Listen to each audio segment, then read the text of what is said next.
5 marriages, 0 luck in love. But what if her final husband, the one who should be her biggest enemy, ends up being her greatest love story? Some fates are meant to be broken, and this just might be one of them. The story begins with a marriage proposal. Or should I say, a one-way ticket to doom. Here's why. The moment Pope Borgia beamed and announced, "Ruby, I've found the perfect husband for you," she knew. This wasn't just a marriage proposal. This was her death sentence, gift-wrapped in holy approval. Her stomach twisted. She had a very bad feeling about this. Before she could react, her brother Enzo jumped in, visibly angry. "Father, it's only been 3 months since her last engagement ended. Does her opinion not matter at all? Shouldn't you at least pretend to care about her feelings?" The Pope, clearly unimpressed, raised an eyebrow. "Oh? Since when did you start worrying about your sister, Enzo?" He then continues, as if challenging him. "If you're so concerned about her well-being, why don't you take up your own army and fight the barbarians in place of Britannia's knights?" Enzo, without hesitation, confidently declares, "Of course I can defeat them easily." But the Pope was already done with the conversation. "That's enough." His voice was final, and Enzo had no choice but to back down. Ruby, however, wasn't surprised by the proposal. She had expected it. Still, with a bright smile, because showing discomfort was not an option, she asked her father about the groom's identity. With great enthusiasm, the Pope described the man. "He's a hero of Britannia, the nephew of the king, a famous northern knight, and incredibly handsome. I'm sure you'll like him." Enzo, upon hearing this, immediately scowled. "Are you serious? That man has a terrible reputation among knights." But the Pope shot him a sharp look. "Did I ask you?" Enzo wisely shut his mouth. Meanwhile, Ruby, still smiling, thought to herself, "None of them realize that this handsome knight from the north is going to wipe out our entire family." Just as that grim thought settled in, someone called her name from behind. A gentle touch stroked her hair, but Ruby felt even worse. She already knew who it was, her eldest brother, Caesar, and she already knew what she had to do. Despite the nausea building up, Ruby put on her most cheerful smile and turned back to her father. "I'm so happy to assist you, father." Everyone laughed at her enthusiasm, except Enzo. At the same time, Caesar, ever the affectionate brother, but not all the time, kissed her forehead and praised Ruby. "You're such a good girl." Ruby maintained her smile, but inwardly she made a mental note. "First, I'm going to vomit as much as I can. Then, I'll figure out how not to die." A second life, with the same problems. Before all this, Ruby's life had ended in a rather unfortunate way, an untimely helicopter crash. She had thought, well, at least my exhausting life is over. But fate had other plans. Instead of peace, she found herself reincarnated during the brutal era as a character from a novel she once read.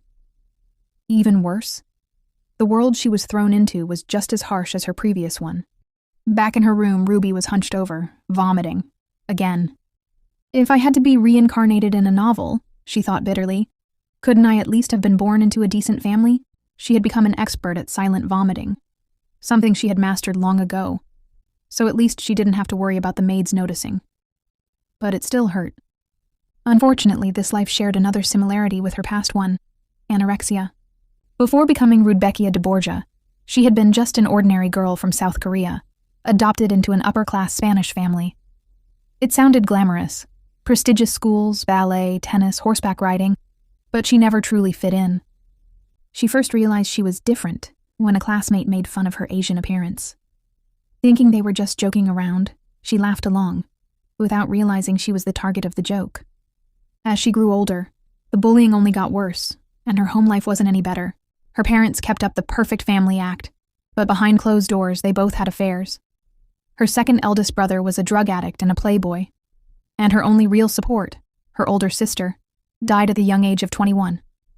She had believed her eldest brother was the only normal one, until she realized he was just as monstrous as their father. So she did what she had to do. She played the role of the perfect daughter, bright, cheerful, obedient. It became second nature. But the moment she displeased them, even slightly, there was hell to pay. And unfortunately, things weren't much different in this new life. At 16, she came across an online fantasy novel called Sodom and the Holy Grail. And now, She had become the story's villainess, Rudbeckia de Borgia. The novel followed a corrupt pope and his equally corrupt disciples, who twisted religious teachings to gain power. Naturally, the noble families of the north and righteous priests eventually banded together to overthrow them. In other words, the entire Borgia family was doomed. As the Pope's daughter, Ruby's fate was to be a political pawn, shuffled from one engagement to another, until her father finally settled on Isque van Omerta as her husband. Isque was no ordinary knight. At 15, he became a holy knight. At 17, he won a gladiator tournament against demonic creatures, making him the youngest champion in history. Women admired him, but he rejected all marriage proposals, devoted to remain single. The women he only cares about are his sister and childhood friend Freya. Why? Because his mother, a princess who had fallen in love with Duke Omerta, died tragically, leaving scars on her children. Her death was a forbidden topic, so Ruby couldn't recall all the details either. But she did know one thing. Isca didn't marry her because he loved her. He married her because if he didn't, his beloved sister would be forced to marry Enzo instead. In other words, it was a sacrifice. The political arrangement came with an agreement. Britannia would send troops to help the church fight against the invading barbarians. But in the novel, Isca ultimately slaughtered Ruby's entire family. Why? Because she poisoned his sister. Now, Ruby knew the truth. She wasn't the real culprit. Caesar had ordered her to do it, but to the world, she was a ruthless villainess and a spy for the Pope. Having spent 3 years in this world, Ruby understood why Rudbeckia had turned out the way she did. She had been nothing more than a puppet, much like Ruby had been in her past life. Just then, Caesar walked into her room without warning. "Are you all right? You looked upset earlier," he said smoothly. Ruby forced a smile. "You know me so well." What a joke. Caesar's gaze sharpened. "Are you happy about this marriage?" Ruby hesitated. If she told the truth, he would get angry. So instead, she sighed. "I'm just worried about being so far away from my family." Caesar tilted his head. "Why would you feel lonely? You'll have your husband." He spoke as if he really cares. Ruby stared at him. Then with a soft voice, she said, "I want to stay with you forever." Caesar patted her head, smiling. "The esteemed beauty of Romana wants to stay with me? I'm honored." She forced another smile, but inwardly, Ruby knew better than anyone. Affection could turn into cruelty in an instant. No matter how much she had managed to stay in her family's good graces, she wasn't foolish enough to believe it would last. If it suited them, the people around her wouldn't hesitate to turn on her. She had seen it happen before. Among them, Caesar was the most puzzling. He was obsessed with her, always clinging to her. Yet at the same time, he treated her like a mere tool in his political games. Did he even see her as a person? Or was she just another one of his possessions? As time passed, Ruby got used to her surroundings. By the time she turned 15, a marriage proposal arrived from the Duke of Rembrandt. In the original novel, this engagement never lasted. Apparently, the Duke was deemed physically impotent, leading to its annulment. But Ruby knew something far more important. In the future, this very man would play a role in her family's downfall. So, without hesitation, she rejected the proposal. That was a mistake. The moment she voiced her refusal, her father's usual warm smile vanished. Instead, his face hardened into a cold, terrifying scowl that sent a shiver down Ruby's spine. She knew that look all too well. That night, she was locked in her room and beaten by Caesar until she was begging for her life. And it wasn't a one-time event. Time and time again, similar incidents followed. Eventually, she realized something chilling. This life wasn't any different from her previous one. The truth was simple. Rudbeckia wasn't the Pope's real daughter. Her biological mother, Carmen, had died giving birth to her, and she had already been pregnant before ever meeting the Pope. It seemed fate had an ironic way of repeating itself. So Ruby did the only thing she could. She learned to play the role of the perfect daughter. Even if they weren't her real family, she had to pretend. Caesar told Ruby that sending her away under such circumstances was difficult for him as well. Which, honestly, she found a little hard to believe. She asked if it was true that monsters roamed the place she was being sent to. Caesar reassured her with a smile, saying she'd be guarded by elite knights around the clock, so there was nothing to worry about. Oh, and he'd also try to visit her often. Ruby really hoped he wouldn't. He told her to think of it as a 6-month vacation. Just half a year, and then she could return. Besides, her husband wouldn't lay a hand on her while she was in the north. Everything would be fine. Ruby nodded, keeping her thoughts to herself. She doubted things would be as easy as Caesar made them sound. She wasn't just going to the north to live peacefully. There was a life at stake. Iska's little sister was destined to be poisoned, and Ruby knew that even if she refused to do it, someone else would. If she wasn't careful, she'd be the one blamed for the crime. For the next 6 months, she had to do the impossible. Convince Iska and the people around him that she wasn't a threat, and she needed to survive. But first, she had a wedding to attend, a dangerous game that she planned. She had done it before, hadn't she? In her past life, she had been forced to smile, to pretend, to act harmless even when she wasn't wanted. She could do it again. The next day, Ruby was dressed as a bride. When her father saw her, he was stunned. He even joked that with her beauty, the entire Northern Empire might fall for her. What a thing to say before sending her off to an unfamiliar place. Tears welled in Ruby's eyes. Her father patted her head gently, telling her not to cry. It wasn't like they'd be apart forever. But deep down, Ruby wished this really was the last time they'd see each other. With a forced smile, she told her father that she'd miss him dearly. He responded in kind, though he also mentioned that it would have been nice if Caesar could escort her. Unfortunately, that wasn't possible due to the situation. Ruby secretly thought that was for the best. Caesar's presence would only make things more complicated, especially with all the rumors surrounding them. As she prepared to leave, she felt the sharp gazes of the Northerners on her. Were they unaware of how obvious their hostility was? Or were they purposely trying to make her uncomfortable? Even her brother Enzo seemed irritated. He didn't like how calm everyone was acting about Ruby's departure. Just as she was about to board the carriage, Enzo suddenly strode up to her, arms open. Without warning, he pulled her into a tight hug. Enzo was arrogant, impulsive, and an overall troublemaker. But unlike the rest of her family, he had never hurt her. In fact, compared to the others, he was practically normal. "I'll miss you," Ruby whispered. Enzo yelled at her. "I won't miss you at all, you stupid idiot." Well, that was his way of showing affection. Caesar, however, wasn't amused. "Let her go, Enzo, you're suffocating her." After prying her free, Caesar wiped the tears from her face. Ruby asked if he'd really visit her, to which he gave his usual reassuring response. Yes, he would. As she stepped onto the carriage, Ruby took a deep breath. No turning back now. It was ridiculous, really.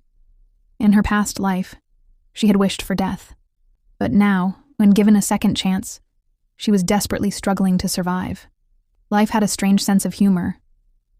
On the flip side, in the Northern Empire, the paladins were exhausted from work. Well, all except one, Ivan. Looking at his tired comrades, Ivan said, "You all look like you're about to collapse." Then he approached Iska, who was drenched in sweat after battle. "I need a word with you." Iske, barely sparing him a glance, removed his helmet. "No." Ivan frowned. "Why not?" "You're here because Ellen told you to talk to me," Iske stated bluntly. Caught off guard, Ivan sighed. "Then what are you waiting for? Just do what your sister wants." Iske scoffed. "Not my fault you're weak when it comes to her." He clenched his jaw, knowing full well arguing was useless. Instead, he changed the topic. "While you've been busy ignoring everyone, your wife has already arrived." Iske didn't react. Ivan pressed on. "I know you didn't want to pick her up, but at least have a meal with her tonight." Still, Iske remained indifferent.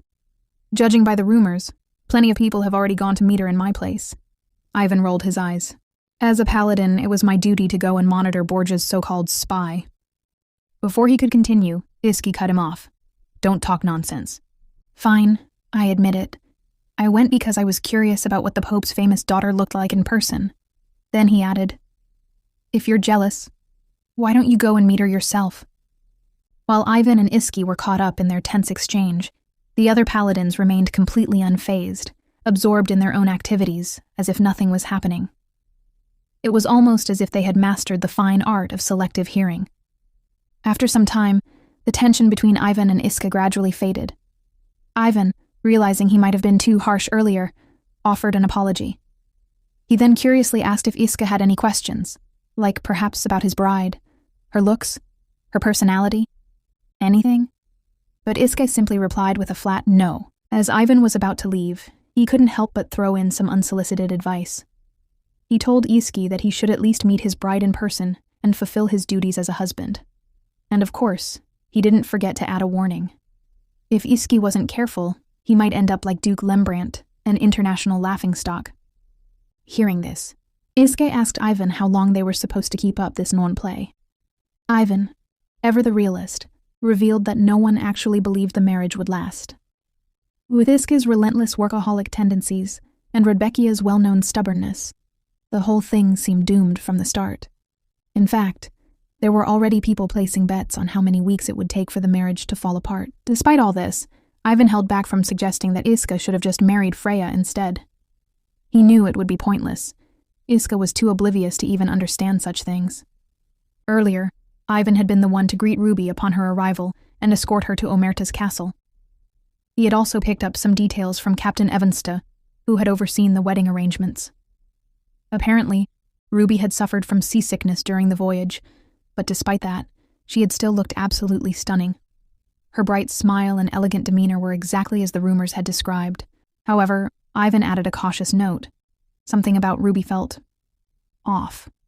There was unstable atmosphere around her, a subtle but undeniable air of unpredictability.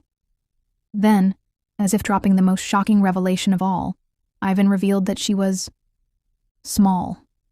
Iske, unimpressed, asked him what he meant. Ivan clarified, really, really small. This led Iske to ask the obvious question. Is she a dwarf? Ivan quickly denied it, but he couldn't shake the feeling that one intense glare from Iske could probably make her crumble into dust. Trying to be fair, Ivan reminded Iske that while he clearly despised this arranged marriage, Ruby had it just as bad. She had been dragged here against her will, essentially as a hostage. She must be terrified and completely alone.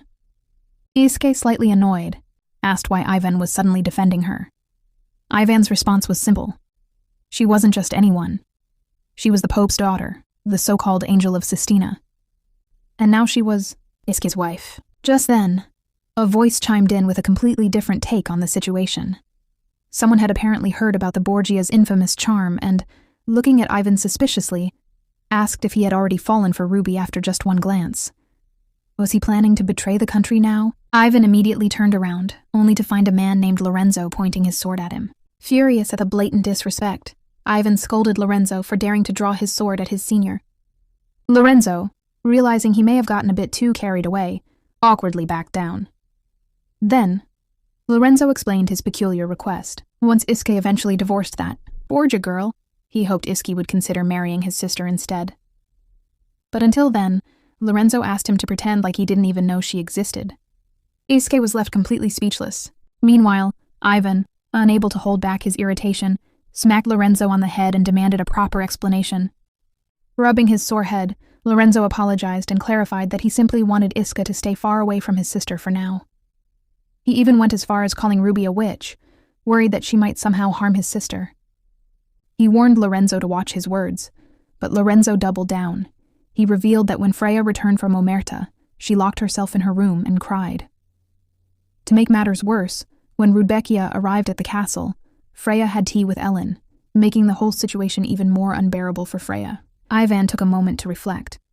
He understood why Lorenzo's sister would be emotional after coming face to face with the wife of the man she liked. On the other hand, Iske, seemingly done with the conversation, started to leave. Ivan quickly asked where he was going. Iske's response? It's my day off. This instantly infuriated Ivan. If Iske could casually declare an entire day off whenever he felt like it, then why couldn't he? The unfairness of it all made Ivan fume. The other paladins? They remained just as they had been before, completely unbothered, acting as if they hadn't heard a single word. At Omerta, Ellen welcomed Ruby and mentioned hearing about her seasickness. Ruby admitted that it was her first time traveling such a long distance. The conversation then took a relatable turn. Ruby revealed that she hadn't left the Southern Empire much, and Ellen admitted the same about Arendelle. As they talked, Ruby found herself mesmerized by Ellen's beauty. Internally, she thought it was practically a crime for such a stunning woman to die. Ellen checked in on Ruby, saying she had asked the chef to make the food lighter to avoid any discomfort. Ruby, outwardly grateful, thanked her for the consideration. But inwardly, she knew it didn't matter. No matter what she ate, she would end up throwing it all up anyway. During their conversation, Ellen casually mentioned a rather unsettling fact. Every summer, a monstrous spider-like creature called an arachnid appeared. She also informed Ruby that her brother might return late, and that their father wouldn't be back until the end of the month due to land-related affairs. Apologizing for the situation, Ellen assured Ruby that this wasn't how she intended to welcome her. Ruby, however, reassured her that she didn't mind, and urged Ellen not to feel guilty. Then, Ellen made an unexpected promise. Since their mother's passing, she had been in charge of managing the household, but now she would change things according to Ruby's preference. She even told her that if she ever felt uncomfortable, she could order anything through the maids.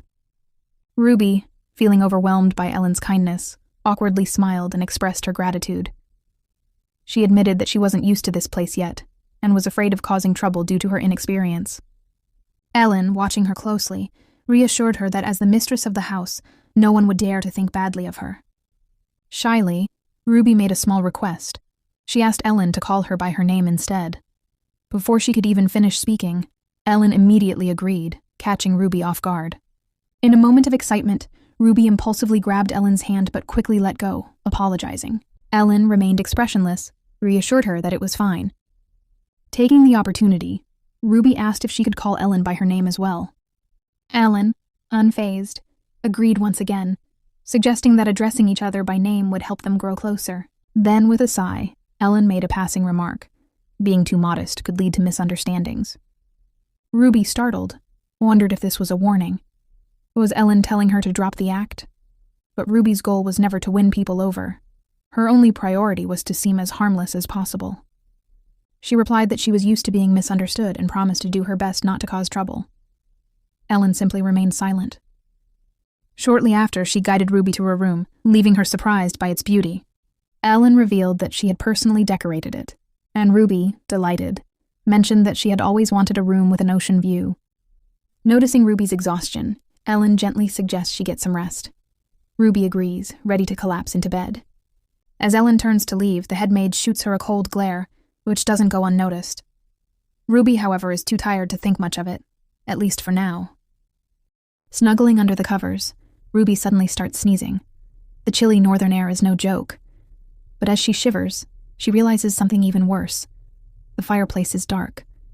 The holy fire, which protects against demonic creatures, has been extinguished. And there's no way it just went out on its own. Someone put it out. Ruby leans closer, checking for any lingering embers. With a sigh, she wonders who could be behind such a childish prank. Then, the memory of the headmaid's glare flashes through her mind. Could it be her? Before she can think further, a strange sound makes her freeze. Slowly turning her head toward the balcony, her breath catches. There's a demonic creature standing there. Terror grips her. She wants to scream, to run, to do anything, but fear locks her in place. A maid, who accidentally walks into Ruby's room, becomes shocked in an instant. Her eyes widening in horror at the monstrous figure. She lets out a piercing scream, calling for help. Suddenly, Ellen bursts in, shouting Ruby's name. Overwhelmed, Ruby squeezes her eyes shut. And then, swish, a blade slices through the air. When she opens her eyes again, the monster is dead, split clean in two. Standing before her, sword still dripping, is none other than Isuke. But instead of asking if she's okay, he glares at her. Did you extinguish the fire? Ruby blinks. Huh? His gaze sharpens. Were you looking for attention? Or trying to create an excuse to break off the engagement? Ruby is stunned. Sure, she knew he didn't like her. But to think he believed she'd do something this reckless? Did he really see her as that desperate? Ellen quickly steps in, urging Isuke not to jump to conclusions. They still don't know how the fire went out after all. She also explains that since Ruby is from Romana, she might not fully understand the significance of the holy fire. Ellen's words make Ruby's chest tighten. Someone was actually defending her. Right then, she silently vows she'll protect Ellen no matter what, even if it means risking herself. Turning to Ellen, Ruby grips her hand. When I woke up, the fire was already out, she insists. Isuke narrows his eyes. Are you saying Ellen or I put it out? Ruby's eyes widen. No, I didn't mean it like that. Her emotions spill over. and before she knows it, tears start falling. "I'm sorry. I swear it won't happen again. Please just believe me." Isuke looks like he wants to say something but ultimately stays silent. Instead, he simply turns and leaves. Ruby watches him go, a single thought lingering in her mind. What was he about to ask? The next morning, Ruby and Ellen sit down for breakfast. After the chaos of last night, Ruby feels drained, both mentally and physically. The mere thought of eating makes her stomach churn. Ellen notices her mood and offers some comforting words. Something like that won't happen again. Ruby smiles gratefully, but deep down she wonders. Does Ellen suspect her was behind the fire too? Switching topics, Ellen mentions that in 4 days, they'll be attending a royal palace banquet. The royal family played a huge role in arranging Ruby's marriage, and on top of that, the banquet is also the Emperor and Empress's wedding anniversary. Ruby nods, processing the information, before hesitantly asking, "Can you introduce me to a seamstress? The dresses I brought are more suited for the south, and the northern summer is pretty short." Ellen agrees immediately. "I'll invite my own seamstress for you." Ruby lights up. That's one less problem to worry about. But as she mentally prepares herself to impress the key figures at the banquet, her mood quickly sours. After all, the most important person, her own husband, already has a terrible impression of her. There's still a long way to go. Later, Ruby arrives at the training grounds with a basket of fruit. Her real goal? To win her husband's trust. If she wants to survive, she needs to convince him she's completely harmless. And if she fails to prevent Ellen's death in the future, at the very least she can make sure she doesn't become a suspect. According to the novel, Ellen is fated to be poisoned because of her engagement to the Prince of Doria. Her so-called father, the Pope, isn't on good terms with the prince, and given the Borgia family's history with assassinations, all fingers will point at Ruby. As she sneaks a peek at the training grounds, searching for Iska, someone suddenly speaks behind her. "Who are you looking for?" Startled, Ruby whirls around to find Ivan standing there. Realizing it's her, Ivan immediately straightens up and salutes.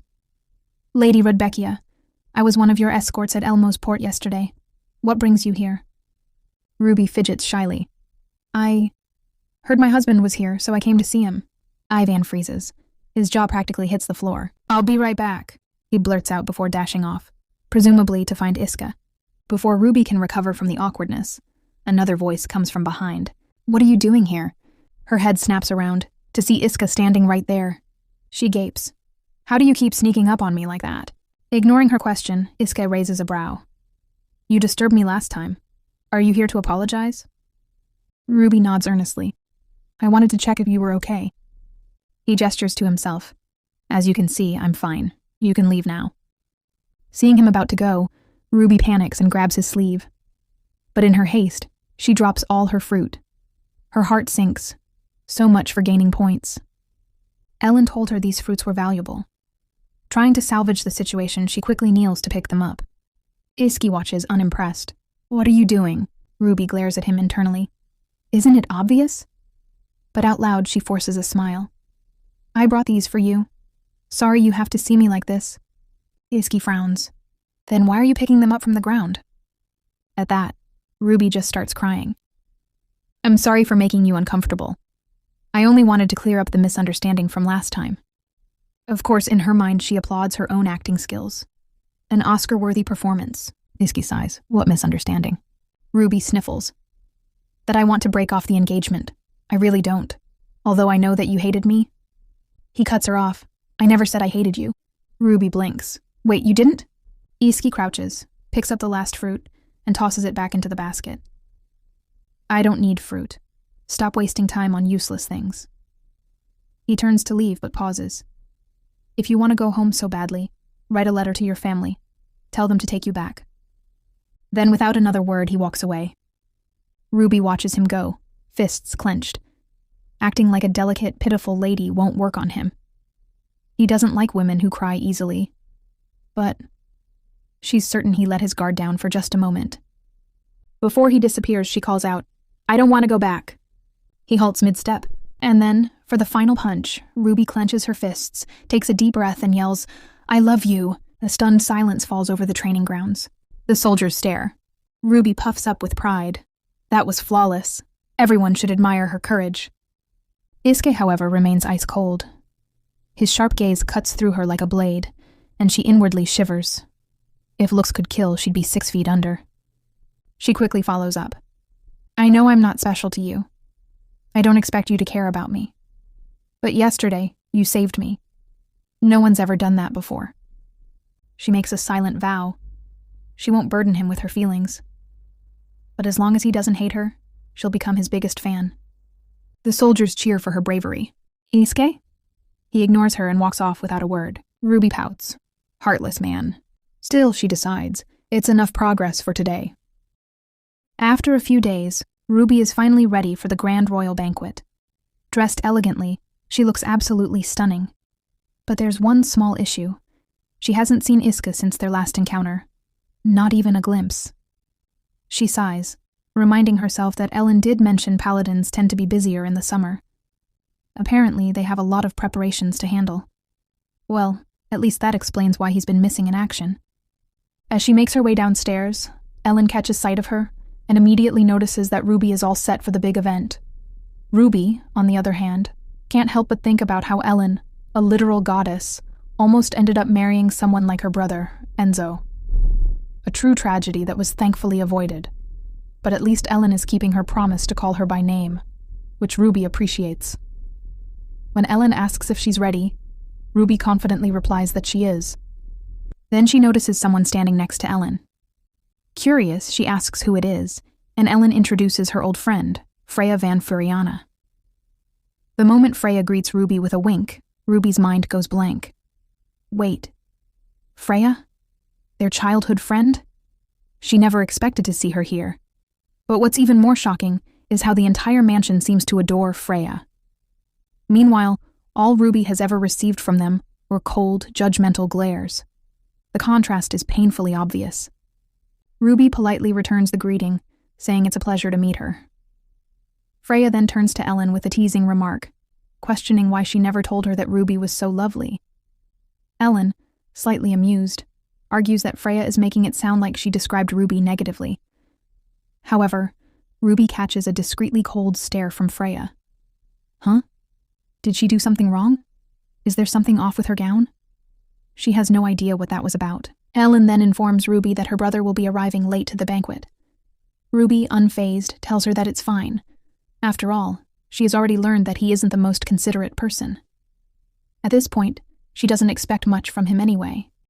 Upon arriving at the Angorban Royal Palace, memories of past banquets in Romana flood Ruby's mind. Back home, those events were a spectacle. People would eagerly fawn over her and her father's mistress, Julia, just to curry favor with her father and brothers. No matter what, she was always the center of envy. But she wonders, what would those same people think if they knew the tragic reality of her life? Probably nothing good. Pushing those thoughts aside, she notices something else. Why does she keep finding herself surrounded by goddess-like women? Standing next to them makes her feel like a tiny child, not the best confidence boost. As she moves through the banquet, some guests greet her politely, asking about her father's health. Others, however, take a more gossipy approach, whispering about her relationship with Isuke. After all, she is his wife. They even inquire about Cardinal Valentino's visit to Arendelle, questions she has absolutely no answers for. She's starting to feel like a walking rumor magnet. Suddenly, Ellen grumbles under her breath, almost swearing. Ruby is caught off guard. Did she just hear that right? Before she can process it, Freya spots Isuke, standing with his paladin. Ruby's eyes widen. Wait, wasn't he supposed to arrive late? Then why is he here now? Did he lie to avoid confronting her? The thought makes her uneasy. Trying to act natural, she nervously waves at him. But instead of acknowledging her, Isuke straight up ignores her. Ouch. Even in front of all these people? Freya immediately calls him out, criticizing him for his blatant disregard. Meanwhile, Ellen, ever the realist, comments that there's not much Ruby can do about it, even if he treats her this way. Ruby clenches her fists. Fine. If everyone already knows how terribly he treats her, then she has nothing to lose. Instead of backing down, she strides right up to Isuke and stands firmly beside him. She's not letting him go this time. Her bold move stuns Ellen, Freya, and the paladin nearby. Blushing slightly, Ruby smiles and tells Iska that she's happy to see him. She even compliments him, saying he looks great. Internally, she's fuming, but on the outside, she maintains her signature fangirl act. Iska, however, remains cold. He barely turns his head and responds that she doesn't seem too concerned about maintaining a dignified image. Oof. Public humiliation continues. Keeping her composure, Ruby apologizes for interrupting him, explaining that she simply couldn't help but react upon seeing him. His response? A reminder that she had promised not to bother him. Ruby feels a bit triumphant. He actually remembered. So, he does listen to her. Feeling cheeky, she thanks him and reassures him that she will never bother him again. In fact, from now on, she'll only admire him from afar. Then, she turns to leave. But before she can take a step, Iska suddenly grabs her shoulder. He's not letting her go just yet. Narrowing his eyes, he asks what she just said. Ruby, nervous, repeats that she'll admire him from a distance and make sure he never notices her presence. His reaction? Do you want to die? Ruby freezes. Did she just step into a minefield? She stammers, wondering if Iski misunderstood her words. Does he think she's trying to assassinate him? With teary eyes, she mentally sighs. If she really had assassination plans, it would be her funeral first. Before things escalate further, Ivan approaches and interrupts. He points out that Ruby's action is reckless. Confused, she asks what he means. Ivan explains that while Iski wouldn't mistake her for an assassin, the Northern Empire is incredibly dangerous. Demonic monsters lurk everywhere, and paladins, unlike regular knights, operate differently. When hunting monsters, they unleash their divine power to its maximum. If Ruby were nearby during those moments, they wouldn't be able to tell her apart from a monster. In short, she might actually die. Realizing the gravity of the situation, Ruby nods, admitting that she truly had no idea. She apologizes, explaining that she lacks knowledge about the northern country, since she's from the south. Seeing her anxious state, Ivan starts panicking and urges her not to speak harshly about herself. Meanwhile, Ellen shifts the conversation back to Iske, informing him that he should have notified them if he had any changes to his schedule earlier. Freya, on the other hand, playfully commented that he should appreciate having beautiful ladies waiting for him. Her remark earns an awkward silence from everyone. Ruby, however, notes that Iski's presence has completely disrupted the banquet. He really is narrow-minded. But strangely enough, she finds his reaction this time interesting. Unlike before, he didn't just ignore her and leave. That's progress? Just then, the King of Britannia and the Queen make their entrance. Spotting Ruby, they approach her. Ruby immediately bows in greeting. His Majesty warmly acknowledges her long journey and thanks her for attending. Ruby responds graciously, appreciating his kind words. Then he turns to Iske and casually remarks how rare it is for his nephew to attend a banquet like this. With a knowing smile, he suggests that marriage has made him more mature. Iske, clearly unimpressed, fires back that he must take after his father. After all, like father, like son. The king agrees, but can't help but comment on Iske's refusal to embrace happiness, choosing instead to live like a depressed bachelor. He openly admits that the days he once longed for are long gone. Instead, he has resigned himself to his fate as a depressed husband. As he makes this gloomy declaration, his sharp gaze lands on Ruby, who finds herself more frustrated than anything. His temper is almost as bad as Caesar's. To make matters worse, the snickering of the nobles around them only adds salt to the wound. But Ruby? She does what she does best, puts on a clueless, starry-eyed smile, playing the part of the devoted fool whose husband publicly ignores her. The king, however, is far from amused. Iske's behavior has pushed his patience to the limit, and just as he's about to say something, the queen steps in, gently urging him to calm down. She even expresses concern that his anger might frighten Ruby. At that moment, Ruby's attention is caught by a shy little girl peeking out from behind the queen. Oh? Who is this little cutie? The queen, noticing her daughter's timid behavior, lightly scolds her and encourages her to introduce herself properly. The little girl hesitates, but eventually musters up the courage to welcome Ruby to the palace. Instantly, Ruby is charmed. Adorable. She warmly thanks Princess Ariane for her kind words, feeling an odd sense of peace just from looking at her.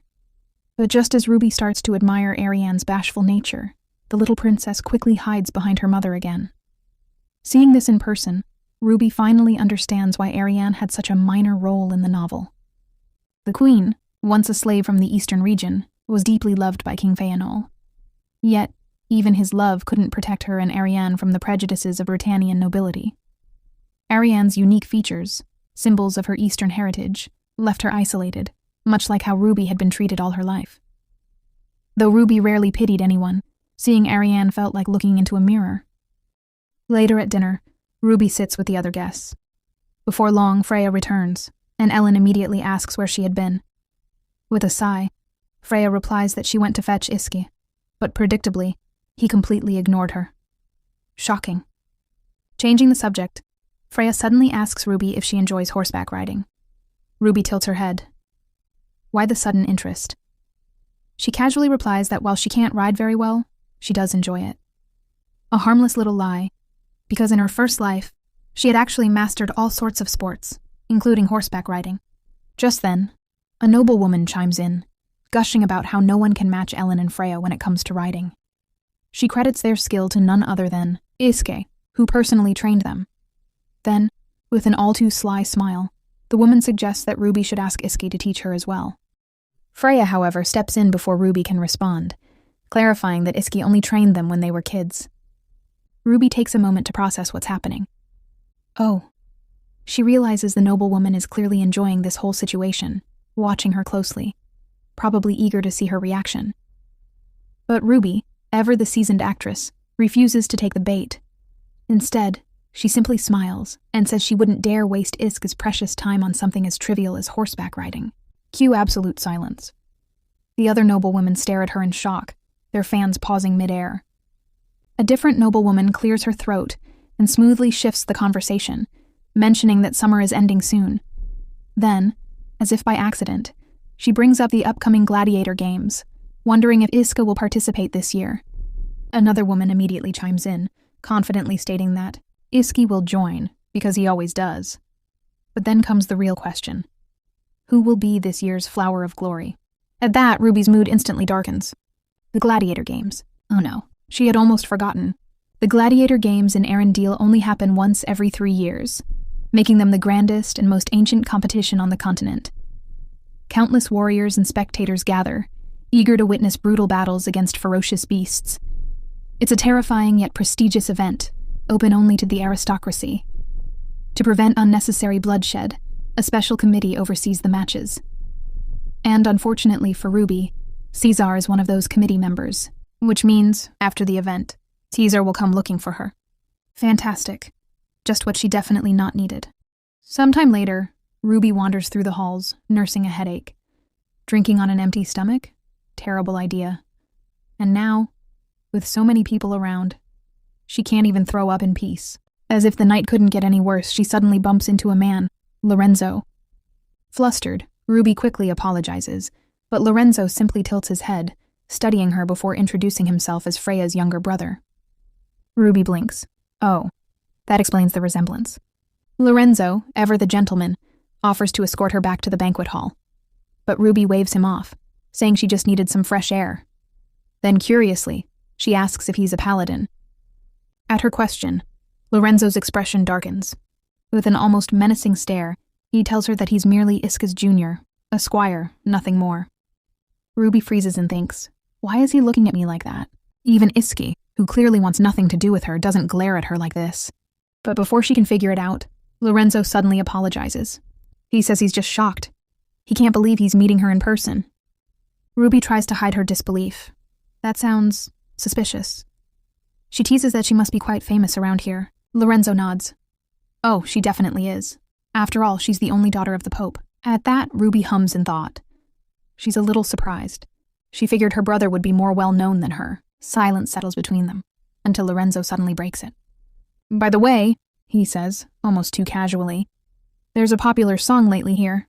Want to hear it? Ruby, completely unaware of the disaster about to unfold, nods. And so Lorenzo sings. The lyrics, a ridiculous tune about how she's the Lark of Sistina. a lovesick fool searching high and low for a husband. But apparently, her brothers are enough to satisfy her. Ruby, utterly horrified, can only gape. But despite that, she hides her emotions very well. But just as Lorenzo is about to continue, someone grabs him by the ear. It's Ivan. With an exasperated sigh, Ivan scolds him. "How many times do I have to tell you to think before you speak?" Lorenzo tries to defend himself, but Ivan cuts him off, warning that if he doesn't apologize to Ruby right now, he'll personally make sure his earlobe gets ripped off. Ruby, still in shock, watches as Lorenzo hurriedly mumbles an apology. Ivan narrows his eyes. Louder, before things escalate, Ruby quickly steps in. "It's fine. Really. Just let him go." With that, Ivan finally releases him, and Lorenzo sprints away, looking more like a rat than a noble. Ivan sighs.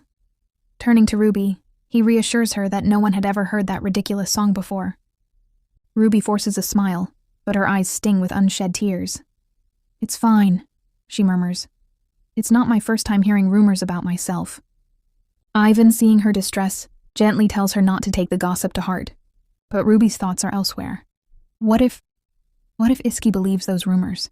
Sensing her worry, Ivan firmly reassures her. "That won't happen. Iska would never hate you." Ruby hesitates. "Are you sure?" Ivan nodded confidently. "Absolutely.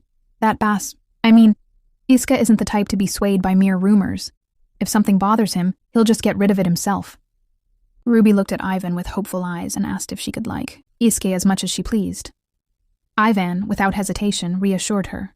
Of course she could. But the moment the words left his mouth, something clicked in his brain. He suddenly froze as if he had just processed the full weight of what he had said. After an awkward beat, he quickly composed himself and offered to escort her back to the banquet hall. However, Ruby declined, explaining that she had only stepped outside to get some fresh air. Before parting, Ivan urged her to call for him if Lorenzo caused her any trouble again. Touched by his thoughtfulness, Ruby expressed her gratitude. Now alone, Ruby replayed Ivan's words about Iska in her mind. A small flicker of hope sparked within her. If Ivan was right about Iska, then maybe, just maybe, she had a chance. It wasn't much, but it was enough to keep her moving forward. If she kept trying, could she actually win her husband over? The thought made her heart beat just a little faster. As she wandered further outside, her thoughts shifted to Freya's brother. Honestly, what was up with him? His excessive hostile attitude toward her was a bit much. And all of this, just because of some silly rumor? Suspicious. The more she thought about it, the more she wondered, could Freya be pulling the strings behind all of this? As Ruby wandered into the garden, she noticed Arian peeking out from behind a statue. Curious, she called out to her, causing the little girl to jump in surprise. Arian quickly pleaded with Ruby not to tell her mother where she was. Ruby reassured her that she wouldn't snitch, and then asked if she had been working on something just now. Instead of answering, Arian shrank back behind the statue. Ruby couldn't help but think that this child was overly cautious. Wanting to give her space, she told Arian she'd leave so she wouldn't bother her. But just as she was about to walk away, Arian suddenly warned her not to go alone. That, of course, piqued Ruby's curiosity.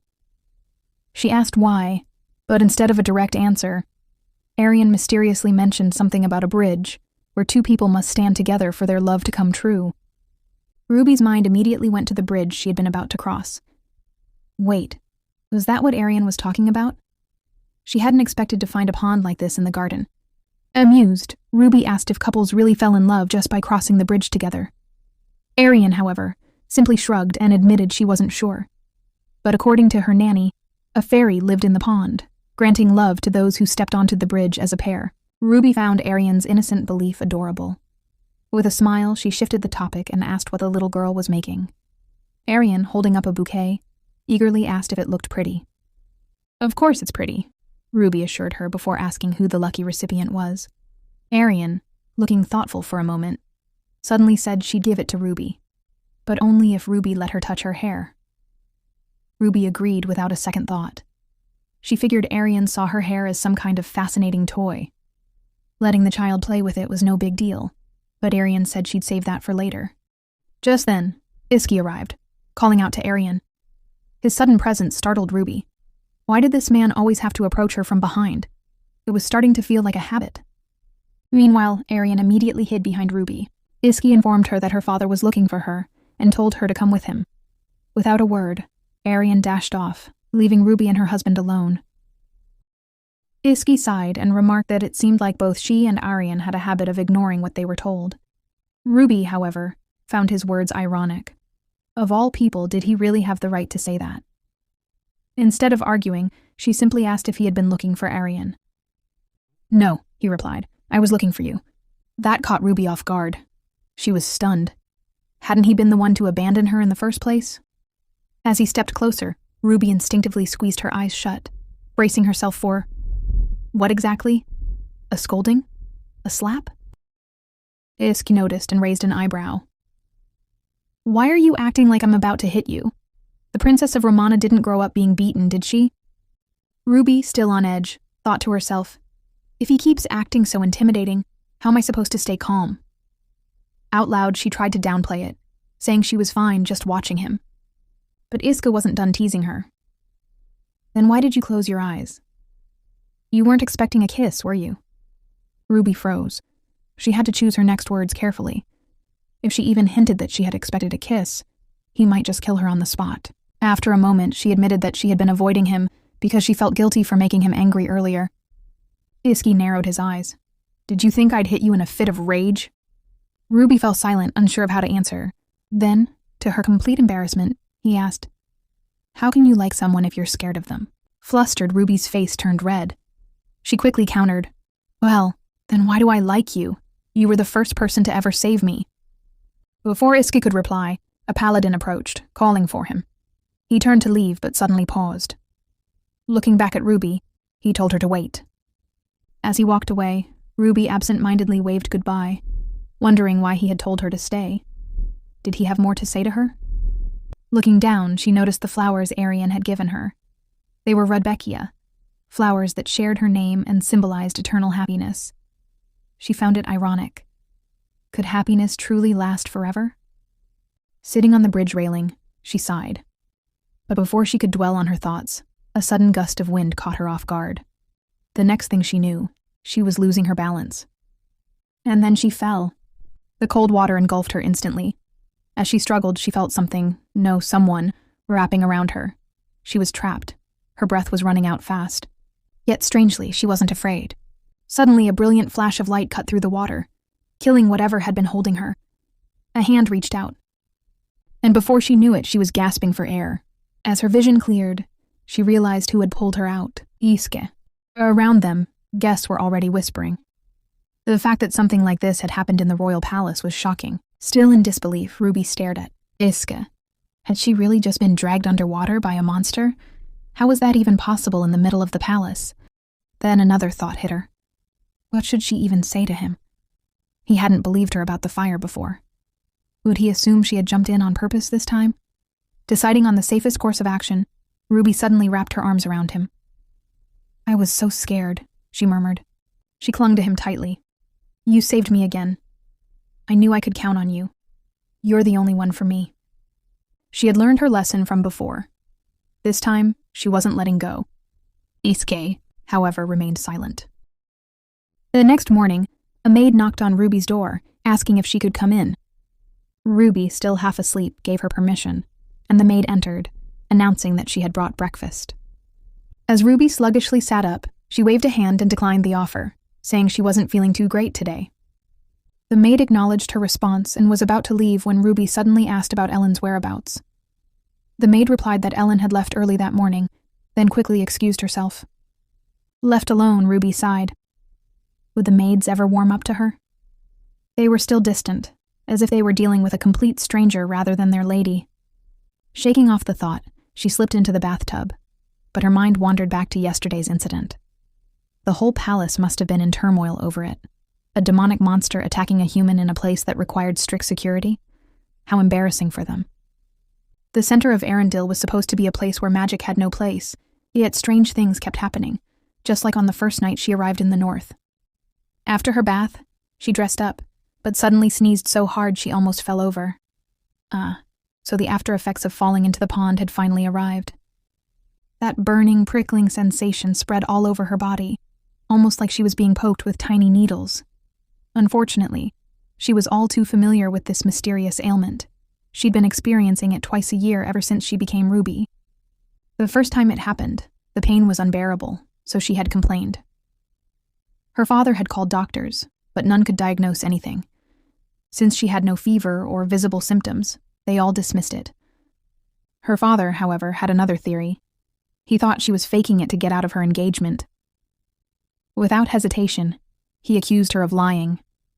From that moment on, Ruby knew she couldn't afford to be sick, so she forced herself to endure the episodes in silence. The symptoms usually faded after a few days anyway. This time would be no different. Besides, she didn't want her husband, who barely paid her any attention, to think she was scheming something again. After resting in bed all morning, Ruby started feeling slightly better. That's when she remembered. Iska had told her to wait. Wait for what, exactly? It wasn't like him to show concern for her. He usually didn't care. Peeking outside, she noticed some soldiers stationed in the hallway. Her staring must have been intense because they eventually turned to her and hesitantly asked if she needed anything. She inquired about Iska's whereabouts, and they hesitated, likely debating whether they should tell her. But when they saw the sadness on her face, they panicked and blurted out that he was at Elmo's port. She thanked them, but as she walked away, the soldiers suddenly looked like they had made the worst mistake of their lives. They were already imagining what would happen if Iska found out they'd spilled the beans. Upon reaching Elmo's port, Ruby cautiously peeked through a window, expecting to find Iska in an important meeting. But what did she see instead? A drinking party.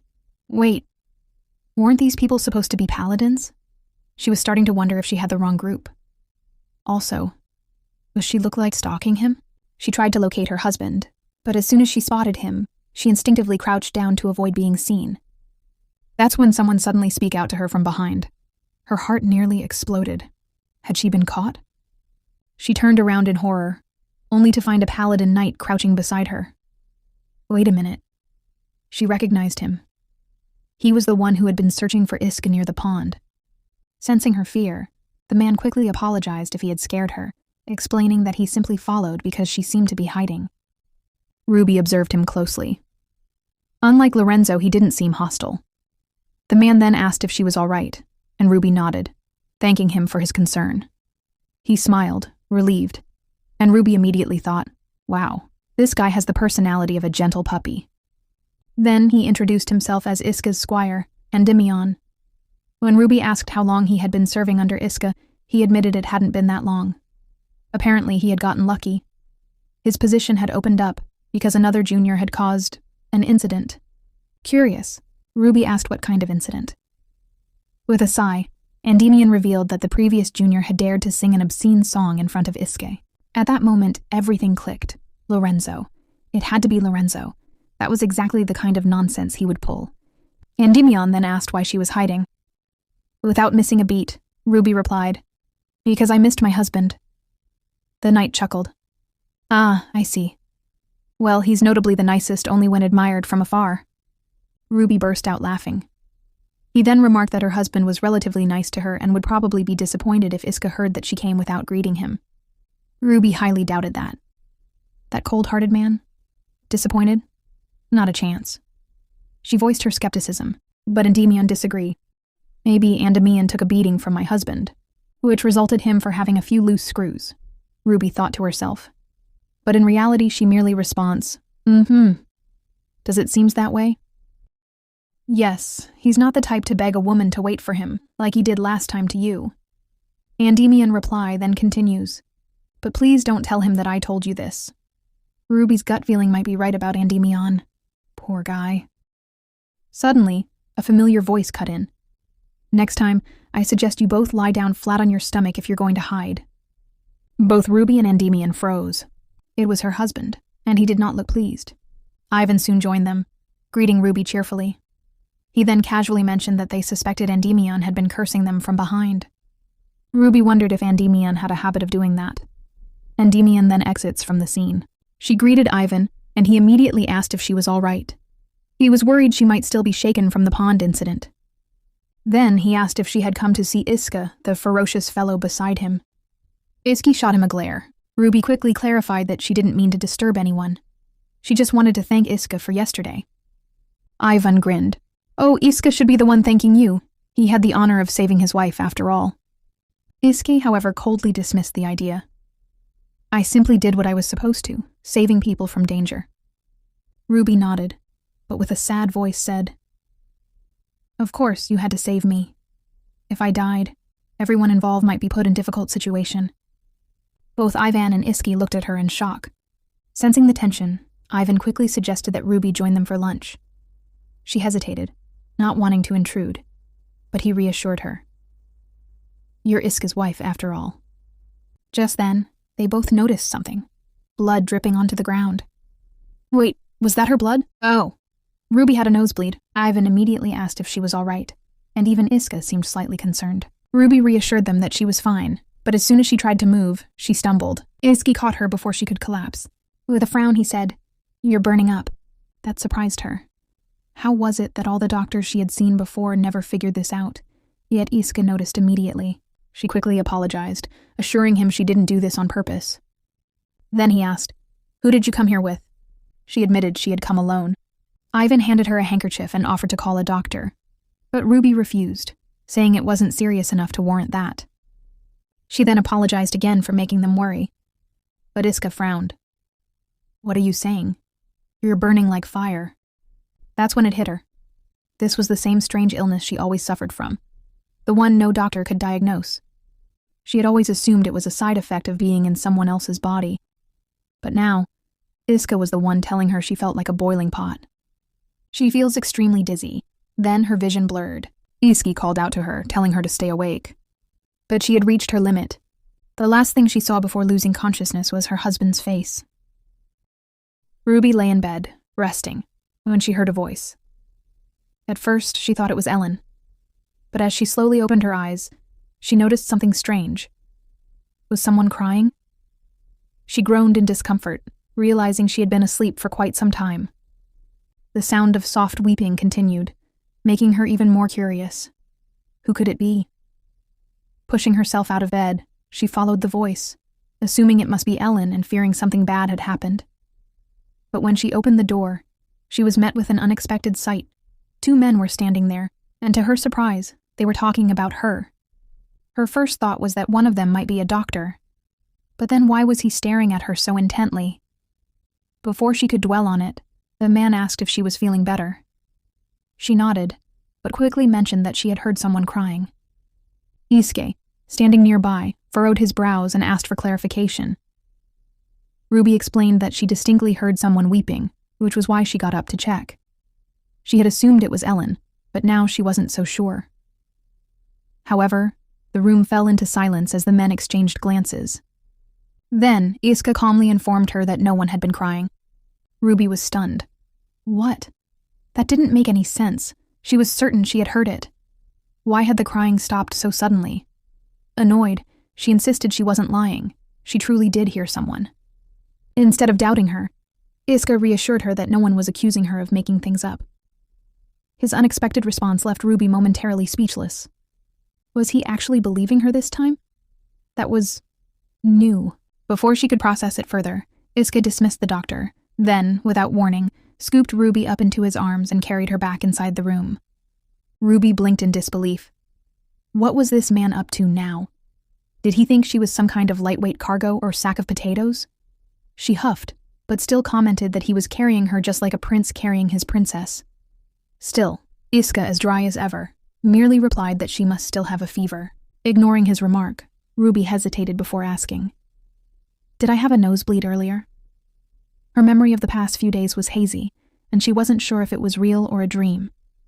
Iske confirmed that she did, but then casually dropped a bombshell. That was 3 days ago. Ruby nearly choked on air. 3 days? Had she really been unconscious that long? As Iske carried her inside, she sighed and softly apologized for being a bother, asking him not to hate her. She truly had believed Ellen was crying. Iske, still carrying her effortlessly, reassured her. Ellen isn't someone who cries easily. That was true. Ruby nodded in agreement, acknowledging that Ellen was much stronger than she was in that regard. But she wasn't completely hopeless. With newfound confidence, she declared, But besides crying, there's something else I'm really good at. Iske raised an eyebrow. And what's that? But after he voiced the question, He changed his mind and let it go. Ruby smirked to herself. The thing she was best at? Acting. A brief silence hung between them before Iska hesitated again, as if he had something to say. Ruby, sensing his reluctance, pressed him on it, but he suddenly dismissed the thought and turned to leave. "We'll talk later," he said before exiting the room. Ruby sat up instantly, fuming. Ugh, he was being wishy-washy again. Why couldn't he just say what was on his mind for once? On the other hand, outside her room, Iska walked a few steps away, only to pause and bang his head against the wall in frustration. Ruby remained bedridden for another 2 days. By the time she finally woke up again, her strange symptoms had subsided, leaving behind only an ordinary fever. The doctor advised her to eat properly and not skip meals, warning that she could easily faint again if she wasn't careful. Reflecting on everything, Ruby concluded that her annual mysterious symptoms must have overlapped with the fever this time. Falling into the pond had probably worsened her condition, which explained the unexpected nosebleed, and why Iska had been able to sense her fever so clearly. Now all she had to do was recover. And maybe, just maybe, figure out what Iska had been trying to say before. Even though Ruby was feeling better, something still felt off. And to make things worse, she couldn't even skip meals to be alone with her thoughts, because she was practically under house arrest in her own room. Ellen had been keeping her company during every single meal, making it impossible for Ruby to sneak away or secretly throw up. The fever might be gone, but everyone around her was still acting as if she were made of glass. Then, Ellen casually brought up how shocked everyone was when they heard Ruby had fainted. That made Ruby flinch, guilt creeping in.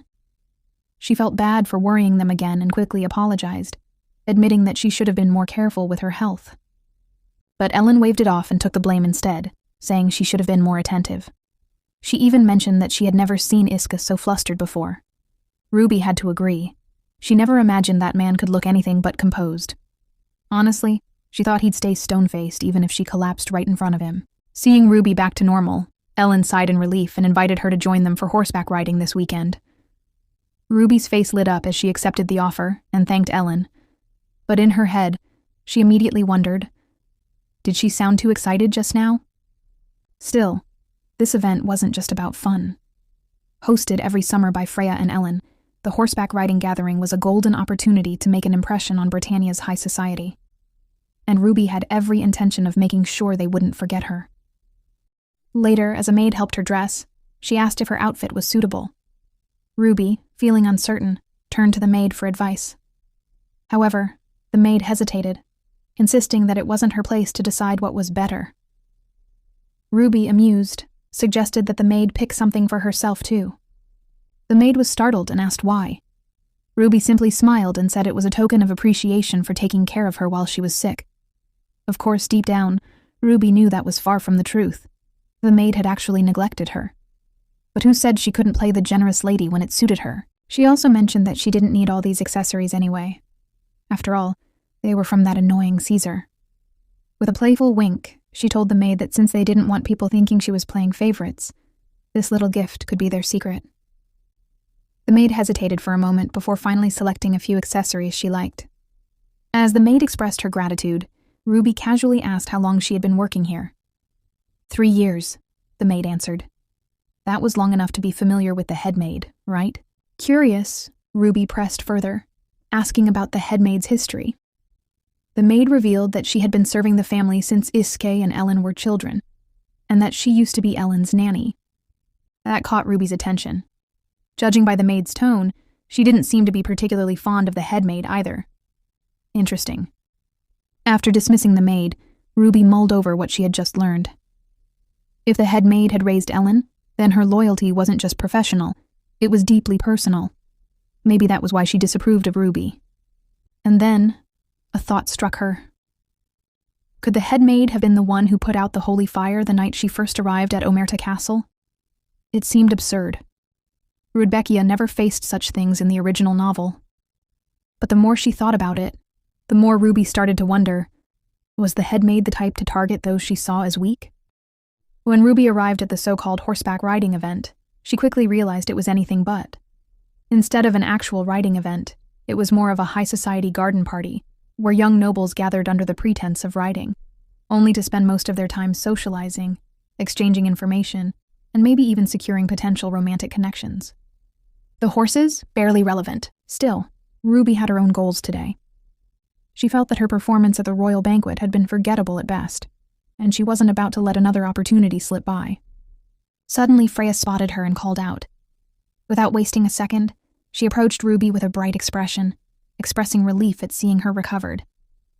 She admitted that she had been genuinely worried when she heard Ruby had fallen ill. Freya even confessed that she had wanted to visit, but held back in case it would make Ruby uncomfortable. Touched by the sentiment, Ruby reassured her. Uncomfortable? With Freya? That was impossible. She sincerely thanked Freya for her concern. As Freya absent-mindedly stroked the horse beside her, she sighed in relief, happy that Ruby was feeling better.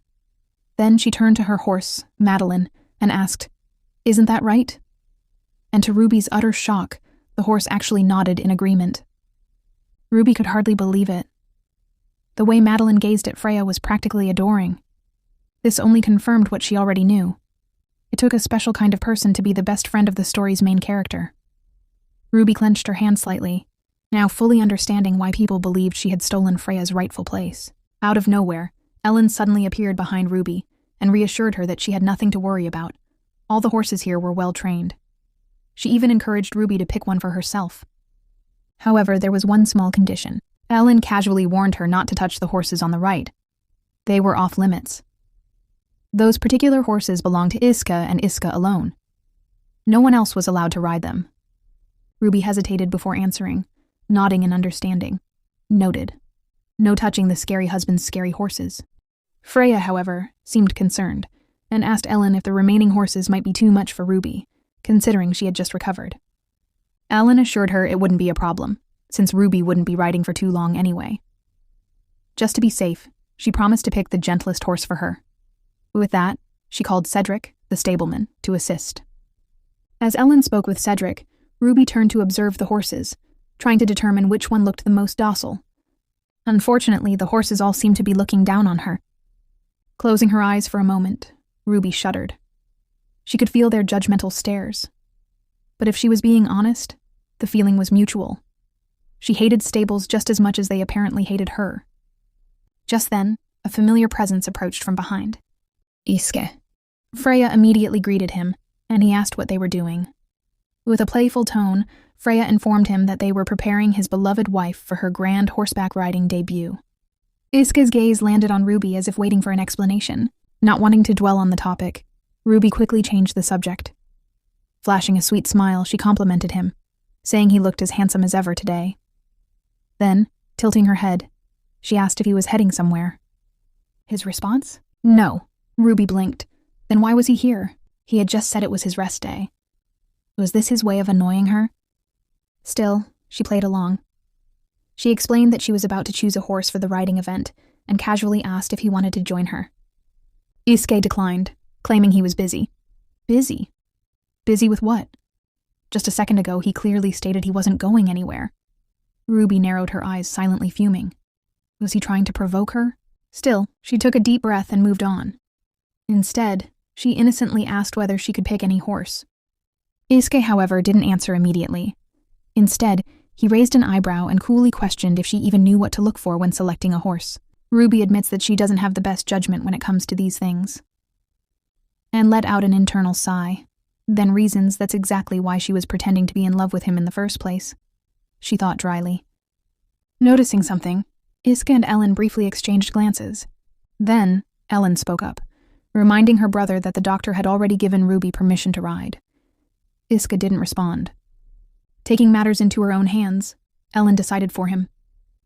Since he was already here, she suggested that he personally pick a horse for Ruby and escort her to the meeting place. She and Freya would go on ahead. Before Ruby could even react, the two women left. Ruby stood frozen in place. What just happened? Did they seriously just abandon her here, alone, with her husband? Trying to regain her composure, she turned to him and apologized for disturbing his rest day. She then offered to simply return to the castle quietly. But before she could take a step, "You're not going anywhere." Iske's voice made her freeze. Then, without missing a beat, he turned to Cedric and ordered him to leave. Without question, the stableman obeyed, disappearing from sight. Ruby's heart pounded as she suddenly realized she and Iska were now completely alone in the stable. Ruby despised the stables. The scent of hay, the creak of the wooden beams, the cold air that clung to her skin. It all dragged her back to a place she never wanted to return to. A place where fear consumed her, where she was powerless. Even now, standing in the present, she felt the weight of the past pressing down on her. But she couldn't let it break her. Not again. She forced herself to stay still, to breathe. Then, Iska's voice cut through the suffocating silence. "You have an interesting expression." His words made her flinch. But before she could react, he continued, dismissing the very thing he had pointed out. "Not that it matters. Come here." Ruby hesitated. Her body knew fear before her mind could process it. But she stepped forward, unwilling to let herself crumble. Iski then asked for one of those. His words were vague, but her gaze landed on the only thing nearby, a whip. Her fingers trembled as she reached for it. The moment she held it, her pulse pounded against her skin, her breath coming uneven. He took note of her reaction but said nothing. Instead, he explained, "This horse is simple-minded. This is the best way to tame it." His words barely reached her. The past was too loud. She could see it, feel it, the terror, the helplessness. Her body remembered before she even had the chance to fight it off. She told herself to endure, to breathe, to remind herself that she had already survived this once. She had no choice but to survive it again. But the fear didn't listen. Her vision blurred, her knees buckled, the world tilted. She hit the ground. Iski's voice came sharp, questioning. "What are you doing?" Ruby gasped, her voice breaking. I've committed an unforgivable sin." The words left her lips in a whisper, trembling with something raw and unspoken. "It's all my fault. I was ungrateful, presumptuous." She couldn't stop. The fear controlled her, and she was helpless against it. Iski said nothing at first, his gaze unreadable. Then, in a tone far too even, he murmured, "People of Romana feed whips to their horses as snacks." The absurdity of the statement didn't reach her. Her mind was still trapped elsewhere. Then he moved. She saw his hand reaching for the whip and recoiled instinctively, her breath hitching into a sharp hiccup. But instead of using it, Iska clenched it tightly before throwing it aside. The sound of it hitting the ground echoed in the silence. "Why did you bring that?" he asked. Ruby struggled to form words. "It was the only thing there." She swallowed, trying to ground herself. Where are the others? I'll bring them to you." Iski studied her for a moment before speaking again. "And what would I do with whips?" His voice was calm, too controlled. She felt the weight of her mistake settle deep in her chest. "I'm sorry," he asked. "For what?" She tried to explain, "From the beginning." He then cut her off. "Stop." The command sent another tremor through her. She pressed her hands to her face, trying to steady herself, trying to push the past back where it belonged. Iski reached for her, pulling her toward him. His grip wasn't rough, but it was firm, undeniable. "Are you going to stop breathing too?" His words held something beneath the surface, something she didn't quite understand. Ruby quickly clarifies, "No." She was just trying to get rid of her hiccups. Not that it matters anymore, because they miraculously vanished the moment Iska got closer to her. Figures. She clenches her hands into fists, reminding herself that this isn't new. She survived this situation 1,000 times before. She needs to pull herself together and keep up her act. Iski watched her carefully, his expression giving nothing away. Then, after a moment, he said, "You're not in a state to attend a gathering." Ruby lifted her head. She had to keep moving forward. If she stopped, she would sink. "I thought it'd be nice to meet new people." He exhaled sharply. "Why would you want to acquaint yourself with them?" He didn't understand, or maybe he didn't want to. Instead of pushing further, he held out an apple. She blinked, uncertain. "What?" Iska answers her unspoken question. His horses are picky eaters, so she needs to bribe them with treats. It takes a second, but Ruby finally connects the dots. Oh. So when he originally asked for one of those, he had meant an apple, not a whip. Couldn't he have just said that from the start?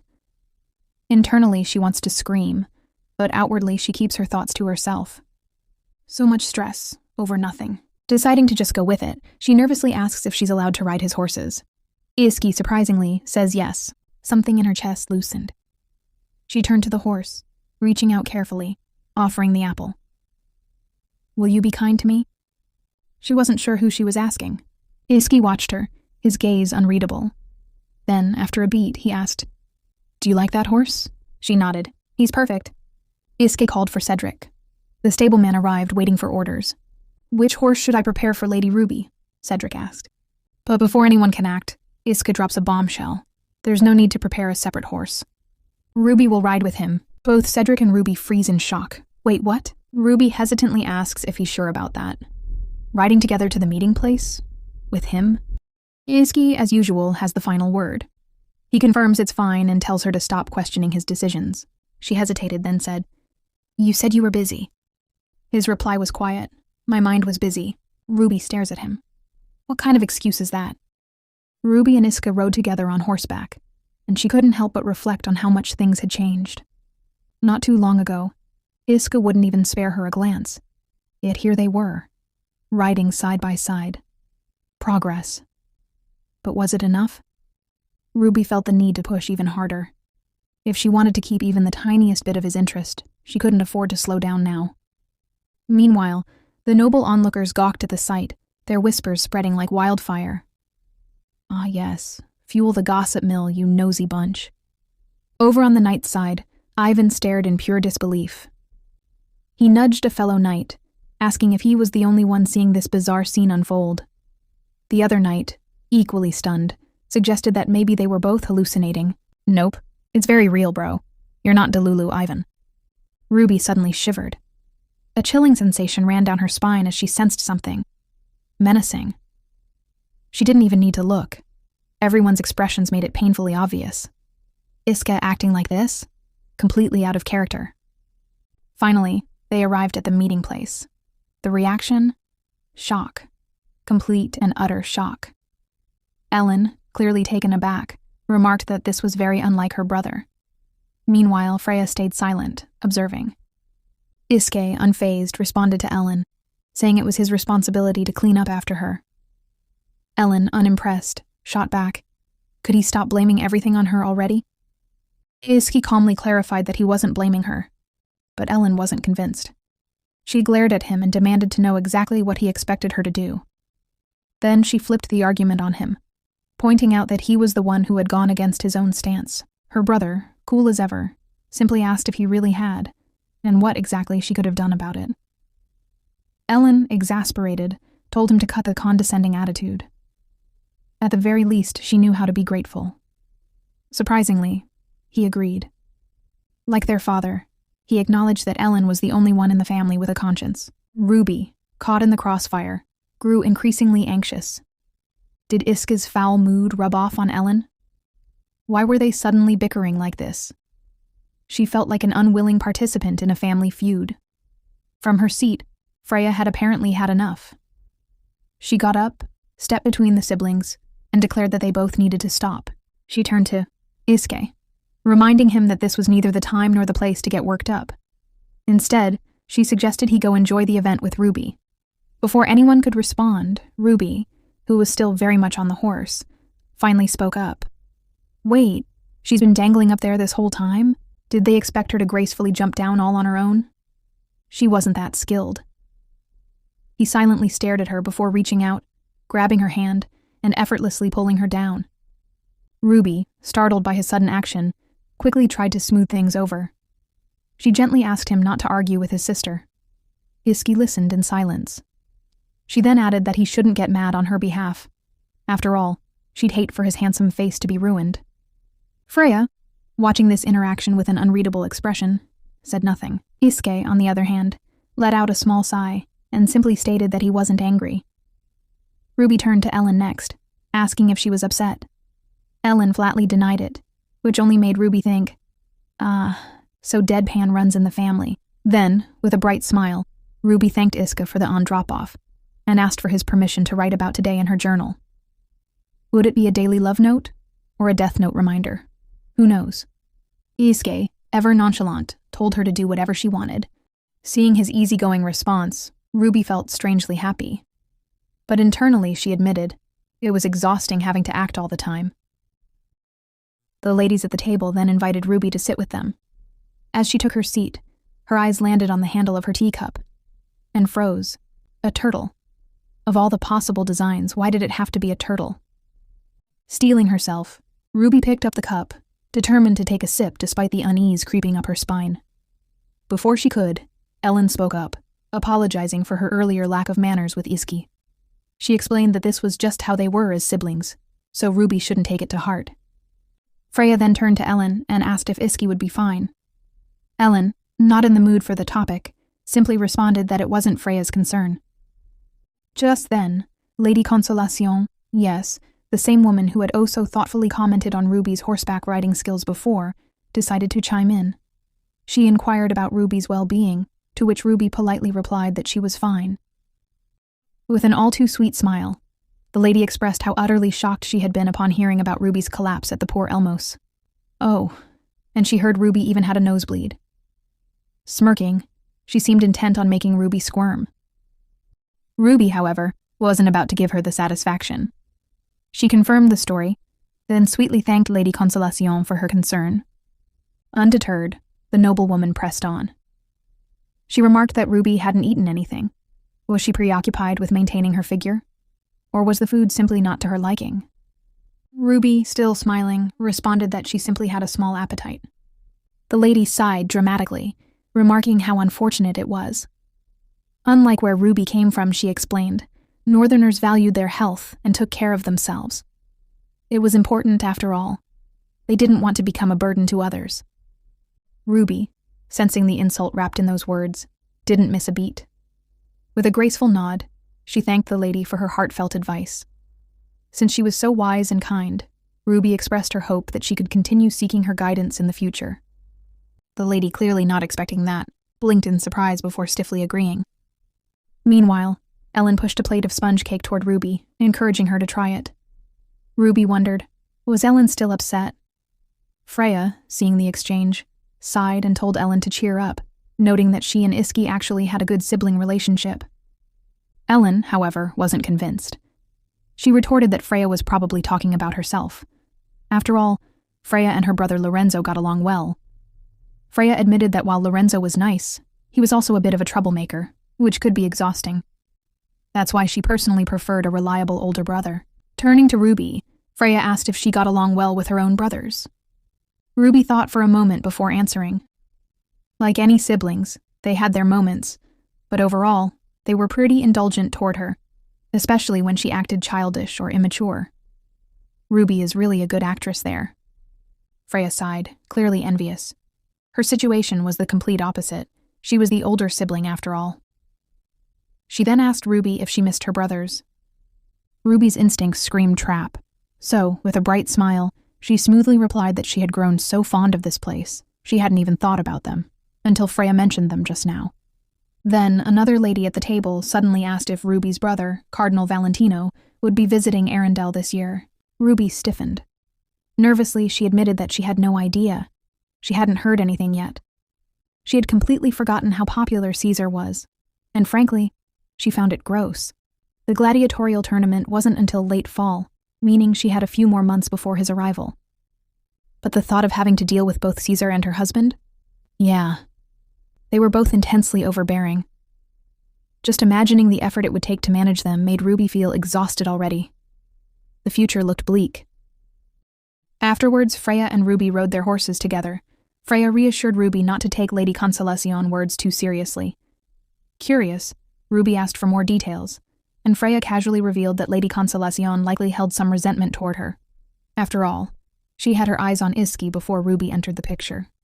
Still, Freya insisted that Lady Consolacion wasn't a bad person once you got to know her. Ruby, ever the graceful one, assured Freya that she never thought poorly of the lady. She even admitted that it was no surprise Iska had admirers. How could he not, when he was such an incredible man? At that, Freya remarked that Ruby was growing sweeter by the day. Then, out of nowhere, Freya confessed that she originally assumed Ruby would be difficult and high maintenance. Stunned, Ruby demanded to know why. Freya shrugged and explained that it was only natural to think so. After all, Ruby was the princess of Romana. Hearing that, Ruby silently agreed. If the original Rudbeckia were here instead of her, she probably would have been just as fussy, but only because of her tragic circumstances. Ruby couldn't help but feel sympathy for the real Rudbeckia. If life had been kinder, maybe she wouldn't have made such desperate choices. Just as Ruby was lost in thought, a strange feeling washed over her. Instinctively, she asked Freya if they were still on a safe path. Freya reassured her, saying there was no real danger as long as they didn't stray too far into the woods. She even added, with a teasing smile, that Ruby had been far too modest earlier. Her riding skills were actually quite impressive. Ruby humbly credited the horse, claiming it was just well trained. Freya wasn't convinced. Instead, she playfully suggested a riding match. Surprised, Ruby asked for details. Freya pointed ahead, explaining that if Ruby rode straight, she'd reach a crossroads. If she took the right path, she would loop back to the opposite side of their starting point. The first one there would win. Realizing this was a perfect chance to bond with Freya, Ruby eagerly agreed. With a grin, Freya offered her a head start, since she was more familiar with the path. Grateful, Ruby thanked her and spurred her horse forward, dashing off toward the crossroads. Looks like things are about to get interesting. Friendly race or the beginning of some unexpected chaos. As Ruby rides her horse, she takes in the breathtaking scenery around her. The open space, the wind rushing past. It's been so long since she's felt this free. No prying eyes watching her, no need to constantly be on guard. For once, she can simply enjoy the ride. Feeling refreshed, Ruby decides to make the most of this rare moment. Why not show off a little? Just as she's about to demonstrate her riding skills, she glances back to check on Freya, only to realize Freya is nowhere to be seen. Wait, did Freya get lost? Before she can even process that thought, something happens. A dark aura surges from the ground, wrapping around her leg like a snake and yanking her down. Ruby struggles to break free, but the shadowy force is relentless. One powerful strike knocks her out cold. By the time she regains consciousness, night has fallen. Blinking groggily, Ruby tries to figure out where she is. The forest around her is eerily silent until she hears rustling behind her. Heart pounding, she slowly turns her head. A strange creature emerges from the bushes. At first glance, it looks like a raccoon, but Ruby hesitates. Could it be a rabbit?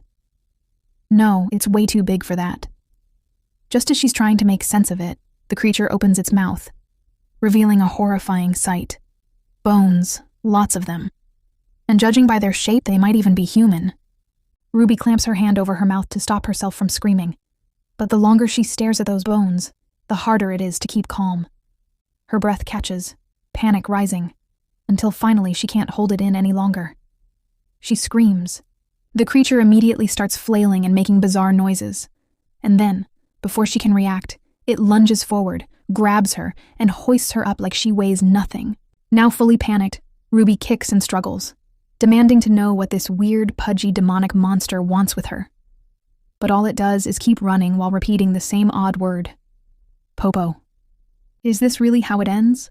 After doing everything to survive, is she now about to be eaten by some nightmare raccoon with too many bones in its mouth? Before she can dwell on her impending doom, Popo suddenly halts. A low, menacing growl rumbles through the trees. Instinctively, the creature shoves Ruby into the bushes, hiding alongside her. Ruby tries to peek at whatever made the noise, but Popo pressed her down, hiding her into place. Okay, message received. Stay hidden. A chill runs down her spine. Something is approaching. Then she sees it. A headless knight riding a horse. Her breath catches. What is that thing? She doesn't dare move. Neither does Popo. Minutes pass like hours. Then, finally, the creature moves away. Ruby cautiously peeks again. Gone. She exhales in relief. As she recovers from the terror, Popo starts rummaging through the bushes like nothing happened. Ruby notices a faint purple glow near her foot, the same eerie aura that dragged her into the forest earlier. Before she can react, whack! Popo smacks her head with a leaf. What was that for? She demands, utterly confused. Popo waves its hands dramatically, as if trying to tell her something. Wait, was it helping her? It lets out another Popo, which for some reason sounds like confirmation. Ruby's eyes widen. You understand me? Popo flaps its hands enthusiastically in response. But when she asks if it can understand human language in general, it shakes its head.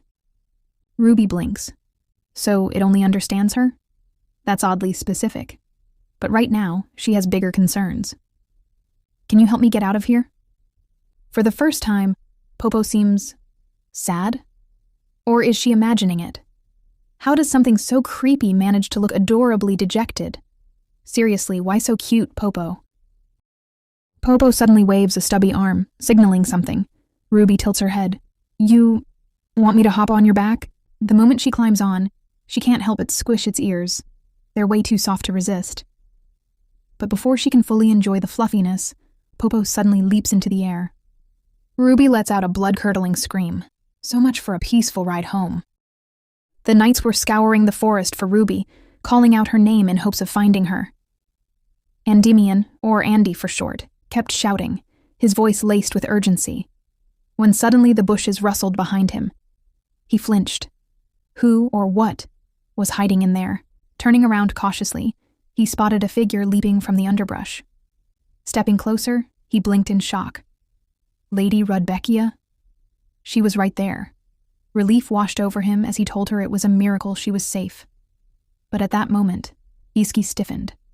Andy quickly signaled to the others that Ruby had been found, and the knights rushed over, bombarding her with concerned questions.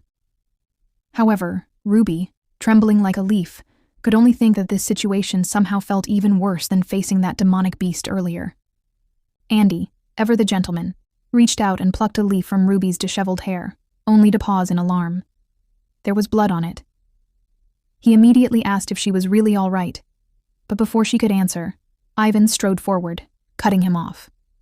"Step aside," Ivan ordered, leaving no room for argument. He then told Ruby to come with him. As she followed, she reassured herself. "It's fine.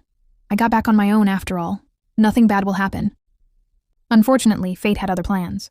Iske, watching her every move, coldly remarked, "It seems like you're always itching to stir up trouble one way or another." Ruby's breath hitched. Her legs gave out beneath her. Was he going to kill her? Desperately avoiding his gaze, she bit her lip. He, however, wasn't in the mood for silence. "Get up," he ordered. Andy, sensing the tension, stepped in. "Sir, she's clearly hurt." But Iski shut him down immediately. Turning back to Ruby, he continued in a voice sharp as a blade. "I already told you, you don't need to pull these kinds of stunts to get attention." Ruby flinched. That wasn't what she was trying to do at all. She quickly apologized, explaining that she truly had no choice in the matter. Iski glared at her for a long moment, before, to everyone's surprise, suddenly lifting her into his arms. "Forget it. We'll talk later, after your wounds are treated." Without waiting for a response, he barked out orders for the knights to leave the forest too. While they rode back together, Ruby stole a glance at Iski. "He said he'd tend to my wounds." She wasn't sure what he was thinking right now, but oddly enough, sitting close to him like this made her feel warm. After they returned, Ruby woke up in her chamber, only to find Iski sitting beside her. Blinking drowsily, she mumbled an apology, saying she must have dozed off on the way back. "That's not important," Iska replied, his tone unreadable. "Tell me what happened." Ruby hesitated. "He's actually asking for my side of the story." She explained how Freya had suggested a horse riding match, giving her a head start. But as she followed the path Freya had directed her to, something lunged from the bushes and grabbed her ankle. She tried to fight it off, but everything went black after she hit her head from the fall. She briefly considered mentioning the Popo monster but decided against it. Iski listened silently before dropping a bombshell. "Freya claims you ran off into the forest on your own, despite her warning you not to." Ruby froze. "What? Are you saying she lied?" Isk asked, his gaze unwavering. Ruby couldn't answer. Why would Freya lie? Was she trying to avoid responsibility? Or was this intentional? She and Freya had been getting along fine until now, so why? Before she could make sense of it, Iska spoke again. "Go back." Ruby blinked. "Huh?" "I'm telling you to return to Romana," he clarified. "I'll let you go. No conditions." Her heart stopped. She knew their marriage would end eventually. But this soon, even though the Borgias were arrogant and entitled, they couldn't demand a divorce without reason, and the Britannian royal family likely saw her as a valuable hostage. So why was Iska, Of all people, so willing to let her go. Without consequences. What was he thinking? Then the reality of returning hit her. If she went back to Romana, his sister Ellen would likely be forced to marry the Prince of Doria, making her vulnerable to her father's spies, who might try to eliminate her. And if Ellen died, the downfall of their family was inevitable. On top of that, if Ruby returned empty-handed, having failed to accomplish anything, Caesar would surely take it out on her. No, she couldn't go back. Iski's voice cut through her spiraling thoughts. This marriage was only for convenience. Staying together won't do either of us any good. You belong elsewhere. Ruby clenched her fists. Then, with no hesitation, she jumped out of bed and knelt before him. Pride? Who needs it? She just can't go back to that hell. Iski frowned. What are you doing? Tears welled in her eyes. It's all my fault, she confessed. I promise. I won't make the same mistake again. She was even willing to accept punishment. If he wanted, he could hit her. She wouldn't resist. Iski's jaw tightened. His hands curled into fists. Then suddenly he grabbed her, his frustration spilling over. You really know how to get on my nerves, he gritted out. You should have just acted like the princess you are, high and mighty, nose in the air. But no. Instead, you pull this. His voice grew harsher. I spent the whole night stirring up a mess over you, when I shouldn't have even cared if you were dead or alive. His breath hitched slightly, as if the words barely made sense to him. And yet, for some reason, I couldn't stop thinking about you. His eyes locked onto hers. Why? Why does someone like you keep making me feel this way? Ruby stared at him. Oh, she finally understood. Right now, Iski was choosing her over his childhood friend's words. That was what mattered. It didn't matter what he was feeling exactly. The important thing was, she meant something to him. Even just a little. And honestly, what could be more important than that? So she looked him straight in the eyes and said, I'll do anything you want. Iska stiffened.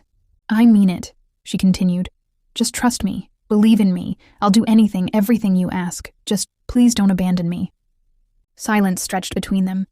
Then without a word, Iska stood up and quietly left the room, leaving Ruby alone. Come here, baby Ruby, so I can hug you. This is heartbreaking. Freya van Furiana, the picture-perfect noble lady. Confident, graceful, and adored by all, she was the kind of aristocratic lady people admired. Since the novel mostly revolved around the Borgia and Omerta families, Freya's character wasn't given much depth.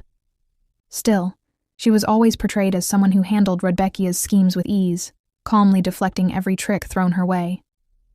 She acted as a mediator in conflicts, which made Ruby believe that as long as she avoided the original Rudbeckia's path, they could get along just fine. And yet, Freya had knowingly sent her into danger. Now, Ruby couldn't help but wonder, why? When they first met, Freya didn't seem to harbor any ill will toward her. But now, someone she once considered as insignificant as dust was slowly starting to get under her skin. Then, realization struck her like a bolt of lightning. She gulped. Oh no, I'm in deep trouble, aren't I? The next day, Freya came to visit Ruby. With a flawless expression of regret, she apologized, explaining that although she had been the one to suggest the race, she had frozen when she saw Iski's reaction and couldn't bring herself to tell the truth. Sure. A classic White Lotus move. Freya insisted she was genuinely sorry for the mistake, but Ruby knew better. If she were truly remorseful, she would have admitted everything in front of everyone, not just in private. See? Even Ruby sees through this act. Ruby eyed her carefully. Why was Freya bringing this up now, when they were alone? But keeping her usual composed demeanor, Ruby simply patted Freya's hand and reassured her, saying it was fine. It wasn't like Freya could have predicted how things would turn out. Yet Freya kept pressing on, claiming that it was all her fault that Iski was angry with Ruby. Ruby, maintaining her polite facade, reassured her again and then casually mentioned how much she had enjoyed seeing Arundel up close. For a split second, Freya hesitated, but she quickly recovered, flashing a sweet smile before thanking Ruby and offering her help if she ever needed anything. Ruby accepted the offer gracefully, but in her mind, she was wary. Up until now, Freya hadn't considered her worth engaging with, so why was she suddenly paying so much attention to her? Ruby knew that no matter what, people would always take Freya's side. She was precious to them, while Ruby was just an outsider. Ironic, really. The only person who even listened to her was her husband, the same man who would eventually kill her. Having her meal, Ruby realized she hadn't seen Iska since that day. And why was she really being confined to her room again? This is giving déjà vu vibes. Ellen, who was with her, mentioned that Iska's birthday banquet was coming up. Ruby immediately offered to help in any way she could, but Ellen simply told her that the banquet would proceed as usual and advised her to focus on resting. Honestly, that was probably for the best. Given her current situation, drawing attention to herself wouldn't do her any favors. Ellen then added that she'd be busy until the day before the banquet, and had arranged for the headmaid to assist Ruby in her absence. If Ruby needed anything, she should call for the headmaid. The moment Ellen left, Ruby let out a frustrated sigh. Just her luck. The headmaid was going to be serving her now. And lately, the maids had become so bold in ignoring her that even if she rang the bell, no one would show up until she'd nearly forgotten why she called them in the first place. And when someone did finally come, they always had an irritated look on their face. Well, except for Lucille. Bribing her had proven to be a brilliant move. Smirking, Ruby thought, "Nobody with a conscience can turn their back on me after accepting such an expensive gift." But there was something even more pressing on her mind. Her ever-so-suspicious husband. She suddenly remembered something and started rummaging through the drawer beside her. While Ruby was working on her embroidery, the headmaid entered and casually remarked that she hadn't realized Ruby enjoyed embroidery. Ruby nearly jumped. When had she even come in? She hadn't even rung the bell. Forcing a smile, Ruby replied that she wasn't particularly skilled at it. The headmaid then asked if the embroidery was a gift for Iska. Ruby confirmed, but admitted she wasn't sure how well it would turn out, given how long it had been since she last did any needlework. Not to mention, she had no idea what to embroider. The headmaid suggested a willow tree. She explained that Iska had often climbed a willow tree when he was young, and since it was gone now, it had become a nostalgic memory for him. Still keeping her polite smile, Ruby thanked the headmaid for the helpful suggestion. But the moment she started embroidering, a chill ran down her spine. The late Duchess Omerta's tragic death flashed through her mind. She had hanged herself from a willow tree. And now, the headmaid was telling her to embroider one? This wasn't a coincidence. It was a deliberate attempt to make Iska distrust her even more, and just like that, Ruby was certain. The headmaid was the one responsible for extinguishing the holy fire. The day of the banquet finally arrived, and Ruby had just finished Iska's gift. Chuckling to herself, she decided to write a card for her husband as well.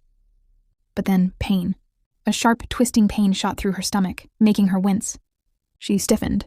Why now of all times? Her hands trembled as she reached for the bell. Even Mother Nature seemed to be against her today. Just her luck. The headmaid arrives and she asks Ruby if something is wrong. Ruby, groaning in pain, is too busy wondering why the headmaid is here instead of Lucille. Shouldn't she be the one handling this?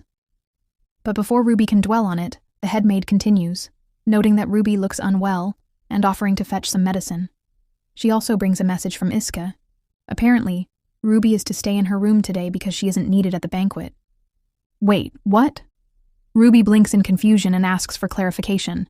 The headmaid simply reiterates that since Ruby isn't in the best condition, staying in would be best. She even offers to deliver anything Ruby wants to send to Iski. How thoughtful, insert sarcasm. Sometime later, Lucille arrives with medicine. As she hands it to Ruby, the latter requests that she call Ellen. However, Lucille informs her that Ellen is currently out and won't be back until after the banquet. Once Lucille leaves, Ruby replays the headmaid's words in her head, her irritation growing. How dare that woman say that to her? Did she really think Ruby would be foolish enough to entrust Iska's present to her? Clutching the gift tightly, Ruby reassures herself that no matter how upset Iska is, there's no way he truly wants her absent from his birthday banquet. Right? But doubt starts creeping in. What if Iska really doesn't want her there? What if the headmaid was telling the truth? She lets out a dry laugh. Considering it's Iska, it's not entirely impossible. Ruby wants to believe this is a lie, but another part of her suspects he's deliberately trying to distance himself from her. As the clock ticks, the thought of the banquet starting without her weighs heavily on her mind. She figures the headmaid has probably already told Ellen she's too sick to attend. Staring at the bell, she knows she can't just sit here and do nothing. Lucille returns and asks if she needs anything. Without hesitation, Ruby asks for her help. She wants to go to the banquet. Lucille hesitates, concerned about Ruby's condition, but Ruby insists that she only needs help getting dressed. Then, in a last-ditch effort, she takes off a ring and offers it as a bribe. She thinks to herself that she's been cooped up in this room for days. She just needs a little breather, and then she'll come right back. Lucille eyes the ring for a moment before finally giving in. With her assistance, Ruby gets ready. A few moments later, Ruby is fully dressed and ready to leave. Before she goes, the maid warns her to return as soon as possible. Ruby nods. Finally, she's free. Upon arriving at the banquet hall, she decides to sneak in, quickly hand over Iska's gift, and slip out. She can't believe she's going through all this trouble for something so simple. But just as she's about to enter, a sudden thunderstorm breaks out. Ruby stops in her tracks, staring at the pouring rain. Of course, because her luck wasn't bad enough already. Muttering to herself, she trudges through the corridor, feeling as if even the heavens have turned against her. And just to make things worse, her carefully prepared gift is now completely soaked. Then, from inside the banquet hall, she hears laughter. Curious, she peeks inside and sees people chatting happily. She stares at the wet, ruined gift in her hands and lets out a bitter sigh. Must be nice to be in there, having fun. Meanwhile, here she is, soaking wet and miserable, all because of that husband of hers. But before she can stew in her misfortune for too long, she suddenly hears a familiar voice. Looking up, she sees Freya talking with him. Her heart sinks. The sight of them, comfortably surrounded by others, makes her feel out of place, unwanted, like she doesn't belong here at all. Silently, she shuts the door. Maybe she should just go back. Showing up like this, dripping wet and pathetic, would only lead to more humiliation. What's the point? As she turns to leave, she glances at her ruined gift. Compared to whatever Freya must have given to him, this thing probably looks like a joke. She lets out a dry chuckle at her own foolishness. Then she sneezes. When she looks up, the rain has stopped. Where is she? Before she can make sense of her surroundings, she suddenly collides with someone. Pain shoots through her shoulder, and she winces, internally grumbling about how it nearly broke from the impact. She doesn't even have the energy to care about who she just bumped into. She's really not in the mood for this. But then the person recognizes her and calls out her name. Ruby freezes. Oh no, it's Lorenzo again. She immediately feels annoyed. Great, just what she needed. Lorenzo, seemingly concerned, asks if she's all right. Ruby, however, is having none of it. She coldly tells him he can go ahead and curse at her. Lorenzo blinks, clearly taken aback. What? She sighs and elaborates. She knows everyone hates her, so he doesn't need to bother pretending. He might as well just insult her outright, like he did last time. Lorenzo looks even more baffled. He frowns and tells her he has no idea what she's talking about, but Ruby isn't done. Clenching her fists, she firmly states that she knows her place. She sniffles and reassures him that she won't be greedy. She'll live quietly, like a mouse, so he can stop acting like she's some nuisance. With that, she turns around, deciding to leave before she embarrasses herself even more. But the moment she does, she stops. Right in front of her, standing in the corridor, are Andy, Ivan, and her husband. What are they doing here? The moment Ruby locks eyes with him, who's staring straight at her, her face heats up in embarrassment. How long have they been standing like this? If he's angry at her for coming here against his wishes, she's sure to get scolded. Not wanting to face his reprimand, especially in front of Lorenzo, she quickly turns and makes a run for it. But, as if the universe is determined to make things worse, she suddenly trips and falls flat on the ground. Just great. As if this wasn't already humiliating enough. Before she can even think about getting up, Iski approaches her and effortlessly lifts her. He leans in slightly, as if about to say something. But before he can, Ruby panics. Tears welling up, she quickly apologizes for disobeying him. She insists that she was only here to give him his birthday present and had no intention of staying. She was going to leave right after. Iske, completely confused, asks her what she's talking about. Ruby blinks, just as puzzled, before carefully explaining. She knows he didn't want her at his banquet, but she just wanted to give him a gift. That's the only reason she came. At that, Iske's expression darkens slightly. Who told you that? He asks. Ruby freezes. That's not the reaction she expected. Suddenly, her mind pieces things together, and her eyes widen in realization. The headmaid, that wicked woman, tricked her. A wave of hope washes over her, and she hesitantly smiles. So, does that mean you don't want to cut ties with me? she asks cautiously. Then bracing herself, she adds, "And does this mean you'll accept my gift?" Internally, she's relieved. There's still a chance. But her optimism is short-lived. Just as she thinks things might be okay, she notices something. Isk's sad expression. He looks like he wants to say something, but then, at the last moment, he presses his lips together and stops himself. Ruby doesn't know why, but the sight unsettles her. Meanwhile, behind them, Ivan suddenly explodes at Lorenzo. "Didn't I warn you not to run your mouth?" he yells. Ruby, curious, turns to look. She sees Lorenzo flinching as Ivan scolds him like an angry older brother. "I didn't do anything this time," Lorenzo protests, looking completely innocent. Ruby stifles a laugh. She didn't expect this, but honestly, watching Lorenzo get scolded like this is extremely satisfying. Iske, noticing her amusement, remains silent for a moment before turning to Ivan. "What song?" he suddenly asks. The entire area seems to freeze. Iske narrows his eyes. "I asked, what song?" Ruby's mind immediately flashes back to something Andy once told her. How he was chosen as Iske's squire because the one before him got into huge trouble for singing an obscene song in front of him. Ruby clenches her hands. Oh, so that's why everyone just went silent. As much as she'd love to watch Lorenzo suffer the consequences of his loose lips, she absolutely does not want to hear that song again. And more importantly, she really doesn't want Iske to know about it either. Right then, she suddenly sneezes. Iske immediately turns to her. "Are you okay?" he asks. Ruby blinks. Then, without missing a beat, she gives him a sweet smile. "Oh, you're so thoughtful and caring." Iske immediately averts his gaze. Ruby, sensing an opportunity, pushes her luck. "So, does this mean you're not angry anymore?" she asks. Then, testing the waters further, she adds, "And you don't hate me, right?" Iske doesn't respond. Instead, he helps her up and simply says, "Let's go inside." Ruby stares at him in shock. Like this, she's still a complete mess, she thought. But before she can argue further, they step into the banquet hall. Almost immediately, Ellen spots them and rushes over. "Why is Ruby here?" Ellen asks. Then turning to Iske, she demands, "What happened?" Iske, not in the mood for explanation, simply says, "We'll talk later. For now, take Ruby to get changed and come back together." Without further questions, Ellen takes Ruby away to freshen up. As Ruby changes, Ellen casually mentions something she expected. Apparently, the headmaid told her that Ruby was too sick to attend the banquet. "I didn't question it," Ellen adds, "since you did seem unwell the last time I saw you." Ruby hesitates before explaining, "Actually, I was told that my presence wasn't required at the banquet."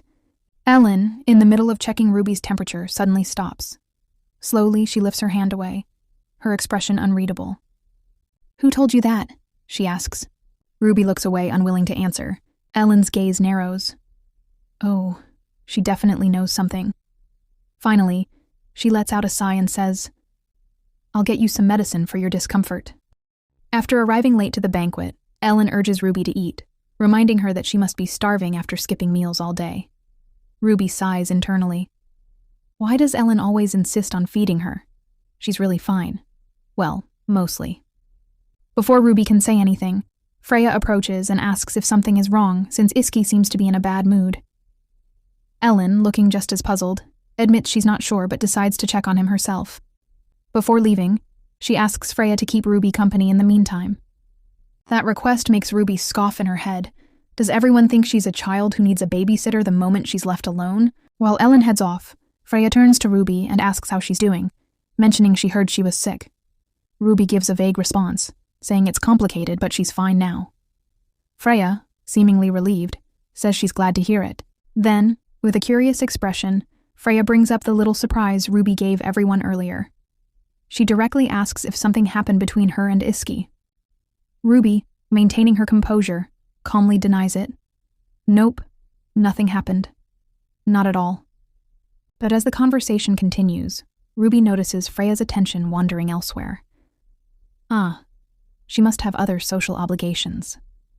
Not wanting to keep her, Ruby tells Freya she's free to go if she has something to attend to. As expected, Freya does have prior commitments and takes the offer. Before leaving, she reminds Ruby to call for help if she needs anything. Ruby simply smiles in response, though deep down, she knows there's no one she can really call for help anyway.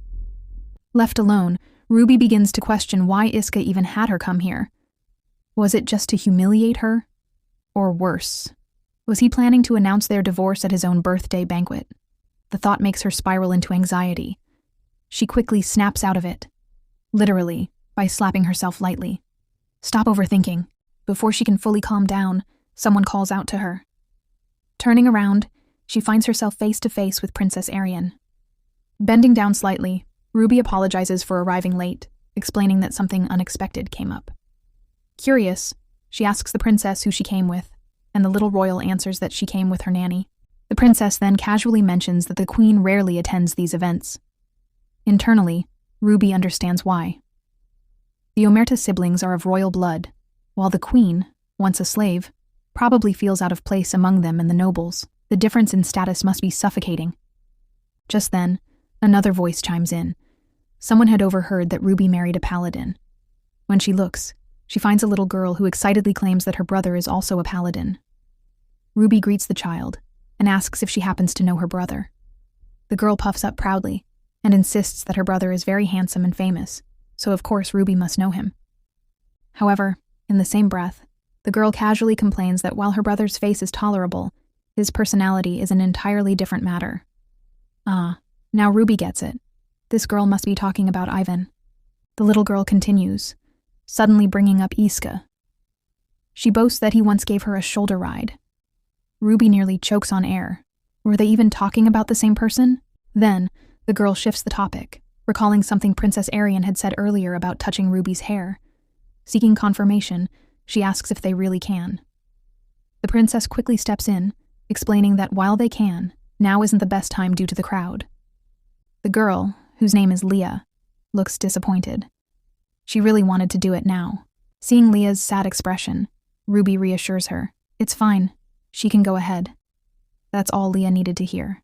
In the next moment, both Leah and the princess happily start playing with Ruby's hair, braiding it with great enthusiasm. Their fun is short-lived, though. A deep voice cuts through the moment, questioning what they're doing. All three girls freeze. Turning around, they come face to face with Iske. Immediately, Leah and the princess instinctively hide behind Ruby. Not missing a beat, Ruby asked Iske if he just went somewhere. His response? A deadpan. Why would I leave? It's my banquet. Oh. So he's reminding her that he's the center of attention here? How typical. As if on cue, Ivan suddenly appears. He commented that he figured he'd find his sister causing mischief around Ruby. Ivan then turns to Leah, asking if she introduced herself properly. Leah sheepishly admits that she might have skipped the formalities, but did take the opportunity to gossip about him. Ruby chuckles and tells Ivan that the princess and Leah were the ones keeping her entertained. The two girls nod enthusiastically in agreement. Meanwhile, Iska extends a hand toward Ruby to help her up. She hesitates, questioning his motives. Was this just because it was his birthday? A momentary kindness? Pushing aside her doubts, she takes his hand. The moment she does, he unexpectedly pulls her close. Shocked, Ruby blurts out, "Can you do that again?" Iska stays silent, his face unreadable. Realizing what she just said, Ruby quickly apologizes, assuring him that she'll try not to be a bother. However, Iska continues staring at her, making Ruby wonder what's going on inside that head of his. Then, she suddenly remembers. She has a gift for him. Taking it out, she notices his eyes immediately fixating on it. So this was what he was waiting for. She explains that the gift got slightly damaged in the rain earlier. It's not much, but she stayed up all night making it for him. With a warm smile, she sincerely wishes him a happy birthday and thanks him for being born. Yet Iski doesn't react. He doesn't even take the gift. Ruby waits, arms growing heavy from holding it out. Finally, after what feels like forever, he slowly reaches out and takes it from her. He notices a small note attached. Ruby quickly explains that she wrote him a letter of apology. But as he grips the gift tighter, Iski mutters, "You're so foolish." His expression hasn't changed. What's with that face? Did he not like the gift? Nervously, she asks if that's the case. Iski finally looks at her and answers, "I do." Surprised, Ruby asks again, "You mean it?" With the same unreadable expression, Iska replies, "I do." And just like that, Ruby feels a wave of relief wash over her. The weather took a sharp turn for the worse. Cold winds howled through the north, making Ruby shiver. She sighed, realizing this was just how things were up here. Catching even a glimpse of the sun before summer? Practically a miracle. Enter Duke Omerta, the father of Iske and Ellen.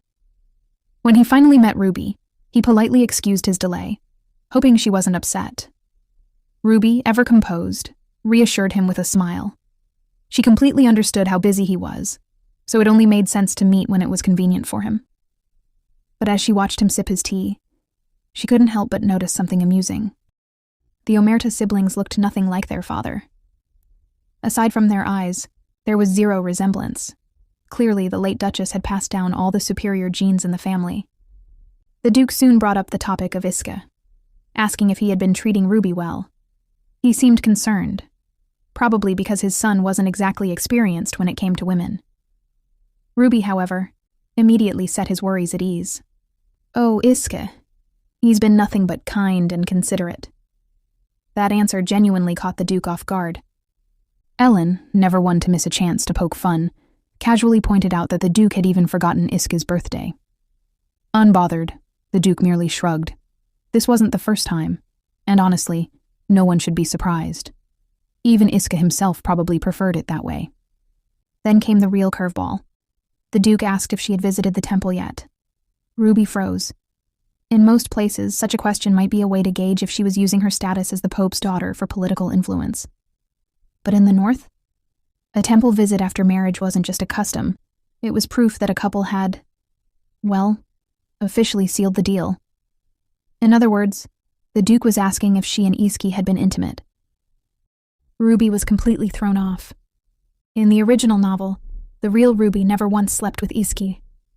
No one had ever pushed for them to fulfill their marital duties, so it never happened. The Duke, noticing her lack of response, quickly put two and two together. Yep, nothing had happened yet. That's when Ellen dropped another bomb, revealing that Iske didn't even show up on their wedding night. That was all it took for the Duke to shoot up from his chair, frustration clear on his face. "So much time has passed, and you're telling me you still haven't finalized your marriage?" he exclaimed. He sighed deeply, shaking his head as if he didn't know what to make of the situation. Ruby clenched her fists in irritation. Why was he acting like this was her fault?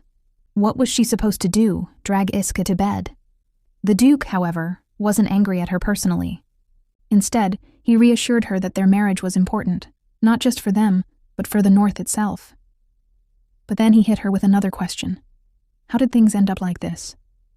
Ruby understood why he was so invested. Given her unfortunate history with engagements and marriages, a proper union was crucial. Without consummation, could they even call themselves husband and wife?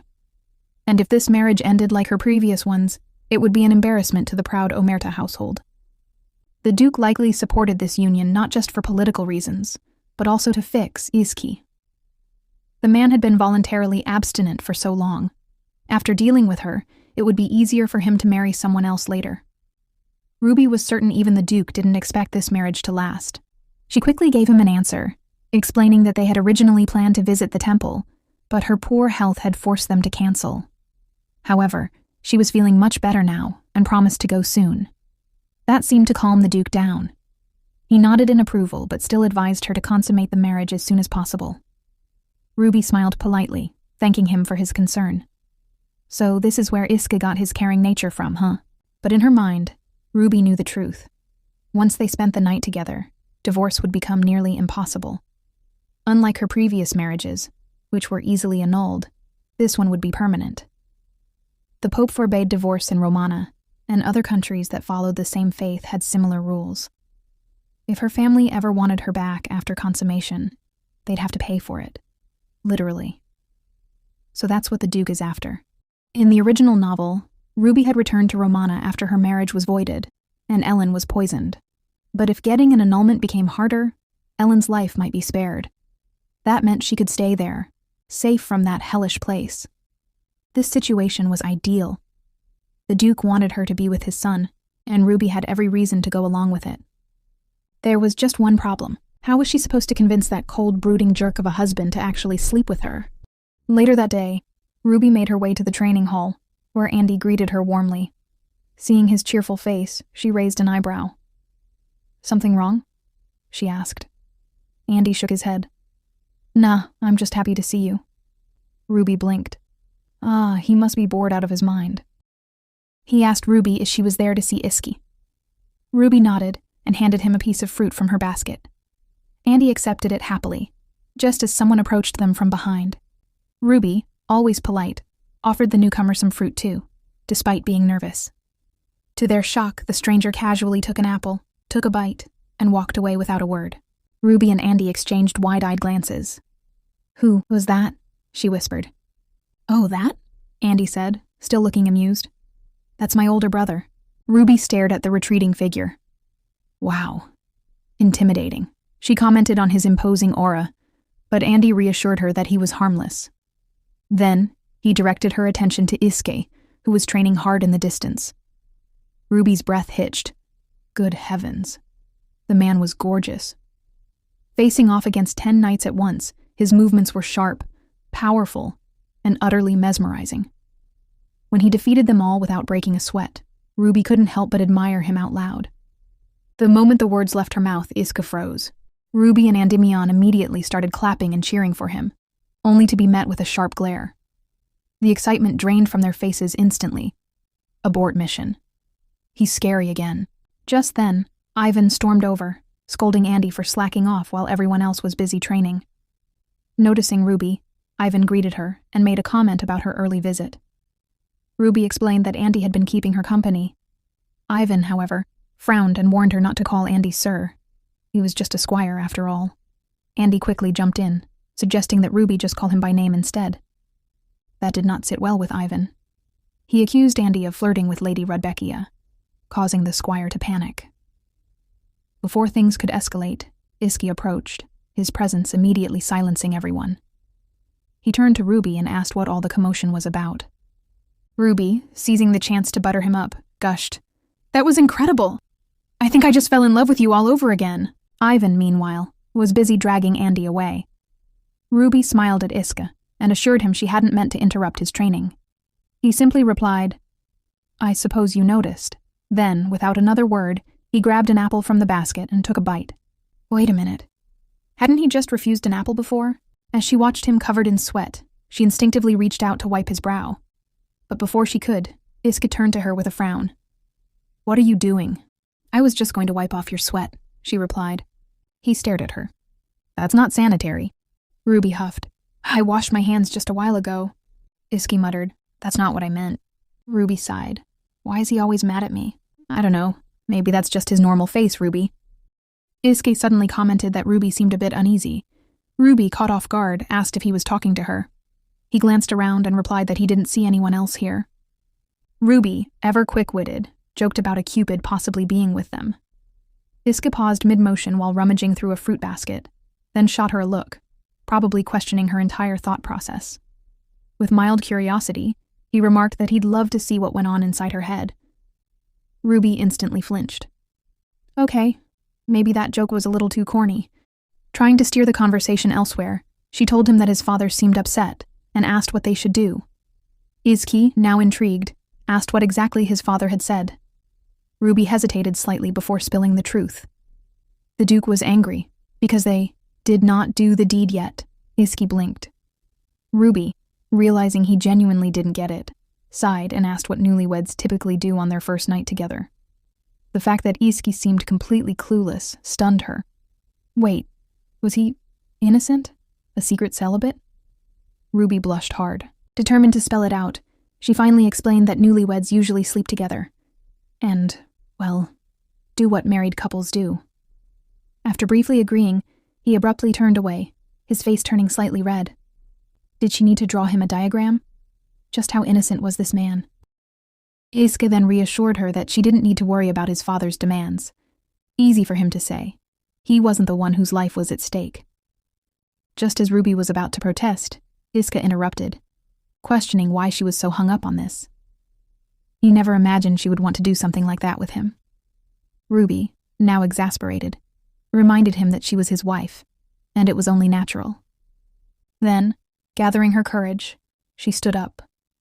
She was dead serious. She didn't want to go back home. As long as she could stay by his side, that was enough. But if he found someone else he wanted to marry, She wouldn't be able to stop him. Still, she hoped it would be his own choice, not something forced upon him. Iski remained silent for a moment, before finally asking if there was another reason she was so desperate to avoid going back to Romana. Ruby flinched, frowning slightly. Was he doubting her sincerity? Before she could answer, Iski stood and stated that she was right. If they consummated their marriage, no one would interfere. He asked her, plain and simple, if she was going to change her mind. Ruby firmly denied it. That was all Iski needed to hear. He turned, saying he would see her tonight. Ruby gawked at him, almost tripping over her own words. Was he really serious? Were they actually doing this tonight? She quickly asked if she should go to his room or wait for him.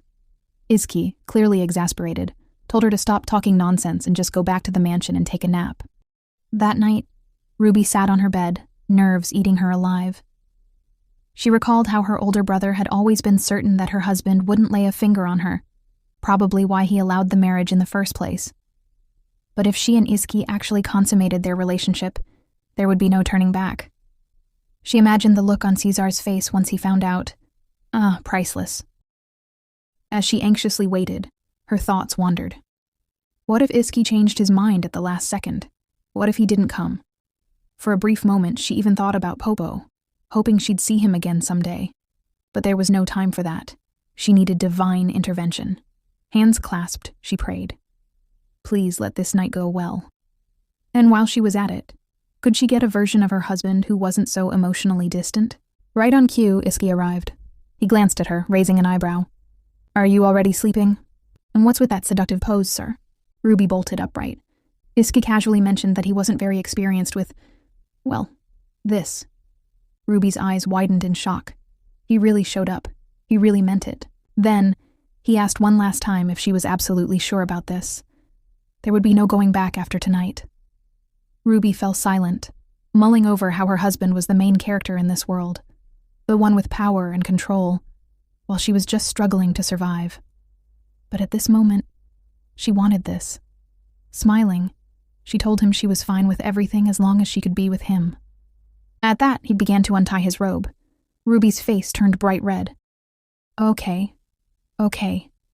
This was happening. As he approached her, he noticed she was trembling. With a worried look, he asked if she was scared. Ruby flinched. She quickly denied it, saying she was just nervous. Unfazed, he told her to relax. It was his first time too. Then he moved to undress her, touches her lips, and said, You can stop biting your lips. That's what I should be doing. Ruby blushed hard. He's definitely not innocent. At all. Iski continues, but then he suddenly noticed something. A large scar on her back. His expression darkened. Ruby immediately knew what he had seen, and wished he hadn't. She explained a bit awkwardly that she got hurt as a child while playing. Iska, clearly not convinced, questioned how a simple game could leave such a scar. Ruby elaborated. Her cousin, quite the troublemaker, had been messing around with a whip while they were pretending to be in a circus. He remained silent for a moment before quietly sliding her clothes back on. Ruby hesitated. Was something wrong? Why wasn't he saying anything? Was he disgusted? Panic flared in her mind. If that was the case, what was she supposed to do now? This was her one chance. Before she could stop herself, she suddenly tackled him, pushing him down onto the bed. Iske, taken aback, demanded to know what she was doing. Ruby, struggling for words, simply said she was trying to make him lie down. A tense silence filled the room before he asked if she had more scars. Was she hurt elsewhere? Ruby's heart pounded. He stopped because of the scars. He cared. She had a few more on the back of her thighs. But should she tell him? What if he got mad, thinking she was lying? Before she could answer, Iski sighed and pushed her away. Never mind, it's not important. He got up and lay on the other side of the bed. He didn't leave. That was new, but he was probably mad. She suddenly felt the urge to explain herself, to apologize. She told him she didn't mean to hide it from him.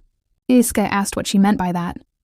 Ruby, flustered, admitted she was too embarrassed to tell him she was a troublemaker as a child. She promised she wouldn't lie again. Iske let out a sigh, then grabbed her hand.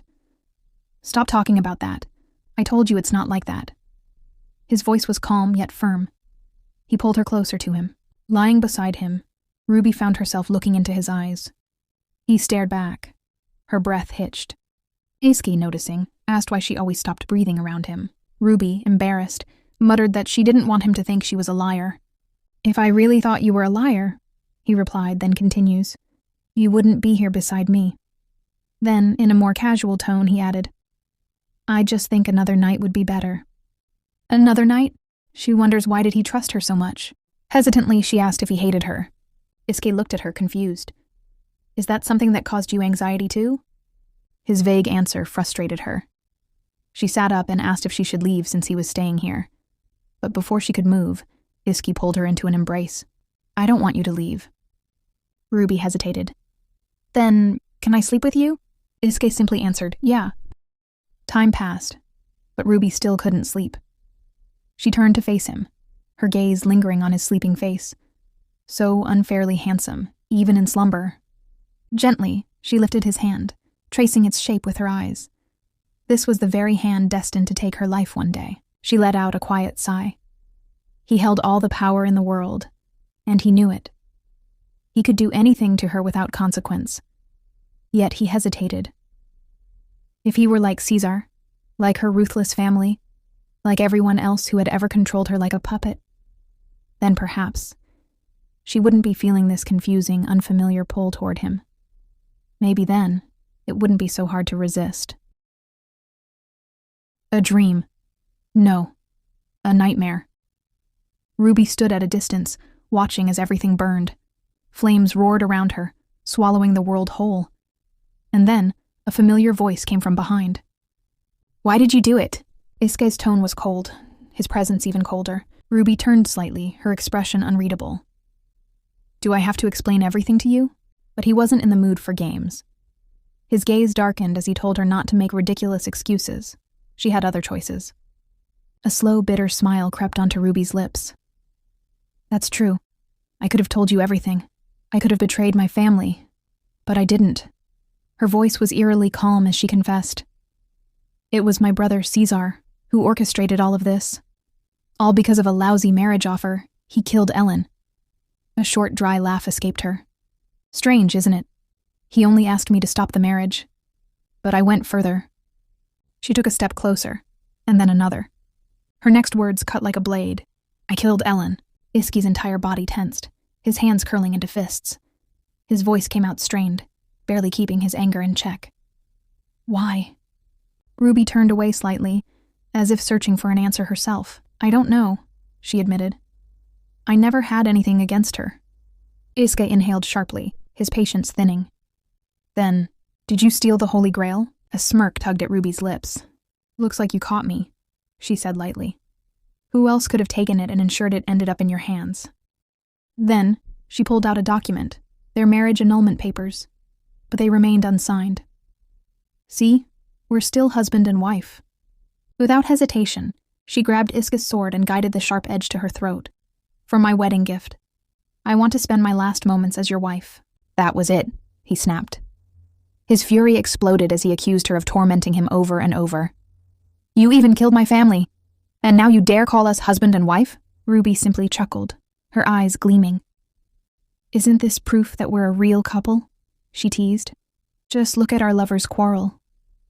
She stepped forward, her voice lowering as she whispered, I've always dreamed of this day, of this place drenched in blood. And look, you've made my dream come true. Iske's breathing grew uneven. His eyes, filled with conflicting emotions, shimmered with unshed tears. I was ready to do anything for you. A flicker of something unreadable crossed Ruby's face. I should have tested you, she murmured. I should have seen if you were really on my side, before I died. She let out a quiet breath and closed her eyes. This is my last wish. From someone who's already beyond saving. So stop hesitating. I love you. And then, Ruby's eyes snapped open. Her heart pounded as she sat up in bed. A dream. Just a dream. Beside her, Iske was awake, watching her closely. His voice was calm, steady. Did you have a bad dream? Ruby's thoughts were still tangled in the nightmare. But more importantly, why was he still here? Trying to shake off the unease, she glanced at him. "You're up early." Iske raised an eyebrow. "Thanks to a certain someone, I didn't sleep well." Then, as if the conversation was nothing unusual, he sat up and stated, "Let's eat together." Ruby blinked. "Excuse me?" "You heard me," he replied. "From now on, we'll have lunch together." Then, after a short pause, he added, "Come to the temple after that. If you have no other work, I have some free time today." As a maid helped her with her makeup, Ruby mulled over Iske's words. Since when was he the type to invite her to meals? Not that it mattered. Between the rich food and the lingering tension, she ended up throwing up everything. But more importantly, what was Iske planning? Was he taking her to the temple to comfort her? That didn't sound like him. If anything, it made more sense that he was using this as an opportunity to send a message to the hidden spies of Borgia among the priests of Arendelle. Perhaps he was warning them that the Princess of Romana was now in his hands, ensuring they wouldn't dare betray Arendelle. The more she thought about it, the more irritated she became. Before she could dwell on it further, someone called her name. It was Ellen. "I heard you're going to the temple with Iske," Ellen said, hesitating slightly. Ruby confirmed it, curious about the sudden visit. "I'm sorry for interrupting while you were getting ready," Ellen continued, "but I came to give you something." Ruby tilted her head. "What is it?" Ellen held out an envelope. "A letter, from Romana." Ruby froze. Ellen explained that Cardinal Valentino himself had sent it, and she thought it was best to deliver it in person. Taking the letter, Ruby's fingers tightened around the edges. Her expression darkened slightly. Noticing the shift in her demeanor, Ellen hesitated. "Are you okay?" Ruby forced a smile. "I'm fine." Later in the garden, Ellen brought up another matter. "You've been meeting with Princess Arian quite often." Ruby nodded slightly. "Then why not visit her at the palace?" Ellen suggested. "The Queen would be delighted as well." Ruby hesitated. "Would that really be all right?" Ellen shrugged. "That's up to you. You don't need permission." Then, almost as an afterthought, she added, "If you want, I can go with you."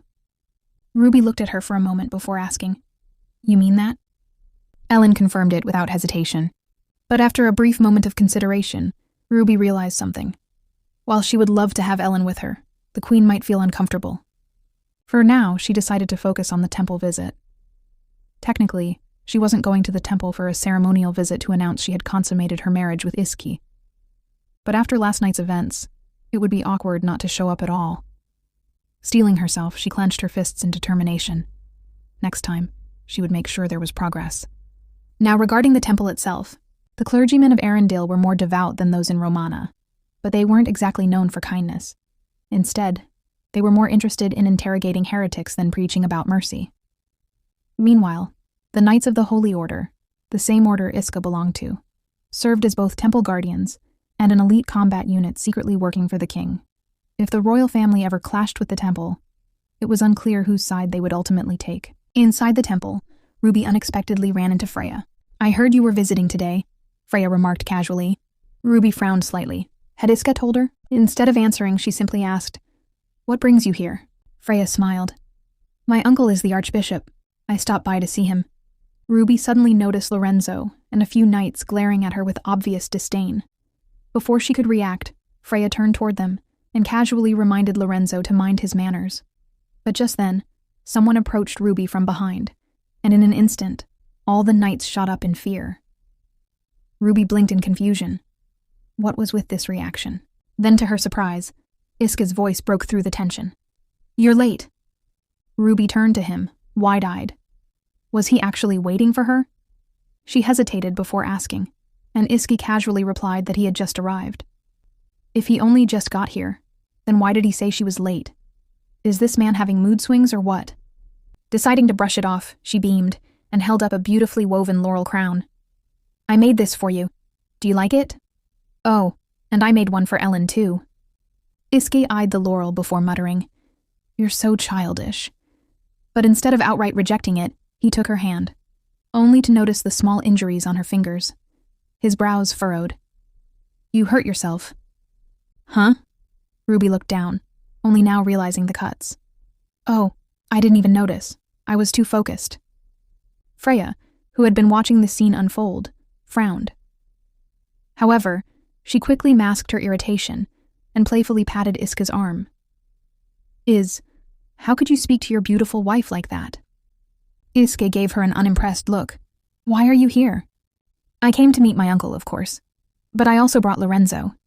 He has something to say to Lady Ruby. And what would that be? Freya continued smoothly. The other day, my brother may have offended Ruby. He wishes to apologize formally. Ruby internally sighed. So I'm expected to accept an apology that no one actually means. Instead of immediately responding, she turned to Freya and asked, Offended? What exactly do you mean by that? Freya's smile twitched slightly before she regained her composure. Oh, Ruby, you're so generous. There's no need to hide your feelings. I can only imagine how upset you must have been to hear those harsh words from Lorenzo. Ruby blinked. I wasn't upset at all. Freya visibly stiffened.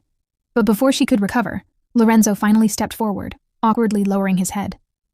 My behavior was inexcusable. I apologize. Isuke's cold voice cut through the air. Lorenzo! The man flinched before quickly ducking behind Freya like a frightened child. Ruby barely held back a laugh.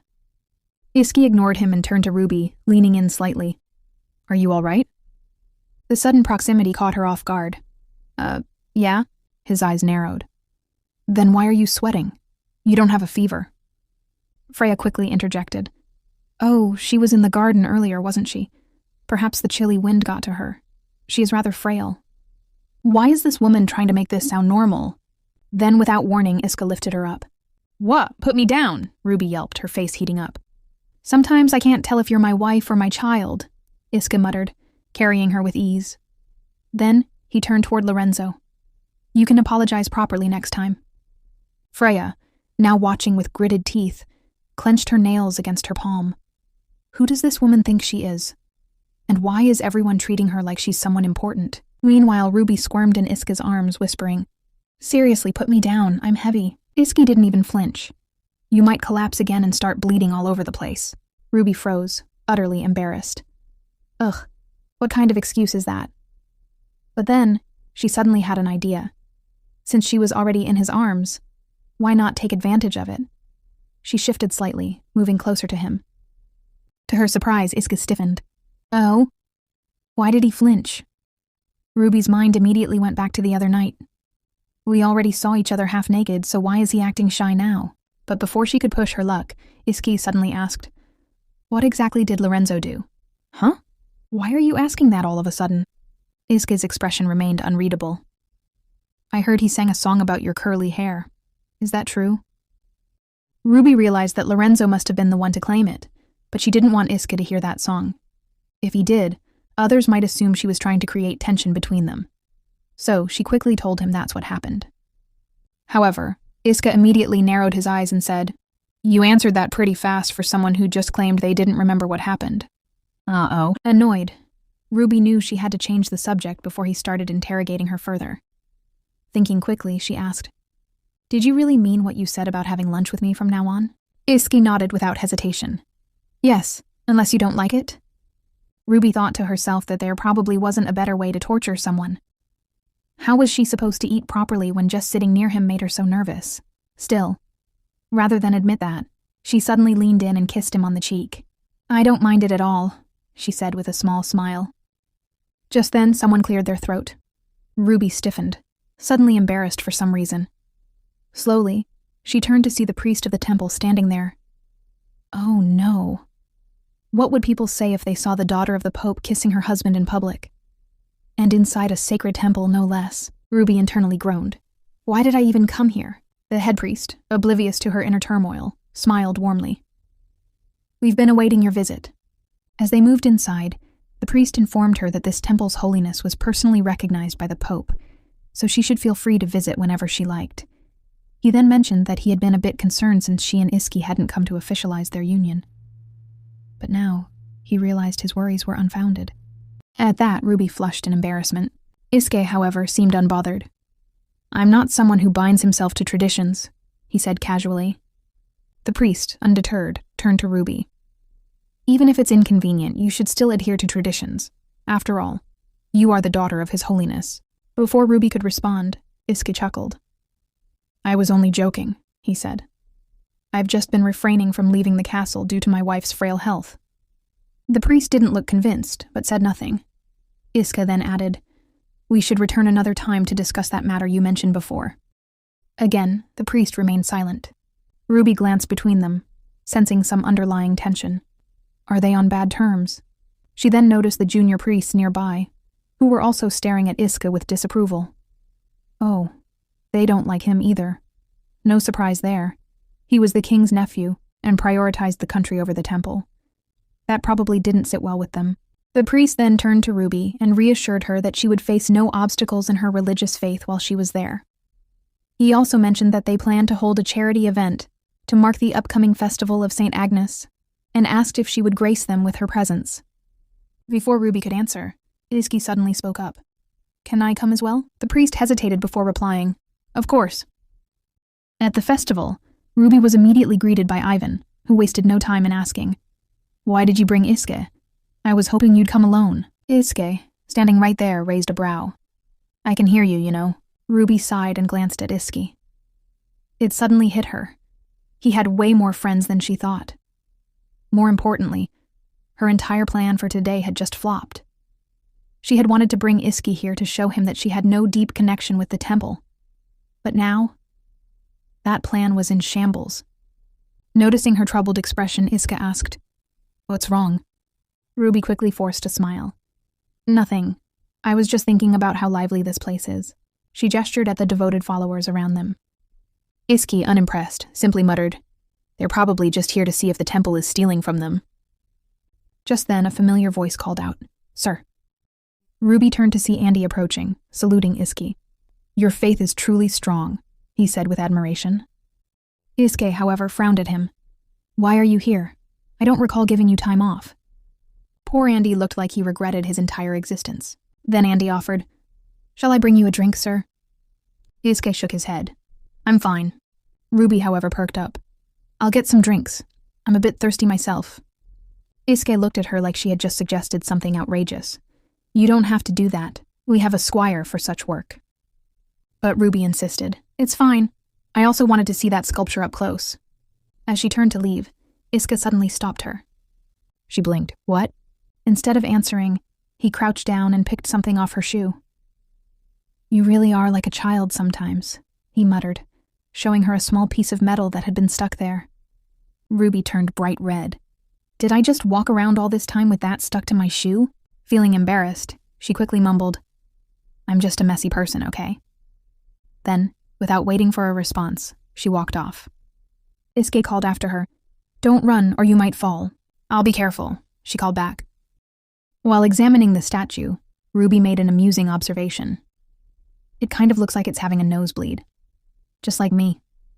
Andy, who was nearby, stared at her in shock. But Ruby grinned. You can laugh. It was a joke. Andy then chuckled and commented, Actually, I kind of relate to that statue too. Ruby turned to him confused. What do you mean? Andy explained. Any squire training to become a paladin in Arendelle has experienced spontaneous nosebleeds at least once. Why? It happens when we push ourselves to the limit.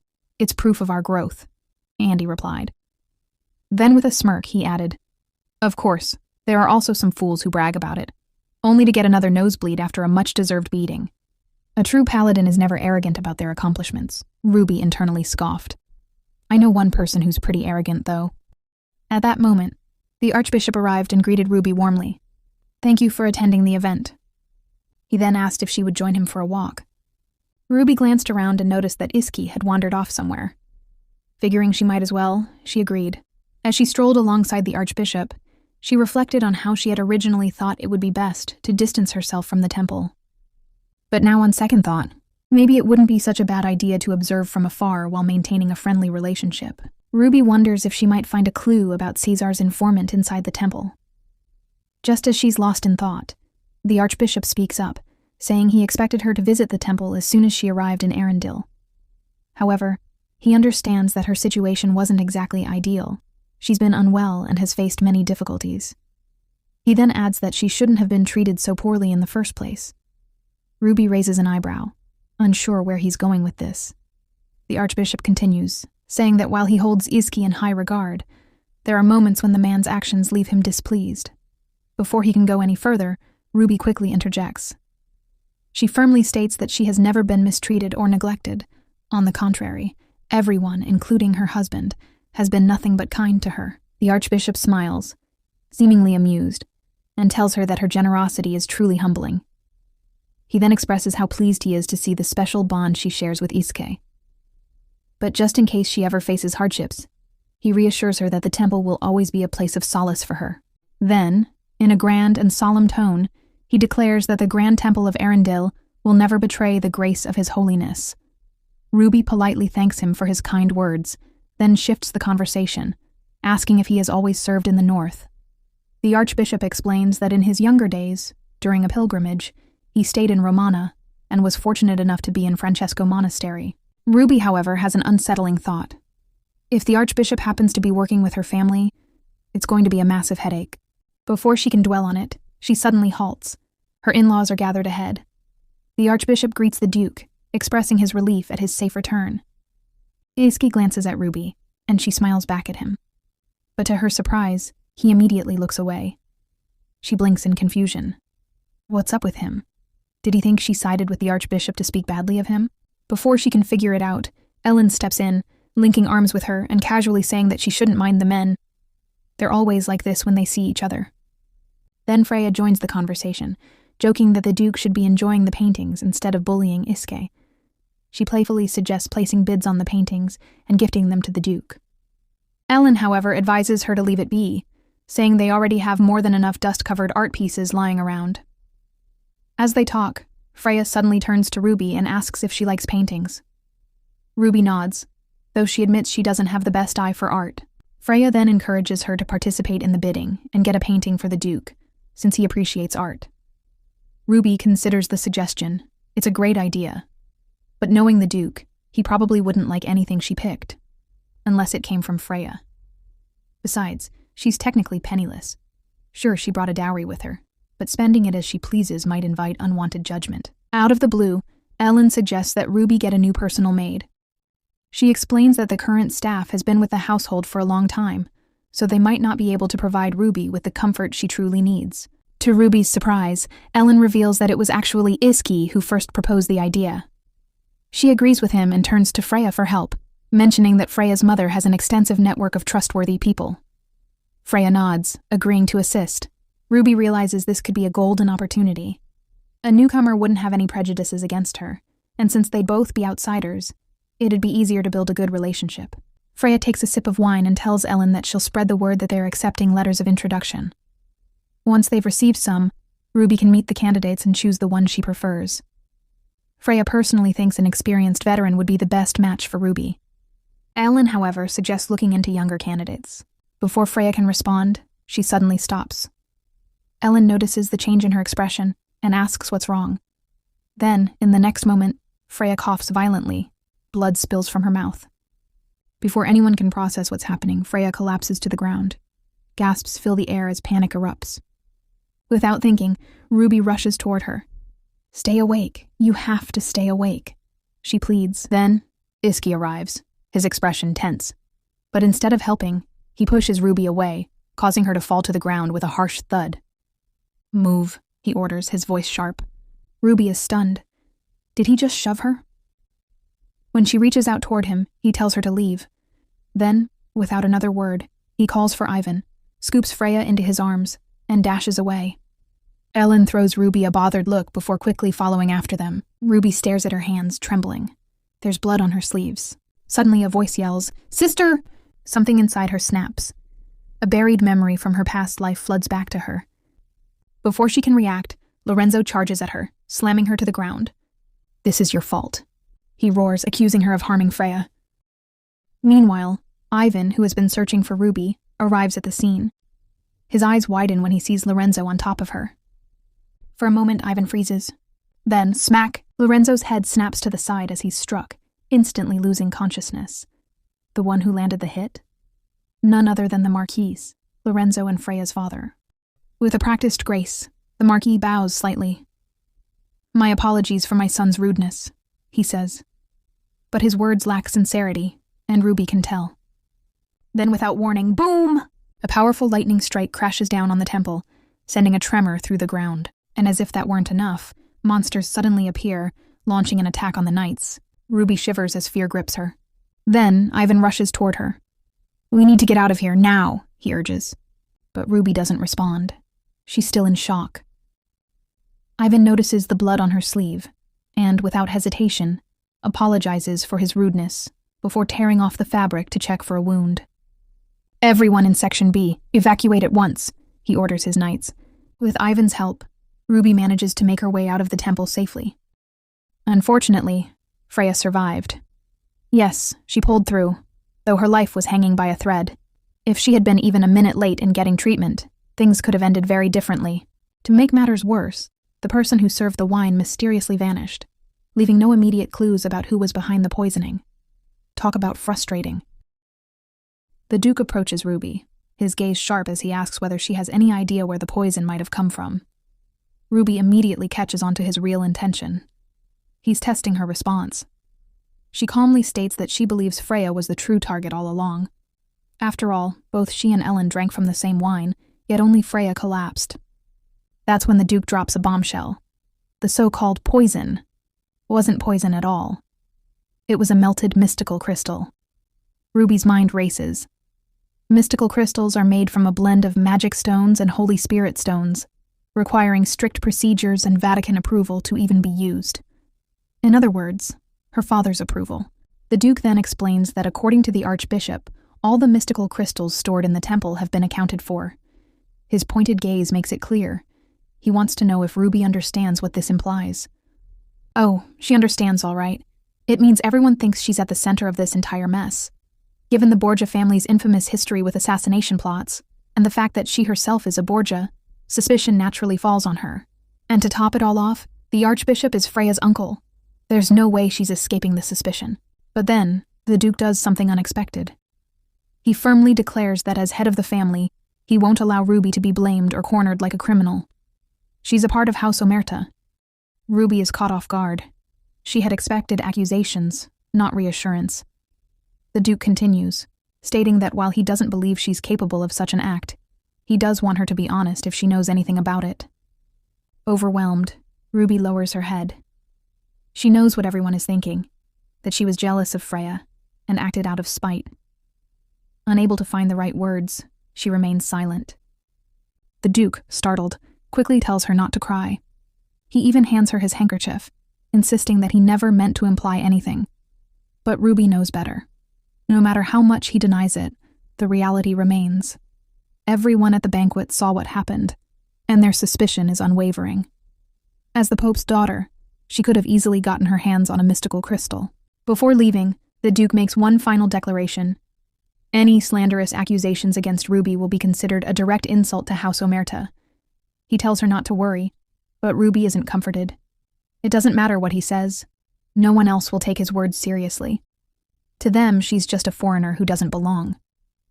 Later, as Ruby lies in bed, she starts forming different theories about what happened. Theory number 1. A deranged individual with a grudge against the temple or Freya's family might be responsible. Theory number 2. It could be the work of someone from Romana, but that seems unlikely, since using a mystical crystal would only implicate them. Theory 3.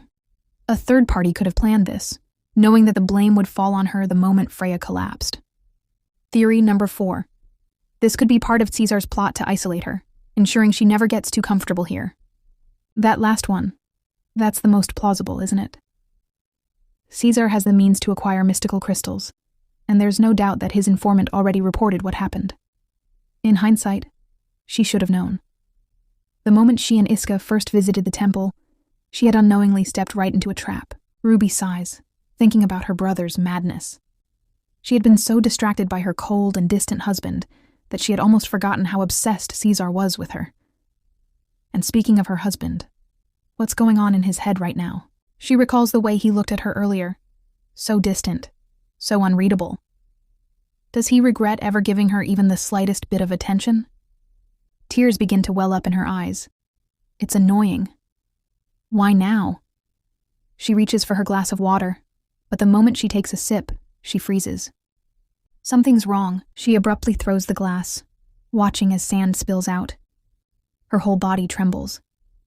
Is someone trying to make her suffer the same way Freya did? As she numbly wipes the spilled water off the floor, a bitter thought crosses her mind. Freya is so lucky. No matter what happens, she has people who will always stand by her. Then suddenly, a chilling presence behind her. Ruby turns her head slightly and sees Ellen. Her breath catches. There's something terrifying about the way Ellen is looking at her. Before she can react, Ellen slams her against the wall. "Why are you doing this?" Ellen's voice is sharp, laced with frustration. "I knew it from the moment I saw your hands." She grabs Ruby's wrist, her grip tight. "Do you want attention? Or do you think the food is poisoned?" Her voice rises in anger. "If you want to die that badly, do it quietly, instead of torturing yourself." Ruby meets her gaze with empty eyes. Her voice is eerily calm as she replies, "This is the only thing I have control over." Ellen's breath hitches. She instinctively takes a step back, as if she's just realized something terrible. For a long moment, neither of them speaks. Then, gritting her teeth, Ellen mutters an apology before storming out of the room, leaving Ruby alone. While Ruby sits in solitude, another realization dawns on her. The scar on her hand, one that isn't easily noticeable unless someone looks closely, comes from her own habit of forcing herself to throw up. Yet Ellen had noticed it immediately. Which means, has Ellen seen something like this before? Or perhaps, has she experienced it herself? Ruby's thoughts spiral, but one question lingers in her mind. Who exactly did Ellen remember when she saw that scar? The next morning, Ruby and Ellen sit together, quietly eating their meal. The silence is unbearable, thick with unspoken words. Ruby struggles to decide what to do. Eventually, she can't take it anymore. She pushes back her chair, stands up, and politely asks Ellen to excuse her, intending to leave. But before she can take a step, Ellen suddenly speaks up, stopping her in her tracks. With an unreadable expression, Ellen informs Ruby that the Archbishop has requested to see her sometime today. Ruby blinks, surprised, but quickly pieces things together. This must be about Freya's attempted poisoning. Keeping her composure, she smiles and thanks Ellen for letting her know. But the moment Ruby steps out, Ellen's face shifts into something strange, familiar, yet impossible to decipher. Later, as Ruby rides in a carriage toward the temple, her mind spins with possibilities. Could Caesar be behind the poisoning? If so, that would mean the Archbishop is working for him. But would he really go that far? Even if it meant endangering his precious niece? The carriage stops, and Ruby arrives at the temple, but her thoughts drift elsewhere. Iski hasn't visited her since the incident. If he truly suspects her, why hasn't he confronted her himself? Frustrated, she decides to sneak a peek at the training grounds, but instead of her husband, she finds Lorenzo and Andy. Instinctively, she hides. Andy, looking concerned, asks Lorenzo if his sister is doing any better. Lorenzo mutters that this whole situation is more complicated than it seems. Andy presses further. If Lorenzo is so worried about his sister, why isn't he at home taking care of her? And why is he sneaking around when he's supposed to be on probation? Annoyed, Lorenzo snaps back, asking if Andy would just sit still and do nothing if his own sister was vomiting blood and dying. Andy's expression hardens. He firmly states that no, he wouldn't stay silent, but unlike some people, he also wouldn't lose his mind and start accusing the wrong person. Lorenzo scoffs, laughing bitterly at the thought of Ruby being innocent. He sneers, saying he doesn't care if she's the Pope's daughter. Her whole family is rotten. Andy warns him to watch his mouth, reminding him that Ruby is the future Duchess of Omerta. That sets Lorenzo off. His face twists in disgust as he grinds his teeth. He practically spits out the words, "How dare she pretend to be Omerta's future Duchess when she's already stained with filthy Borgia blood?" He goes even further, insinuating that she's been involved in unspeakable things with her own brother. Andy has heard enough. In a flash, he grabs Lorenzo by the collar, furious. How could he say something so vile? But Lorenzo just smirks darkly. He can't wait to meet Ruby again, he says. Because when he does, he'll peel that thick skin of hers right off her face. Hidden nearby, Ruby trembles, horrified. Her breath catches in her throat. She can't listen anymore. Without thinking, she turns and dashes away, leaving the temple behind. She runs and runs, her vision blurring, until exhaustion finally catches up with her. She staggers, gasping for breath, and sinks to the ground. What now? Where can she go? Is there even a place for her in this world? Her body aches, her heart aches, everything hurts. As if summoned by her thoughts, Iska's face flashes in her mind. He was kind to her. But why? What held him back? Why did he believe her? Why did he protect her? Why did he fill her with the foolish hope that maybe, just maybe, he was different from everyone else? A rustling sound pulls her from her thoughts. She stiffens. Then, to her shock, Popo emerges from the bushes. "Popo?" she whispers, startled. He flaps his little hands in response. Ruby's heart clenches. "It's dangerous for you here," she tells him. "The temple is nearby. Did you come looking for me?" Popo flaps his hands again, as if confirming it. Ruby feels a lump in her throat. Tears prick her eyes. Even now, after everything, someone came for her. But as blood trickles from her nose, she realizes something. Everyone would be happier if she just disappeared. Popo suddenly lifts her up, taking her by surprise. Her eyes widen. "Popo, are you trying to take me with you?" she asks hesitantly. He nods. Ruby glances back at the temple one last time. Then, with a shaky breath, she wraps her arms around Popo. "Let's run away together," she whispers. Back at the temple, Iska sits on the training grounds. Ivan stands in front of him, holding up a mirror. "Take a look," he says. "Have you seen the atrocious-looking guy staring back at you?" Iska's eyes flicker with irritation. Ivan sighs.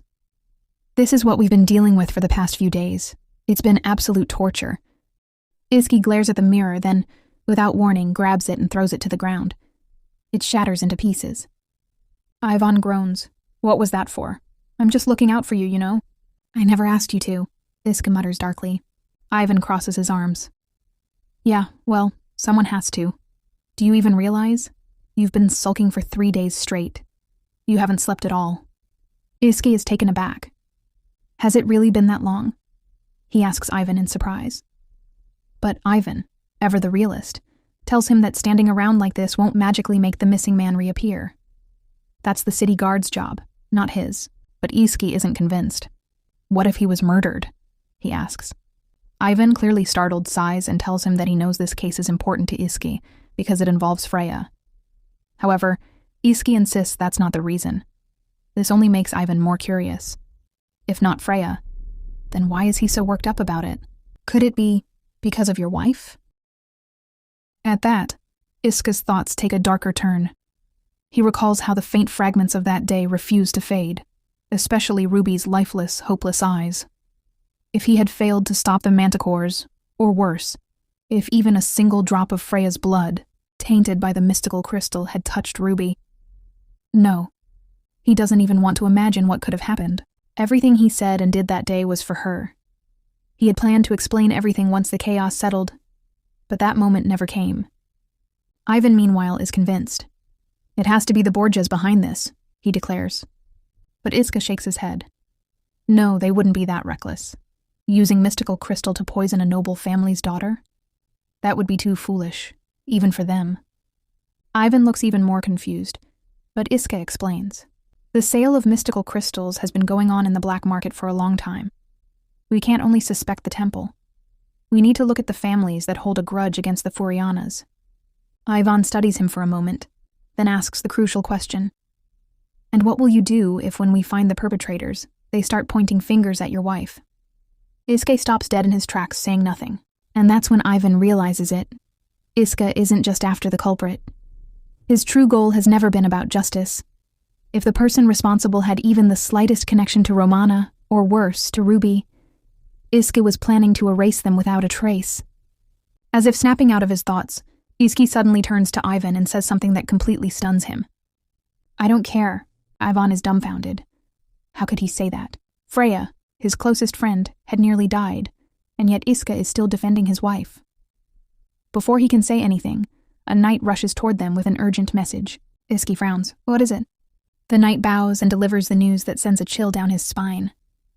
Lady Ruby is missing. Ruby slowly opens her eyes, only to be met with a horrifying sight. A monstrous creature is devouring an animal right in front of her. Her body goes rigid as the beast's gaze lands on her. Instinct kicks in. She plays dead, hoping it will lose interest. Moments pass, and Ruby carefully peeks. Just then, the monster tosses the half-eaten carcass right in front of her. A scream rips from her throat. Suddenly, Popo appears, witnessing the whole scene. Without hesitation, He grabs the animal's body and hurls it back at the monster.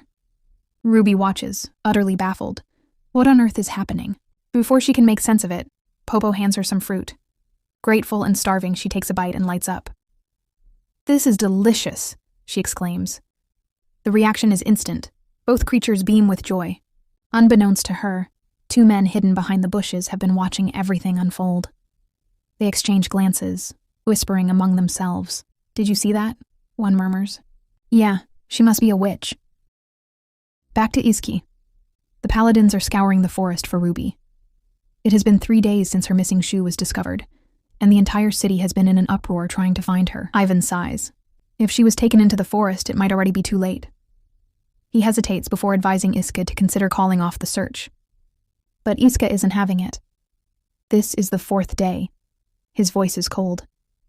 A noble woman of her status, someone constantly watched, went missing for almost half a day before anyone even noticed. Does that make sense to you? His mind races. Who should he blame? The Archbishop, who had summoned Ruby. The Omerta household staff, who never raised an alarm. Ellen, who had been too preoccupied with Freya to realize Ruby was missing. Or maybe even Freya, for demanding Ellen stay by her side. Or should he blame himself? The thought cuts deep. For days, he wasn't aware to the way Ruby was treated. The devotion of their household staff, especially the head maid, who had always been like a mother to Ellen, had made him overlook how cruel they could be to someone they saw as an intruder. He had forgiven the head maid once, thinking her actions were just misplaced loyalty. But now he realizes how foolish that was. He avoided marriage for so long because he feared turning into his father. Yet here he was, walking the very same path. No excuse could justify what he had done. By the time he finally realized that everything he did to protect Ruby only hurt her more, it was too late. He knows what Ivan and the others are thinking, but won't dare say out loud. But he refuses to give up. As long as there's even the slightest chance that she's still alive, he will keep searching. His heart tightens with an unspoken prayer. If even the fragile emotions she only revealed in the dead of night were to disappear, what would he do then? A sudden shout breaks his thoughts. A knight rushes up to him. "Sir, we've found 2 unconscious men. They appear to be poachers. When they woke up, they started babbling nonsense. I can't tell if they're just acting to avoid being captured." One of the men, shaking, suddenly speaks. "We're telling the truth. We saw it with our own eyes. A popori, and a griffin, with a blonde witch." Iski's blood runs cold. So where is Ruby now? Calmly picking berries. Popo soon arrives, this time bringing some of his kind. Ruby tilts her head. "Are these your friends?" she asks. Popo nods eagerly. She offers the other popori some berries, and they snatch them up before darting away in delight, realizing that the longer she stays in this place, the more fearless she becomes. Ever since she arrived, Popo and Griffin have never left her side. And it isn't just them.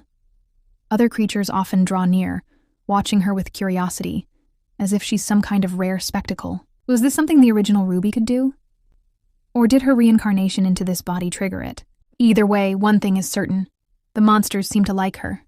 After some time, she turns to Griffin and Popo. "We should head back. Looks like it's going to rain."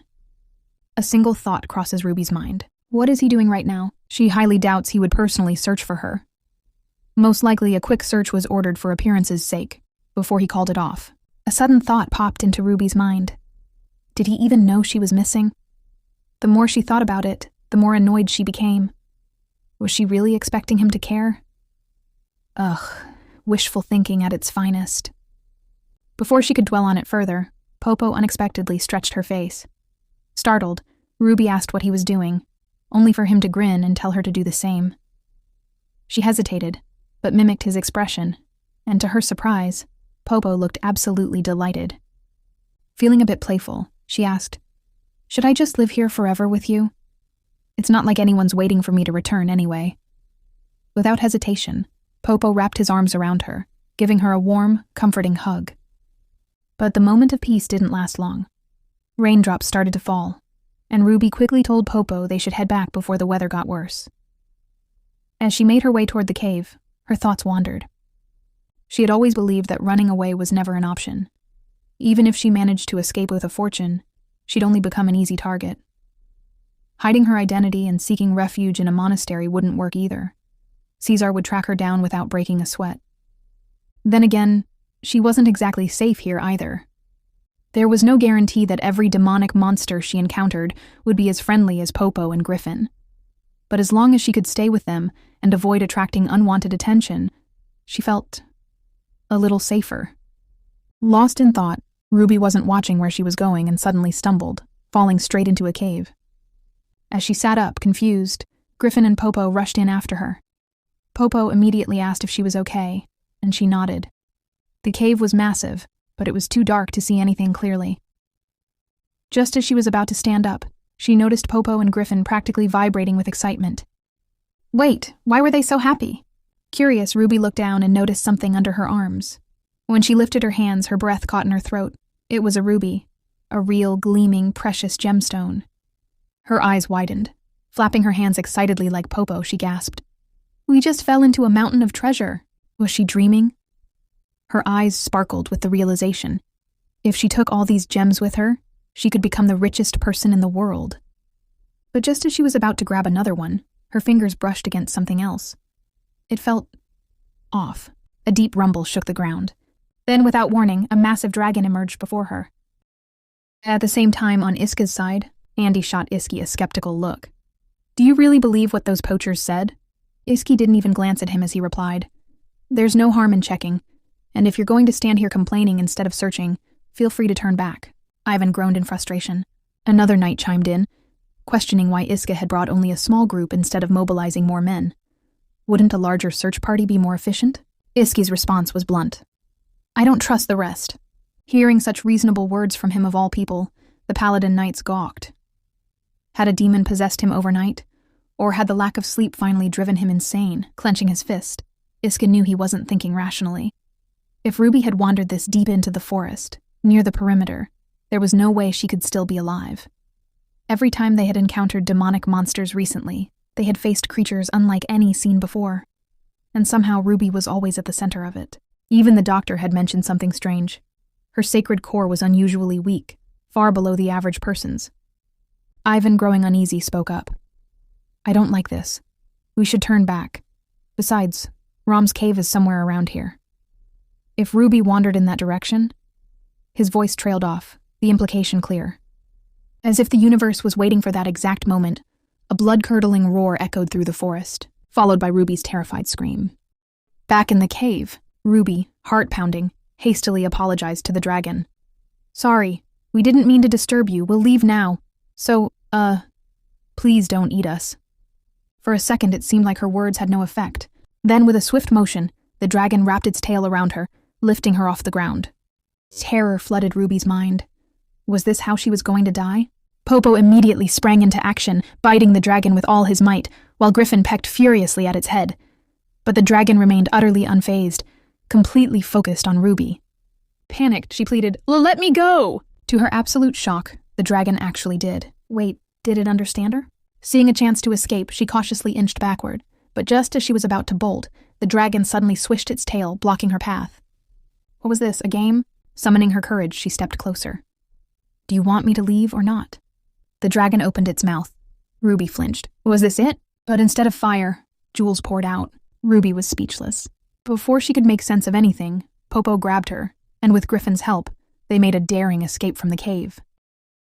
After putting some distance between themselves and the dragon's lair, Ruby let out a breath she didn't realize she was holding. What was that dragon's deal?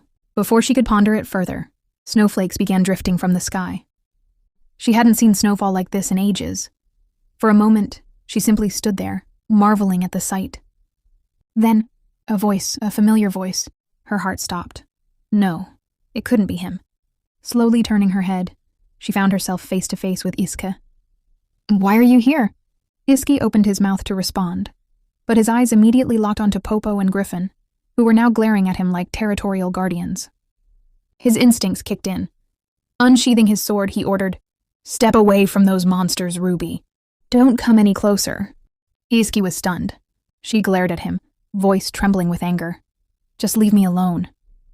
But he ignored her protests and started walking toward her. That was the last straw. Go away, she shouted, turning and bolting in the opposite direction. As she ran, a single thought consumed her. If only she could disappear forever. No matter where she went, suffering always followed. Even in this world, where reality blurred with fantasy, she had clung to the foolish hope of finally having a family. But nothing had changed. Nothing ever would. She wanted everyone to just leave her alone. Yet in her haste, she tripped and collapsed onto the snowy ground. Tears welled up in her eyes. It was all too much. She didn't want this anymore. Then, a loud thud right in front of her. Lifting her head, she found herself staring into the glowing eyes of the same dragon. It growled. And for the first time, Ruby thought, maybe this was for the best. Meanwhile, Iski remained rooted in place, processing what had just happened. He had never seen Ruby like this before. In every one of their encounters, even when she uttered her cheeky lies, she always smiled back at him. He wondered if things would have turned out differently if he had asked her sooner about her past, about what had made it impossible for her to be at ease. Even for a moment, he should have asked her why she clung to him, like her life depended on it, despite her fear of him. Then another roar shook the air. Iske snapped his head to the side, just in time to see the dragon taking off, with Ruby in its grasp. Grinding his teeth, he sprang into action. There was still so much he didn't understand, but one thing was clear. He couldn't let Ruby go. When Ruby finally opened her eyes, she was met with an unexpected sight. She was lying right next to the dragon. Before she could even react, the massive creature leaned in, startling her. But instead of attacking, it gently rubbed its face against hers. Ruby blinked in confusion. What in the world was going on? Trying to make sense of the situation, she turned to the dragon. "Why did you save me?" she demanded, her voice laced with confusion. "You should have just finished me off instead." But instead of answering, the dragon nudged her as if trying to comfort her. Now thoroughly bewildered, Ruby could only stare. Since when did terrifying dragons start acting all soft and affectionate? Her thoughts quickly shifted to Popo and Griffin. Were they safe? They had only tried to help her. They didn't deserve to be punished. Before she could spiral any further, a sharp pain shot up from her ankle. Wincing, she finally noticed the injury. She must have twisted it during her fall earlier. Just then, the dragon tossed something toward her. A mushroom? Ruby stared at it, then at the dragon. "Are you giving this to me for my injury?" she asked hesitantly. The dragon nodded. Now that was unexpected. Touched by the gesture, Ruby couldn't help but smile. She reached out and hugged the massive beast. "You're really strange, you know that," she murmured. But then, a thought struck her. Or maybe I'm the strange one. Is this really the best place you could think of to hide? Ruby stiffened. That voice. That terrifyingly familiar voice. She turned her head slowly, and there he was, Iske. His piercing gaze sent chills down her spine as he stepped closer. Before she could react, the dragon let out a deafening roar. Iske, unfazed, drew his sword. "How dare you bare your teeth at me?" he growled. "After kidnapping my wife?" Uh-oh. This was bad. This was really bad. If she didn't act fast, Iske was going to kill the dragon. Panicking, Ruby grabbed the nearest thing she could. Wait, the mushroom? And threw it with all her might. Thunk. The mushroom hit him square in the face. "Bullseye?" Ruby gasped. I'm so sorry. I didn't mean to hit you that hard." Iske staggered slightly, planting his sword into the ground to steady himself. The dragon saw an opening and lunged, but Ruby threw her arms out. "Stop!" she cried. The dragon hesitated before reluctantly backing down. Once the tension settled, Ruby nervously turned her attention back to Iske. Was he hurt? Why wasn't he reacting? She wanted to explain, but the words got stuck in her throat. How was she supposed to convince him she hadn't planned to run away? That she hadn't meant for any of this to happen? No, it was pointless. He wouldn't believe her. She was certain of that. Still, she looked at him, eyes filled with desperation. "I had nothing to do with what happened to Freya," she whispered. "I also know that you might think I'm a witch who can summon demonic monsters, but I didn't do anything." Tears welling up. "I swear I never meant to run away. I collapsed from an illness, and the demonic creatures took care of me. Popo and Griffin are innocent. If anyone should be punished, it's me." She took a shaky breath. "If you want to hurt someone, hurt me. Just, please don't send me back to Romana." At her words, Iske sighed, slumping down. His sharp gaze softened. "I won't send you back," he murmured. So stop crying. I promise. I won't let anyone dare call you a witch, he added while he reached out to her injury. At a sight of her sullen foot, Iski freeze. He can't help but say, I'm sorry. His emotion is clearly showing on his face, making Ruby more confused. Ruby stared at him, completely caught off guard. Why was he saying this? He had always seemed so irritated by her, like he couldn't stand to be around her. Before she could make sense of it, he extended a hand toward her. Let's go back together. Ruby hesitated. She glanced at the dragon, half expecting it to react, but the creature remained calm. Swallowing her doubts, she slowly reached out and took Iska's hand, only for him to suddenly pull her into an embrace. The awkward warmth of his hold melted something inside her, breaking through the emotional wall she had built around herself. As the snow continued to fall around them, Ruby found herself leaning into him. Love each other from now on. Please take care of your dearest wife too, Iske. A gentle touch brushed against Ruby's hand, and a soft voice called her name. The warmth in that voice. It felt so familiar. Hadn't someone always been there for her when she was unwell? A blurry vision of a lady appeared before her, her voice filled with concern. Why are you curled up like this? Why are you suffering here as well? Ruby's chest tightened. Sister? She murmured, reaching for the woman's hand. She didn't understand anything anymore. If she had been honest from the start, would things have been different? What did she have to do to be happy? Her eyes fluttered open. A familiar dream? Or a memory? She was still alive. Her mind replayed Iska's words. Had he really meant them? Could she truly stay by his side? As she pondered this, a voice called out to her. Ruby? It was Ellen, standing by her bedside with a worried look. Are you all right? Ruby nodded, though the silence that followed felt heavy. Then, Ellen sighed. I'm sorry, she said, for lashing out at you that night. It's fine, that's all in the past. Ellen studied her, as if expecting her to ask questions. When Ruby didn't, Ellen finally spoke again. Ellen then shared something deeply personal. Her mother had the same strange marks on her hands as Ruby. She went on to reveal that, a year before her mother passed away, the Duchess slowly wasted away, both physically and mentally. As her mind deteriorated, she became fixated on her appearance. Ellen vividly recalled a chilling memory from her childhood. One day, when she visited her mother's room, the Duchess suddenly grabbed her, and with desperate eyes, asked if she looked ugly.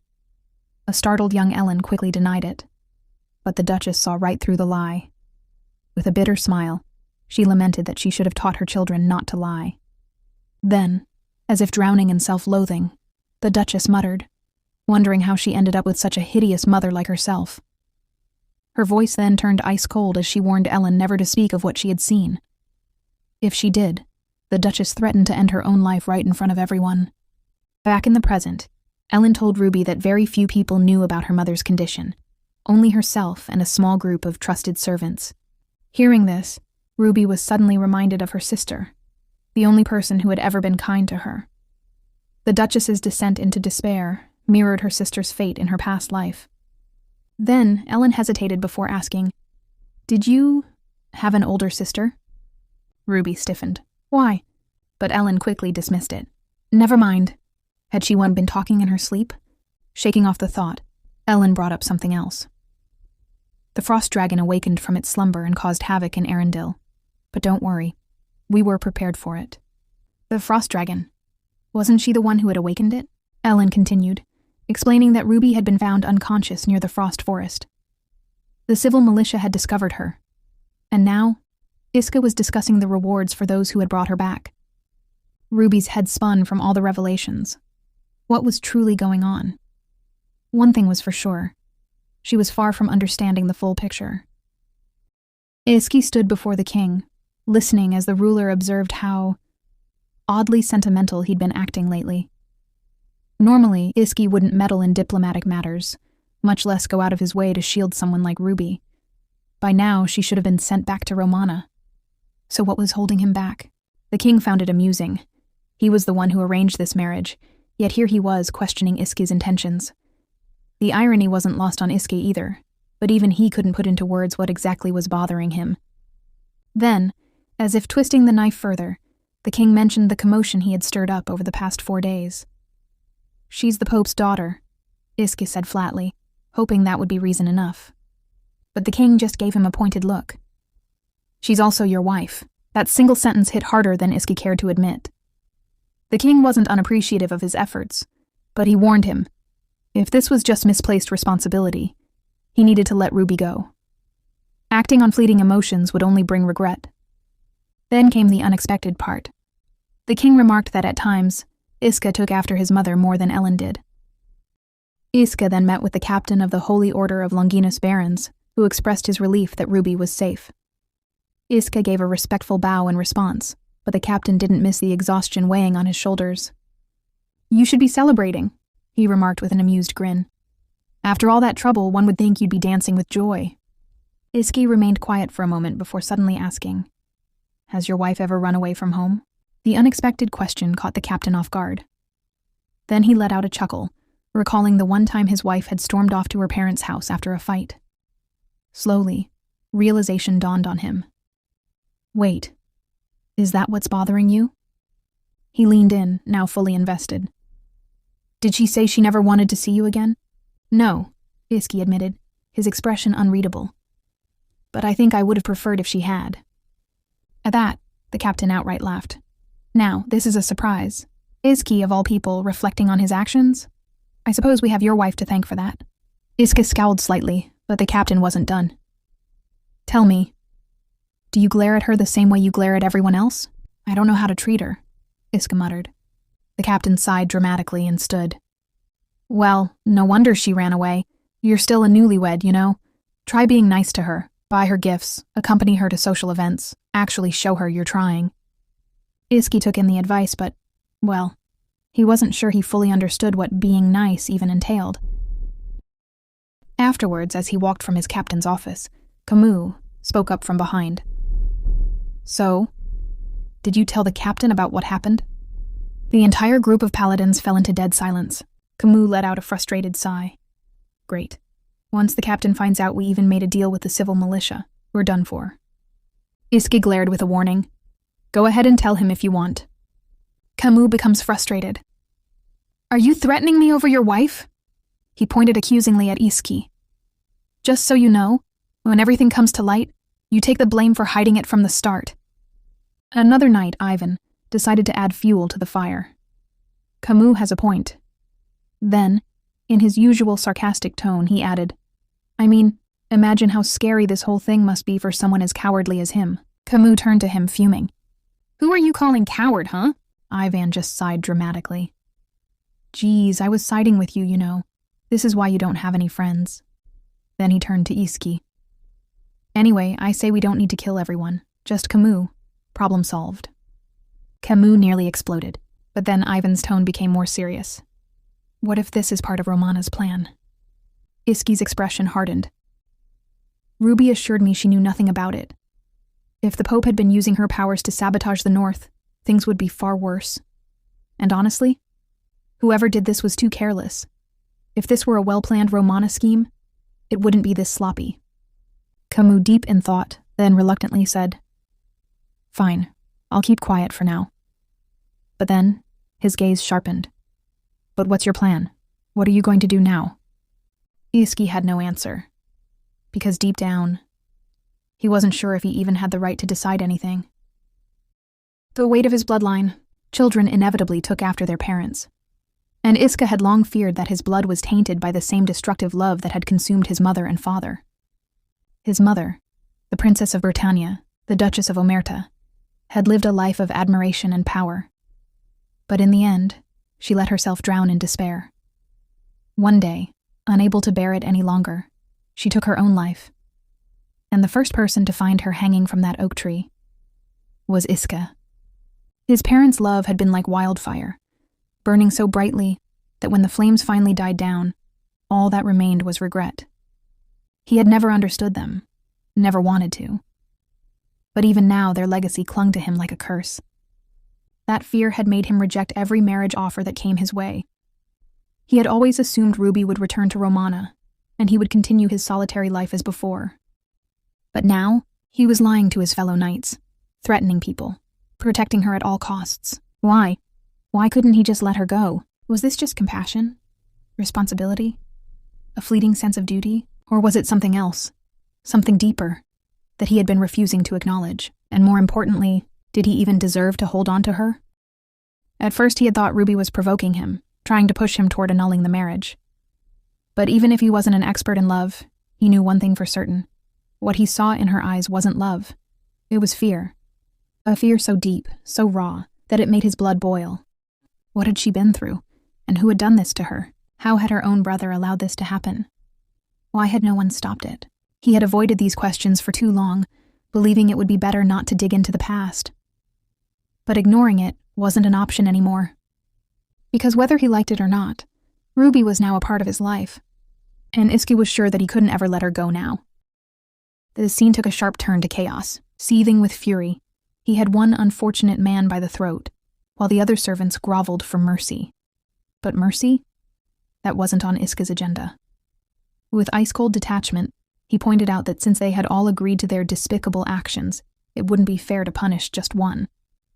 His voice, dripping with menace, warned them to start praying, because if his wife didn't wake up, not a single one of them would leave this place alive. Iski sat beside the unconscious Ruby, his mind a whirlwind of anger and frustration. If only she had been more selfish. Like everyone else. Maybe she wouldn't be suffering like this. The weight of her selflessness crushed him, making him furious at everything. The situation, the culprits, and most of all, himself. Meanwhile, far away in a secluded monastery, a crow swooped in with a message for Caesar. It was about Ruby. A cloaked man approached, noticing Caesar's intense expression. He reported that the search for Ruby had taken 4 days, but reassured him that she was back, safe and sound. Caesar's lips curled into a wicked smile. Every performance needs a little drama, he mused. The cloaked man, intrigued, found it amusing that someone as obedient as Ruby had managed to stir up so much trouble. He even joked that eavesdroppers must have had quite the shock. But at the mere mention of him, Caesar's usual indifference shattered. His fist clenched. To him, his brother-in-law was nothing more than a tool, useful when needed, disposable when not. But this time, things were different. Despite objections, their father had sent Ruby away, and Iski had married her to stop his own sister from being exiled. Caesar could barely stomach it. The very thought that him, a mere paladin, had dared to marry Ruby filled him with rage. At first, he assumed Iska would treat it as a temporary arrangement, something meaningless. But now, the idea that Iska had found Ruby, touched her hand, held her close, made Caesar's blood boil. It disgusted him to the point where he wanted to grab Iska's wrist and slice it clean off. Still, as much as he wanted to act, the situation didn't allow for impulsive decisions. Bitterly, he acknowledged that fulfilling his role as Ruby's brother would have to wait. The cloaked man, sensing the shift in Caesar's mood, grinned. So, does that mean I can do whatever I want? Caesar's answer was as cold as ice. Hasn't it always been that way? His eyes darkened as he ordered the man to leave no detail unchecked, not even the smallest one. At least, not until he arrived himself. Whatever schemes lurked behind Caesar's calculating gaze, one thing was certain.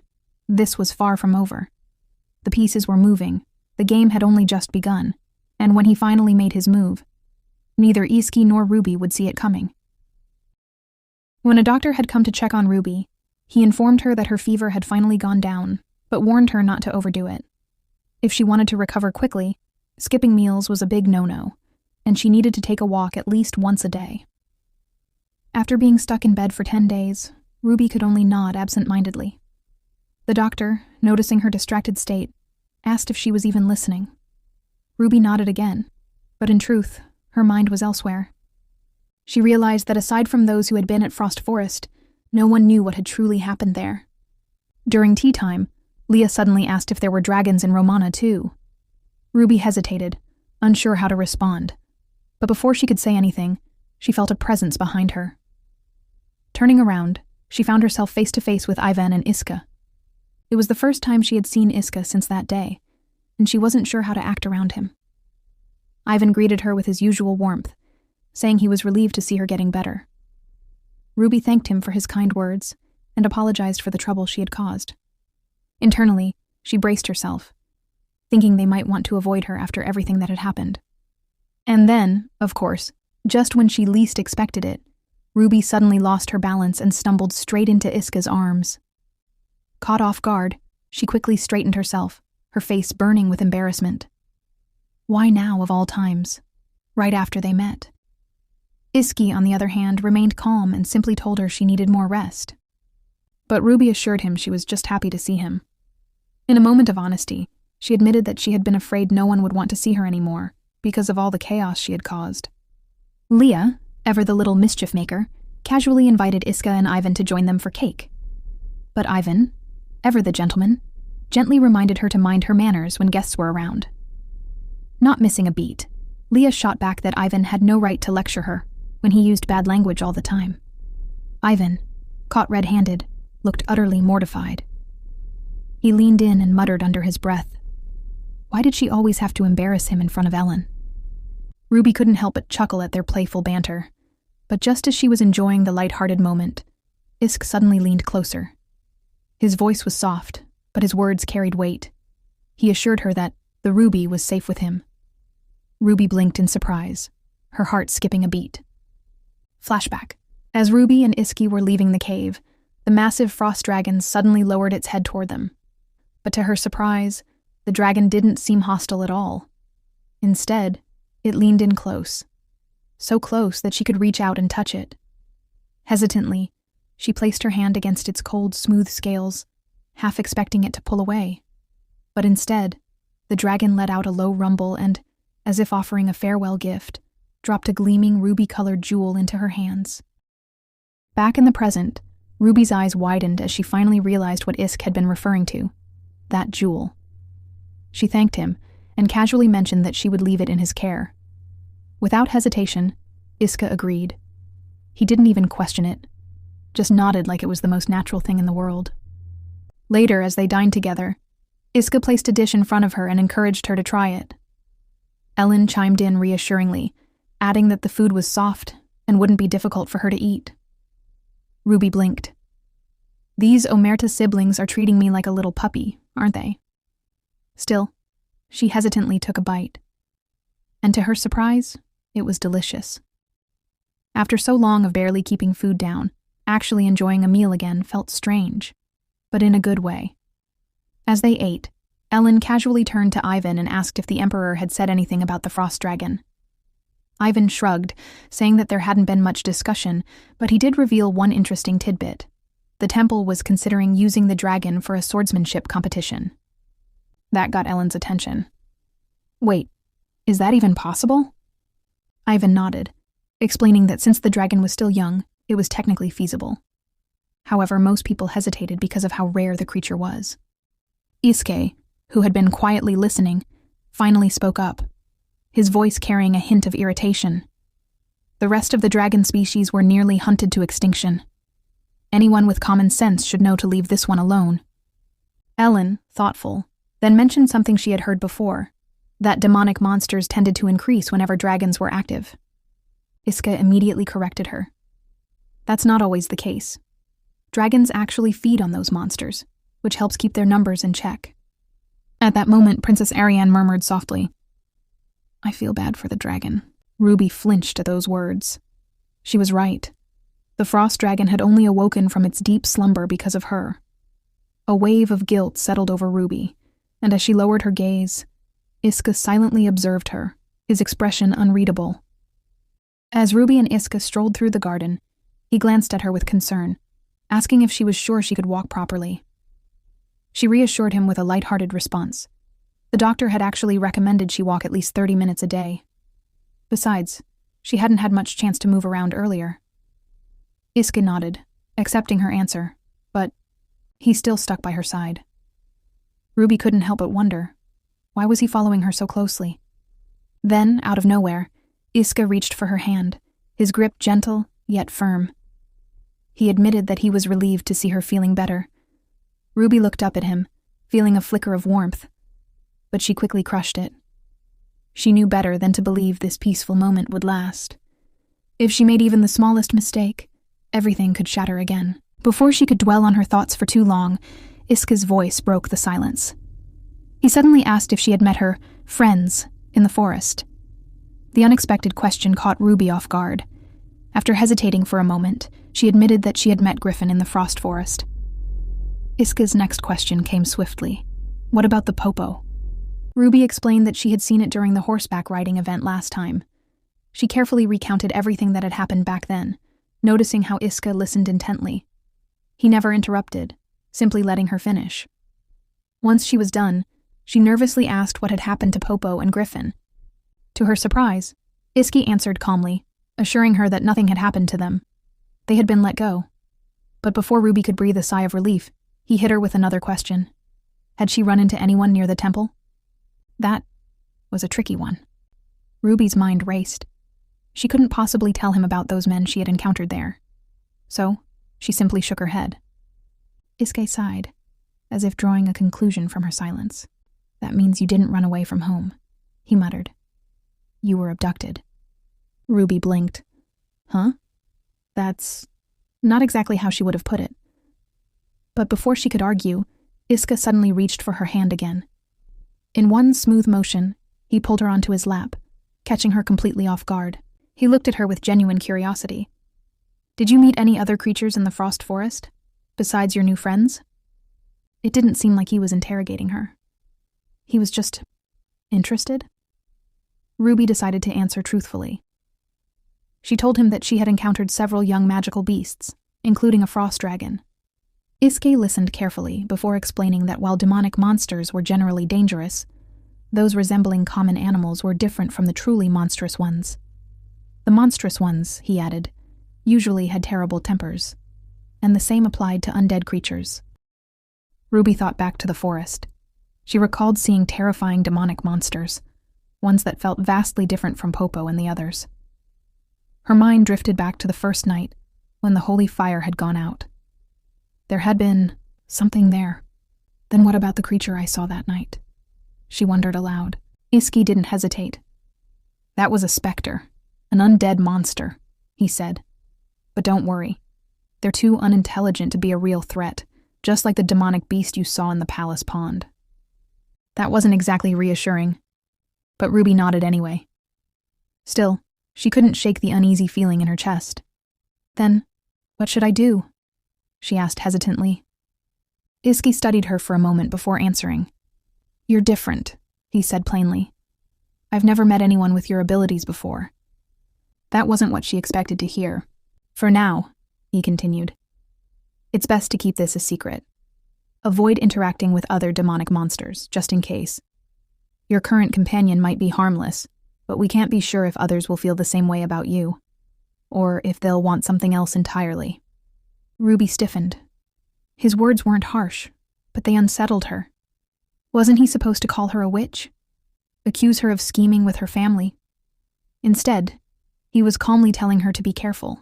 Noticing her reaction, Iska tilted his head. What's wrong? Ruby quickly shook her head. It's nothing.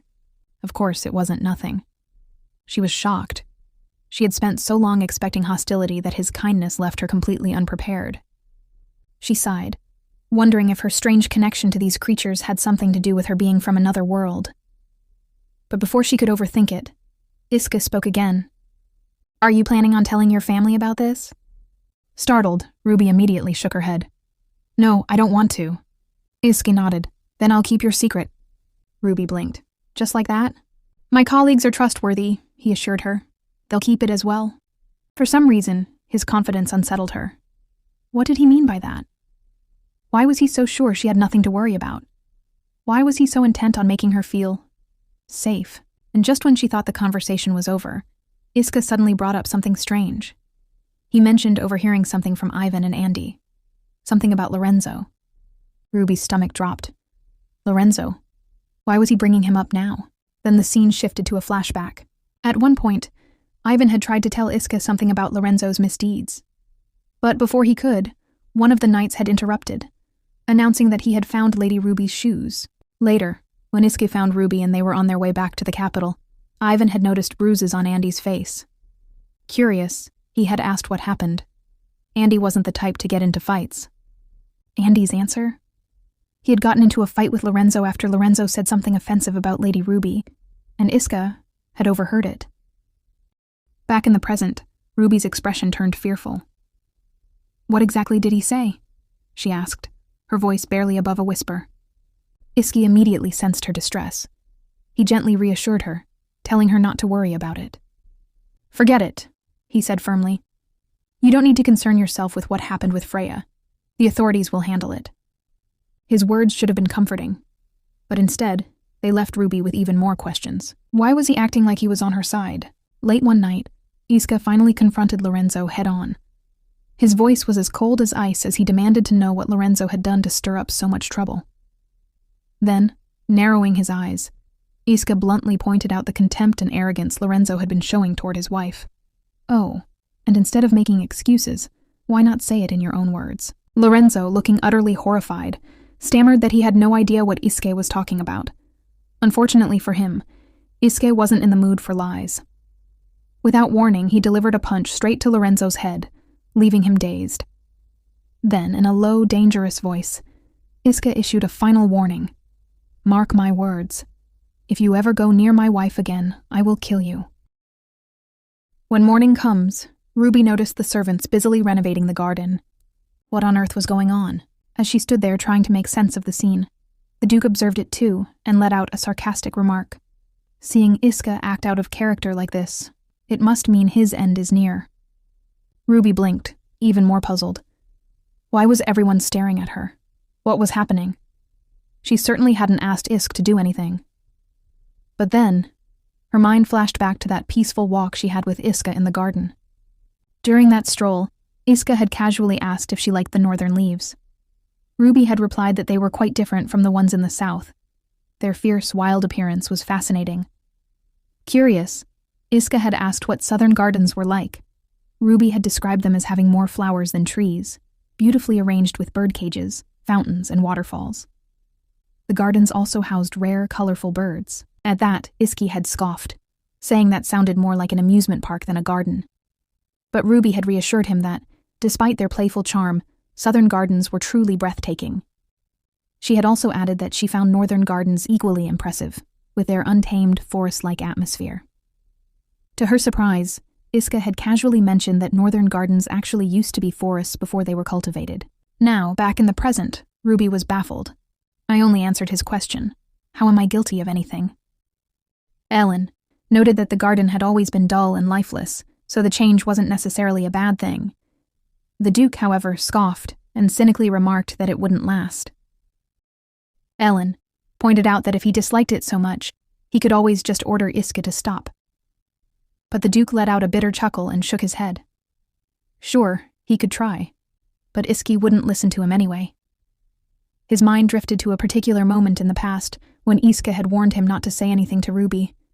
Even now, if the Duke so much as hinted at disapproval, he was sure Iska would glare at him and start yelling. Ruby couldn't help but find the Duke's stance contradictory. He was uneasy about the changes Iska was making, yet he was still pressuring them to consummate their marriage. If he truly opposed all of this, why was he so adamant about them fulfilling their duties as husband and wife? The Duke then turned to Ruby and asked if she was feeling better. With a polite smile, she replied that she was, thanks to everyone's care. Hearing this, the Duke's expression turned serious. Then, we should focus on the most important matter now, he said, hinting that it was best to deal with it as soon as possible. It would, after all, help ease Ruby's burdens. For some reason, at that moment, Ruby felt a faint tingle in her heart. It was subtle, almost unnoticeable, but it left her with the strange sensation that both she and this place were changing. Just a little. After some time, Ellen introduced Ruby to a young maid named Rania. She explained that one of her relatives had recommended Rania, who, despite her youth, was said to be quite skilled. Ellen believed she would be a great help to Ruby. Ruby, relieved, smiled and thanked Ellen. At least Rania wasn't someone sent by Freya. Ellen apologized for taking so long to arrange this, explaining that both she and Iska thought Ruby would feel more comfortable with a young maid rather than an older one. They also planned to gradually increase the number of her personal servants over time. Although Ruby found it difficult to adjust to this new arrangement, she was relieved to finally have her own maid. At least I won't have to keep bribing Lucille anymore. She greeted Ronya warmly, telling her that she would be counting on her from now on. Ronya bowed deeply and promised to serve her with dedication. Then Ellen casually mentioned that Ronya would have her hands full right from the start. Ruby blinked. What do you mean? That's when Ellen dropped the bombshell. They were hosting a banquet. Even more shocking, the banquet was in Ruby's honor, and she was the guest of honor. Ruby's jaw nearly dropped. Me? A guest of honor? Sensing her alarm, Ellen quickly reassured her that she didn't need to worry about anything. Iska was the host and would handle all the arrangements. But Ruby couldn't shake off her unease. After the Freya incident, her reputation in Britannia's high society was probably in ruins. And now, Iski was planning a grand banquet for her? Why? Why was he so determined to do this? The following day, Ruby received a letter from Caesar. Yes, a letter that deserved to be burned. It read, "My dear beloved Ruby, thanks to the reinforcement sent by Britannia, we were able to successfully quell the disturbance that had been plaguing Romana. It's all because of you. I hope to see you soon so we can share in this joy together. I will be thinking of you as I wait for that day to come. With love, your one and only loving brother." Ruby stared at the letter in silence. Yeah, what a load of nonsense. Sure, he might send her a short letter, but if she replied with something equally brief, it would only add fuel to his fiery temper. She was painfully aware of one thing. Caesar didn't want her to be happy. If he ever found out through his network of informants that she had run away from home, he'd probably throw a grand celebration. When Ruby met the Archbishop, he greeted her warmly, his face full of relief. He even confessed that he had fasted the entire time she was missing, spending sleepless nights praying for her safe return. Ruby, touched yet slightly overwhelmed, thanked him for his devotion, joking that perhaps his prayers had played a role in her safe arrival. But soon, the conversation took a turn. The Archbishop brought up the swirling rumors in the capital, especially the ones concerning his niece, Freya. With an apologetic look, he acknowledged that these rumors must have caused Ruby distress. Ruby, who had been expecting this topic, remained calm. It was obvious the Archbishop believed she had left home because of the scandal involving Freya. With a composed smile, she reassured him that the rumors didn't bother her in the slightest and was just relieved that Freya was safe.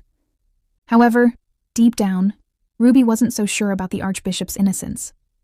The mysterious crystal incident still lingered in her mind, and she knew that many people had no qualms about using their own family as pawns for personal gain. Testing the waters, she subtly asked why he had invited her only after the incident. The Archbishop, not seeming offended, explained that given the circumstances, he had simply assumed she might be feeling shaken and confused. He only wished to provide her with whatever small comfort he could offer.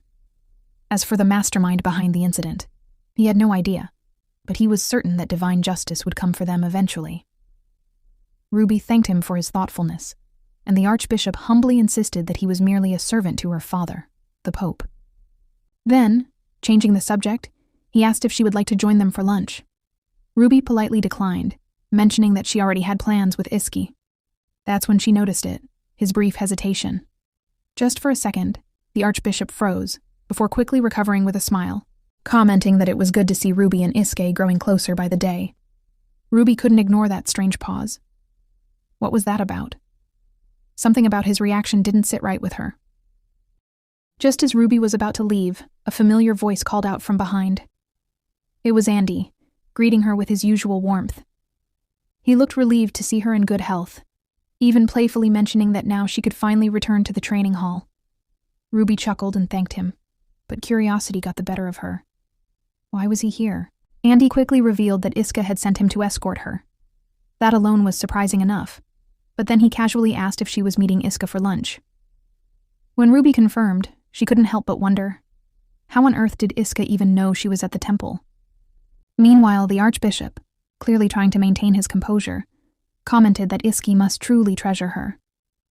Ruby, however, was skeptical. If Iski cherished her so much, then why had he been acting so distant lately?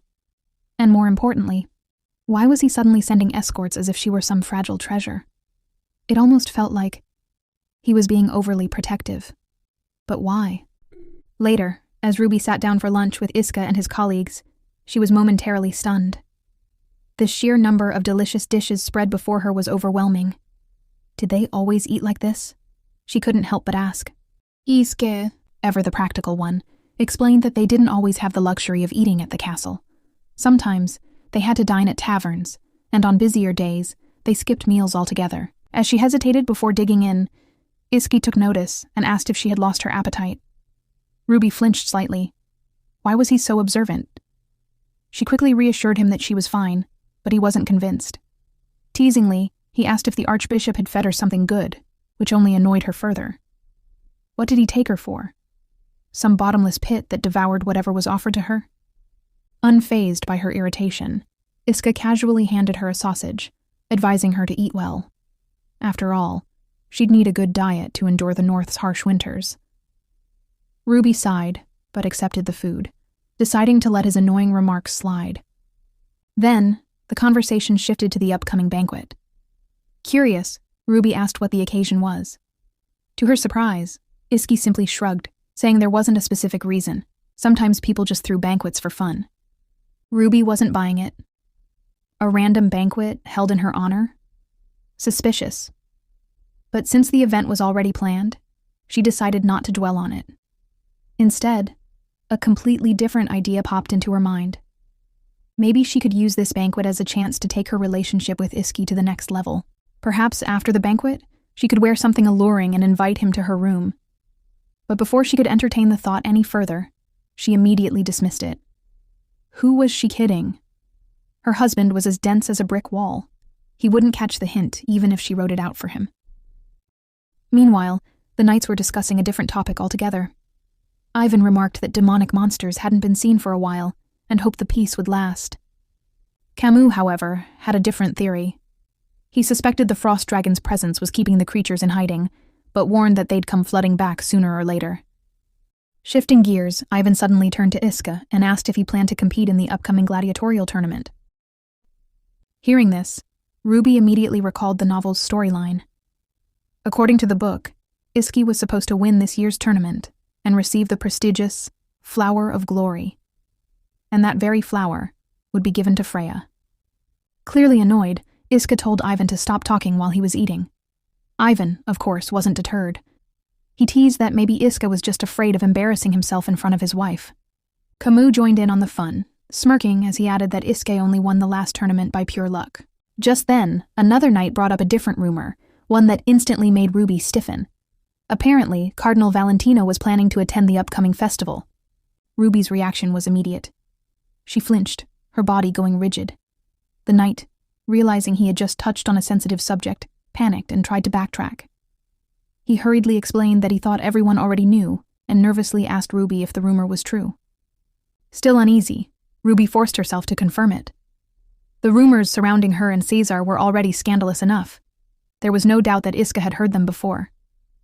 The thought made her stomach churn. She didn't want Caesar's name anywhere near her conversations with Iska. Sensing the awkward tension, Iska suddenly changed the subject. He turned to Ruby and asked if she liked her new maid. Startled, Ruby jolted slightly, but before she could answer, Iski calmly reminded her to chew her food properly. Flustered, she quickly swallowed and replied that yes, she liked the maid. He then asked if there was anything else she needed. Ruby found his question odd. What was he getting at? She had no idea how to respond. Without thinking, she made that embarrassingly wink face and blurted out, "I just want you." The second the words left her mouth, she froze. Did she just say that out loud? Horrified, she wanted to sink into the floor. She had been so preoccupied with thoughts of deepening their relationship that she hadn't even realized what she was saying. To make things worse, the entire table fell into an awkward silence. Then, one by one, Iska's colleagues suddenly found excuses to leave. "Oh, I just remembered, I have work to do." "Yeah, me too. Very urgent night duties, super important." Before Ruby knew it, she and Isk were left alone. Panicking, she tried to lighten the mood. "Your colleagues sure are hardworking, going back to work so soon." Iski, however, saw right through it. With a dry look, he calmly corrected her. "They haven't finished eating." Ruby nearly choked. Why wasn't he asking her anything else? She'd expected him to bring up the Archbishop, or even Caesar. But he remained silent, Was he deliberately avoiding those topics to spare her discomfort? Determined, she finally decided to bring up the real issue, consummating their marriage. But Iska, ever the composed one, simply responded that they could discuss it after she had fully recovered. Ruby, however, was having none of it. She insisted she was fine. Gently, Iska advised her not to push herself too hard. Frustrated, Ruby slammed her hand on the table. "I'm not pushing myself." Unfortunately, she might have overdone it. The entire table rattled, and a glass of water spilled directly onto Iska's hand. Horrified, Ruby gasped and immediately apologized. Had she hurt him? Iske, completely unbothered, reassured her that it was just water. That's when Ruby noticed something. Wrapped around his hand was a familiar handkerchief. Her handkerchief. The very one she had gifted him. She had honestly thought he would have tossed it aside by now. Yet here it was, still in use. Feeling a mix of emotions, she blurted out, "Should I kiss it to make it feel better?" Iski, a little flustered, responded, "Please just eat your food." Back at the Omerta mansion, Ronya was carefully brushing Ruby's golden hair when she casually remarked that her locks were as fine as spider webs. Before Ruby could even react, utterly scandalized. How dare Ronya compare Lady Ruby's hair to something as dreadful as a spider web? Ronya, unfazed, explained that she actually meant it as a compliment, because, spider webs shimmer beautifully in the light. But Lucille, as usual, seemed to see Ronya as a rival ever since her arrival. Perhaps she was worried about losing Ruby's bribes. Either way, Ronya was no pushover. Despite being new, she held her ground, even when the other maids, some of whom had worked there for years, tried to make her life difficult. Later, Ellen came to visit Ruby, and was momentarily stunned by how breathtaking she looked. With a sincere smile, she told Ruby that she looked absolutely lovely in her dress. Ruby, however, noticed something odd. The head maid stood quietly in the corner, completely indifferent. That was strange. Before, this woman would have shot daggers at Ruby just for wearing such an exquisite gown. Clearly something had changed. Ellen then informed Ruby that she'd be heading to the banquet hall first. She made sure to tell Ruby to seek help if she felt even slightly unwell. Ruby nodded, appreciating the concern. Ever since their heart-to-heart a few days ago, Ellen had been much warmer toward her. It was unexpected, but Ruby couldn't deny that it made her happy. As Ruby walked down the corridor, a wave of nervousness crept over her. This was the first time a banquet was being held in her honor. What if she messed up? What if no one paid attention to her? Or worse, what if Iski refused to dance with her? Before her worries could spiral, her eyes landed on Iska, who was sitting nearby. But what was he wearing? That uniform looked unusually revealing. Ruby blinked in surprise. Was he seriously planning to attend the banquet dressed like that? Not that she was complaining. He looked really good.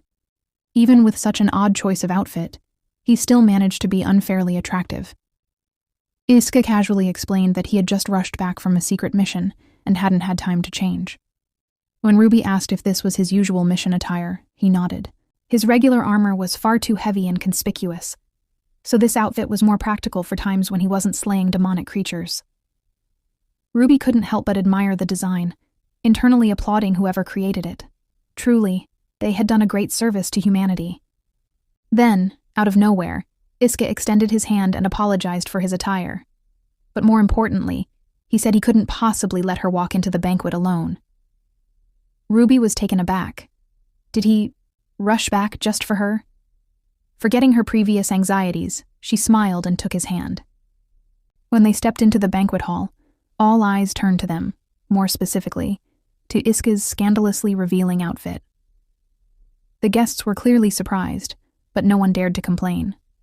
After all, the man had just returned from a mission. Meanwhile, some women whispered among themselves, questioning how this banquet could even take place when Freya had barely survived a near-death experience. Ruby, however, chose to ignore these background characters. Moments later, Ivan and Ellen approached them. Ivan, ever the troublemaker, commented that while he understood Iska had been in a rush, he really should have changed first.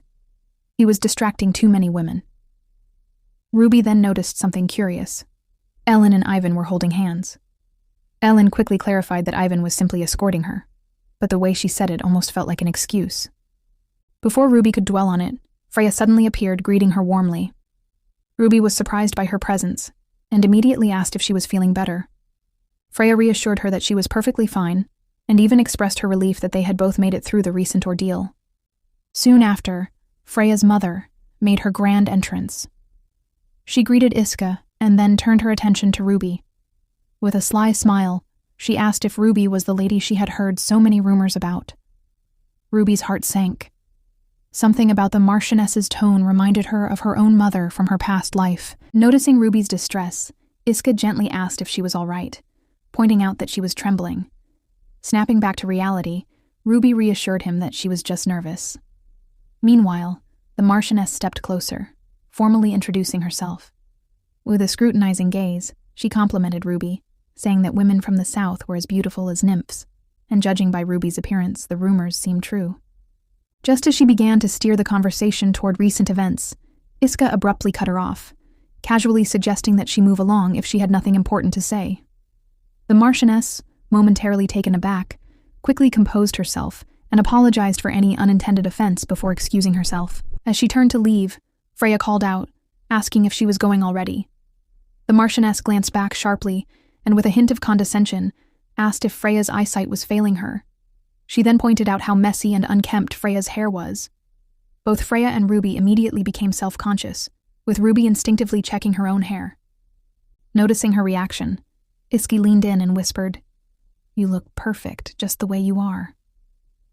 Ruby, caught off guard, felt warmth rise to her cheeks. She wasn't even the target of the Marchioness's remark, yet it had stirred up old insecurities from her past life. In an attempt to shake off the discomfort, she suddenly asked Iska if he would like to dance. Before Iska could answer, Ellen jumped in with a teasing remark. Surely Iska had forgotten how to dance after all these years. Ivan quickly followed up, warning Ruby that if she danced with Iska, she'd likely be embarrassed in front of the entire crowd. The situation wasn't looking good. Then, completely disregarding their comments, Iska took Ruby's hand. With an unreadable expression, he simply stated that the banquet hosts were supposed to open the dance. Ruby stared at him in disbelief. Was he serious? Did he really intend to dance in front of everyone, while still dressed like that? But before she could protest, he led her to the center of the hall. As the music began, Ruby found herself momentarily distracted by Iska's exposed chest. So much for her plan to seduce him. It felt like she was the one being seduced instead. "You're beautiful," Iska whispered, his voice carrying over the melody. Ruby's breath hitched. His gaze locked onto hers, and for a moment, time itself seemed to slow. With each step, his movements became more confident, syncing perfectly with hers as if they had been dancing together for years. Ruby was amazed. Despite claiming he wasn't good at this, he was keeping up surprisingly well. As the music swelled, she spun gracefully around him, her gown flowing like a river. The sight left Iski momentarily stunned. His usual composed expression faltered as awe flickered in his eyes. Something shifted between them, an unspoken connection growing stronger with every movement. As the final notes of the song played, Iski caught Ruby's hand and dipped her effortlessly. Their faces were mere inches apart, their breaths mingling as they held each other's gaze. For a moment, the world around them faded. Then, the hall erupted in applause. The guests were thrilled by their performance, except for a select few who seemed displeased. But that was a problem for another time. Flashback. As Freya stepped into her brother Lorenzo's room, her eyes immediately widened in shock. Bruises marred his face, and she gasped, unable to hide her concern. "Who did this to you?" she demanded. Lorenzo, clearly wanting to downplay the situation, tried to brush it off. "It's nothing. Don't tell Mother and Father," he insisted. But Freya wasn't buying it.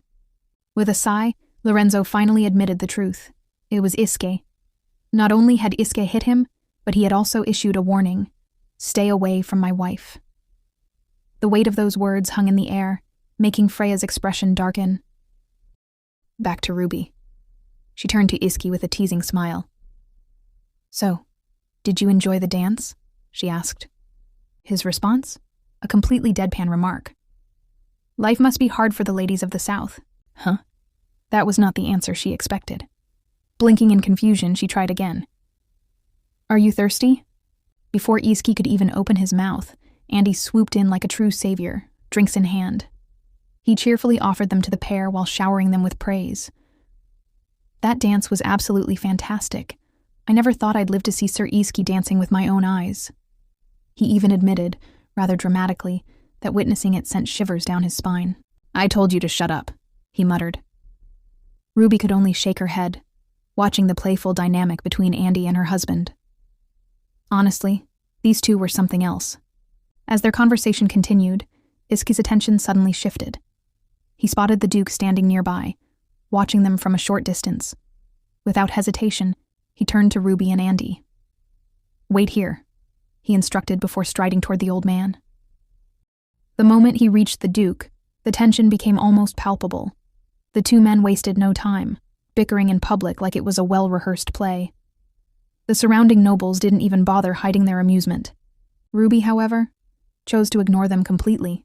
No way was she getting involved in whatever drama those two had going on. Andy, still loyally by her side, took the opportunity to compliment her again. You danced like an absolute fairy, he declared, as if she had just floated across the ballroom on gossamer wings. Ruby, on the other hand, wasn't so sure. She admitted that she might have gone a little overboard, but Andy firmly disagreed. Even Sir Iski looked mesmerized, he revealed with a knowing grin. Now that made Ruby pause. Him? Mesmerized? That man was impossible to read, though she had caught a certain mysterious look from him earlier. Was it admiration? Suspicion? Something else entirely? She wasn't sure, and honestly, she wasn't about to let her guard down just yet. Despite everything, she was grateful. Everyone around her was treating her as if nothing had happened. Or was that the whole point? Was she being used as some kind of secret weapon? With that thought lingering in her mind, she schooled her expression, determined not to let anyone see through her. Ivan and Ellen joined the group, both looking rather entertained. With a teasing grin, Ivan wasted no time throwing a playful jab. I have to say, I'm absolutely shocked. Iska actually danced without stepping on your feet, he remarked, clearly enjoying himself. Ellen, on the other hand, was genuinely impressed. Ruby, your dancing was fabulous. I'd love to learn it from you, she admitted. That took Ruby by surprise. Ellen wasn't the type to hand out compliments lightly. If even she was impressed, then Ruby must have really done a great job. Curious, Ellen glanced around. Where did Iski go? She asked. Ruby explained that she'd last seen him talking to the Duke, but after that, no idea. Upon hearing this, Ellen chuckled. Well, I'm glad they actually moved somewhere. That means Iski's putting some effort into this. Ruby blinked in confusion. What effort? What exactly was Iska trying to do? Sensing her curiosity, she asked, Did something happen? She had noticed that the Duke didn't exactly look pleased earlier. Oh, he probably saw Iska dancing with you and thought the sudden change would kill him. That actually sounded very possible. But Ruby couldn't shake a different thought. Maybe the Duke wasn't just shocked. Maybe he was displeased. After all, Iski had thrown such an extravagant banquet for her. What if the Duke thought she was manipulating his son? Maybe I was wrong to think he's changed even a little, she mused. Just then, Freya arrived, accompanied by Camus, who greeted Ruby with a not-so-polite bow. Ruby simply raised an eyebrow at him. She wasn't expecting warmth from him anyway. Freya wasted no time and turned to Ellen. Where's the Duke? Ellen, without missing a beat, replied. Still caught up in another petty quarrel with Iska. Freya let out a sigh, but shifted her focus. Scanning the room, she suddenly mentioned, I haven't seen Andy since that incident. At the mere mention of his name, Andy, who had been standing nearby, froze. His entire body tensed as if someone had just called him out for a crime. Without a word, he hastily made his exit, clearly uncomfortable. Freya watched him go and sighed. He still feels awkward around me, even though he really doesn't need to. You know Andy's naturally shy. Freya nodded, but still looked a bit troubled. I think it got even worse after he fought with my brother. That caught Ruby off guard. Wait, what fight? She turned to Ivan. What happened? Realizing Ruby had no clue, Ivan explained.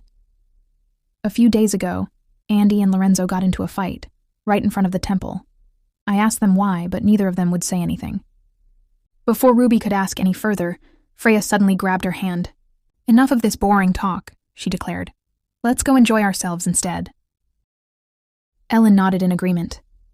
You should take this chance to meet more people. That's exactly why Iska hosted this banquet in the first place. Ruby couldn't argue with that logic. If she was going to be here, she might as well make the most of it. As Freya and Ellen guided Ruby toward the lively banquet crowd, the scene subtly shifted to reveal a cloaked figure lurking in the shadows. His piercing gaze never wavered from Ruby, observing her every move with eerie intent. At the same time, a noblewoman approached Ruby with an eager request. She wanted to learn how to dance from her. Ruby agreed, gracefully twirling across the floor as her partner admired her elegant Southern-style movements. The praise felt refreshing, making Ruby think that maybe, just maybe, her earlier anxieties had been unfounded. Things didn't seem as bad as she had feared. The conversation soon took a playful turn, as the ladies gushed over how well Iska had danced with Ruby. Some even teased that men do change after marriage. Ruby was starting to feel at ease, until she noticed Andy lingering nearby. Was he following her? Or did he really think she hadn't noticed his presence?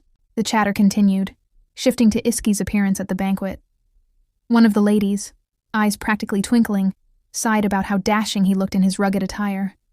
Then, as if they had all been waiting for the moment, someone asked Ruby if her heart had skipped a beat when she saw him. Ruby, deciding to go along with the teasing, put on her best fangirl act and shyly admitted that, well, who wouldn't? But of course, the good vibes couldn't last forever. A certain lady, who Ruby swore had an uncanny talent for ruining pleasant moments, casually remarked that Ruby's behavior must have been driven by her overwhelming love for her husband. Or was there some other reason behind the recent incident? The pointed words made Ruby tense. Was this woman ever going to mind her own business? Rather than lose her cool, Ruby acknowledged that, yes, her actions may have been a little immature. The lady, clearly not done stirring the pot, suggested that Ruby must have had more freedom back in Romana. Ruby, however, calmly corrected her. If anything, things were even stricter at home, and her brother would no doubt scold her the moment he arrived. Her family was already deeply worried about her. This revelation seemed to take the lady by surprise. Even as whispers spread among the guests, Ruby maintained her composure. Let them talk. She wasn't about to let their suspicions shake her. She knew they still believed she had tried to poison Freya, but honestly, she couldn't be bothered. Just then, another noblewoman spoke up, expressing relief that Ruby had returned safely. She even mentioned that everyone had been praying for her. Ruby, ever the polite lady, thanked her for the kind words. At that moment, Ellen suddenly reached out and gently patted Ruby's head. The unexpected gesture startled Ruby, and when she turned to look, Ellen quickly jolted back, stammering an apology for overstepping. But Ruby wasn't upset. Far from it. She was deeply touched. Ellen's kindness was genuine, and Ruby found herself appreciating the small but meaningful act. As the banquet continued, someone turned to Freya with concern, asking if she was okay being out for so long. Freya reassured them that she was fine, even mentioning that she had gotten to dance. The woman smiled, commenting on how unfortunate it would have been if Freya had missed the entire event. Then, with a more serious tone, she wondered aloud who could have committed such a terrible act against Freya, and hoped the culprit would be caught soon. Freya immediately cut her off, firmly stating that this was not the place to discuss such things. Ruby carefully observed Freya's reaction. The way she purposefully glanced at Ruby while making that comment? Yeah, that pretty much confirmed it. Freya believed that Ruby was behind the incident. And honestly, Ruby couldn't even blame her. Freya had been the victim, after all. But that didn't mean the accusation didn't sting. Memories of the past resurfaced despite Ruby's efforts to bury them. She considered Freya's behavior.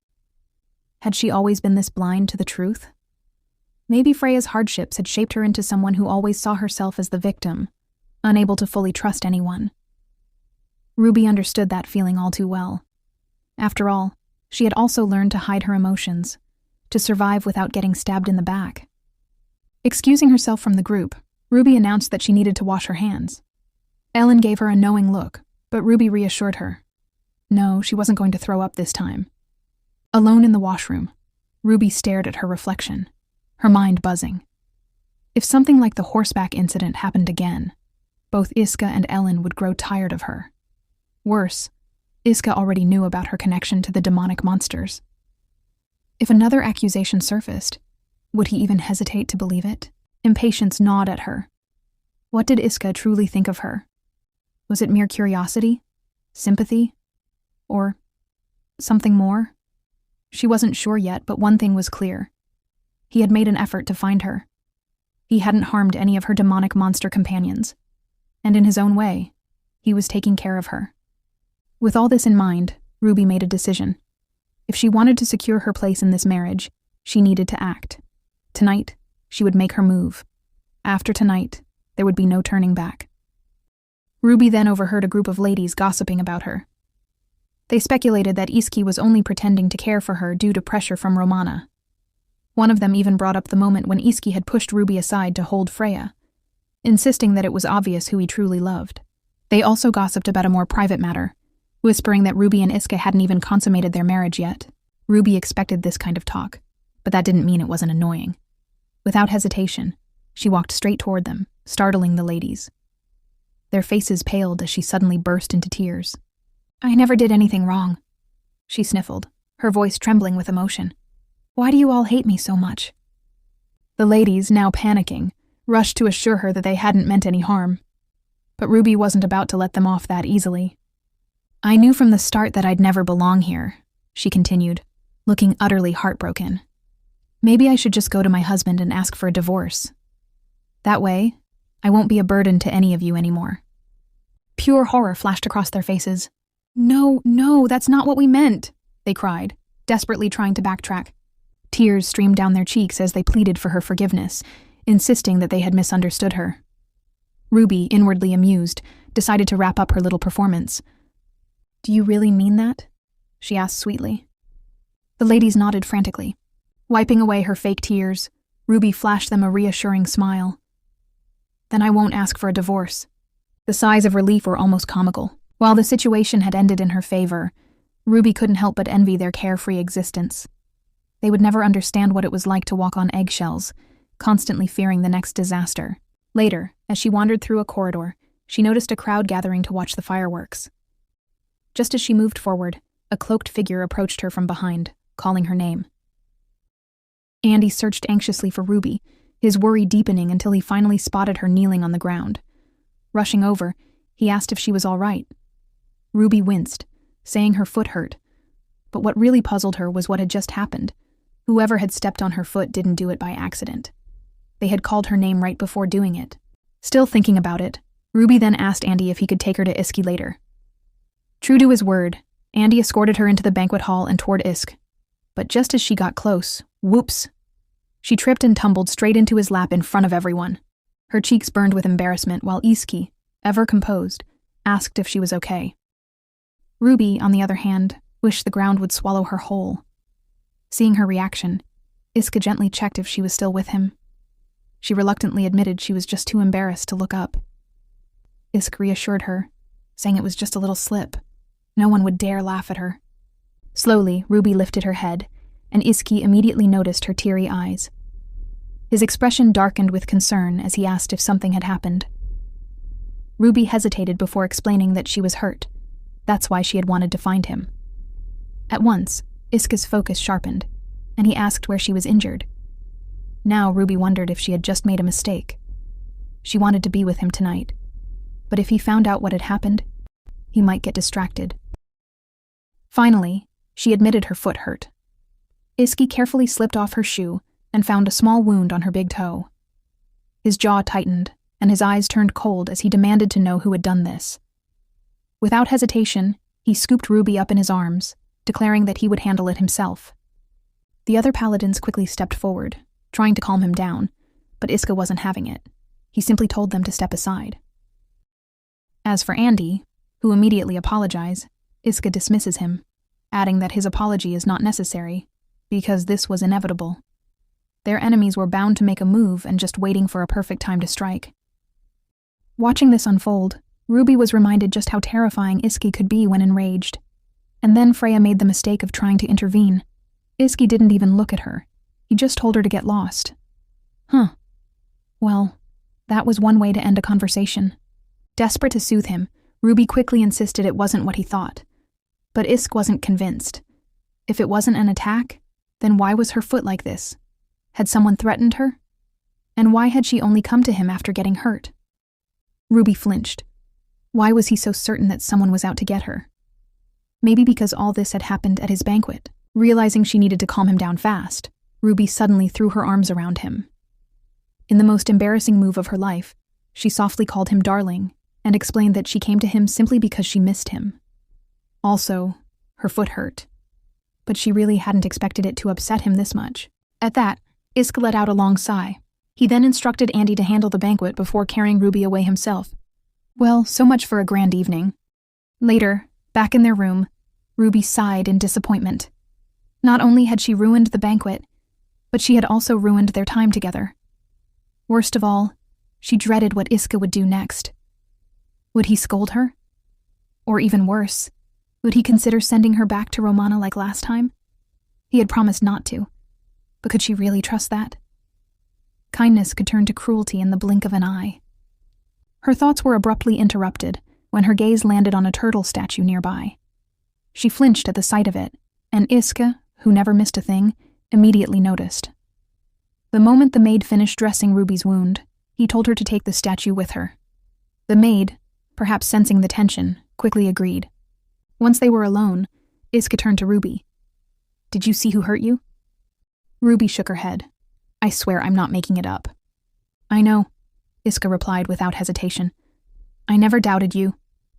Then, after a brief pause, he added that she probably wouldn't be able to return to the banquet with her injured foot.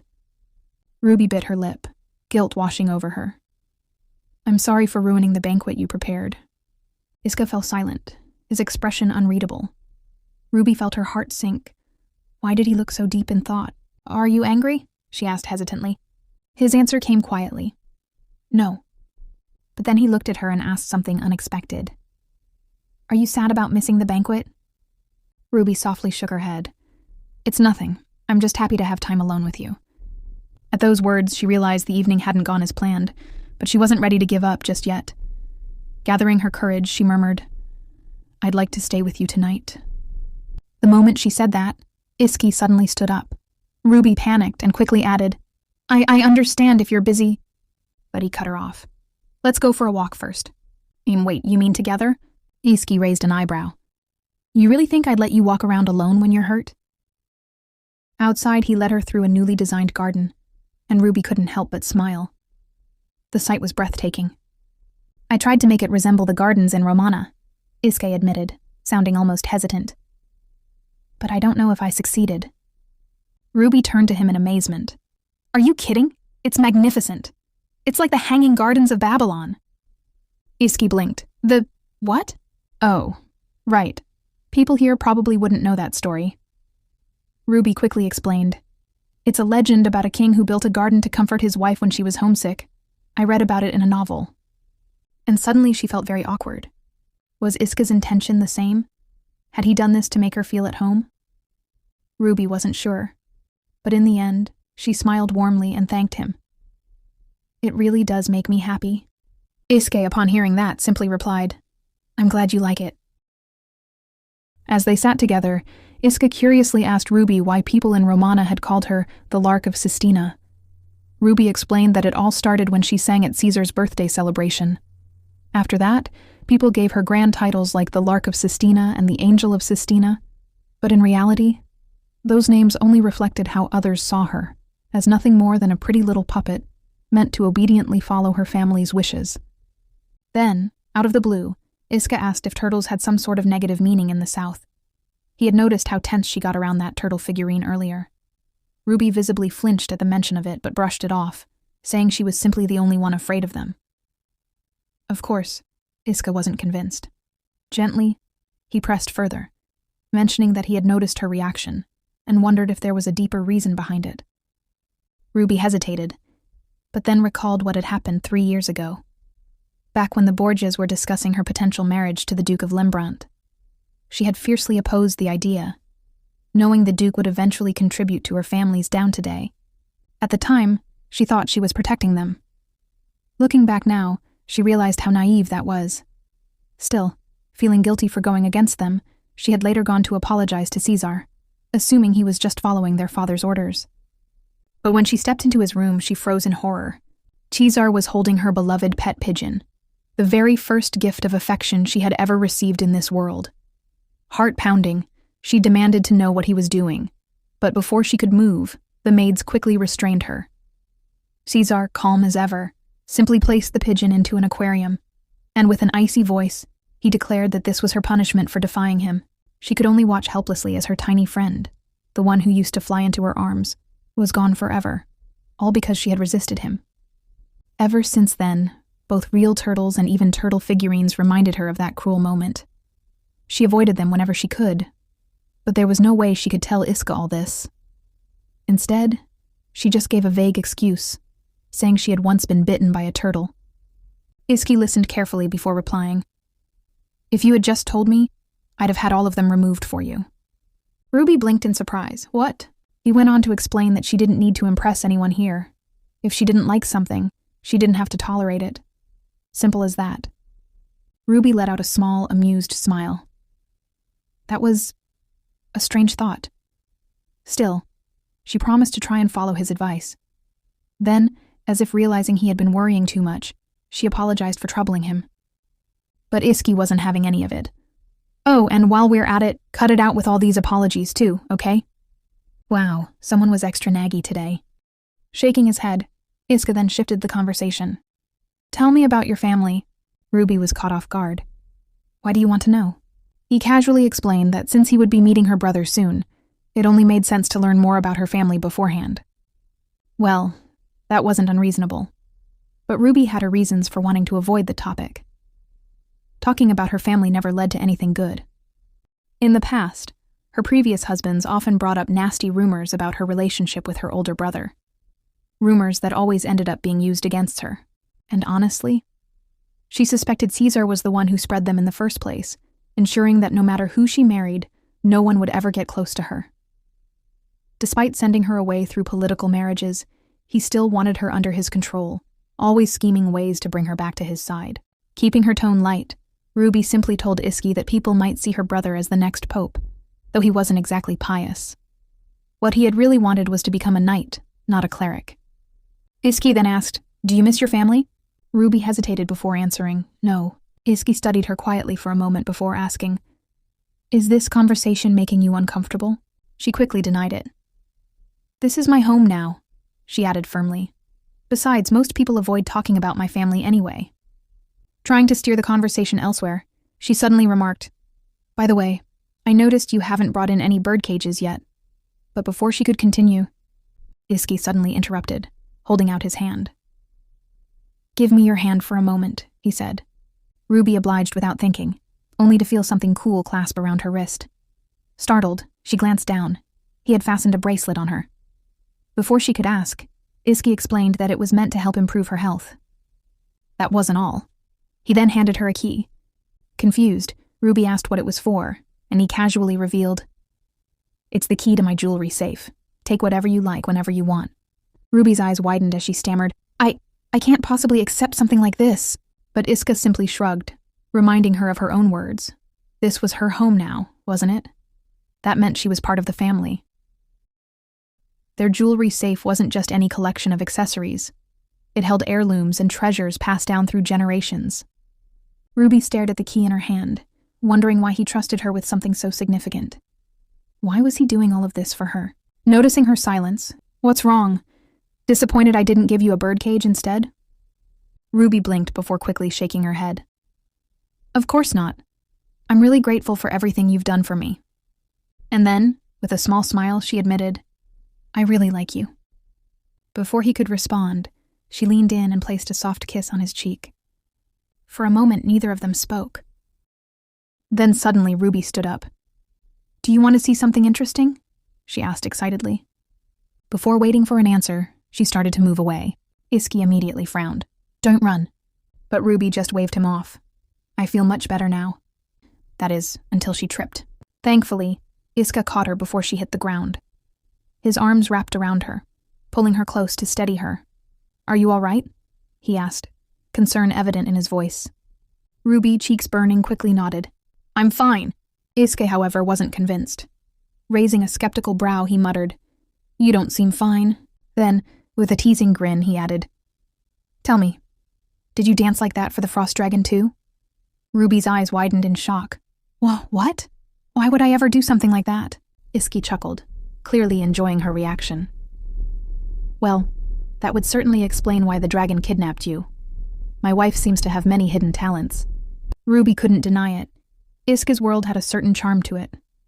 The lush garden, the warm evening air, the way his playful smile tugged at her heart. It made her realize something.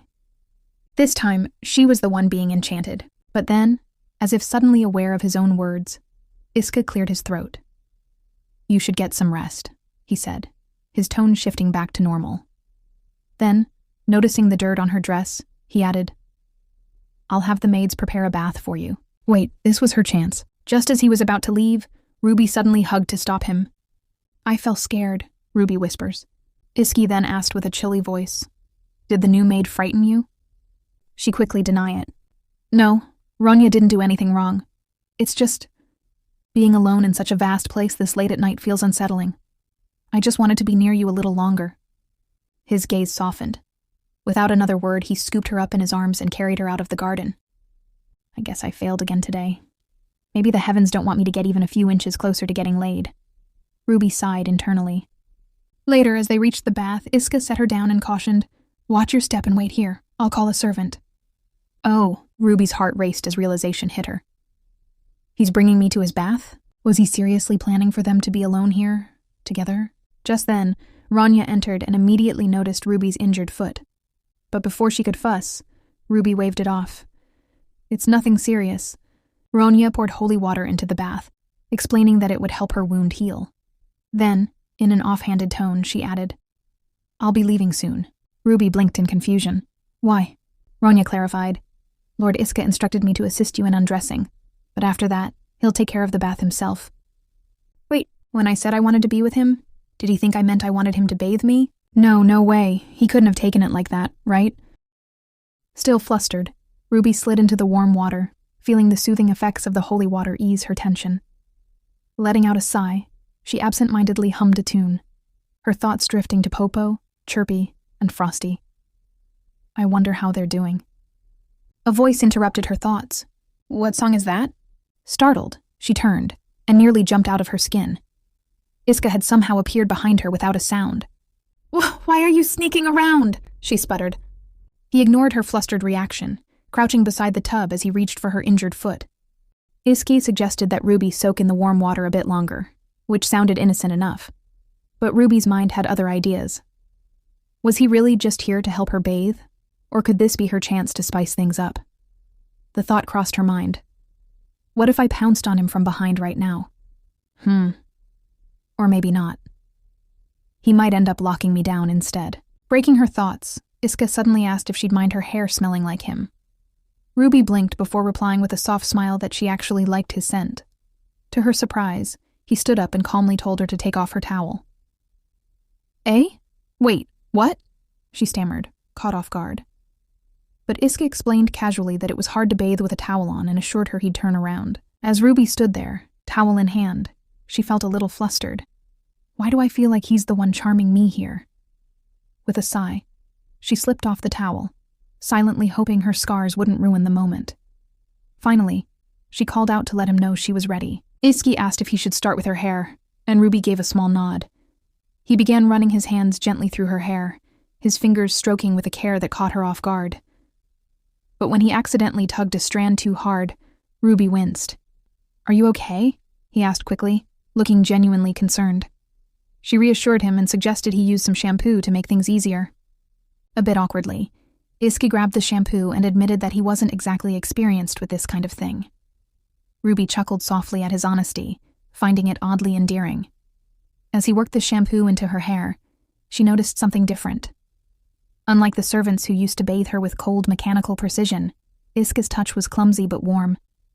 It wasn't perfect, but it felt real and unexpectedly intimate. Before she knew it, her heart skipped a beat. Ruby hesitated for a moment before asking softly, Am I causing you too much trouble? Iske gave her a reassuring look and replied that it wasn't a problem at all. In fact, he added casually, he'd prefer if she kept calling him the way she did earlier. That caught Ruby off guard, and she blushed as she realized what he meant. She'd only used that affectionate nickname once, to break the tension during an awkward moment, and she never expected he'd remember it. Flustered, she tried to turn the tables. "Well, can I call you Iz then?" Without missing a beat, Ruby pointed out that he'd never really used her name either. But before she could press him further, Iska suddenly changed the subject.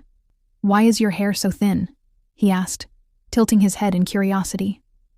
Goodness, now he's dodging the topic, Ruby thought, mildly exasperated. She shook it off and asked what he and the others had been discussing earlier.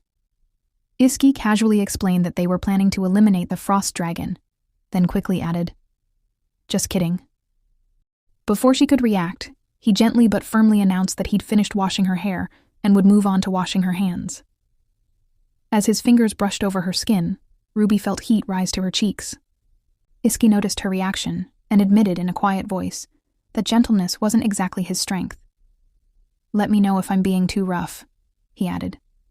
Then, without waiting for a reply, he moved on to washing her leg.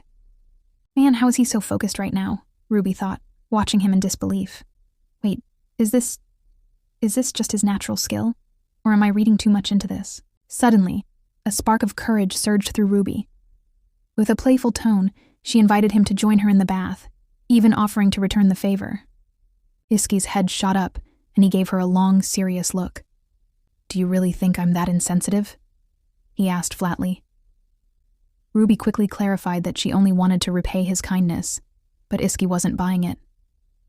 Without a word, he began rising to leave, calmly telling her she could finish up on her own. But before he could step away, Ruby acted on pure instinct. She shot out of the bath, grabbed his hand, and hugged it tightly. He froze, staring at her with wide eyes. "What are you doing?" he asked, his voice flustered. Ruby's voice came out barely above a whisper. "Please, stay. I just want to be close to you." Iski hesitated, his gaze softening. He gently told her to let go, promising he wouldn't leave. But Ruby wasn't convinced. She could tell he'd slip away the moment she released him. Before she could respond, she lost her balance, and they both stumbled backward, right into the bath. Water splashed everywhere as they landed. "Are you okay?" Ruby asked quickly, looking at him with concern. Iski gritted his teeth, avoiding her gaze. His face was flushed, and he looked more flustered than ever. Without warning, he scooped Ruby up in his arms and carried her out of the bath. Ruby's heart pounded in her chest as panic washed over her. Is he mad? Is he going to punish me? Bracing herself, she waited anxiously for what would come next. Ruby's body tensed as memories of past abuse flooded her mind. Bracing herself for punishment, she convinced herself that she deserved it. She had been foolish to let her guard down. But instead of scolding her or walking away, Iski did something unexpected. Gently, he turned her around and began towel drying her damp hair. Stunned, Ruby stammered, I thought you were angry." Iska remained calm as ever. "I have no reason to be upset with you," he replied softly. Relief and disbelief swirled in Ruby's chest. She didn't understand why he treated her with such consistent kindness. It didn't make sense to her. Just then, Iska's gaze landed on the faint scars trailing down the backs of her legs. Ruby panicked. Pulling away quickly, she mumbled something about how it was embarrassing and blamed it on being a troublemaker as a child. Deep down, however, she was terrified. What if he saw through her fragile mask? What if he discovered the truth about her life in Romana, the humiliation, the pain hidden beneath her graceful demeanor? She feared that if he saw all of her scars, the warmth in his eyes would vanish. Maybe he'd look at her with pity or disgust, and that was something she wasn't sure she could handle. No matter how hard she tried to protect Iska and Ellen from Romana's dark influence, she felt powerless, trapped by her past. In her mind, Iska's love for her felt as fragile as a small boat in a stormy sea, bound to sink once he saw the depths of her broken self. But Iska didn't pull away. Instead, he broke the silence by saying quietly, "I should have guessed. Your father must have been strict." Ruby's heart skipped a beat. Desperate to shift the blame away from her past, she quickly assured him, "It's my fault. I deserved it." Iski narrowed his eyes slightly and leaned closer, studying her face. "Are you thinking about the past? Is that why you're crying?" he asked gently. Startled, Ruby blinked and quickly denied it. I'm not crying, she insisted. Without saying a word, he reached for her hand and held it gently. Don't cry, he murmured, his voice full of quiet concern. When you cry, it makes me feel helpless. I don't know how to ease your pain, and it drives me crazy. Ruby's eyes widened as he continued. Tell me, what can I do to make you feel safe? To make you happy? His voice cracked slightly as he confessed, I've spent so long wondering if I could have done something differently. Something that would have prevented your pain. He sighed and admitted that he'd hoped giving her space would help, but he couldn't stand the distance anymore. This is your last chance, he said softly. If you want to leave, think carefully, because if you choose to stay, I'll never let you go. Ruby froze, her heart pounding. Did she even have a choice? Deep down, though, she already knew the answer. She would choose him 1,000 times over without hesitation. This was where she wanted to be, where her friends were, where Iski was. This was her home, their home. Looking up into his eyes, Ruby's resolve hardened. With quiet certainty, she whispered, I want to stay. I want to spend my life with you. Iske's eyes softened as he pulled her closer, his hands resting gently around her waist. Slowly, he lifted her, their faces mere inches apart. With a warm, lingering gaze, he leaned in and kissed her, a tender kiss that deepened with a passion that left Ruby breathless. Laying her gently down on the bed, Iske removed his robe slowly, his movements unhurried and tender. His lips brushed along her leg as he kissed her skin, making her heart flutter. His gaze, full of warmth and affection, met hers as his hand gently caressed her face. Ruby, he murmured, his voice husky. Ruby, caught up in the moment, softly called his name in return. Iske's cheeks turned slightly pink, and he instinctively pulled her into a warm embrace. He looked at her thoughtfully, before asking with a gentle smile, Why are you looking at me like that? Flustered, Ruby blinked. What do you mean? Instead of answering, Iske leaned down and kissed her forehead, then her nose, and finally her lips again. Soft, lingering kisses meant to reassure her. Are you okay? He asked quietly.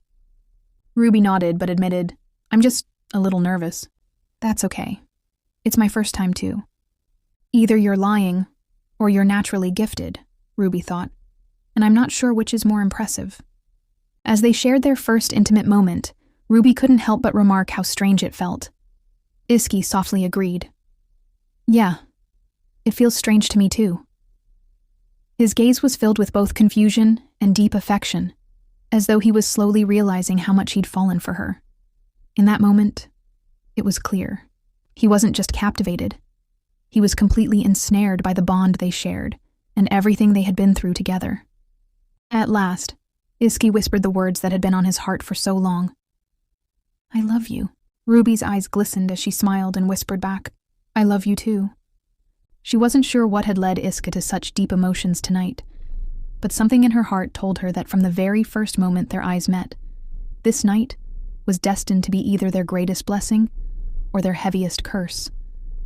Now tell me, Ruby thought, almost as if praying in her heart, tell me you will remember me, so I can remember this moment for eternity, even if you ever leave me someday, even if it's only in my dreams. The greenhouse was built just the way Ruby wanted, and now she was proudly showing it off to Ellen. As they strolled inside, Ellen's eyes widened in surprise. This is a Southern-style garden, isn't it? She asked. Ruby's eyes lit up. Yes, isn't it lovely? She looked around, practically glowing with excitement. Then she turned to Ellen. What kind of flowers do you like? Ellen looked a bit caught off guard, but Ruby was already brimming with energy. Let me make you a flower crown, she said cheerfully. Ellen said after thinking, lilies. Ruby's excitement soared even higher. Perfect, I'll make it so pretty. Ellen blushed and quietly thanked her sister-in-law. As Ruby got busy weaving the crown, Ellen changed the subject. By the way, you've been getting a lot of invitations lately, haven't you? All addressed to me, Ruby replied with a bright smile. We should thank everyone, right? But deep inside, she was a bit uneasy. If we actually hosted an event here, it might turn into chaos, she thought.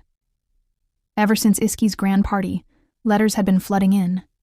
Tea parties, casual chats, all sorts of social excuses. Clearly people were seeing Ruby in a different light now. And why wouldn't they? Iski had made things official.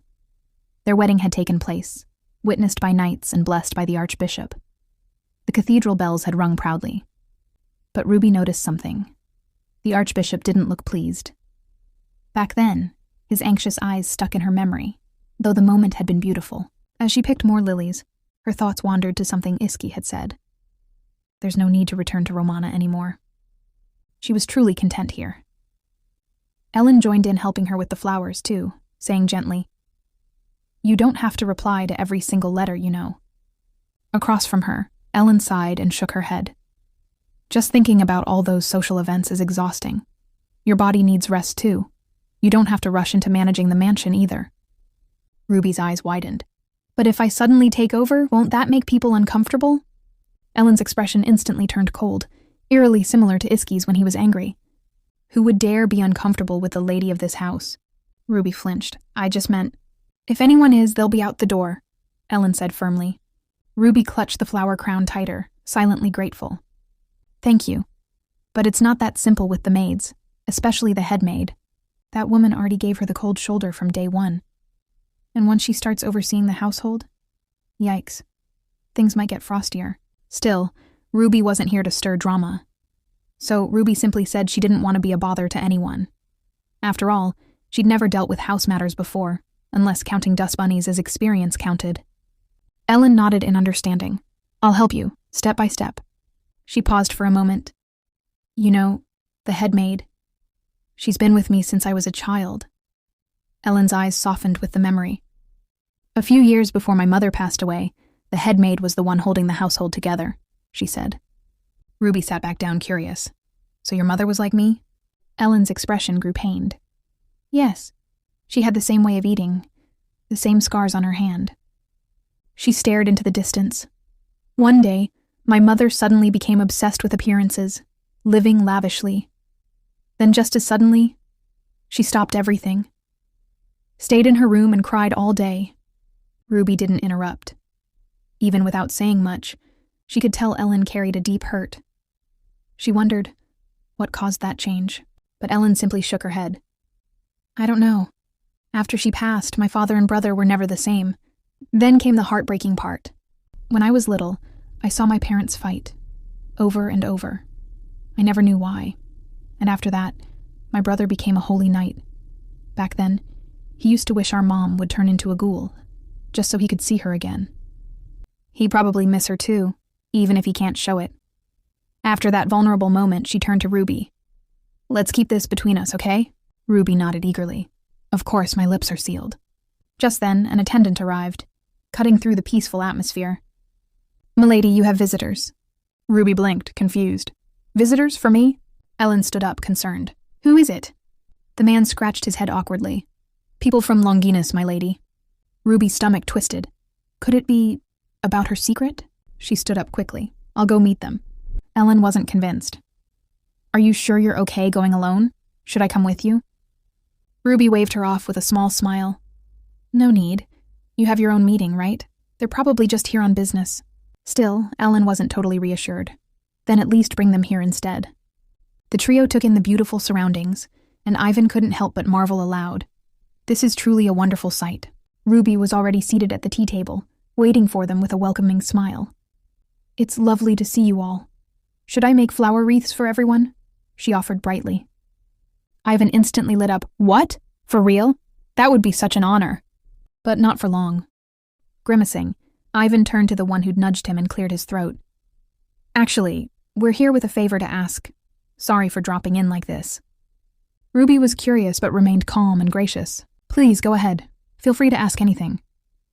The three sat down at the table, all eyes on Ivan to explain, but he fumbled with his words. So, the thing is? Camus' patience snapped. He slammed the table.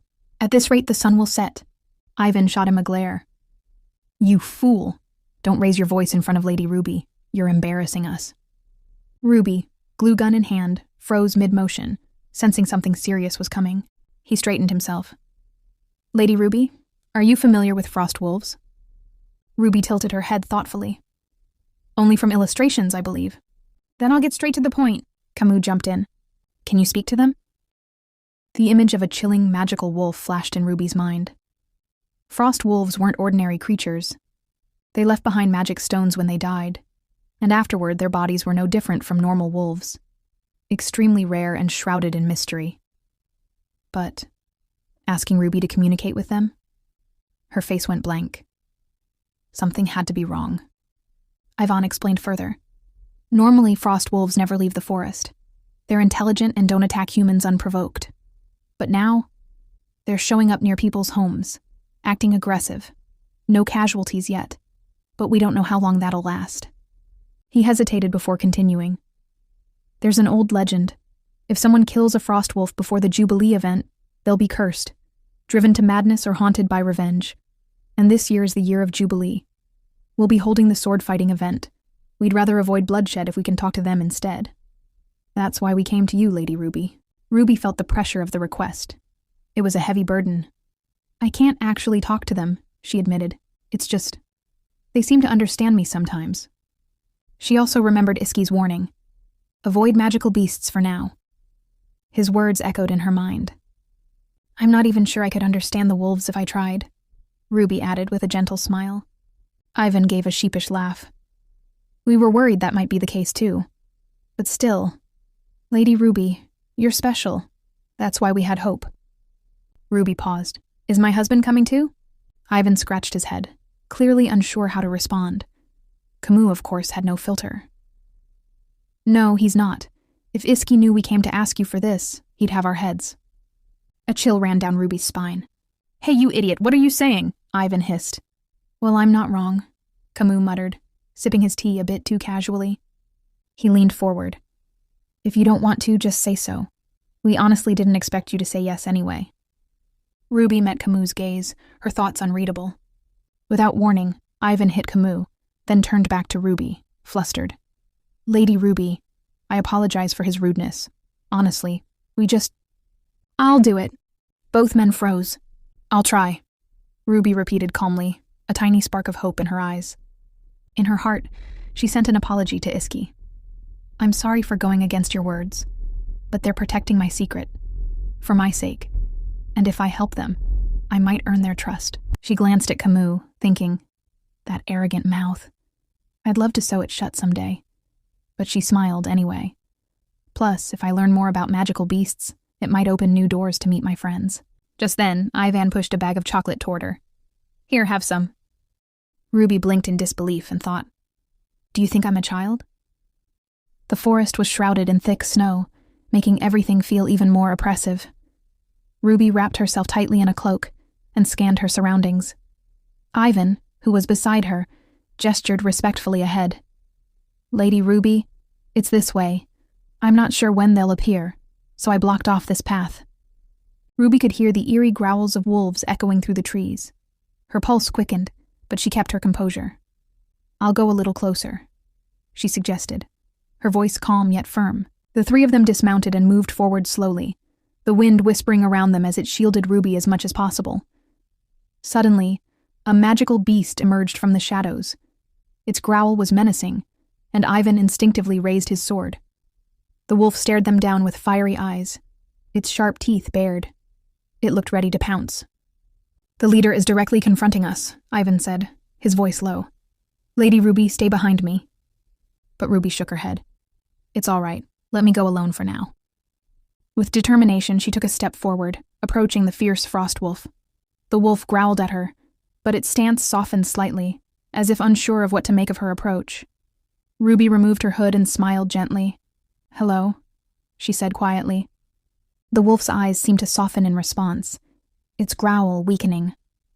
Ruby slowly sat down in front of it, keeping her movements calm and steady. The wolf hesitated but eventually sat down, lowering its guard. Ruby observed it closely, sensing its sorrow.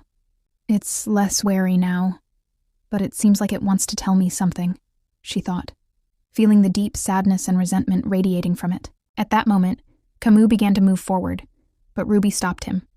Wait a minute. She pointed to something on the ground. Here, there's a leg. The others looked down in confusion. There, Before them lay the severed leg of a frost wolf. Behind the wolf, the rest of the pack watched closely, as if waiting for something. Ruby's heart sank. She could see the leader wolf circling the severed leg, its grief palpable. I think... Ruby hesitated, her voice soft. This wolf is grieving. It can't find the owner of this leg. It's mourning. Camus frowned, his confusion clear. You mean they're looking for the owner? Ruby nodded, her expression solemn. It seems so. The owner must be nearby. We need to find them. But Camus' concerns quickly grew. What if the owner is dead? They might attack us in their rage. He bent down, examining the severed leg. This wasn't just an accident. Someone cut it off deliberately. Poachers, no doubt. Ivan's anger flared. Everyone, stay alert. I'll deal with this. Camus, protect Lady Ruby. The group took shelter in a nearby shed as a sudden downpour soaked the earth.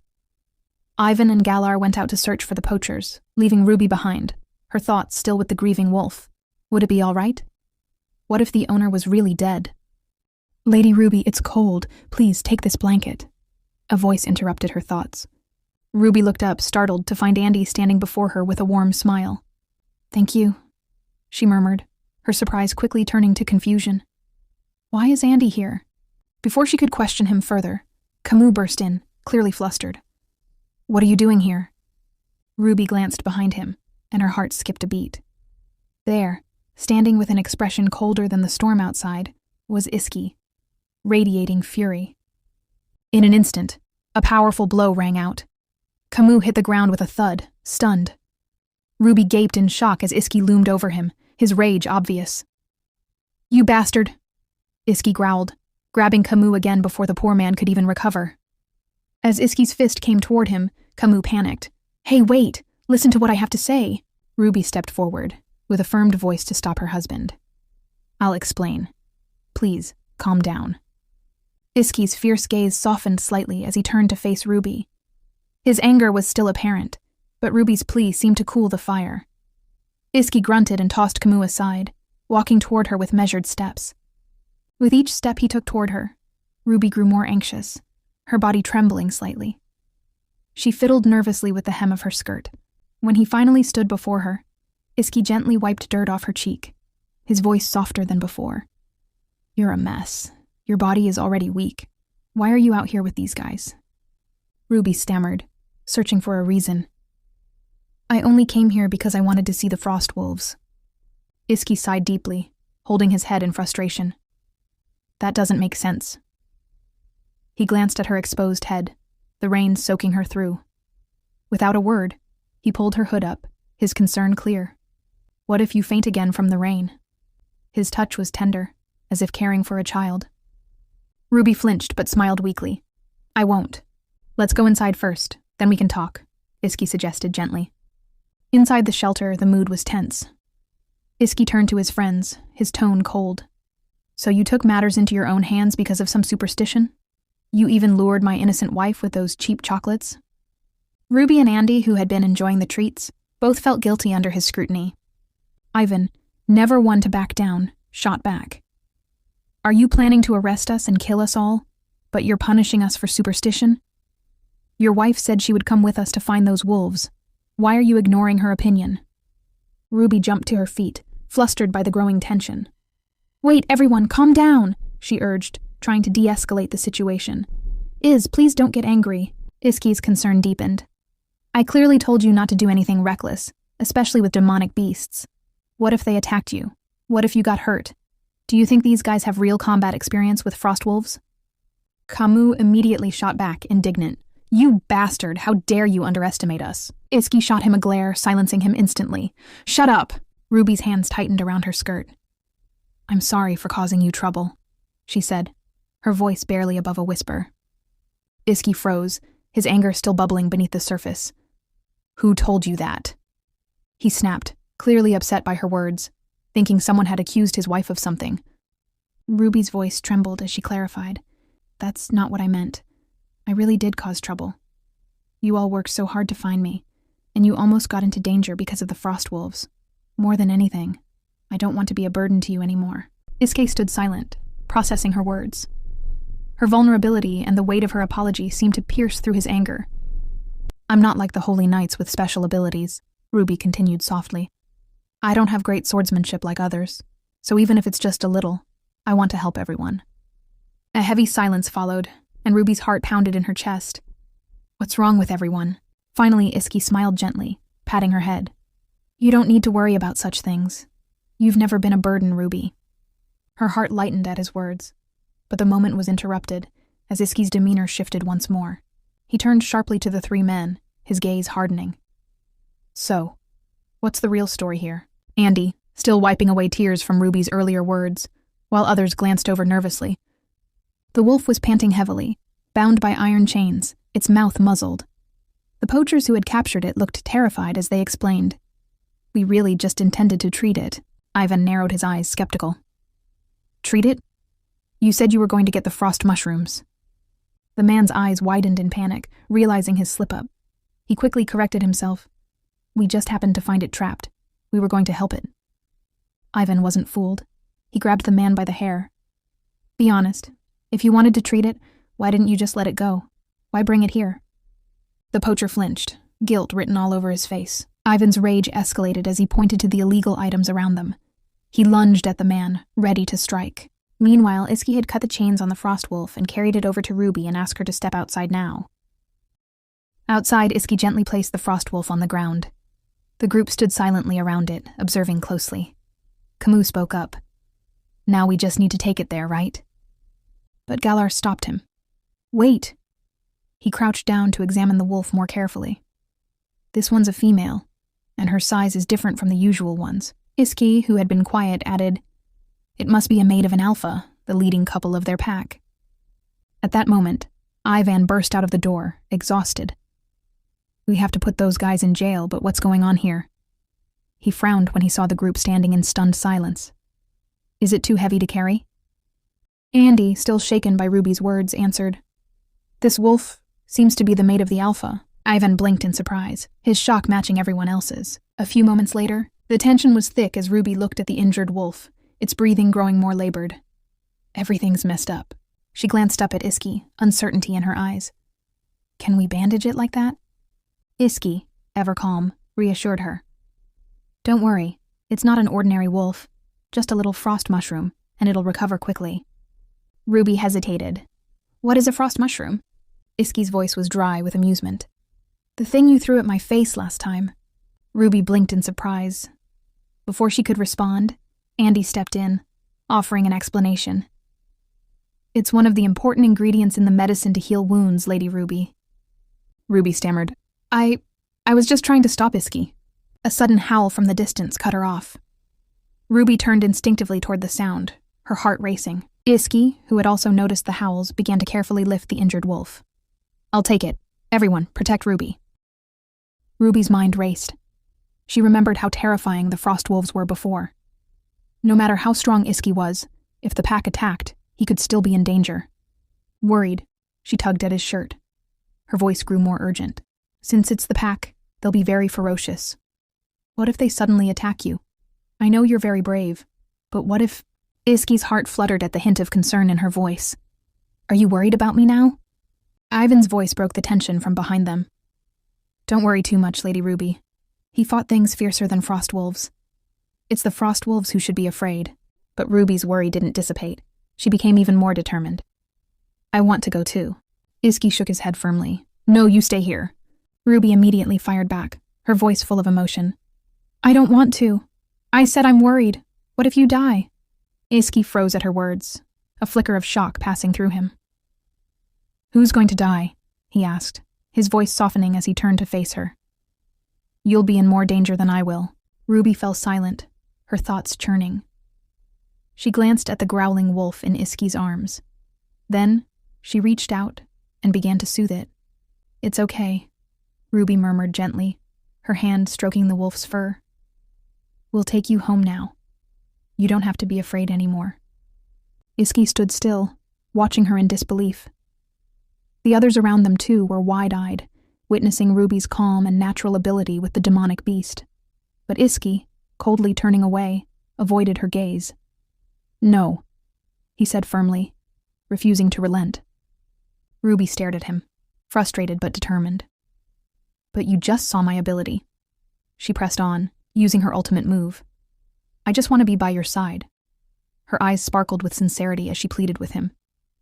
Iski sighed and slightly blushed. You're so stubborn, he muttered, as if he is in his wits' end. The forest grew darker, and the growls of the frost wolves became increasingly menacing. Ruby flinched, feeling a surge of fear. It's angry, she thought. I feel like I should kneel and apologize. It must be the alpha. Iski's jaw clenched as he glared at the alpha wolf, while Ruby stood frozen by his side. However, much to Ruby's surprise, Iski simply placed the female wolf gently on the ground. Let's leave it here and go, he said calmly. Ruby peered cautiously at the scene. The alpha wolf, eyes still filled with hostility, didn't back away. Instead, it approached the injured female, nudging her gently with its nose. The growl it gave was soft, a signal of recognition. The two wolves' eyes softened as they looked at each other, undeniably a bonded pair. Ruby, let's go, Iski called softly, offering his hand to her. Ruby glanced at the wolves one last time before turning back to him. She hesitated, but then reached out, taking his hand. What a heartwarming sight for these two pairs. The forest bathed in the afternoon sunlight as they continued their walk. Ruby, wanting to ease Iski's fatigue, softly asked, Can I massage your arms? Iski raised an eyebrow in confusion. And why? Ruby answered honestly. They'll probably be numb from carrying that big wolf earlier. Iski's frowned but slightly blushed, his voice tinged with a hint of embarrassment. What do you think my job is? After a while, they reached their horses and found Camus waiting for them, having prepared the steeds. Iski looked around, his brow furrowed. All right, where are the others? Camus replied, They've already taken the poachers to jail. Iski looked puzzled. Then why aren't you with them? I have to go now, too, Camus explained. Before leaving, he turned to Ruby with a grateful look. Lady Ruby, he said, drawing her attention. Ruby looked up in surprise. What is it? If you hadn't accompanied us, today's matter might not have been resolved so smoothly. We received a lot of help from you. Thank you. Camus bowed deeply to her. I'll see you next time, my lady. Ruby's face flushed at the unexpected praise, and she smiled brightly, albeit a bit startled. Yes, see you next time. Iski, noticing her bright smile, remarked with a playful tone, You seem happy. Ruby beamed and shrugged lightly. It's just because I was able to help a little. Iski proudly looked at her. If it weren't for you, everything would have been a nightmare. Those wolves would have been on the verge of frenzy by now. Ruby's smile softened as she glanced up at him. Well then, I'll help everyone again next time. Iski didn't object, his happiness clear in his eyes as he gazed at her. A moment later, though, he casually asked, Next time? What next time? Ruby froze for a moment, caught off guard. Another next time? Of course, because there might be something else you need help with. Iski's expression shifted as he realized what she meant. You just want to see your little friends again, don't you? Ruby's face flushed, and she quickly defended herself. That's not it. Without warning, Iski grasped her hand tightly.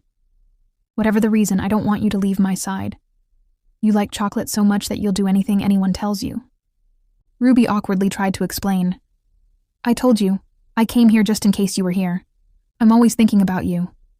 Iski paused, his hand gently caressing her cheek. Is that so? He smiled warmly, then playfully pinched her cheek. So, you were so eager to see me that you ended up in such a mess. Ruby, feeling embarrassed, quickly sought an explanation. It's just because of the rain, she muttered, rubbing her cheek against his hand. So you don't like it? How could I? Iski responded with a soft laugh, wrapping his arm around her waist and pulling her closer. It's just, I want to bathe you, but this time will be a little different from last time. With that, he leaned in and placed a deep, passionate kiss on her lips. The golden sunlight bathed them as they shared the kiss, lost in the moment. Suddenly, Ruby remembered something and whispered, blushing, Wait. Behind them, Andy stood frozen, his mouth agape and his face bright red. Panicked, he quickly turned to leave. I'm so sorry. I'll be going now. Ruby and Iski exchanged a glance before bursting into laughter. Iski lifted her up in his arms, grinning as he said, Let's go home. Iski reserved this gentle sweetness only for her, and Ruby, smiling radiantly, blushed as she replied, Yes.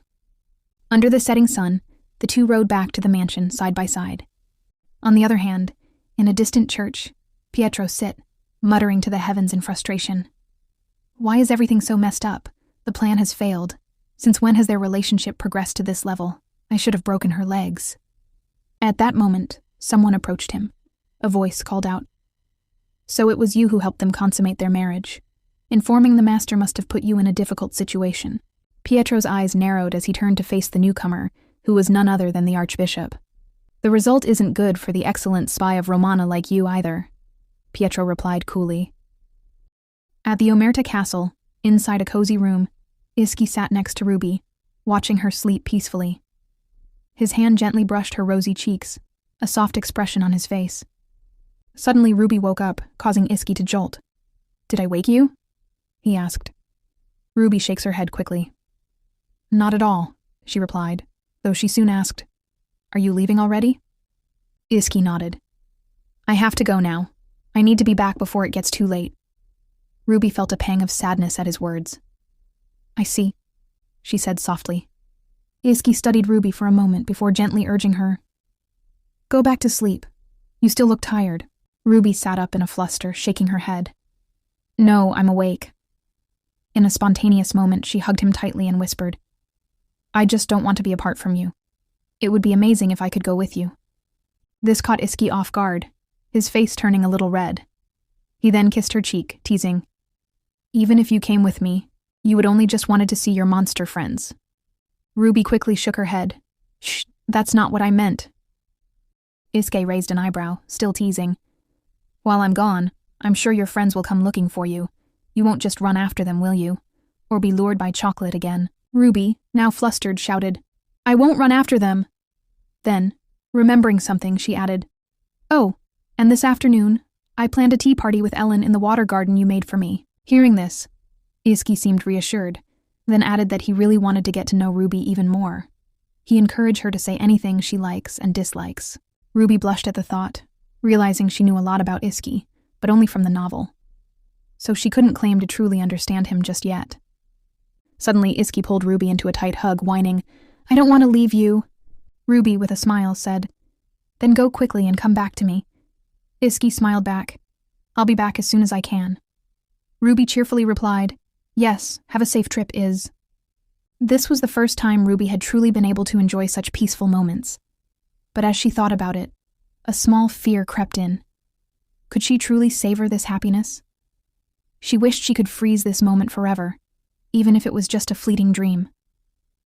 Later that day, Ronya the maid found a beautiful earring and suggested it would be perfect for the party. Lucille disagreed, thinking her choice is better. "Why are you so stubborn?" Ronya argued, defending her choice.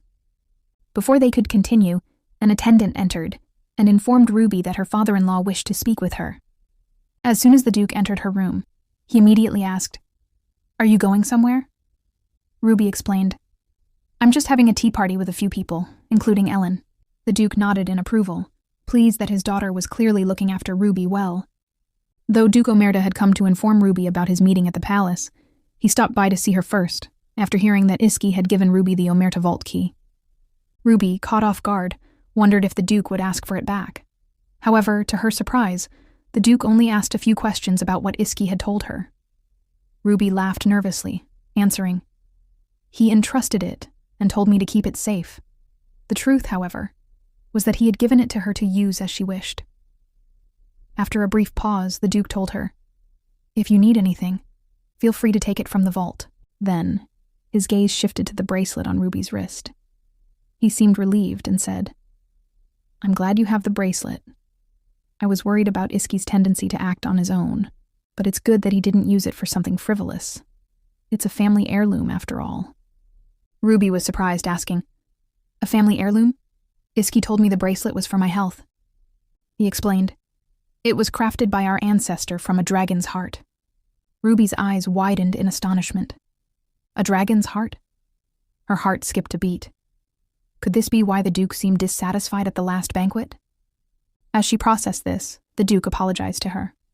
"I heard the banquet was for you, so I made time to come by. My son acted foolishly, and I apologize on his behalf." "It's okay. You don't need to worry about it," Honestly, it's better if I return the bracelet. He stopped her. That bracelet belongs to you now. You are the mistress of this mansion. He then asked Ruby how she was adjusting to life there, noting that the place had once been barren and dull. Ruby smiled and replied, "Actually, it's more interesting than Romana." The Duke had expected Ruby to miss her homeland, especially since she was the Pope's daughter, and asked if she'd been visiting the temple often.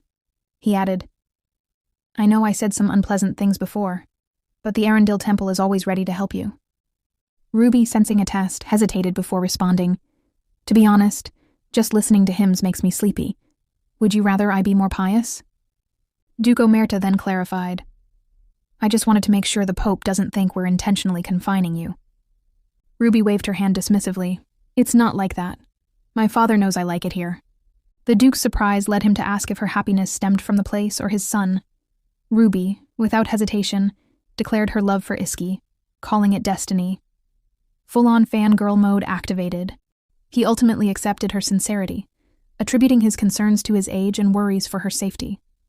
A wise and ultimately accepting father figure. He then departed. The tea party kicks off with Princess Ariane all excited while serving Princess Leia, at that moment.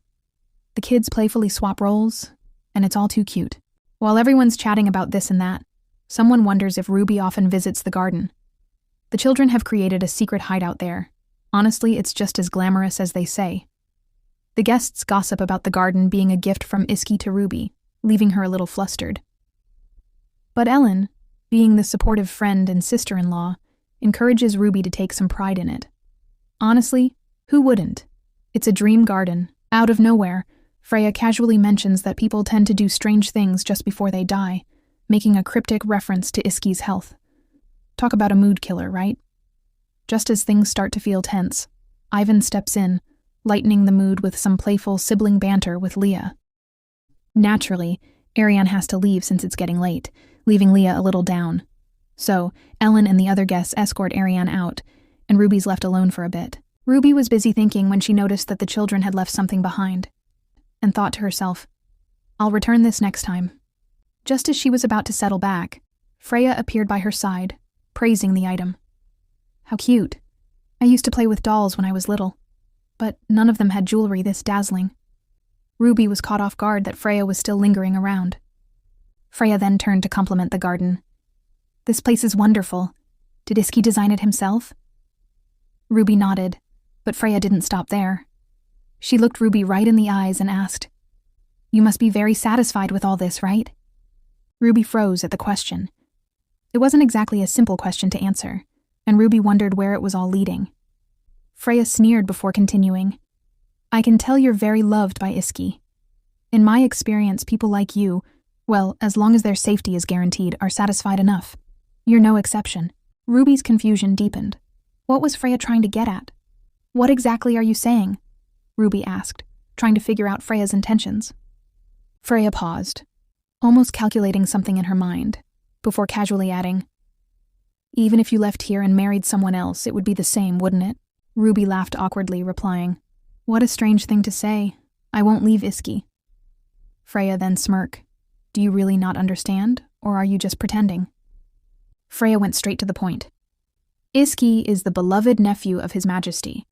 He's carrying noble blood from the Britannia royal family. Compare that to a princess with mixed blood. Do you get it now? Iski is likely to be the future ruler to the throne, and his partner will play a major role in that. What will the North think if he's with someone like you? Will we continue suffering under the intervention of the corrupt believers, or will we rise beyond their grasp and make them cower before us?" Freya continued, "I just don't want you to end up hurt. First love can be a dangerous thing, especially when you're not in control.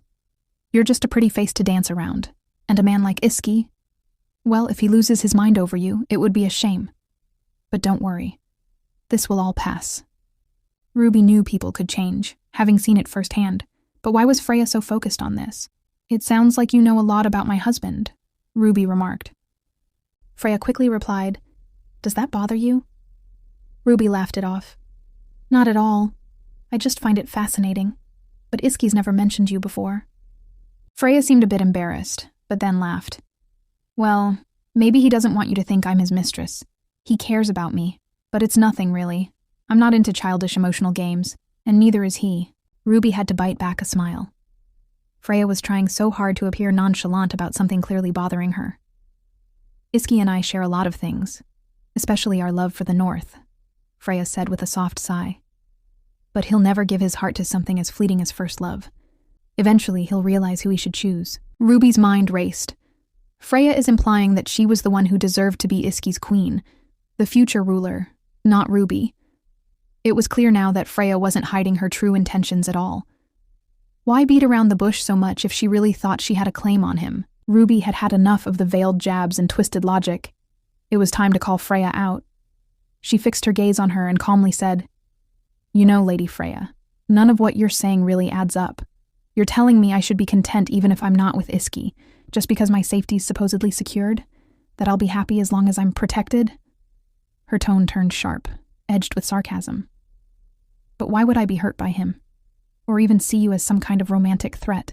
Eyes locked with Freya's. "Now that I think about it, maybe you're the one who's actually afraid of being left behind by Iski." Freya flips her hair, clearly agitated.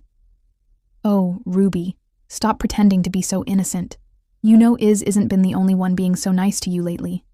Ellen already pointed it out, so why pretend you don't see it? It's surprising, really. I hate people who act like they're too clever for their own good." The tension in the air was palpable. Just then, Freya suddenly spilled her tea all over herself. Ruby stared, completely flustered. Before she could react, Ivan and others walked back in, searching for Leah's hairpin. When he saw Freya drenched, everyone was taken aback. "What happened? Are you all right?" Ellen and the others quickly surrounded Freya, who hesitated before responding. "I'm fine. It seems like Ruby misunderstood me." Ellen raised an eyebrow. "What do you mean, Freya? Can you explain this?" Ruby could hardly believe what was happening. She had become the villain in everyone's eyes, while Freya was now the victim. Was it really possible that Ruby was being painted as the jealous, scheming woman who was harassing her husband's friend again? Ellen looked at Ruby, her eyes wide with disbelief and desperation. "Please say something." Her expression seemed to plead, but Ruby could only look back with quiet devastation. Her silence spoke volumes, and Ellen's eyes welled up as if she was watching something precious fall apart. Meanwhile, little Leah clutched her dress and asked innocently, "Did everyone get upset because of my hairpin?" Ivan gently shook his head and replied softly, "No, that's not it." Then, more firmly, "Lady Ruby wouldn't act like this without a reason. I believe she deserves to be heard." Yet Ruby stood still, stunned by the accusing stares. It felt like the room had decided. She was guilty. Ellen's voice trembled. "Ruby, please," still hoping her friend would clear the air. But right on cue, Freya stepped in with her perfect timing. She gave a soft, heartbroken sigh, brushing her soaked sleeve with a dramatic touch. She must have been really startled. "I don't want things to escalate any more than this." Then Ruby's composure finally cracked. A sob escaped her lips as she cried out, "It wasn't me. I didn't do anything." Her voice echoed like a final plea. Just like always. She was once again left in a situation where no one truly believed her. One of the guests, confused and anxious, spoke up. "So, are you saying Lady Freya set this up? That doesn't seem real?" But Freya, already ahead of them, continued her performance. She lowered her eyes and whispered shakily, "Lady Ruby got angry because of something I said. I must have deserved it. It's only fair if I face the consequences." Seeing Freya tremble, Ellen rushed to her side protectively. "Come, let's get you cleaned up," she said, carefully supporting her. But before stepping away, she turned to Ruby, this time with a distant, cold look. "Let's end the party for now." And with that, the party dissolved into whispers and doubt. To Ruby, it became painfully obvious. No matter what she said or how much truth she held, she'd always be the outsider. In the eyes of these people, she wasn't family, just a guest they'd quickly forget once the lights dimmed. Ruby wandered off, lost in her thoughts. Could this be it? Am I really going to be abandoned like this too? She couldn't help but feel like she was the one to blame, thinking, maybe it's time to accept this. I'm such a fool. Just then, Ronya spotted her. But Ronya froze, noticing the sadness on Ruby's face. Her worry grew, and she asked, "Are you all right? You look so down, my lady." Ruby, overwhelmed by a wave of frustration and pain, pulled Ronya into a hug. Unable to hold it in any longer, she burst into tears, sobbing like a child. Ronya, caught off guard, couldn't help but tear up as well. In that moment, the two of them held each other, crying together, finding comfort in the shared pain. The scene shifts to Iski in the middle of a battle, cutting down a monster with ease. As he finishes the job, his mind drifts to Ruby's words about how this is where her friends are, where she is, and how she wants to spend her whole life with him in this place. Camus, taking a break while the others rest, turns to Iski and asks why he's still working. He wonders if Iski's worried that the other knights might spot his wife's monster friends and, well, take them out. But Camus reassures him, stating that demonic creatures are tough enough to survive out here in the wild, and they'll be fine. He casually adds that he never really cared about those monsters anyway. Iske, slightly annoyed, quips back, "You're quite the talker today." He then adds that he didn't ask Camus to tag along. This sets Camus off, and he bursts out that he only came because he was worried Iski might collapse from exhaustion. Camus continues, saying at least the frost dragon is still hiding, because if it weren't, the kingdom would be after it to use in the gladiatorial tournament. But if it pops out and attacks a village, well, they'd have to deal with it. Curious, Camus asks if Iski's really planning to enter the tournament. Iski raises an eyebrow, asking why Camus cares, as if he's worried that Iski might win again. Camus dismisses it, calling it nonsense, and points out that if Iski's so worried about keeping monsters alive, why would he join a tournament where he'd have to kill them? Just then, Galler suddenly appears, looking concerned. He too questions Iski, wondering if Ruby understands the creature's cries, and if she'd be okay seeing him hunting them down. What if the monsters do something unpredictable when they see her? Iski responds, saying that's exactly why he needs to enter the tournament. They don't yet understand Ruby's connection with the demonic monsters, or if they all react to her the same way. But they can't keep her out of the stands either, especially with Cardinal Valentino overseeing the event. As Iski takes down another monster trying to ambush him, he adds that he needs to be there to protect Ruby from any potential threats and put the monsters down without unnecessary suffering. Camus, not fully convinced, asks what Iski will do if he loses. Iski grins, confident, and reassures him that he won't lose. He's going to win, and he'll make his uncle proud. With a smile on his face, he declares he has every right to do as he pleases. Then, with a casual air, he tells Camus to call it a day and head back. Camus, watching Iski with an eye roll, thinks to himself, "What a puffed-up jerk." Ruby sits alone in her room as one of her maids brings her food on a tray. She assumes Ellen must have instructed the maid to serve her since she skipped dinner earlier. Ruby knows she'll likely throw up the food, but eats it anyway. She feels so down that she can't even bring herself to blame Freya. In the grand scheme of things, Ruby feels so small compared to the power Freya holds in this place. No matter what she says, everyone will side with Freya. Ruby knows that Freya is the female lead, not her, and so Iski's feelings for her won't matter either. Part of Ruby's heart aches. Even though she's aware of everything more than anyone else, she regrets allowing herself to believe for even a moment that she could fit in. Ruby calls for the two maids and tells them to take the evening off, as she wants to walk through the greenhouse alone. The maids offer to at least prepare a bath for her, to which Ruby is initially surprised, then replies with a sad smile, saying she'll handle it herself today. The maids exchange looks, clearly shocked, but they dutifully agree. As Ruby walks through the greenhouse, a burning sensation in her chest starts to rise. She puts a hand to her heart, wondering if it's because she hasn't thrown up in a while. She's been trying so hard to hold it all together. Looking around, Ruby recalls how she always wanted to sit on a boat here with Ellen. As she sits down on the ground, she wonders what Ellen thinks of her now. She suspects that Ellen probably regrets getting close to her, thinking about how she had finally found comfort with Ellen and Ivan. Ruby hugs her knees to her chest, burying her head in them, feeling pathetic. She chastises herself for hoping for something she doesn't deserve. Her thoughts turn to Freya's words, that Iski would lose all reason because of his first love. Ruby wonders if it was just a fleeting fancy. She remembers the romantic moments she shared with Iski recently, and how he told her he loved her. Ruby knows this too, but she also wonders if Iski would even care about her anymore if she shows enough regret for what happened. Suddenly, the head maid appears, calling out to her, "There you are, Lady Rudbeckia." Ruby looks up and sees it's the headmaid. The headmaid explains that Ellen had asked her to check if Ruby finished her meal. Ruby is taken aback, thinking the headmaid could have easily asked Ronya or Lucille, her two maids. The headmaid continues, saying that she's been with Ellen since she was a baby, and that Ellen confides in her a lot. Ruby listens in silence, starting to guess that Ellen must have shared her secret about her eating disorder. Ruby knows Ellen depends on the headmaid even more than her own mother. It doesn't matter much to Ruby as long as Ellen doesn't tell her brother. She tells Ruby that she's sure Ellen told her about the late Duchess, adding that she can't truly understand how much Ellen suffered because of the late Duchess. Ruby is surprised, and watches as the headmaid clenches her fists.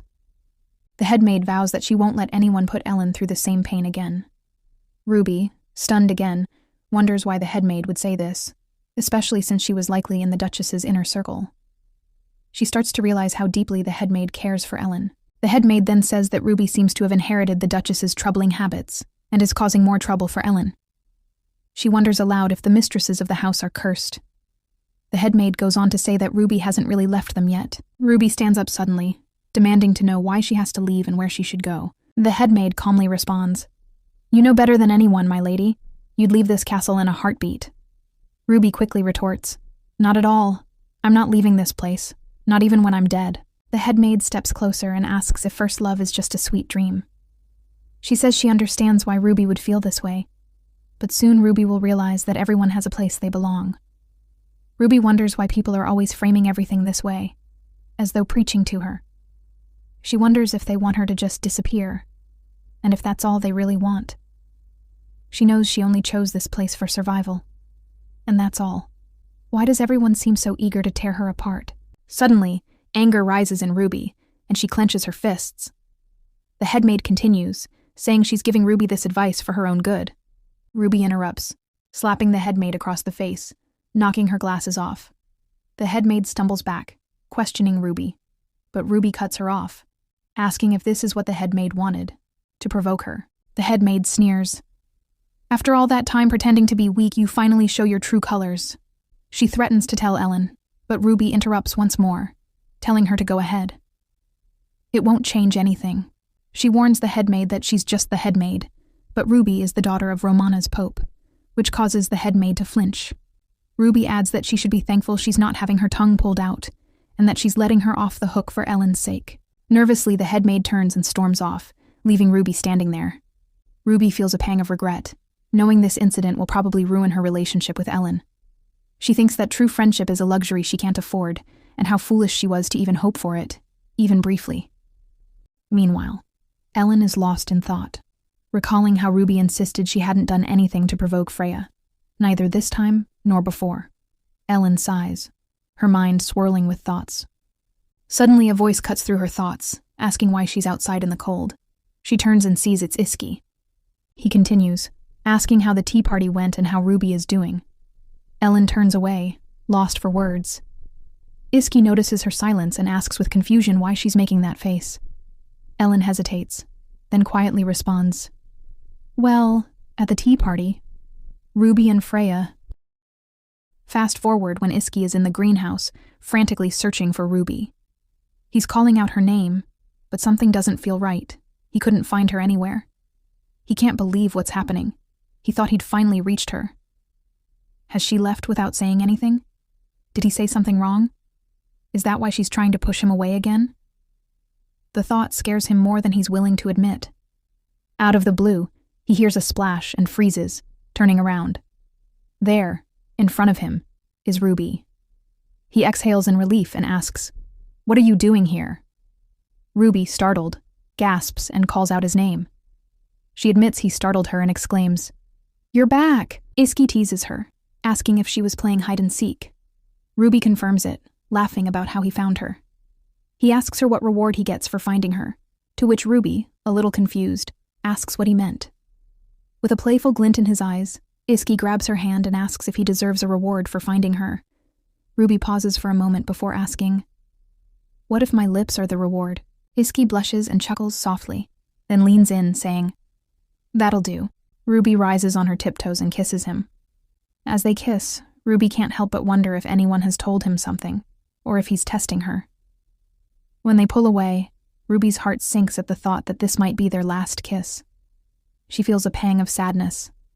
Suddenly, she notices Iski flinching as he sees tears in her eyes. Concerned, he asks, "What's wrong?" Ruby hesitates but then replies, "You already heard everything, didn't you?" Iski flinches at her words. Ruby continues, "I know you won't believe me no matter what I say, but the truth is, I never did anything. Not then, not now." She adds, "I'm not lying about any of this, but I'm sure this incident has made you lose trust in me. It's all my fault." Iski protests, telling her it's not true, and asks her to look at him. Ruby, still lost in regret, says, "I was wrong to hope for something I don't deserve." Before she can say more, Iski interrupts her, asking, "Do you really not want to see me anymore?" Ruby is caught off guard by the question. She shakes her head quickly and tells him, "I keep causing trouble, and I thought you'd try to send me away again." Iski presses her for an explanation. Ruby, with sadness in her eyes, explains, "You told me you hated me and found me irritating. That's why I've tried so hard not to do anything you wouldn't approve of. So it's all my fault." Iski pulls Ruby closer, his voice gentle but firm as he reassures her, "It's not your fault, Ruby." He pauses, gathering his thoughts before explaining, "At the time, I thought sending you back to Romana was the best way to keep you safe. I thought it would be less painful for you to leave before you became too attached to this place. I didn't want to see you suffer more than necessary." He sighs, his voice tinged with regret. "That's why I said things I never meant. It was my mistake." His words hang in the air, heavy with the weight of his confession. Ruby, however, shakes her head and responds quietly, "I know you have feelings for someone else. You don't need to make excuses. I'm fine. You can go to Freya." Her words shock Iski, leaving him speechless. He gently takes her hand and lifts it, his gaze locked on hers. "It wasn't Freya who worried me," he says, his voice full of emotion. "The person I was worried about was always you." He places her hand over his heart, his voice steady, yet full of vulnerability. "I had to push you away because of the dangers. Once you were exposed to the blood with mystical crystals, the demonic monsters would have come after you. I thought it was the only way to protect you." Tears well up in Ruby's eyes as she listens. But before she can respond, Iski pulls her into a tight embrace, holding her close. "I know this all sounds like a pathetic excuse," he whispers, his words heavy with regret. "But I'm sorry, Ruby. I shouldn't have done that, no matter what my reasons were. I'm sorry for hurting you." Ruby's body trembles in his arms, her heart breaking further with every word. She clenches her hands into fists, her tears falling freely now. "It wasn't me," she sobs, the pain spilling out as she cries. "I didn't do anything." Iski pulls her even closer, his arms tightening around her as he reassures her. "I know, Ruby, I know." In her grief, Ruby starts to hit him, her hands striking his chest as she vents all the pain she carried. "What did I ever do?" she cries, her voice raw with emotion.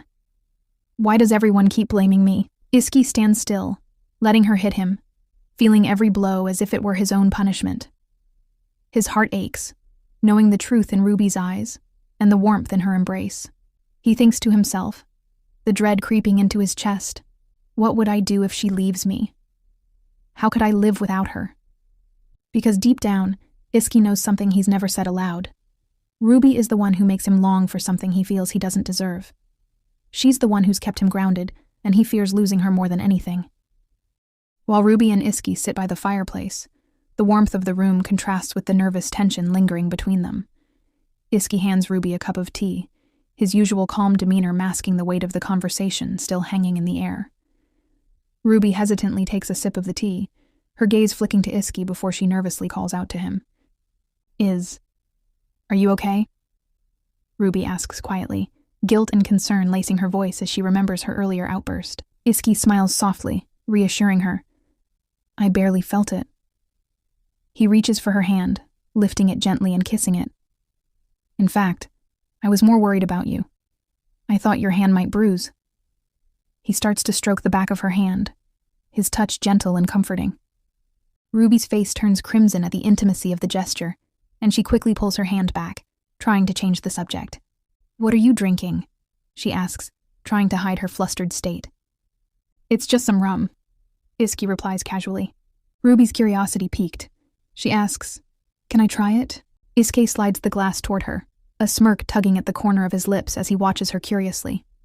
Ruby grabs the drink and takes a hearty gulp. As the strong taste hits her tongue, she pulls a face, clearly not impressed by the flavor. Iski laughs softly, his eyes sparkling with amusement. "It's not so bad when you use it just for the aroma," he explains, pouring some of the rum into her tea. "Would you like to give it another try?" Ruby sips her tea again. This time her expression changes, and she seems pleasantly surprised by the improved taste. "This is much better," she admits. Iski smiles. "If you like, you can tell the butler if there's a specific liquor you prefer." Ruby nods, but then adds, "It's not really about the liquor."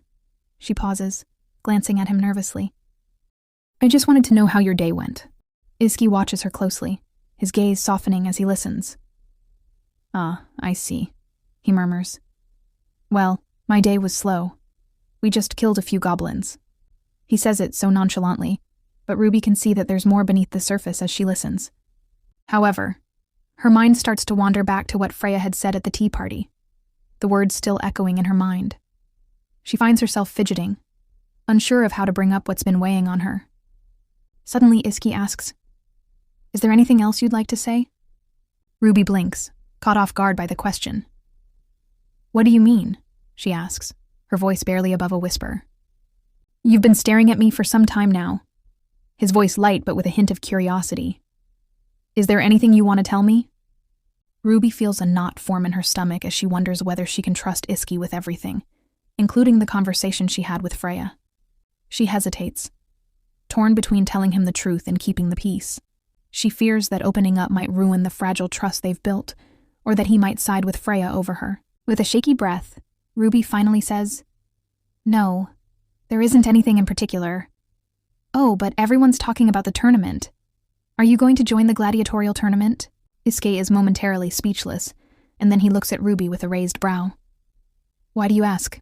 he inquires, his voice a mixture of confusion and concern. "Would you rather I didn't participate?" Ruby quickly tries to reassure him. "That's not why I asked at all." His expression serious. "Demonic monsters in the tournaments aren't like your friends," he says quietly, his voice filled with an underlying tension. "I understand," Ruby replies, her tone filled with worry. "That's why I'm so worried about your safety. You're a top holy knight, and you've even won the tournament before. I don't want anything to happen to you." Iski pauses, his hand stilling as he places his glass of rum down. He looks at Ruby, his voice softer now. "I just don't want you to feel hurt," he says, his gaze searching hers for understanding. Ruby looks at him in surprise, her brow furrowing. "What do you mean?" she asks, her voice barely above a whisper. Iski looks away briefly before reaching for the cookies on the table and sliding them toward her. "Never mind," he says, offering her a small smile. "Here, try these. I know it can't be easy for you to watch demonic monsters die, especially if you have to watch it from the stands, but if I have to do it, I'll make it quick." Ruby stares at him, her mind racing. "Why are you telling me all this?" she asks, trying to make sense of his words. Iski gives her a quiet, understanding look. "If I win the tournament, and I give you the flower of glory, then no one will ever harass you again." His eyes soften as he looks at her, his voice almost a whisper. "I'm doing this for you, Ruby."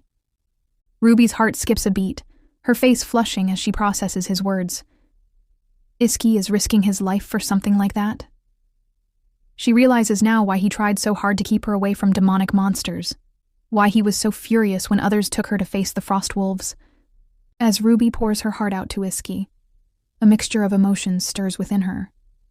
She's been carrying these insecurities and doubts for so long, and now, sitting with Iski, she's vulnerable, revealing the hurt caused by others' words. Her voice trembles as she tells him about the tea party, about Lady Freya's humiliating actions, and the reason behind her slap to the headmaid.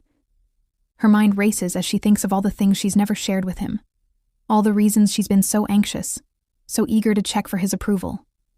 "I'm sorry for causing so much trouble," Ruby says softly, her voice barely above a whisper. Iski stops her gently, his grip on her hand firm and reassuring. Wait, just hold on, he says. You don't have to rush. Take your time. Tell me everything from the beginning. His words calm her, but she can still feel the weight of the emotions in the air. Ruby hesitates, the anxiety rising within her. It seems Freya thought I was arrogant, she continues, her words stammering. She said too much confidence is harmful, and then she poured tea on her head. Iski's expression sharpens at the mention of Freya's actions, but he stops her from rushing through her explanation. You're still skipping ahead. Focus on yourself, Ruby. Don't worry about anyone else. No one matters to me more than you. Ruby is overwhelmed by the intensity in his voice. It's like the floodgates of her heart have opened, but she's still unable to share everything. She's used to blurt things out before they can get angry, before they can judge her. Is it really true? Ruby suddenly asks, her voice small. Am I really that important to you? Her hands tremble as she holds his gaze, her heart pounding in her chest. If I am, will you grant me one wish? Iske tilts his head, concern and curiosity in his eyes. Of course, he replies without hesitation. Why wouldn't I? Ruby's next words hang heavy in the air, fragile and uncertain. I just don't want you to get tired of me. Please don't get sick of me. Iske grits his teeth at her request, his face softening with an emotion that she can't quite place. He slumps down slightly, his voice almost a growl. What kind of wish is that? Ruby lowers her gaze, her voice barely audible. Everyone tells me your love is only fleeting, that one day you'll get tired of me. Iske's reaction is immediate, a dark edge creeping into his tone. Freya and the headmaid. They said that to you? He demands. Ruby's silence is all the answer he needs. With a sigh, he mutters, They're out of their minds. Ruby shifts uneasily, but Iske continues, his voice thick with protectiveness. How dare they say such things to you? He's practically shaking with frustration. Is that why you asked for this wish? Iske rises, his expression unreadable. He starts to pace, his mind racing as he tries to understand how to make her feel secure. What can I do to make you feel secure? He asks urgently. Would you feel secure if I brought you the heads of those who dared say such nonsense about you? Ruby recoils in shock at his words. No, she protests, her voice shaking. You'll get in trouble. You don't need to do something like that for me. Iske's gaze softens, but his resolve hardens. Don't you think a husband should fight for his wife's honor? He asks, his voice thick with sincerity. Ruby shakes her head, panic rising in her chest. What if it causes a rift between families? What if a civil war breaks out? Iske's reply is simple, but unwavering. It doesn't matter. Anyone who speaks such outrageous things about you has no right to live. I'll do anything to make your life easier. He takes her hand in his eyes locking onto hers with a fierce intensity. Tell me, Ruby, what do I need to do so that you won't have to hide away and cry alone? Ruby's eyes fill with tears as she crumbles under the weight of his words. It's me, she sobs. I'm the problem. She wipes her tears, but her voice continues to tremble. You make me so happy, Iske. I feel like I'm living in a dream, but I'm scared. I'm scared I'll ruin everything. I'm sorry for being such a mess. As she says these words, her mind drifts to the past. The memories of abandonment, of being a cursed soul in a world that never wanted her. She never imagined that someone like Iske would come into her life, would see her, accept her, and love her in a way that made her feel like she finally belonged. She recalls the deep isolation she once felt, the uncertainty of whether she even had a right to exist. But with Iske, things are different. He's the one who makes her feel like she can hope for more, that she's worthy of love and acceptance. I never imagined this, Ruby whispers. I was abandoned by my own parents, born into a world that never wanted me. But even when I refused to die, even when the path ahead seemed endless, with thorns that would tear me apart, you accepted me as I am. Iske, hearing her words, brushes away her tears gently, his voice low and steady. Of course I believe you, Ruby, he reassures her. I've always been on your side. Ruby's heart swells with emotion as she holds his hand, her eyes filled with gratitude and wonder. What did I ever do to deserve you? She whispers, tears still falling freely. And the affection in your eyes. Iske, if I ever do something truly terrible, Will you still be on my side? Without a word, Iski bumps his head lightly against hers, his voice filled with determination and affection. Then I guess I'll just become an accomplice, he murmurs, his lips curling into a small, reassuring smile. Because a couple should always be together, Ruby can't help but smile at his words, a soft, relieved chuckle escaping her. You spoil me, Iz. He grins back at her, his eyes sparkling with affection. You're not nearly spoiled enough yet. And as Ruby leans in, her lips brushing against his in a tender kiss, she knows that this moment, this feeling of being fully accepted and loved, will stay with her forever. Even if the future is uncertain, even if challenges lie ahead, she knows that she has Iski by her side, and that's all that matters. Ellen reflects on her conversation with Freya, feeling uneasy about the excuses Freya gave for Ruby's behavior. She wonders why Freya isn't being straightforward, and why Ruby seems so frightened. Ellen can't understand Ruby's fears, and it feels like something isn't adding up. She thinks back to when she first met Ruby, feeling relief when Ruby had helped her avoid an unwanted marriage. Though she initially didn't think much of Ruby, she now feels some sympathy for her. Her thoughts are interrupted by the butler, who mentions Iski, grabbing her attention. She rushes to find him but stops when she sees Iski pointing his sword at someone. Ellen is taken aback as she sees Iski's sword pointed at the headmaid, who's bowing in front of him. Confusion and shock fill her voice as she calls out Iski's name. A flashback reveals a tense moment. Ellen's mother is furious with her, blaming little Ellen for her father's change. The headmaid tries to calm the situation, asking Ellen's mother to stop shouting, but the words that come next are a painful blow. I should never have given birth to someone like you. This leaves Ellen stunned, while the headmaid glances back at her with concern. Ellen's mother demands the headmaid release her, scratching her cheek in frustration, and orders her to leave. The headmaid, unfazed, pleads for her to calm down, but Ellen's mother refuses to listen. She harshly tells the maid to stay away. Then, in an instant, Ellen's mother trips on the carpet, crashing to the ground. Ellen instinctively reaches for her, but the headmaid swiftly rushes to shield her, telling Ellen's mother that she had hoped for her recovery. Sadly, it seems she was wrong, and her hope was just foolishness.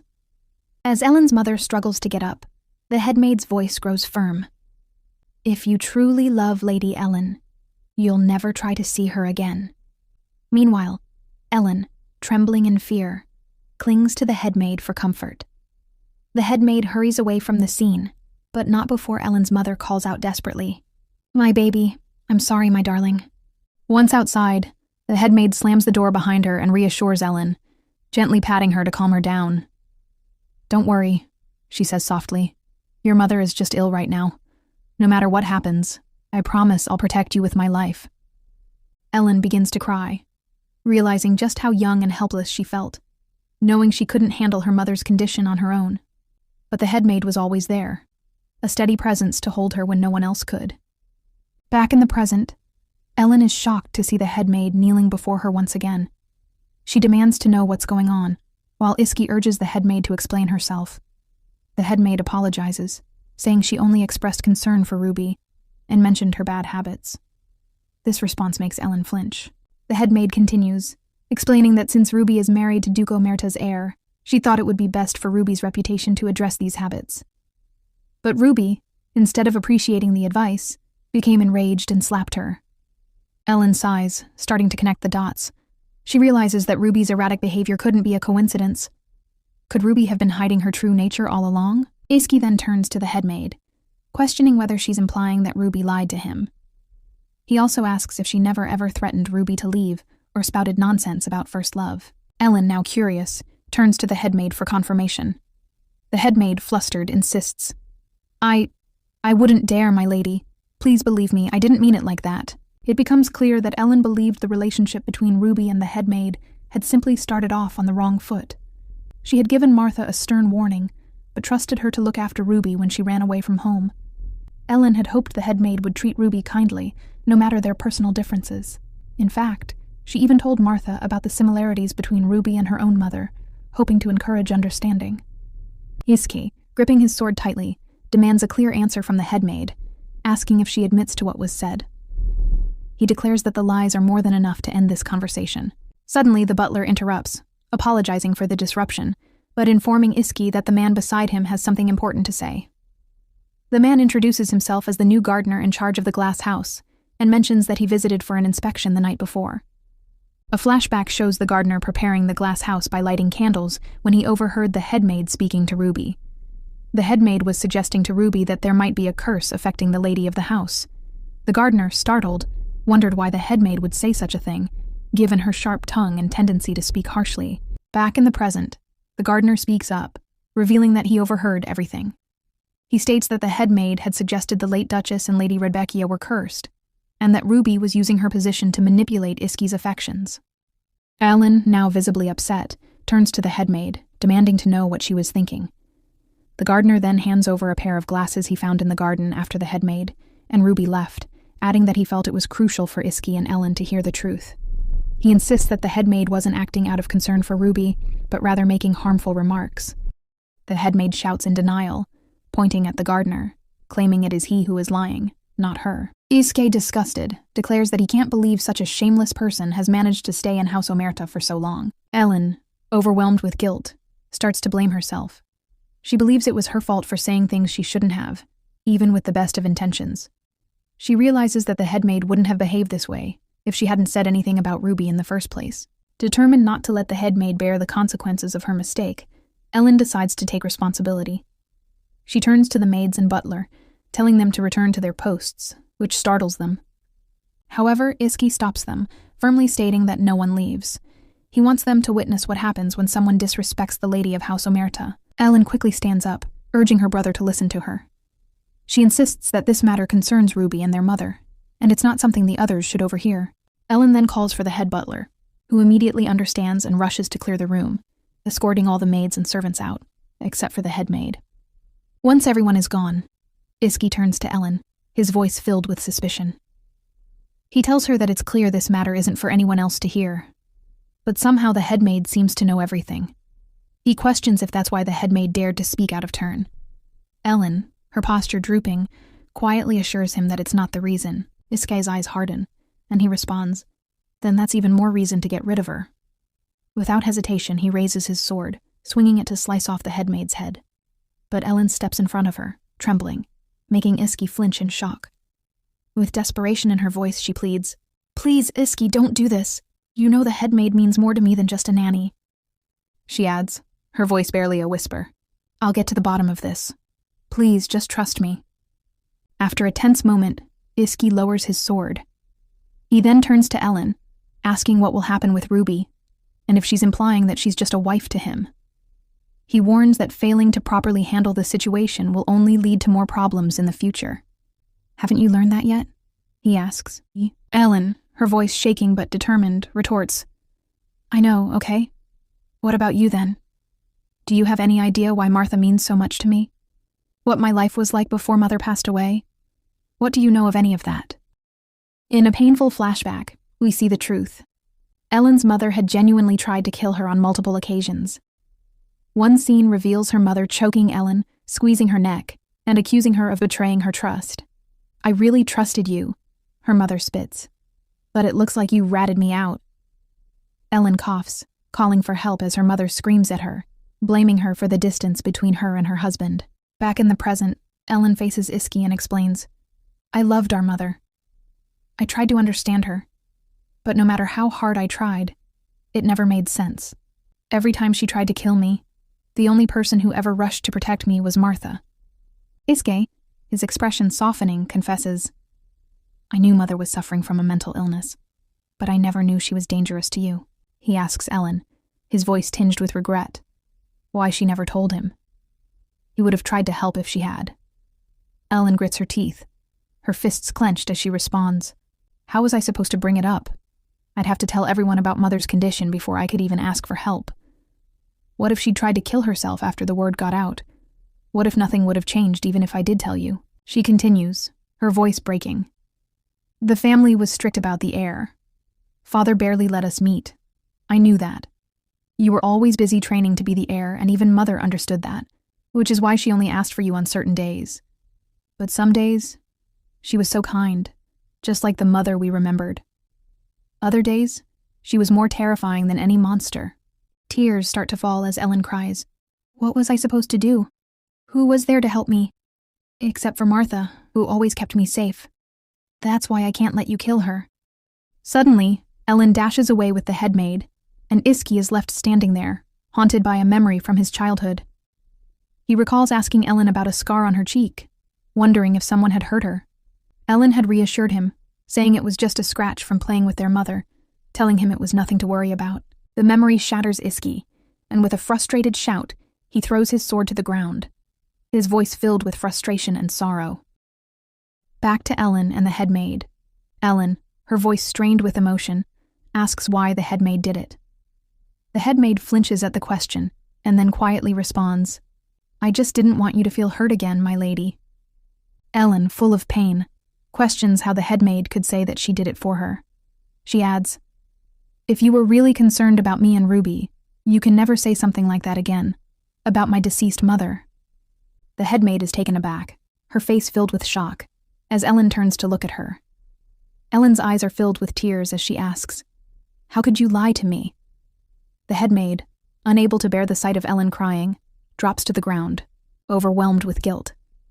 "It's all my fault," she says, choking on her words. "I'm to blame for everything."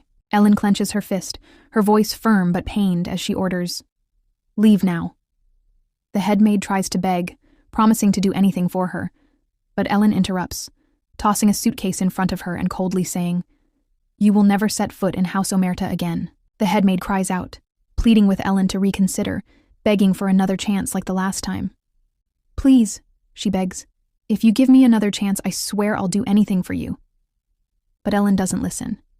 She flicks the head maid's hand off her sleeve, her eyes hardening as she walks away. As Ellen leaves the room, the head maid shouts her name, but Ellen doesn't turn around, not once. Outside the room, Ellen's thoughts spiral. She recalls how Iski would have killed the head maid in front of everyone, and as tears fill her eyes, she remembers all the times the head maid had been there for her. She realizes that she doesn't want the head maid to die.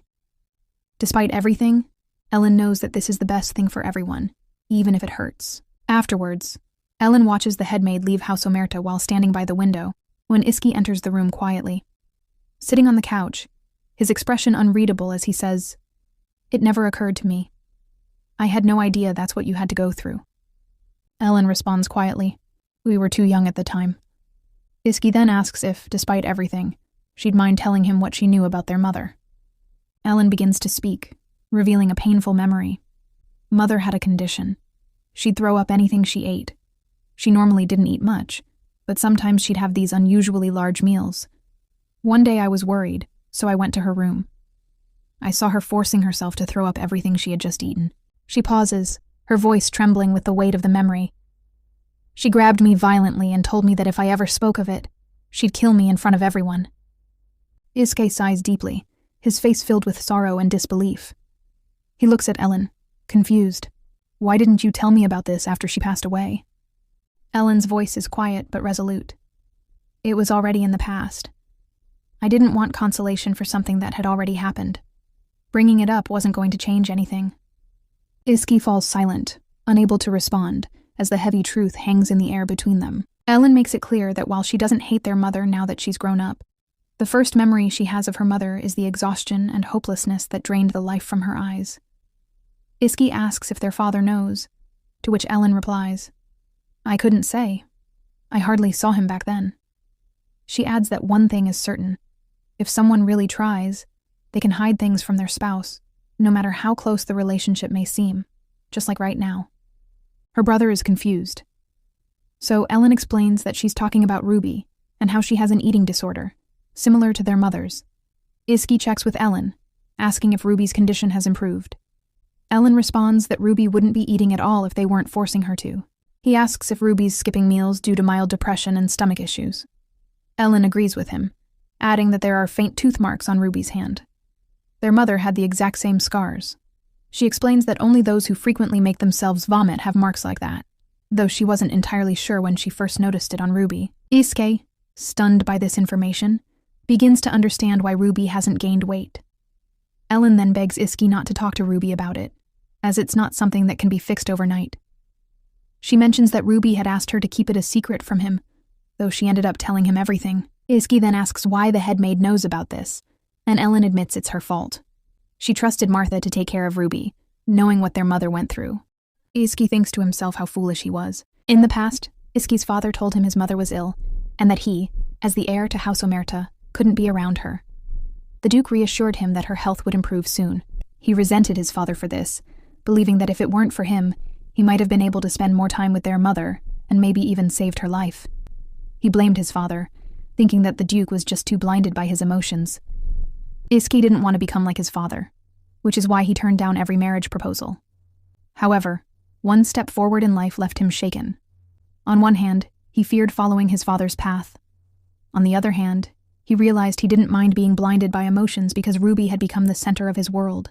Iski now realizes that Ruby's pain mirrors his mother, and he fears that whatever he does might end up repeating the same mistakes his father made. He sighs heavily, realizing that finding the root cause of Ruby's issues is just part of the puzzle. The surrounding problems are just as complicated. And he begins to regret his own actions. He recalls a moment when he called Ruby a liar, wishing he had never said those words to her. He then remembers overhearing Ivan questioning Andy about why he was all beaten up. He wishes he'd realized back then why Andy fought with Lorenzo before things escalated. If he had, he believes it could have made things a lot easier for Ruby than they are now. The more he thinks about it, the harder it is for him to forgive himself. Ellen speaks up, advising Iski not to scold Ruby about this, as it might scare her. But Iski suddenly speaks, telling her that everything will be fine as long as they all keep quiet about it. Ellen falls silent, surprised by his response. He then asks her what Freya had to say about the tea party incident. Ellen sighs and suggests that Iski should ask Freya himself, since she's his friend too. Iski shakes his head, correcting her that Freya is her friend, not his. He admits that he had given Freya the benefit of the doubt because she was Ellen's only friend, but now he questions who could have known that Freya was no better than a beast. Ellen looks slightly shocked and asks him why did he say that. Iski then reveals that Ruby told him everything, and that it was Freya who had poured tea on herself, causing Ellen to flinch. She admits that she did think something was odd about what Freya had said, but she insists that they can't just take Ruby's word for it. Ellen suggests that the three of them should sit down and talk it out. But Iski shut her up, frustrated, saying he barely managed to calm Ruby down. He questions Ellen if she seriously wants him to sit Ruby down with Freya, the person who hurt her. He sarcastically adds that Ruby would love to discuss everything with the culprit right there. He tells her to stop with the nonsense, and insists she delivers a message to Freya. She better watch her actions, or he'll march straight to the Marquis Manor and deal with them all. He adds that the only reason he's holding himself back is because of Ruby and Ellen. Ellen tries to reason with him, asking him not to act irrationally, but Iski cuts her off again. He says the same goes for her. Ruby is his wife, and she's family. He asks her if she's supposed to trust her family's words over anyone else's. Ellen, a bit taken aback, simply replies, "Sure, you're right." Iski, now clenching his fist, feels a storm of emotions. He's angry, confused, and disgusted by his own inability to see what was happening to Ruby. He believes it's his fault for not noticing, and it's theirs for treating Ruby this way. Suddenly, something clicks in his mind, and he turns to Ellen, asking if he can ask her a favor. Ellen, surprised, looks at him expectantly.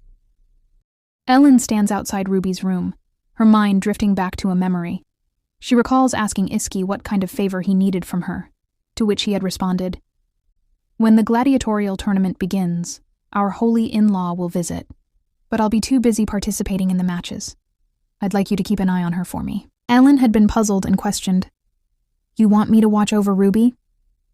Iski clarified that he meant everyone from Ruby's family who might approach her, especially Cardinal Valentino. As he prepared to leave, he paused and added that Ruby had mentioned wanting to apologize to her for hurting the nanny, even though it was the head maid who had been insolent to her. Ellen, listening to this, thought to herself that she was the one who should be apologizing to Ruby. Before leaving, he apologized to his sister, which made Ellen shudder. Confused, she asked him, "What's wrong with you? Why are you apologizing?" Iski simply replied, "I feel sorry about a lot of things, that's why we are..." His voice trailed off as he left. Back in the present, Ellen grips the door handle, her thoughts a mix of guilt and uncertainty. She wonders if she should apologize to Ruby for the harm she caused, but the truth is, she had hurt Ruby too many times to face her now. Her hesitation grows as doubts about Freya cloud her mind. She wonders if she's the only one in denial about what happened. What if she says something wrong because of her uncertainty? Just then, one of Ruby's maids calls out to Ellen, asking if she's there to see Ruby. Ellen hesitates, then replies, "No, I was just passing by," before quickly turning and walking away, leaving the maid confused. Inside Ruby's room, when the maid enters and notices Ruby sitting there, she couldn't help but say, "My goodness, I thought you were a fairy. You look so lovely, my lady." Ruby blushes at the compliment, thanking the maid. The maid continues, saying, "Lord Iski is so romantic, sending you so many gifts. He must love you very much." This makes Ruby blush even more. She suddenly jumps up, realizing she hasn't thanked him properly for the gifts. "I need to go see Iski," Ruby announces and heads out. Later, Ruby finds herself peeking into Iski's meeting, overhearing the knights talking. They mention that the captain still hopes Iski will withdraw from the tournament after having a bad dream about it. Iski dismisses it, saying he can't believe people still believe in such superstitions. Ruby realizes Iski isn't alone in the room. Ivan asks, "Is that why you called us here? To babysit?" Ruby, confused, wonders what they're talking about but decides to leave for now. However, Iski spots her through the door crack and calls out, making her gasp. She quickly walks inside, apologizing for interrupting, thinking he was alone. Iski reassures her, saying it's fine and that she can join them. Ivan adds, "You can sit here," while Camus comments, "Perfect. We could use a new face. I'm getting tired of staring at a vicious one." Iski immediately hits Camus on the head, while Ivan compliments Ruby. Nervously, Ruby thanks him. She reflects that, after the tea party, she didn't expect the knights to be so friendly to her. But now, nothing seems to have changed. Iski dismisses the knights. Then Galar tells Ivan to read the room, and so he drags both Ivan and Camus out. Ruby waves them goodbye, and Iski turns to her, asking what's got her so excited. She responds, "It's the gifts you sent me. I'm so happy with them." Iski pats her on the head, saying, "I'm glad you like them." Ruby says she loves them all, but wonders how she can thank him. Iski suggests, "You can thank me by wearing them as much as you like." Ruby asks about the head ornament, and if it looks nice on her. Iski freezes, speechless. Then he suddenly kisses Ruby and says, "You're so beautiful. I wonder if that's why that overgrown lizard kidnapped you." Ruby is taken aback and asks, "What do you mean by overgrown lizard?" Just then, Ruby notices a green flag on Iski's desk and asks, "Are you going to Port Elmo tomorrow to greet the delegation?" Iski responds, "Of course. I need to be there to greet my brother-in-law." "Why? Do you want to come with me?" Ruby quickly denies it, thinking to herself she didn't expect Iski to volunteer to welcome the delegation on his own. Ruby wonders if Iski is trying to be nice to his in-laws for her sake. Iski reassures Ruby, telling her to stay at the banquet hall. "We'll be there soon enough, and you don't have to worry about anything. You'll be safe with me." Ruby hesitates for a moment, then hugs Iski, saying, "I'll be waiting until you get back."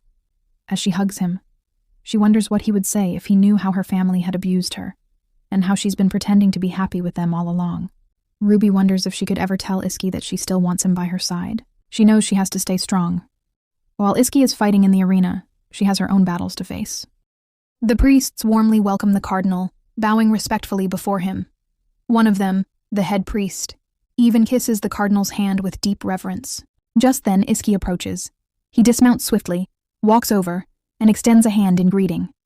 The cardinal responds with a knowing smirk, shaking Iski's hand and returning the welcome. The scene shifts to a lively banquet where the celebration is in full swing. The guests are chatting, laughter fills the air, and plates are already piling up. Suddenly, someone calls out Ruby's name. She turns, and there's Andy, rushing toward her like he's on a mission. Seeing his pace, Ruby can't help but chuckle and tells him to slow down before he trips over someone's fancy shoes. When Andy finally reaches her, slightly out of breath, he offers her a drink. "You must be thirsty," he says cheerfully, handing her a sparkling beverage and hyping it up as bubbly magic. Ruby gratefully accepts. Then comes the compliment. He tells her she looks absolutely stunning today. Ruby raises an eyebrow and points out that he seems taller than before. Andy laughs, admitting it might be the result of all the intense training he's been doing lately. And since she noticed, he's definitely going to train even harder. Unbeknownst to Ruby, Andy's motivation goes deeper. He started training because he couldn't protect her during the last banquet. This time, He swears it'll be different. Ruby, of course, teases him sweetly, betting he'll still look the same no matter how tall he grows. She finds her protective little brother attitude toward him kind of cute. But before things can get any cozier, a voice suddenly calls out Ruby's name again. She freezes. That voice. It belongs to none other than Duke Bachelier Alfonso from the Lembrandt Kingdom, her third ex-husband. Yes, third. Ruby turns to confirm her suspicion and nearly groans aloud. Why is he here? Panic mode. Activated. Ruby immediately bolts upstairs, tossing a polite, "You must have me confused with someone else," over her shoulder as she escapes. Classic evasive maneuvers. While sprinting up the stairs, she reflects on how bumping into an ex-husband is basically the same as running into an ex-boyfriend, except worse. Way worse. Especially when said ex later helped ruin her family's reputation after their annulment. All because of a certain delicate problem. Ruby's convinced Cesar is the one who spread those nasty rumors about Alfonso's lack of husbandly power. Now the entire world mocks him for it. Of course Alfonso holds a grudge. Who wouldn't? The real question is, how on earth is Ruby supposed to avoid him for the rest of the banquet without diving headfirst into the dessert table? Out of nowhere, Leah spots Ruby and calls out to her, causing Ruby to pause mid-step. With a beaming smile, Leah asks why Ruby looks extra gorgeous today. Ruby gives a humble thanks, tossing back a compliment of her own, saying Leah's way prettier. Leah waves that off and playfully accuses Ruby of lying. Then she asks if Ruby would like to visit Princess Arian with her, mentioning that Her Highness has been missing her. Ruby glances away and replies, "Sure, let me just stop by the powder room first." But as she turns back to Leah, she's caught off guard by the sight of Leah's teary eyes. Leah, clearly hurt, asks if Ruby hates her, and why she won't meet her gaze. Her voice cracks as she brings up her stupid brother, and wonders if Ruby's avoiding her because of him. The tears are flowing now. Ruby quickly shakes her head and insists, "No, why would I hate you, or Sir Ivan?" But inside, she's spiraling. Oh no, she thinks I hate Ivan because of what happened at that tea party with Freya. Then Leah asks if it's because of Freya again. That name hits Ruby like a surprise slap. Before Leah can even finish her sentence, someone else cuts in. It's him, Alfonso. Turning to face him, she greets him politely. "Your Grace. Long time no see. I never imagined I'd run into you here." Alfonso raises a brow and asks if that means she's happy to see him. Ever the charmer. Ruby plays along, smiling. "Of course I am. Will you be joining the gladiator tournament too?" Off to the side, Leah is watching all of this like she just got benched during recess. Alfonso replies that he won't be fighting, but his knight will be. The competition's tough this time, after all. Then, he looks at Ruby with a warm smile and tells her she hasn't changed one bit. Ruby tilts her head. What do you mean? He reminds her that she used to avoid him back then too, that she never even gave him a chance to say goodbye. Ruby looks down, admitting quietly that she didn't really have a choice at the time. Alfonso nods. He understands, he says, and he's sure she had her reasons. Finally, Ruby gathers her courage and says, "Your Grace, I'm really sorry for what happened." Alfonso surprises her by brushing it off gently. "It's in the past," he says with a calm smile. "Honestly, I've come to enjoy the teasing about it."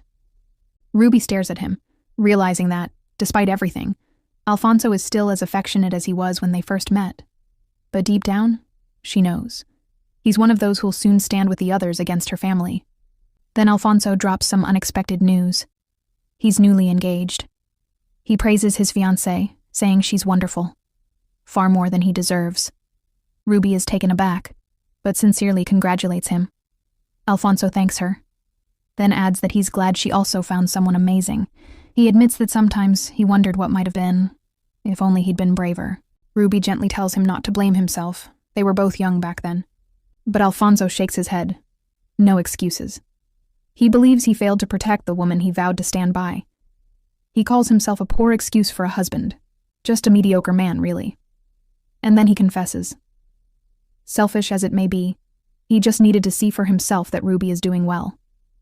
Ruby assures him with a soft smile that she's doing just fine, and thanks him for caring. Just then, a voice rings through the hall announcing, "Presenting the Romana delegation and Lord Iski of Omerta." Guests begin murmuring and heads turn. Alfonso glances toward the entrance and quietly tells Ruby, "Ah, so that's the lucky man." Ruby's breath catches in her throat. Her hand tightens into a fist. Because now, her husband and brother are entering the room. And just like that, Ruby knows it's showtime. As Ruby's eyes lock on Iski and Caesar standing together, she's momentarily stunned. Of all things, I never imagined I'd see both of them, here, in the same room. Her pulse quickens, but she keeps her expression composed. Fast forward to the formal reception. The cardinal is standing before the king, offering warm greetings on behalf of His Holiness, the Pope of Romana. The king responds politely, thanking the Pope for his blessings and expressing gratitude to the cardinal for enduring the long journey. But something is off. Ruby notes the absence of the queen. Traditionally, the queen should be present to greet delegations alongside the king. But this isn't just any delegation. This is Romana. Ruby understands immediately. The king likely decided it would be politically unwise to introduce his queen, a former pagan dancer, to this particular crowd. She also knows he loves his queen deeply, and that's precisely why he'd rather spare her the scrutiny, even if it meant facing this event alone. With a diplomatic smile, the king turns to the priests and jokingly mentions he heard some of them struggled with seasickness on the way. He assures them that the royal physician is available should they need assistance. The priests laugh in response, insisting they're just fine. Ruby, watching quietly, can't help but smirk. Seasickness? More like too much wine the night before. Then comes the introductions. Cardinal Valentino turns to Duke Omerta and expresses pleasure at finally meeting in person. The Duke welcomes him warmly and apologizes for the simplicity of their greeting. Caesar responds graciously, saying there's nothing to apologize for, and even adds that it was an honor to be welcomed by the Duke's son, Iski. Ruby nearly chokes at the performance. Wow, she thinks, he's really laying it on thick. Since when did my brother become so courteous? It's almost cringeworthy. The king stands and raises a hand to signal the start of the feast. There will be time for talks later, he announces. For now, please enjoy the banquet. He claps, and the hall slowly stirs to life with music, movement, and murmured conversations. As people begin to mingle, Alfonso turns back toward Ruby. He bows gallantly and says, "I hope our paths cross again soon." Ruby returns the bow with a polite smile as he walks away. That's when she hears it. Ruby. She turns, it's her brother. Caesar approaches with Iski at his side. Ruby bows politely and says, "I've been waiting for you, brother." Caesar's lips curl into a smile. "And you've become even more gorgeous than I remembered." Beside him, Iski shifts slightly, a faint blush coloring his cheeks. Caesar chuckles, eyes gleaming with amusement. "But why so formal? I braved storms and waves just to see you. Don't tell me that's all I get." The tension in the room grows as curious guests glance their way, whispering behind fans and goblets. All eyes are on the infamous siblings now. Without hesitation, Ruby steps forward and wraps her arms around her brother. A rare public display, but one people have come to expect from the famously affectionate Borgia siblings. As Caesar hugs her back, he whispers, "Looks like married life is treating you well." He holds her just a bit tighter, and creepy to be honest. Once they part, his hands gently cup her face, brushing a stray strand of hair aside. "I was worried," he says softly. "Thought you might be skipping meals from homesickness, but you look happy." Ruby smiles, her voice light.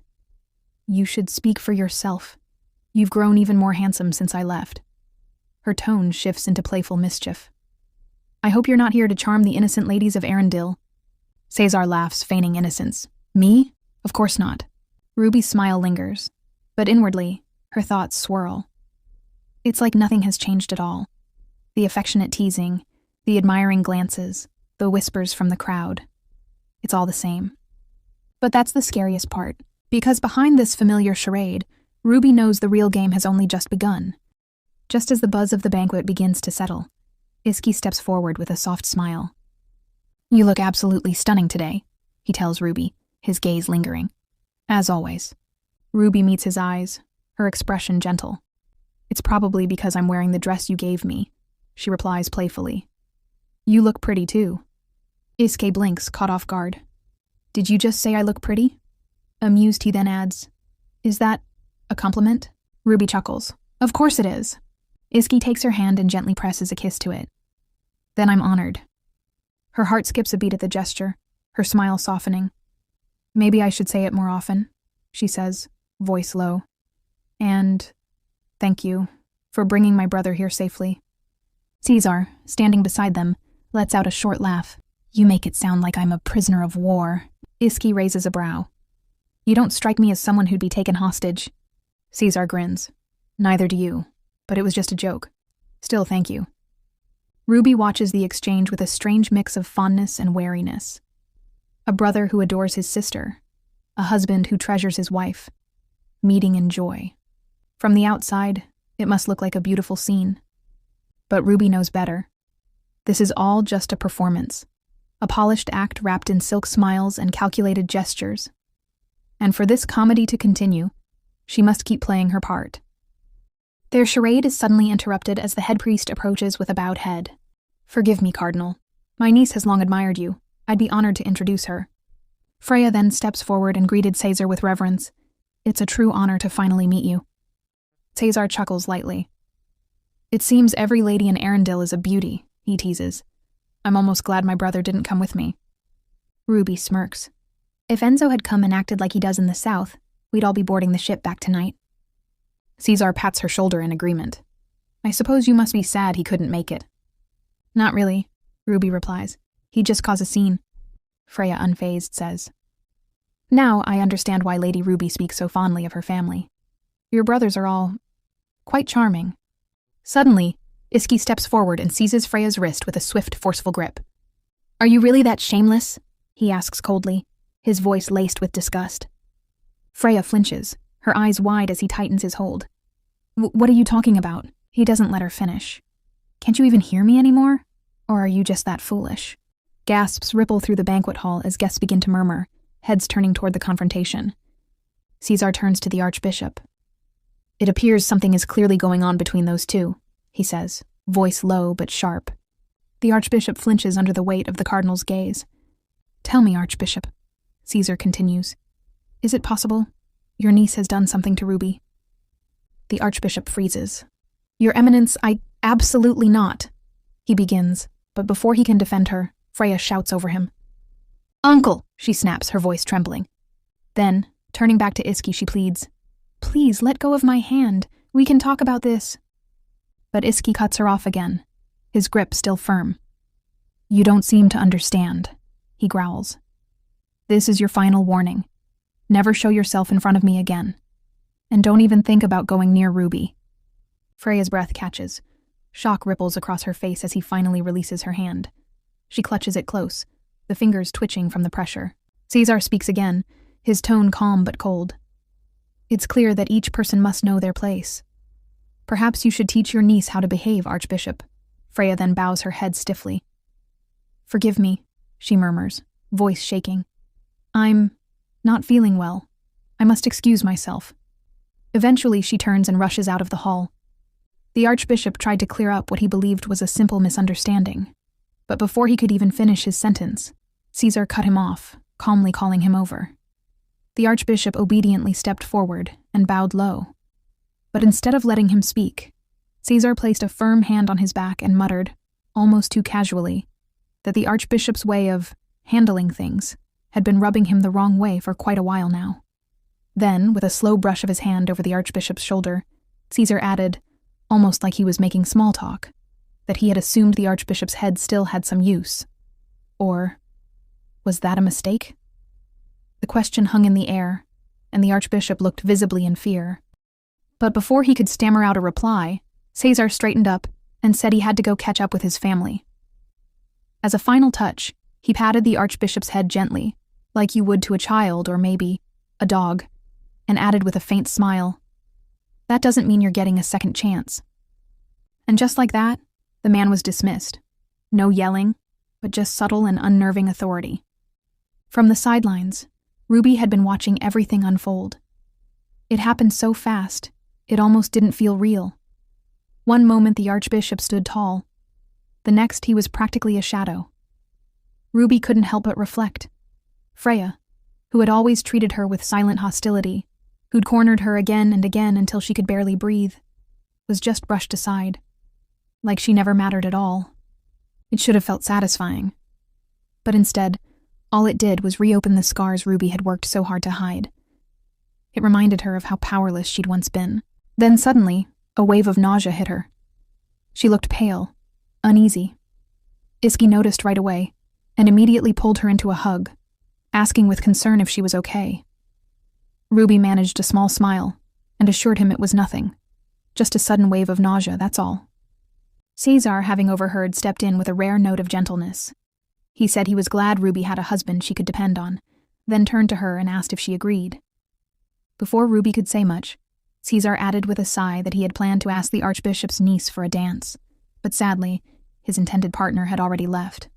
With a playful tone, he extended a hand to Ruby and asked if she would be willing to be her brother's first dance instead.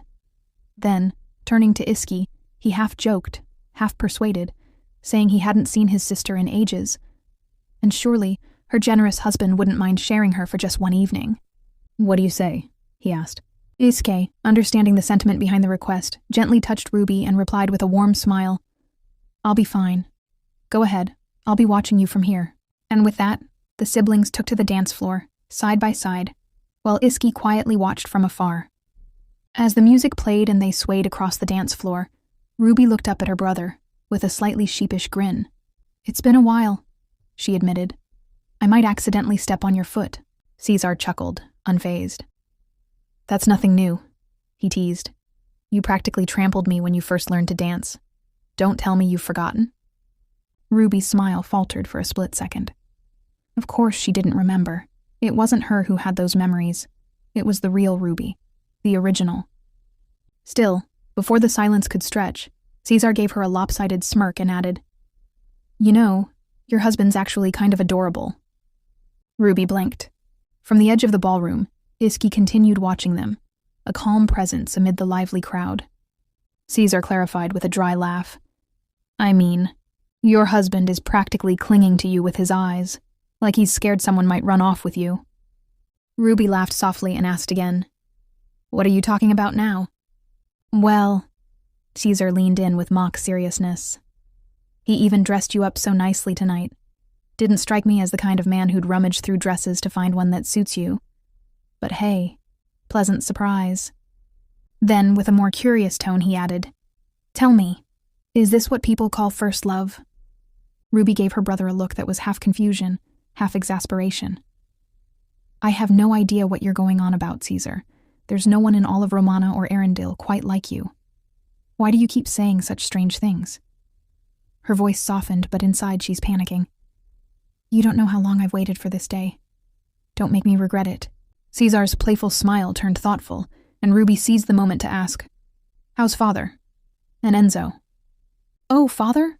Caesar shrugged. "He's preoccupied with his new lover. Julia's pregnant." "And Enzo?" Caesar continued. "That little storm joined the war, made a mess, got caught, and took a beating from father for it. Sound familiar?" Ruby laughed, shaking her head. "That sounds exactly like him." Caesar raised a brow. "Still can't believe father made him the chief commander of the Vatican troops. Honestly, it's a joke." But Ruby, trying to play along, smiled gently. "No one's more suited for the job than you, Caesar. But I wouldn't want you wandering into dangerous places." At that, Caesar leaned in again, voice lowered like a secret. "You know, Enzo may be a handful, but you caused your share of chaos too." That made Ruby break into a nervous sweat. "But," he added with a grin, "we'll talk about that in private later." And with no warning, Caesar lifted Ruby right off the ground mid-spin, twirling her high in the air like they were children again. "For now," he said with a laugh, "let's take a look around this pigsty." Ruby beamed, caught between laughter and nostalgia as he spun her through the air. All eyes turned to them on the dance floor, including Iski's, who silently watched his wife and her brother share this rare, joyful moment. Well, the show is really very convincing to others. Meanwhile, Iski quietly swirled his drink, eyes fixed on Ruby and Caesar dancing together. His expression remained unreadable, calm on the outside, but visibly serious. That's when Ivan casually strolled over with a smirk on his face. "For someone with such a fierce reputation," Ivan remarked, "you're surprisingly chill." The two men both watching Caesar with cautious curiosity, and oddly enough, they both agreed. Caesar was not what they expected. Iske finally turned to him and asked, "What are you so pleased about?" Ivan cleared his throat with mock formality. "I just danced with a beautiful lady." Well, it was Ellen, actually. There was a short silence before Ivan's tone shifted, more curious now. "Still doesn't make sense why you asked us for that favor, though." Then, squinting a little, Ivan tilted his head. "Did someone plant weird thoughts in your head or something?" But before Iske could answer, Ivan waved it off. "Ah, never mind. Forget I said anything." With a quick glance at his friend's stoic expression, Ivan couldn't help but chuckle. "You know, you should stop looking so serious. You're giving off major 'I spy on my wife from the bushes' energy." That earned a sharper look from Iske. "I'm just saying," Ivan added, hands raised in defense. "If you keep hovering like this, even your angel of a wife might start getting tired of you." The jab hit harder than expected. Iske frowned, clearly not amused, but he didn't argue. Instead, he sighed, long and deep, and wondered quietly if maybe he was overthinking things. As he returned his gaze to the dance floor, Iske began to notice something he hadn't before: Ruby's joy. The way her face lit up around her brother, her laughter, her ease. She really had been happy to see him again. And that truth hit differently. Because no matter how many times Caesar had handed her over in marriage like a bargaining chip, Ruby still smiled at him like family. Of course, Iske knew the Pope likely had the final say in all those arranged marriages, but that didn't make the Cardinal blameless. Not in his eyes. If it weren't for Ruby, Iske silently admitted, he wouldn't have spared Caesar even a sliver of respect. Iske's eyes remained locked on Ruby and Caesar as they danced, but his thoughts were spiraling elsewhere. Does Caesar really know everything about her? About the flickers of fear and terror that occasionally surfaced in Ruby's eyes. Those moments when the world seemed to close in on her. If Caesar was the one responsible for her suffering, then surely he'd know. He'd recognize that fear. And yet, Iske paused. What if it wasn't that simple? What if the bond between the siblings wasn't built on manipulation, but on something darker? Shared pain. If Caesar carried some of the same wounds Ruby did, maybe that explained the quiet understanding between them. The ease. The trust. Iske told himself that he would have noticed if Ruby felt uneasy. She didn't flinch, didn't retreat. She looked genuinely at peace beside her brother. Maybe he was just overthinking. Then something in his mind clicked. No, wait. He suddenly remembered how well Ruby had hidden her strange eating habits. Back then, he thought she was transparent, wearing her heart on her sleeve like a child. Her laughter, her tears, her awkwardness, it all felt honest, easy to read. But now, he realized how wrong he might have been. Despite her scattered clumsiness, Ruby had secrets she buried so deep that no one would have guessed. Not even him. And then those scars. The thought of the marks on her fragile body made Iske grip his glass a little tighter. It pushed at the edge of his self-control. He wanted nothing more than to walk straight over, take her hand, and ask. Everything. Every hidden truth. Every quiet pain. But he knew better. He knew that pressing her for answers might only tear open old wounds. If he pushed too hard, he could unravel the fragile piece they'd built together. And worst of all, she might walk away and leave him for good. He couldn't risk that, so as he took another slow sip of his drink, Iske made a silent vow to himself. I'll find the truth, just not by forcing it from her. There had to be another way. The scene shifts. Freya stands alone on the balcony, the night air brushing against her skin as she stares into the distance. Her thoughts drift back to earlier, Iske's words still echoing in her mind. It's nothing. It's not serious, she tells herself with a forced smile. He'll come back, he always does. She just need to keep looking ahead, be composed, be strategic. Freya speaks like someone rehearsing for a part she's not quite sure she's meant to play. But even now, why is she still holding on to this illusion? Let's give her a moment of flashback. Back then, Iske stood with the wreath of glory in hand, a token of honor. Ellen, surprised, looked up at him and asked, You're giving this to me because you have no one else to give it to, right? He nodded, confirming it with a soft, indifferent tone. Freya, who had been watching closely, suddenly jumped in. Then next time, give it to me, Iske glanced at her, his expression unreadable. As you wish, he said flatly. And just like that, Freya beamed, as if those 3 words had sealed a promise. Back to the present, now. That same girl who smiled so brightly was curled up in tears. Freya sniffled, wiping her eyes with the back of her hand.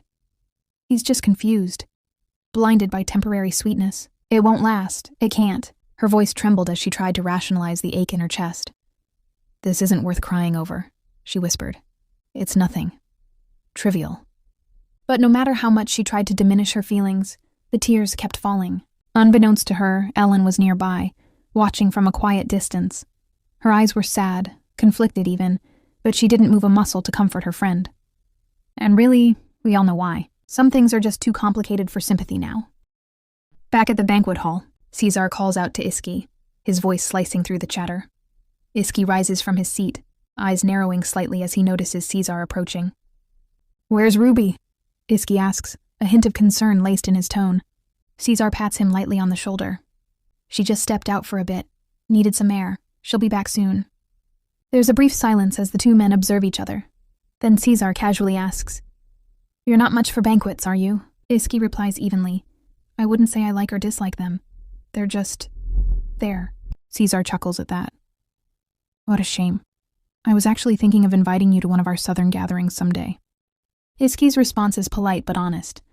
If you do, I'll be happy to attend.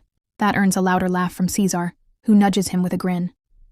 That because Ruby would be happy if you came? Iski doesn't answer, but the faint flicker in his eyes says enough. Then Caesar's tone shifts. There's something I'd like to discuss with you, privately. Too noisy in here, shall we? Iski nods. Lead the way. But just as they're about to leave, something catches Iski's eye. His gaze sharpens. He's staring at the food. Suddenly tense, Iski raises his hand and calls an attendant over. Replace all of these dishes, he orders firmly. Serve them on different platters. The attendant blinks in confusion and tries to ask if he heard correctly. Iski cuts him off with a look sharp enough to slice through steel. Do you need me to repeat myself? No, my lord, the attendant stammers. I'll take care of it right away. He scurries off, clearly rattled. As he does, Caesar turns back, watching the scene unfold with quiet amusement. And he's smiling, but not the kind of smile you really like to know the meaning behind. The two then sit beside one another, the distant murmur of the banquet now a dull hum.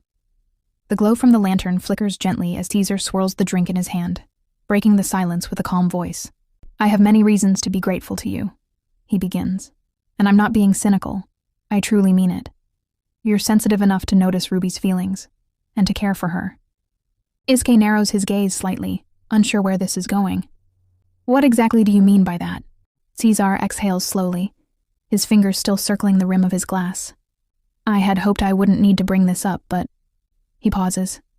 Ruby suffers greatly from a broken heart. A silence falls between them. Then Iski speaks quietly. Can you tell me more? Caesar nods. My father... He dotes on her now, but that wasn't always the case. When Ruby was a child, it took him a long time to even accept her as part of the family. Iski's expression hardens. I've heard whispers before, how her birth stirred controversy across Romana, but I never knew that the Pope had denied his daughter's existence. Caesar looks away briefly. Her name wasn't even added to our family tree until she was 4, and even then, she was treated like an outsider, like some distant relative no one wanted to claim. He stirs his drink again. I was just a boy. I had no power to protect her. That is something I'll regret for the rest of my life. A heavy silence fills the space again. Then Iski quietly asks, Did something happen back then? Instead of answering, Caesar leans forward. Before I explain, tell me, what were you doing when you were 13? The question catches Iski off guard. His eyes darken as a memory stirs. His mother hanging from the tree, his young voice trembling, begging her to come down. His fists clench in an instant. Caesar notices the shift and softens his tone. Forgive me, that may have been a sensitive question. At that age, I was being dragged around by my ambitious father, learning how to read the faces of men while hiding my own. He continues, voice lower now. Ruby was raised in a monastery on our lands, an orphan in every sense but name. My father and I visited once, unannounced. What we saw, how she was treated, it broke something in me. The monks in those rural orders had long strayed from the true path. That day I begged my father to bring her home. And he did. From then on, I personally oversaw her education. She'd flinch when someone looked at her. She couldn't meet anyone's gaze. It took years just for her to smile back at someone. Iski remained still, the weight of the confession sinking in. But, Caesar adds, voice tinged with guilt, eventually, she began to laugh again. I thought she was fine. I let my guard down. He pauses before revealing. About 3 years ago, Ruby fell gravely ill. No physician could find a cause. 2 weeks in bed, barely conscious. And when she finally woke up, the first thing she did was crawl into the closet and shut the door. Caesar stares into the distance. Only God knows what surfaced during that time. She seems stronger now, yes, but I still worry. Deeply. He looks straight at Iski. That's why I'm glad she found you. Someone who sees her. Someone who cares.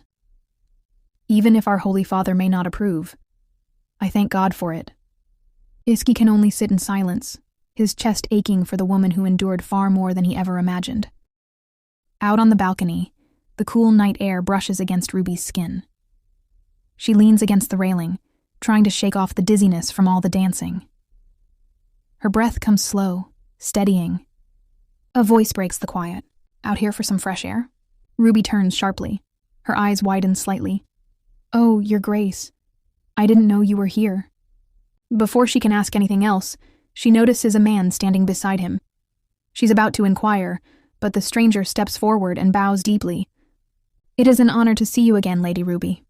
There's a beat of confusion before he straightens and introduces himself with a small, eerie smile. I am Cardinal Rokurua. At that name, memories stir like dust swept from an old book.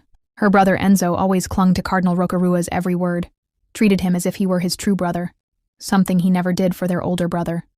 Ruby always found it amusing how her second brother, Enzo, never really cared much for priests, except for this one. For some reason, he always treated Cardinal Rokurua with a level of respect, though, to be fair, Ruby does remember Enzo joking behind the scenes, saying the Cardinal's holy lifestyle scared off any potential brides. Guess even Enzo had to admit the man was seriously devoted. Then, Ruby politely greets Alfonso, noting that it's been a while. Alfonso smiles and asks if she's enjoying the evening air. She nods, hoping she didn't interrupt anything important. But Alfonso quickly assures her she's not interrupting at all. He was simply chatting with his uncle. Wait, uncle? Ruby raises an eyebrow, clearly surprised by the revelation. She had no idea the two were related. Just then, Cardinal Rokurua turns and, with the kind of bluntness only a family member can get away with, says something that stuns everyone. He remarks that it's a tragedy to have a nephew who's, well, underperforming in the bedroom. And then, as if that wasn't enough, he looks toward Ruby and adds, I can't believe you let this angel slip through your fingers. You're a disgrace to the family. Alfonso is left completely speechless. Ruby, caught off guard, tries to hide her reaction behind a polite smile, unsure if she should laugh, blush, or both. Internally, she battles a bit of guilt for even smiling at the comment. Cardinal Rokurua, switching to a more serious tone, then turns to Ruby and tells her that he'll be praying for her husband's victory in the upcoming tournament. Alfonso, perhaps still recovering from earlier, mutters that she shouldn't get her hopes up. His uncle's prayers don't exactly have the best track record. The cardinal, clearly offended, shoots his nephew a look. Was that a joke? Ruby just continues smiling awkwardly, silently wishing she had brought popcorn for this strange little family drama. As the two men prepare to leave, Alfonso turns back and gently tells Ruby that he hopes they'll meet again. The cardinal also calls out to her, kindly offering his support. Despite belonging to the House of Bishegli, he assures her that his loyalty lies with Romana. With a courteous bow, the cardinal blesses her and takes his leave. As Ruby watches Alfonso walk off with Cardinal Rokurua, a thought suddenly strikes her. Seeing him side by side with a cardinal from Romana brings back a memory, one she hadn't recalled in a long time.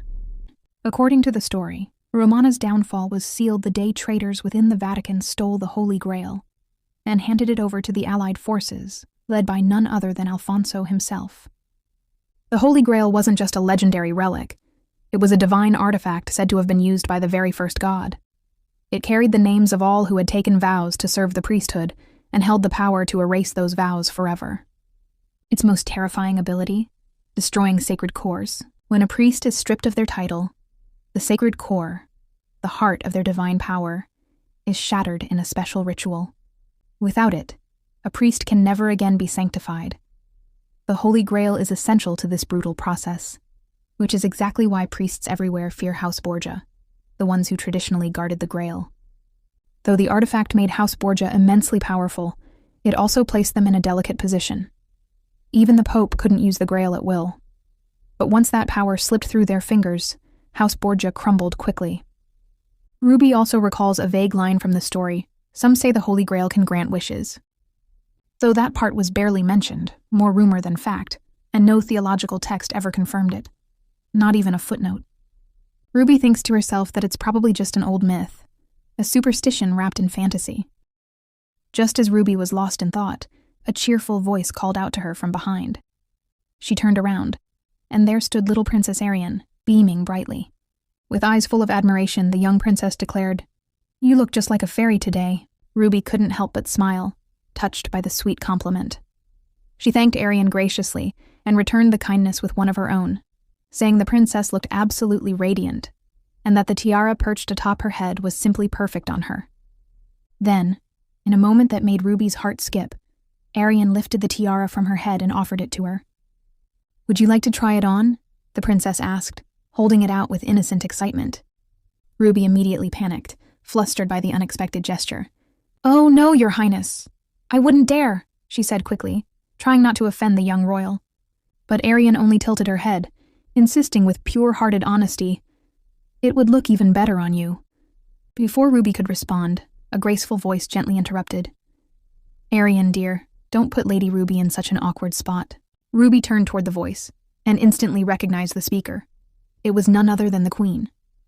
With elegant poise, Ruby bowed deeply. The Queen approached with a serene smile and remarked, "It's been a while. We haven't met since the palace banquet." She glanced at her daughter fondly before continuing. "Arian's told me so much about you. I've been meaning to thank you and always wished I had seen you sooner." Hearing those words, Ruby felt a flicker of surprise.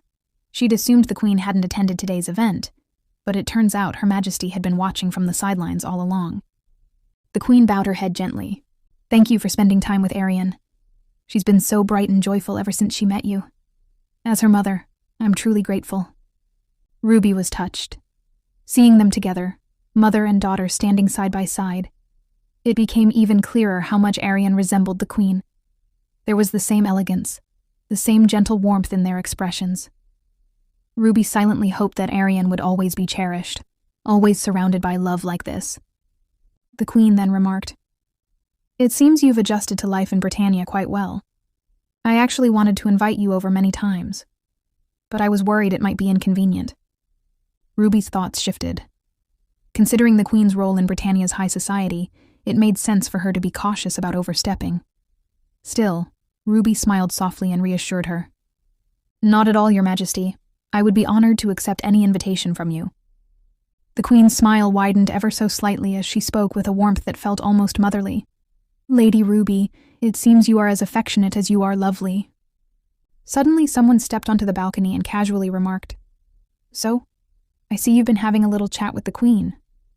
Ruby turned her head and immediately recognized the voice. It was Caesar. She was already feeling a bit drained, but before she could respond, the Queen addressed him warmly. "It's been a while, Your Eminence." Caesar returned her smile with ease. "Indeed, Your Majesty. How have you been?" he asked politely. At that moment, little Arian tugged at her mother's sleeve, her hesitation clear. The Queen noticed right away and gently said, "It seems the princess is feeling a bit chilly out here. We'll head back inside." As she passed by Caesar, the air between them subtly shifted. A brief side glance was exchanged, unspoken, but not unnoticed. There was something layered in that look. Once the Queen and her daughter were gone, Ruby turned to Caesar, her tone teasing but tired. "I was just about to head back in. You really couldn't wait, could you?" "That's not it. You should have seen your husband. He didn't want to let me go look for you." Then, looking around with a bit of disappointment, he added, "Honestly, there's not much to see out here. I thought I'd finally get to see the legendary moon tower. Turns out it's just an old clock tower." Ruby gave a small chuckle and raised a brow. "And here I thought you were enjoying yourself. Guess I was wrong." Caesar smiled and gently patted her cheeks. "Oh, I'm very happy to see you. he reassured her. But this banquet? It's dull. I'm thinking of skipping it altogether and taking a stroll around the city. Ruby glanced at him thoughtfully. Funny thing is, I haven't even walked around Arendelle myself. Caesar's eyes narrowed slightly, half curious. Is that hesitation I hear? Don't tell me it's because of your husband. His words made Ruby flinch ever so slightly. She brushed her hair behind her ear and replied cautiously. Well, he can be a little particular. But maybe if you ask him, he'll let me go. Caesar raised a brow and smirked. You really don't know him that well yet, do you? As the siblings began heading back indoors, he added with a half-serious tone, Why don't you go and ask him yourself? I'd love to know how he reacts. Ruby walked beside him quietly, her thoughts swirling. She figured it was probably best to go along with her brother for now, especially since she needed to find out exactly what he was planning. As Ruby stepped through the banquet doors, she was caught off guard by the crowd of guests rushing toward her. Their expressions were full of relief, as if they'd been searching for her all this time. Startled, Ruby blinked in confusion. Why were they all coming at her like this? Was it because of the earlier dance with Caesar? Before she could make sense of it, she gave a polite bow and said, I'm terribly sorry, but I'm a little busy at the moment. Just then, all movement in the room came to a sudden stop. A familiar voice cut through the crowd. There you are. I've been looking everywhere for you. The man gently brushed her cheek, and Ruby looked up, eyes widening. It was Iski. Without a second thought, she wrapped her arms around him. It hadn't been that long, but seeing him again made her feel like she could finally breathe. I'm so glad to see you, she murmured. Iski smiled, brushing his fingers through her hair with a tenderness that made her heart flutter. Then, he turned his gaze toward the lingering guests, his stare sharp, cold, and unmistakably territorial. One glare was all it took to send them scattering. Where were you? He asked, his voice soft now. Ruby glanced away and replied honestly. I went out to the balcony for some air. What about you? What were you doing? Iski gave a pointed answer. Looking for you, obviously. Come on, let's get something to eat. Before a large, elegantly decorated dining table, Ruby sampled the food while Iski sat beside her. Is it good? He asked quietly. She nodded and smiled. It really is, but why aren't you eating?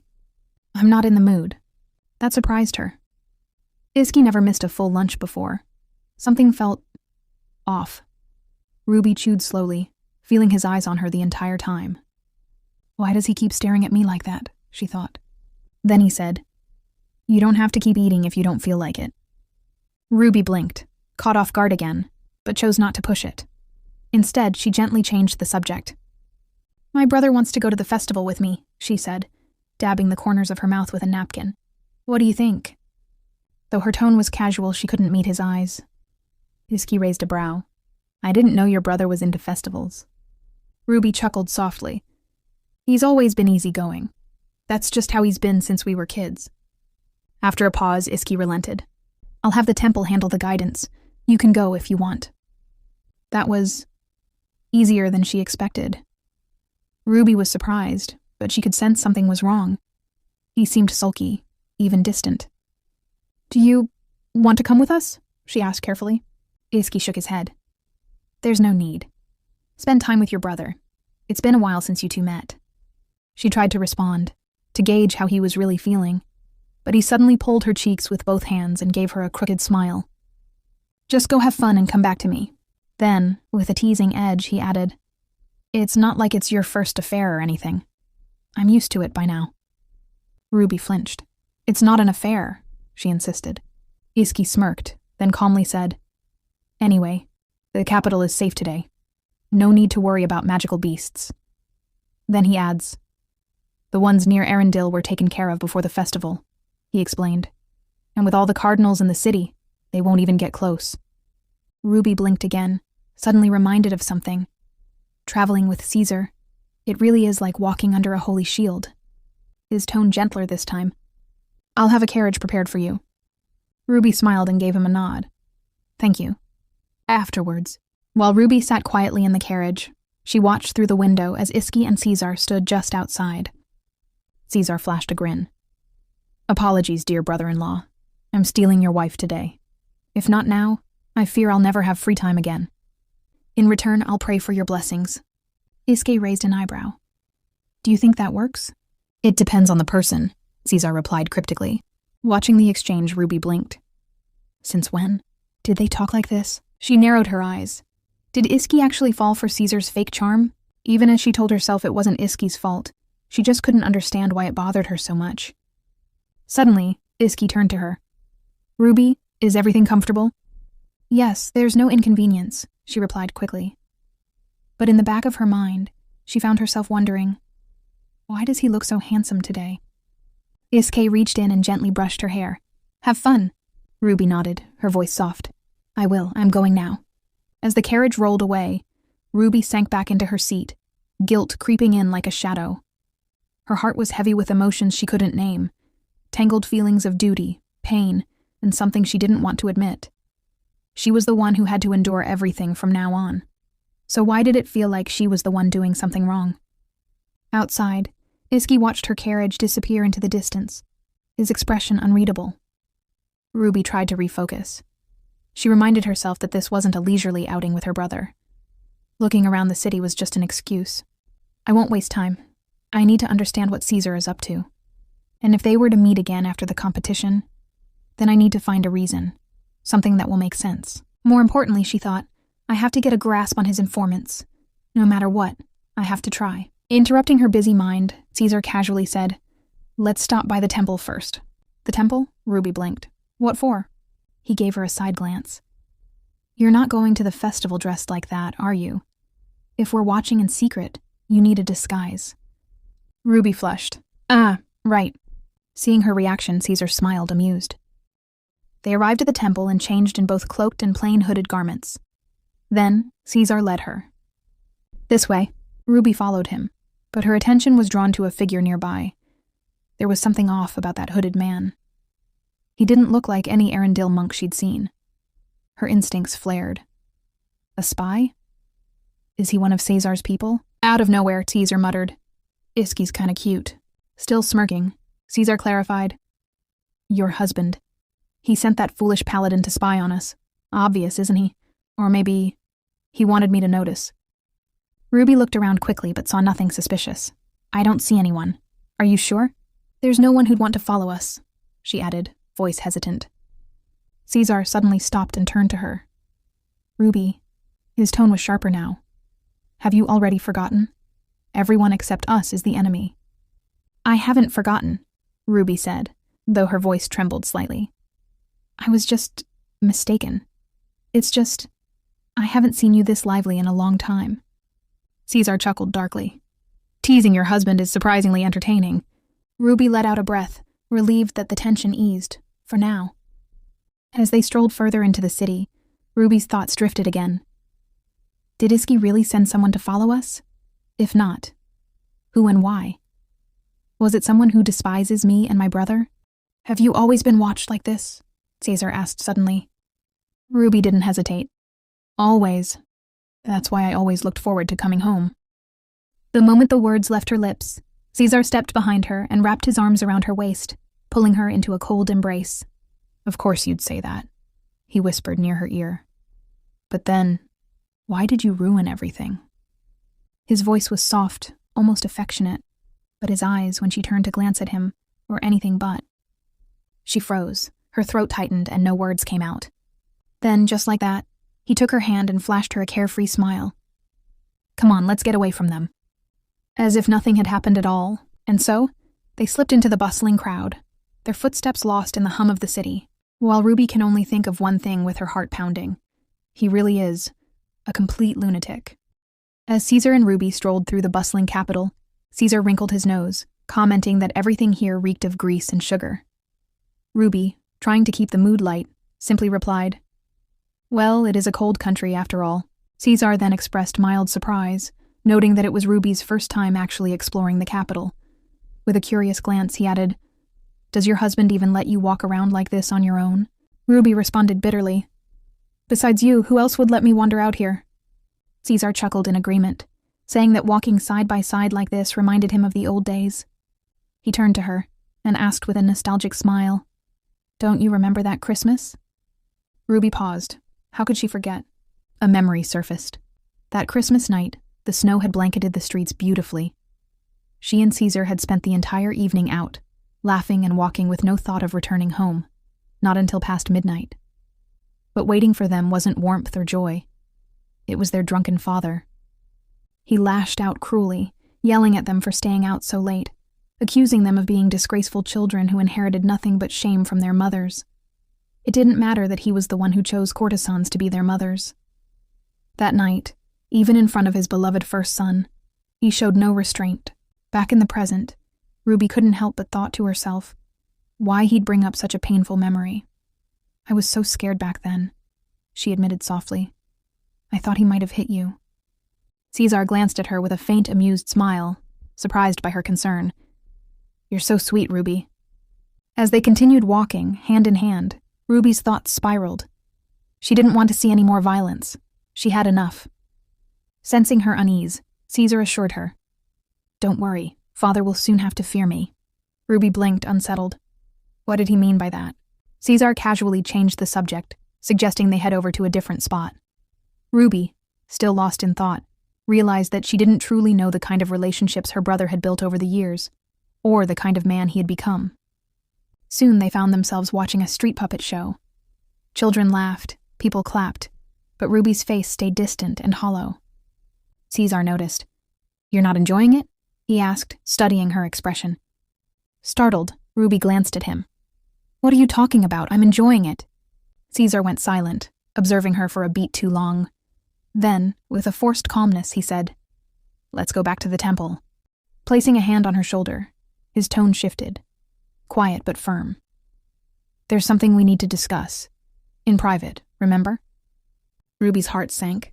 This was the moment she'd been dreading all along. Once they returned to the temple, Ruby sat silently in front of the mirror. She already knew what was coming. It was just a matter of time now. In her mind, she kept telling herself that she only had to endure it a little longer, and then it would all be over. It was like trying to convince herself of a lie she had said too many times. If I suffer alone, she thought, then everything else will stay intact. Pain, after all, was something she'd grown far too used to. Suddenly, a monk appeared and informed her, His Eminence is waiting. Ruby rose to her feet, the weight of dread clinging to her shoulders, and followed the hooded man down the hall. As they walked, something about the man's thick southern accent rang a bell. Ruby narrowed her eyes. She'd heard that voice before. He looked like someone close to Caesar, but her gut told her more. He's Romana's spy, she thought with unease. The hooded man gestured to a nearby door. This way, he said. As they passed through, he silently shut the door behind them. Ruby glanced upward toward a staircase, when a sudden sound made her stop in her tracks, wondering, are the temple doors already closed? A chill crawled up her spine. The man's voice broke her thoughts. Aren't you going inside? The question startled her, but without another word, she slowly climbed the stairs and stepped into the room above. As soon as she entered, she felt something was off. Her instincts screamed it. Then a familiar voice called out to her. Ruby looked around, confused. Where are we? The Archbishop's office, Caesar replied casually. I said I'd be using this place. The old man was a bit shocked. Isn't that right, Pietro? At that moment, the hooded man pulled back his hood. Ruby's eyes widened in horror. That voice, that face, he's the one who crushed her foot. The memory slammed into her. Caesar, unconcerned, turned to Pietro with a smirk. You've had quite a time in this pigsty, haven't you? Pietro grinned. I was just waiting for you. Do you know how homesick I've been? Meanwhile, Ruby's thoughts spiraled. Was that injury on her wedding night really just an accident? Or did Caesar plan it, through him? Caesar looked at Pietro and asked, half teasing, Do you want me to comfort you? Pietro chuckled. I won't say no. Ruby couldn't tear her eyes from them. She hadn't expected to come face to face with her brother's most loyal henchman tonight, but she knew better than anyone. Caesar never abandoned Pietro, no matter what. As she stared at the pair, an unsettling thought crept in. Did her brother really send his men all the way north to spy on her? How long has Pietro been here, hiding in the shadows of her life? Caesar, suddenly serious, turned to Pietro again. It should weigh on your conscience, you know. You messed up everything. But Pietro nonchalantly responds, I'll accept whatever punishment I deserve. Caesar then turned to Ruby. So, tell me, what should I do with him? His tone was eerily calm. Ruby froze. "What are you talking about?" she asked, trying to hide her earlier suspicions. Caesar narrowed his eyes. "Isn't it because of you that he's in trouble right now?" Her voice cracked as she responded, "I don't understand. Are you saying I've been watched this entire time? My precious sister ran away from home. What kind of brother wouldn't be worried?" His words struck her like a blow. If what he said was true, if Pietro really came south after she fled, then he had been tailing her all along. Ruby's hands began to tremble. She tried to steady her thoughts. "No, I can't fall apart now. I have to stay calm. I've worked too hard for this." Forcing composure, Ruby met her brother's eyes. "I've always walked the right path," she said firmly. "So why? Why would you do this to me?" Caesar's answer came sharp and cold. "They said you tried to poison the Archbishop's niece. Up north, you're labeled as a murderer." Her heart dropped. Ruby pointed at Pietro, voice rising with emotion. "I thought you ordered him to do that. Do you have any idea how terrifying that was for me?" Tears welled up in her eyes. The betrayal, the manipulation, it was all closing in. Caesar's expression turns into confusion. "And what about Lady Freya?" he asked. "Tell me, what good would it do to eliminate people like her?" He turned to Pietro. "You know anything about this?" Pietro looked stunned. "No, Your Eminence. I only came down after hearing Lady Ruby had left home. This is the first I've heard of any poisoning." Ruby's mind spiraled as the puzzle pieces began to fall into place. If Iski takes the throne, everything in the north will hinge on his queen, and Freya's always known that.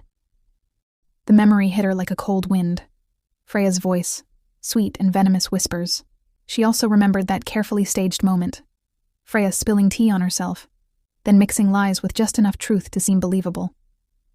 Ruby started to realize that if only Caesar hadn't gotten involved, maybe the truth would have come to light. Maybe everyone would have seen that it was just a performance, Freya's calculated scheme to cast Ruby out and claim Iski for herself. And now, with terrifying clarity, Ruby realized something else. Those precious stones Freya coveted? The fastest, quietest way to get them would be through her uncle, the Archbishop himself. It all suddenly made awful, perfect sense. Just then, Pietro leaned in and whispered something to Caesar. "Looks like the Archbishop might have gone behind our backs." Caesar's eyes darkened. "So it seems," he muttered. He turned back to Ruby, his tone softening just slightly. "I get why you're suspicious. If everything's gone so far off the rails, how could anything make sense?" He took a step closer. "But if someone really wanted to carry out an assassination, why do it in a temple filled with holy stones?" He looked at her with concern. Genuine or not, it was hard to tell. "You must have been scared out of your mind. No wonder your judgment's all over the place." His voice cold, as he reminded her that there was no excuse for acting on impulse. Ruby, visibly nervous, tried to explain that her mind wasn't clear, that she hadn't been thinking straight. But Caesar didn't back down. Gripping her shoulders tightly, he pressed her further, asking if she'd also lost her mind when her husband embraced her. He demanded she tell him the truth. Terrified, Ruby felt a chill creep up her spine. She questioned the intensity of Caesar's anger. Was a small mistake truly worth this fury? Still, she knew the stakes. Revealing her true thoughts could end everything. Swallowing her fear, she claimed he didn't understand. Her husband, Iski, was unlike anyone she'd ever known. At that moment, Caesar's demeanor softened, but only because he believed Ruby was on the brink of death. He asked why Iski had scoured Arendelle so desperately to find her. Ruby fired back, asking if Caesar thought Iski's actions were merely out of concern. Tears welled up in her eyes. Her voice cracked as she asked how many times she had to say it. She had been scared, truly terrified. She confessed she had even wished for death just to escape the pressure crushing her from every side. That hit a nerve. Caesar's eyes darkened. He asked sharply, had Iski hurt her? He called Iski a bastard and demanded the truth. Ruby panicked at the accusation. She scrambled to defend herself, saying she had tried so hard to be a good wife. And over time, Iski had stopped being so rough. It was only then that she realized how much she could endure if it meant survival. Ruby continued. Back then, survival was all she cared about. She'd do whatever it took just to make it back home. Caesar nodded, taking her hands in his. His voice turned strangely gentle as he told her she'd suffered too much. He said she should have never come here. It was too much for her. He admitted he'd objected to it from the start, afraid she'd end up like this. He didn't care what their father thought anymore. But then his tone turned harsh again. He said using lust to gain favor was unforgivable, especially for someone like her. Ruby's heart stopped. He reminded her that she was the angel of Sistina. How could she fall this low? He asked if she was really the Pope's only daughter, and how she could have changed so drastically. Before Ruby could explain herself, Caesar cut her off. He insisted that she wasn't entirely at fault. This filthy, corrupted place had tainted her. Then, with bitterness in his voice, he asked how she had managed to pick up such indecency in such a short time. Ruby stood frozen, sweat forming at her temples as she locked eyes with him. Caesar, changing tones again, said it was all right. Reflection, after all, meant there was still hope for her. He turned away. But Ruby warned him.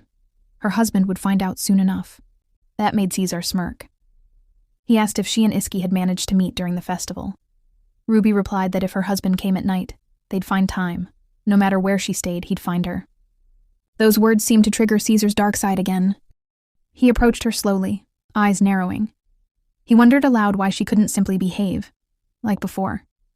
Then, with a cruel smile, he asked if he should retrain her himself. Ruby's face went pale. He told her to lie on the table and lift her dress. He had to correct all her bad habits.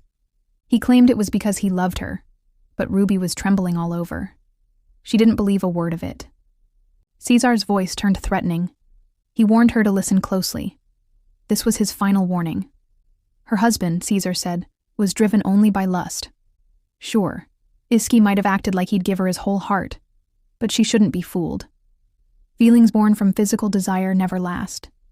According to him, even animals act on such instincts, and she was no different. Ruby collapsed to the ground, sobbing uncontrollably, her body shaking with fear.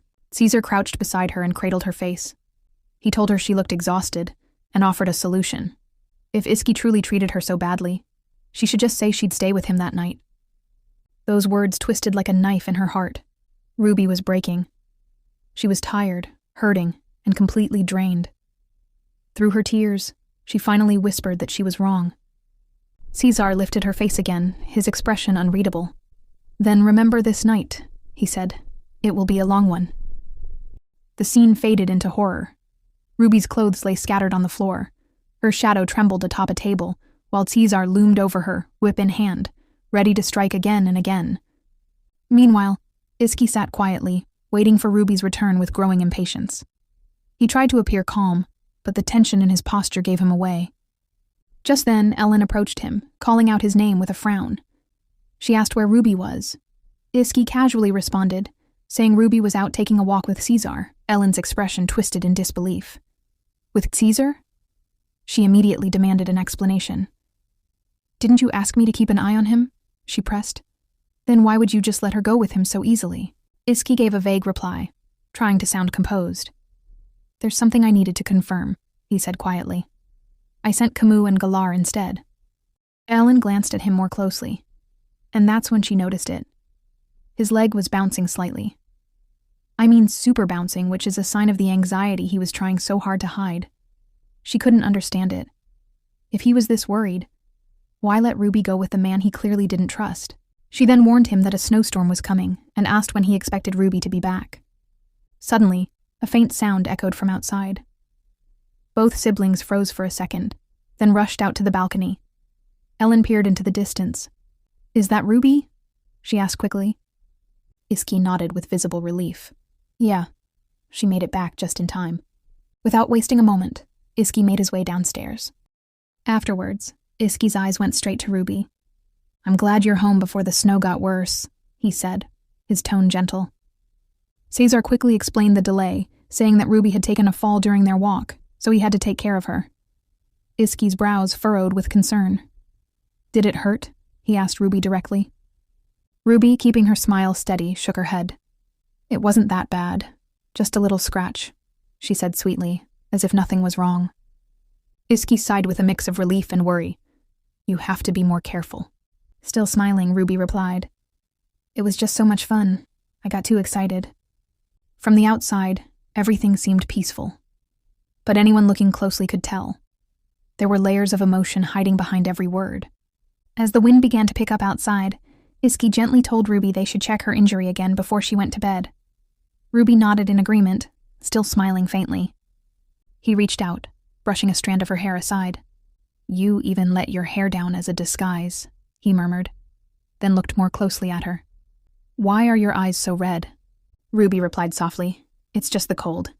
Before Iski could say more, Caesar suddenly stepped forward and placed a hand on Ruby's shoulder. "She's very tired," he said sharply. Iski didn't argue. "Then I'll take her home." Caesar looked at him for a moment before responding. "Shouldn't you rest too? Tomorrow's battle might not go as planned." But Iski only said, "It's fine. I'll bring Ruby home and come back." Caesar hesitated, still holding Ruby protectively and not wanting to let her go. But he eventually nodded. "All right, I'll leave her to you." Inside the carriage, silence fell between the two. Ruby turned her head to gaze out the window, snowflakes softly sticking to the glass. Iski watched her from across the seat, noting how drained she looked. "You seem really tired," he said. Ruby blinked in surprise. "I guess I played too much." Iski didn't respond immediately. Instead, he stood and quietly moved to sit beside her. She looked at him, confused. "What's wrong?" He patted his lap. "You can rest here during the ride." The offer stunned Ruby. Her cheeks turned pink, and her heart swelled at the simple gesture of care. She nodded shyly and laid her head on his lap. As the carriage moved forward through the snow, Iski ran his fingers gently through Ruby's hair, his thoughts quiet but full of warmth. Eventually they arrived home. As Iski offered to call a servant to help, Ruby quickly declined. "There's no need. I want to take a bath alone." Iski frowned. "I know it's just a scratch, but in your condition, it's not ideal to be alone." Ruby tried to reassure him. "I'm all right," but that only deepened his concern. "Did something happen?" She cut him off, her voice low. "Iski, there are just days like this. Today, I want to be alone." The words hit him harder than she realized. His hands clenched at his sides. Still, he forced a calm nod. "All right, just take care of the wound and get some rest. Sleep tight." He turned away and walked off, but then Ruby called out softly, "Iski, do your best tomorrow." He stopped, then turned back with a gentle smile. "I will." As he left, Ruby closed the door behind him and slowly slid down to the floor, her body heavy with emotion. Caesar's cruel voice haunted her. "No matter how much your body intertwines with your husband, there can't be affection in that. It's worse than being an animal." The words cut deeper than any wound. Why does just hearing Iski's voice make her tremble like this? His warmth, his kindness. It should comfort her. And yet, it only made the feel terrible. He said he loved her. He always said it so easily, so sincerely. But she couldn't say it back, not like this, not with the truth buried inside her. If he sees who I really am, will that love vanish? Ruby starts to sink deeper into self-loathing. Tears streamed down her cheeks as she curled into herself, whispering brokenly into the silence. A sincere apology for her husband. Back in the carriage, Iski sat alone, watching the snow drift past the window. Ruby's earlier smile played in his memory. That smile she always gives when she's hiding something. I was such a fool, he thought bitterly. To think I could push her with just one more question. His thoughts returned to his earlier conversation with Camus and Galar. He had demanded to know how they lost track of Ruby and Caesar. Galar had replied that they were dressed as monks and had headed for the temple. By the time we got there, the main gate was already closed, Camus added. So we waited outside. They only changed clothes. Everything looked normal, Galar continued, though his tone held doubt. Still, they took longer than expected. Maybe they were praying? Iski nodded, quietly digesting the information. Camus hesitated. I don't know what your concern is, but the lady seemed like she had a great time. Don't you think we're going too far? But Galar had noticed something else. There was one monk. He stood out. He had a big scar on his face. Seemed suspicious. Iski's eyes had narrowed. Would you recognize him if you saw him again? Now, returning to the present, Iski's heart sank. Ruby looked lifeless. Those red, puffy eyes weren't from the cold. That wasn't her at all. He gripped the seat tightly. He wanted to know what really happened out there, but couldn't.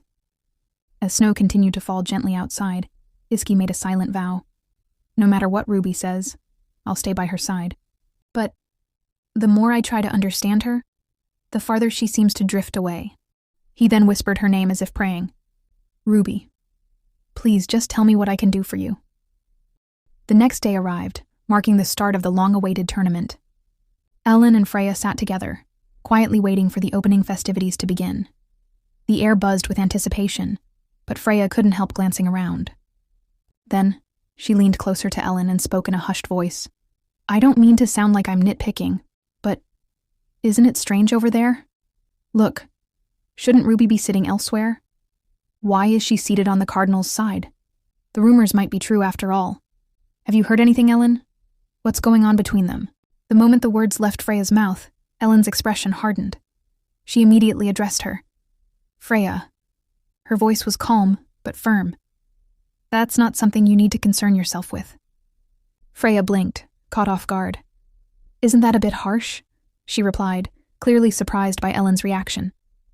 Was it really necessary to shut me down like that? Ellen didn't flinch.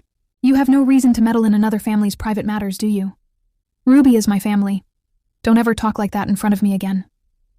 That sharp response left Freya speechless. She turned her head away and mumbled, Everyone's talking about it. I was just curious, that's all. Ellen let out a soft sigh. There were so many things she wanted to ask Freya, she thought. But now wasn't the right time. She knew that if she questioned her now, Freya would only give answers that served her own benefit. Ellen decided to wait until after the festival to confront her. Right now, her attention needed to be on Ruby. Elsewhere in the stadium, Ruby sat quietly beside her older brother. Are you cold? Caesar asked, glancing at her with a hint of concern. Ruby gives a reassuring smile. No, I'm fine. If you feel even the slightest discomfort, you must tell me, he insisted. There's nothing to feel uncomfortable about, she replied calmly, though her eyes flicked around the area nervously. But I am a bit concerned that people might criticize me for breaking protocol. Caesar brushed off her worries. There's nothing wrong here, and besides, your husband isn't even in the audience. That last comment struck Ruby like a silent blow. Even if her father-in-law, who was known for being a stickler for tradition, didn't object to her sitting beside the cardinal, she thought, maybe it was because he still didn't see her as part of the Omerta family. The thought left a bitter sting, but she didn't let it show. Soon after, the crowd erupted into applause as the participants arrived. Among them, Iski. Ruby's eyes immediately searched the stadium, her heartbeat quickening the moment she spotted her husband. There he was, riding confidently on horseback, drawing cheers from the spectators. Ruby felt her cheeks flush. This is it, she reminded herself, the moment to give him the handkerchief. She was grateful she remembered this detail from the original story.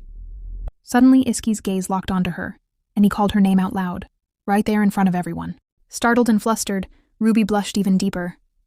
Iski, she whispered in response. Are you feeling okay? He asked with genuine concern. Yes, she replied softly. Thanks to you, I was able to sleep well. She then held out the handkerchief she had made with care. Would you take this? That small gesture caught Iski completely off guard. His eyes widened for a brief moment. I hope you'll come back safely, without getting hurt, Ruby added, her voice trembling slightly with sincerity. Iski accepted the handkerchief, his expression touched. Then, in a moment that made Ruby's heart skip a beat, he gently took her hand and pressed a soft kiss to it. Iski smiled and thanked her, then rode off into the stadium, still looking back at her, as if he couldn't bear to turn away. Once Iski was out of sight, Caesar turned to Ruby. Are the two of you always like that? He asked casually. Like what just happened earlier. Is that normal? The question made Ruby freeze. His voice sounded innocent, but there was an edge to it, an underlying warning. She quickly tried to calm herself, but inside, her nerves were rattled. Even a little display of affection could be dangerous for her. The ceremony continued with the traditional fair pledge and a sacred prayer of blessing. As the audience bowed their heads in silence, the air shimmered faintly from the protective energy forming above them. Ruby stood among them, her hands clasped, but her thoughts drifted elsewhere. What is it this time? She wondered. Why does Caesar look so displeased again? It puzzled her. He was sitting right beside her, after all, Shouldn't that be enough to keep him satisfied? As the solemn chants echoed around the arena, a massive divine shield began forming overhead, a barrier woven from sacred energy, meant to keep demonic beasts at bay during the festival. Maintaining such a powerful defense required the combined presence of cardinals, which is why they were an essential part of the tournament. Once the prayer ended and the energy stabilized, Ruby sighed inwardly. Whatever it is, I just hope this exhausting festival ends soon, and that Caesar returns to Romana quickly. After the first day of the tournament wrapped up, groups of noble ladies gathered around, chatting eagerly about the competition. Most were swooning over who they believed would win this year's grand title, and unsurprisingly, most of the votes went to Iski. Unbeknownst to them, Ruby was hiding quietly inside one of the washroom stalls, listening in on their conversation. She kept still and silent, not wanting to be seen or dragged into small talk. Once the women finally left, she let out a soft breath of relief.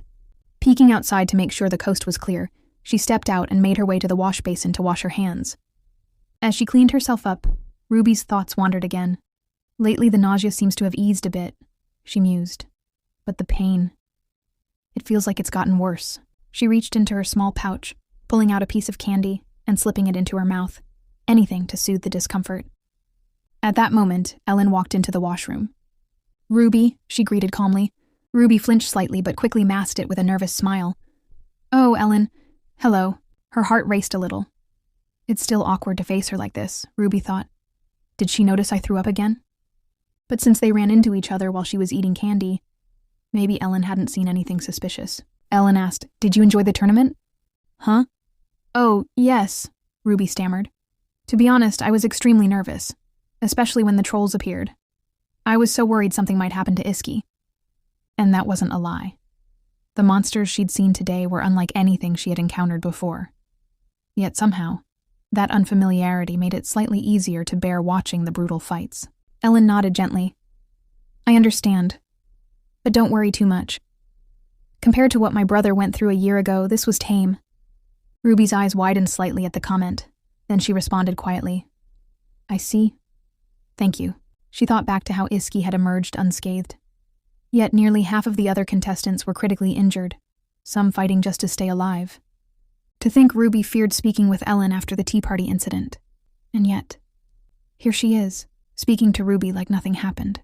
Although Ruby is grateful, she still feels awkward, especially Ellen's gaze lingered on her a little too long. Ruby quickly composed herself, stepped back, and said politely, "I've finished up, so I'll take my leave now." As she began walking away, Ellen called out, "Ruby, wait, is there anything strange going on lately?" Ellen asked, eyes narrowing slightly in concern. Ruby hesitated. "What do you mean by strange?" Ellen tightened her grip on her purse, then quickly looked away. "Forget it. It's nothing. Please just disregard what I said," Ruby responded softly. "All right, I understand.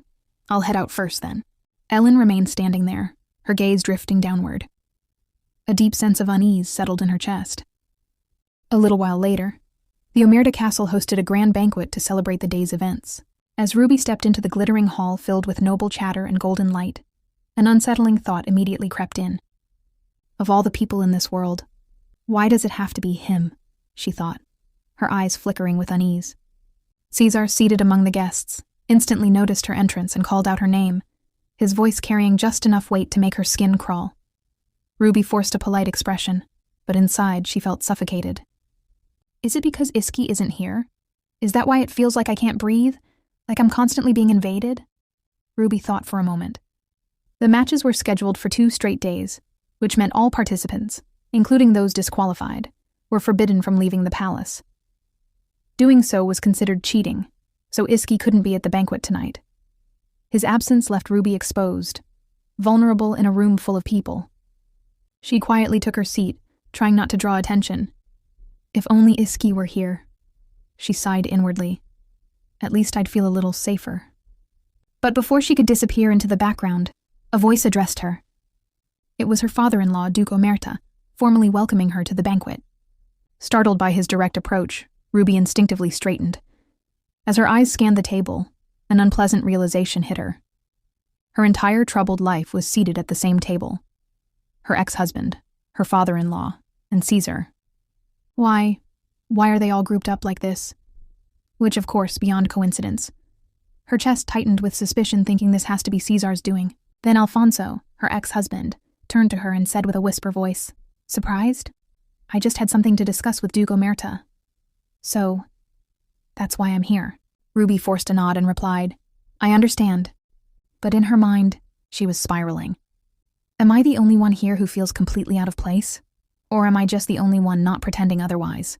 Trying to keep things civil, Duke Omerta brought up how this was Ruby's first time attending the tournament. He asked for her impressions. Ruby replied politely, saying the participants were even more skilled than she had imagined, though she admitted with a shy smile that she found the whole atmosphere a little intimidating. The Duke, ever composed, reassured her warmly. He even joked a bit, saying, "If my son were the type to lose in a match like this, would His Holiness have entrusted him with such a precious daughter?" He spoke as if his son's strength and her worth were perfectly matched. But before Ruby could respond, Caesar chimed in. He claimed he didn't doubt the Duke's judgment, but honestly, he was a bit worried about his dear brother-in-law. Duke Omerta chuckled, half amused, and told Caesar that if Iski knew he was concerned, he'd probably be touched beyond words. Meanwhile, Ruby sat in silence, every word of the conversation making her skin crawl. She felt suffocated. To keep herself from exploding, she reached for some bread and began chewing just to avoid having to speak. As she quietly stuffed her mouth, trying to retreat into the background, Caesar suddenly shifted the topic and commented to Duke Omerta about how impressive the castle was. With a smirk, he added that Ruby really landed herself a fine marriage, and that he was, frankly, a bit jealous. The Duke responded humbly, brushing off the compliment by saying their castle was modest compared to the grandeur of southern estates. The conversation drifted from topic to topic, the men chatting comfortably while Ruby wished they'd all just stop speaking to her. So, she kept eating, mouthful after mouthful, anything to avoid making eye contact or being dragged back in. Alfonso turned to Caesar, bringing up how he had expected Enzo to join them on this visit. He responded that Enzo had been too caught up in other matters, but mentioned how well he got along with his younger brother. He even joked that their father had barely managed to rein him in when Enzo nearly caused a scene. Caesar casually points out that if Enzo had shown up, chaos would have followed, especially with how he flirts with every woman in sight. Hearing this, Alfonso can't help but realize how Enzo hasn't lost his wild charm one bit. Ruby, meanwhile, sipped from her glass and continued eating without pause, more focused on the food than the chatter. Cesar turned to her, half opening his mouth to ask if she also thought it would have been better if Enzo had come, but then he stopped short. He had noticed her, quietly stuffing herself, eating and drinking like she was starving. It made him stare. But he wasn't the only one. Alfonso and the Duke also turned their attention to Ruby, silently watching her eat. Caesar hesitantly smiles and asked if she was really that hungry. Ruby tried to answer, but her mouth was too full of bread and wine. He waved a hand. "No need to answer," he said, adding that she's maybe just too nervous to eat like a lady.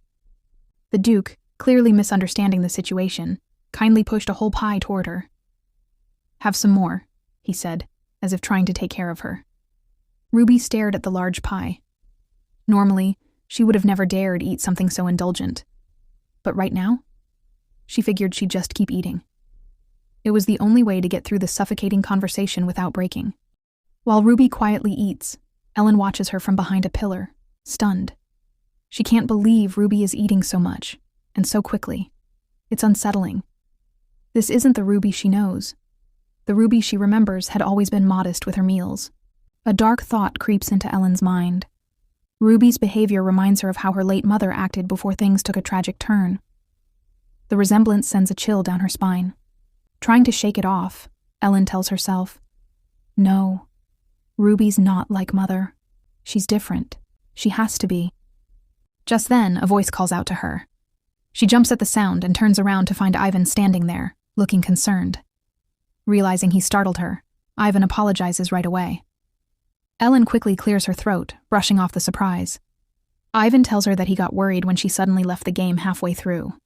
Ellen gives a casual shrug and admits, honestly, it was getting a little boring anyway. But as she looks back toward Ruby, her expression shifts instantly. Her eyes widen in disbelief. Ruby has now polished off an entire pie, and is already diving into a cake. Ivan follows her gaze and frowns slightly. Does she usually eat this much? He asks. When she dined with the nights before, she barely touched her food. That catches Ellen off guard. She steps closer, realizing Ivan has noticed something's off too. Do you think she's overdoing it? She asks quietly. Ivan blushes, flustered by her nearness, and turns the question back on her. Why do you think that? Ellen hesitates, then murmurs, I've just had a strange feeling about her all day. She glances at him again, and notices the pink on his cheeks, which confuses her. But Ivan quickly adds, You're really kind, you know. It's obvious you care about Ruby. His words make Ellen freeze for a second. She quickly looks away, her own cheeks warming, and mumbles, It's not like that. Suddenly Ruby stands and quietly leaves the banquet. The two watch her go. Is she heading to the bathroom? He asks. Ellen stares after her, anxious. What if she's going there to vomit everything she just ate? The thought sends a wave of worry through her. Should she follow? Would it even help? Would Ruby see it as spying? Ellen lets out a quiet sigh, her thoughts drifting back to the strange request Iski made. It had left a knot in her stomach ever since. Why ask something like that? She wonders, still unsettled. What confuses her even more is how Ruby seems to be on such good terms with Caesar, the very man her brother had always found suspicious.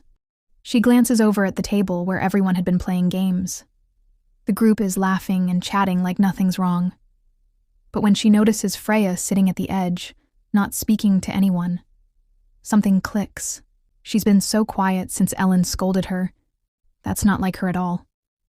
A twinge of guilt pricks at Ellen's chest. Her gaze drifts back to Ruby's table, only to realize someone's missing. Caesar.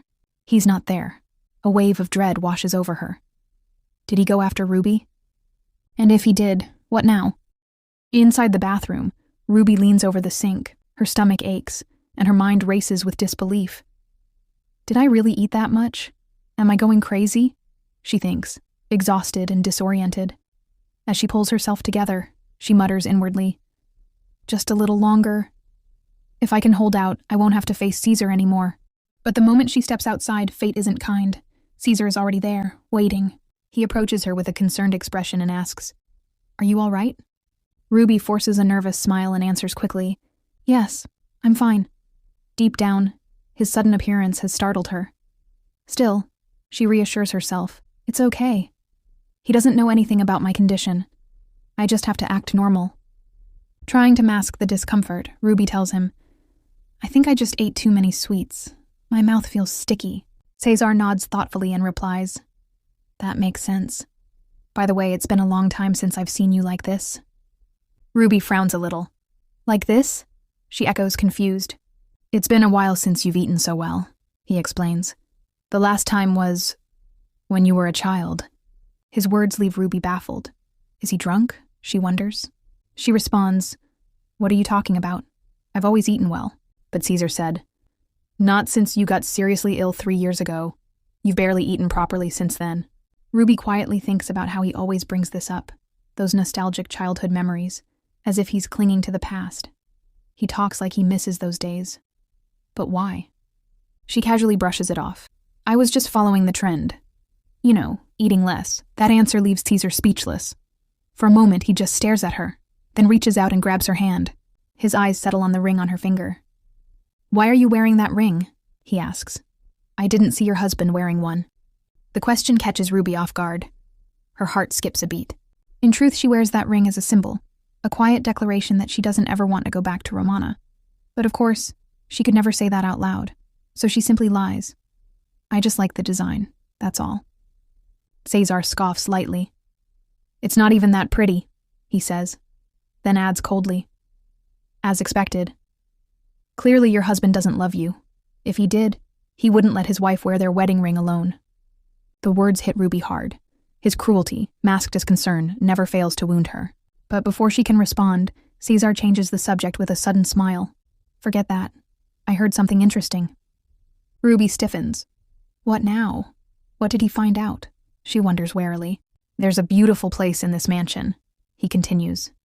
And since I'm here, I'd like to see it with my own eyes. Ruby, would you personally escort me to the garden your husband made for you? The sun filters gently through the leaves, casting dappled patterns across the garden path where Ruby and Caesar walk side by side. Not far behind them, Ellen crouches behind a dense row of bushes, peeking through the leaves like a spy on a covert mission. Her breath is calm, but her thoughts are restless. What am I even doing here, she wonders, a mix of guilt and confusion stirring inside her.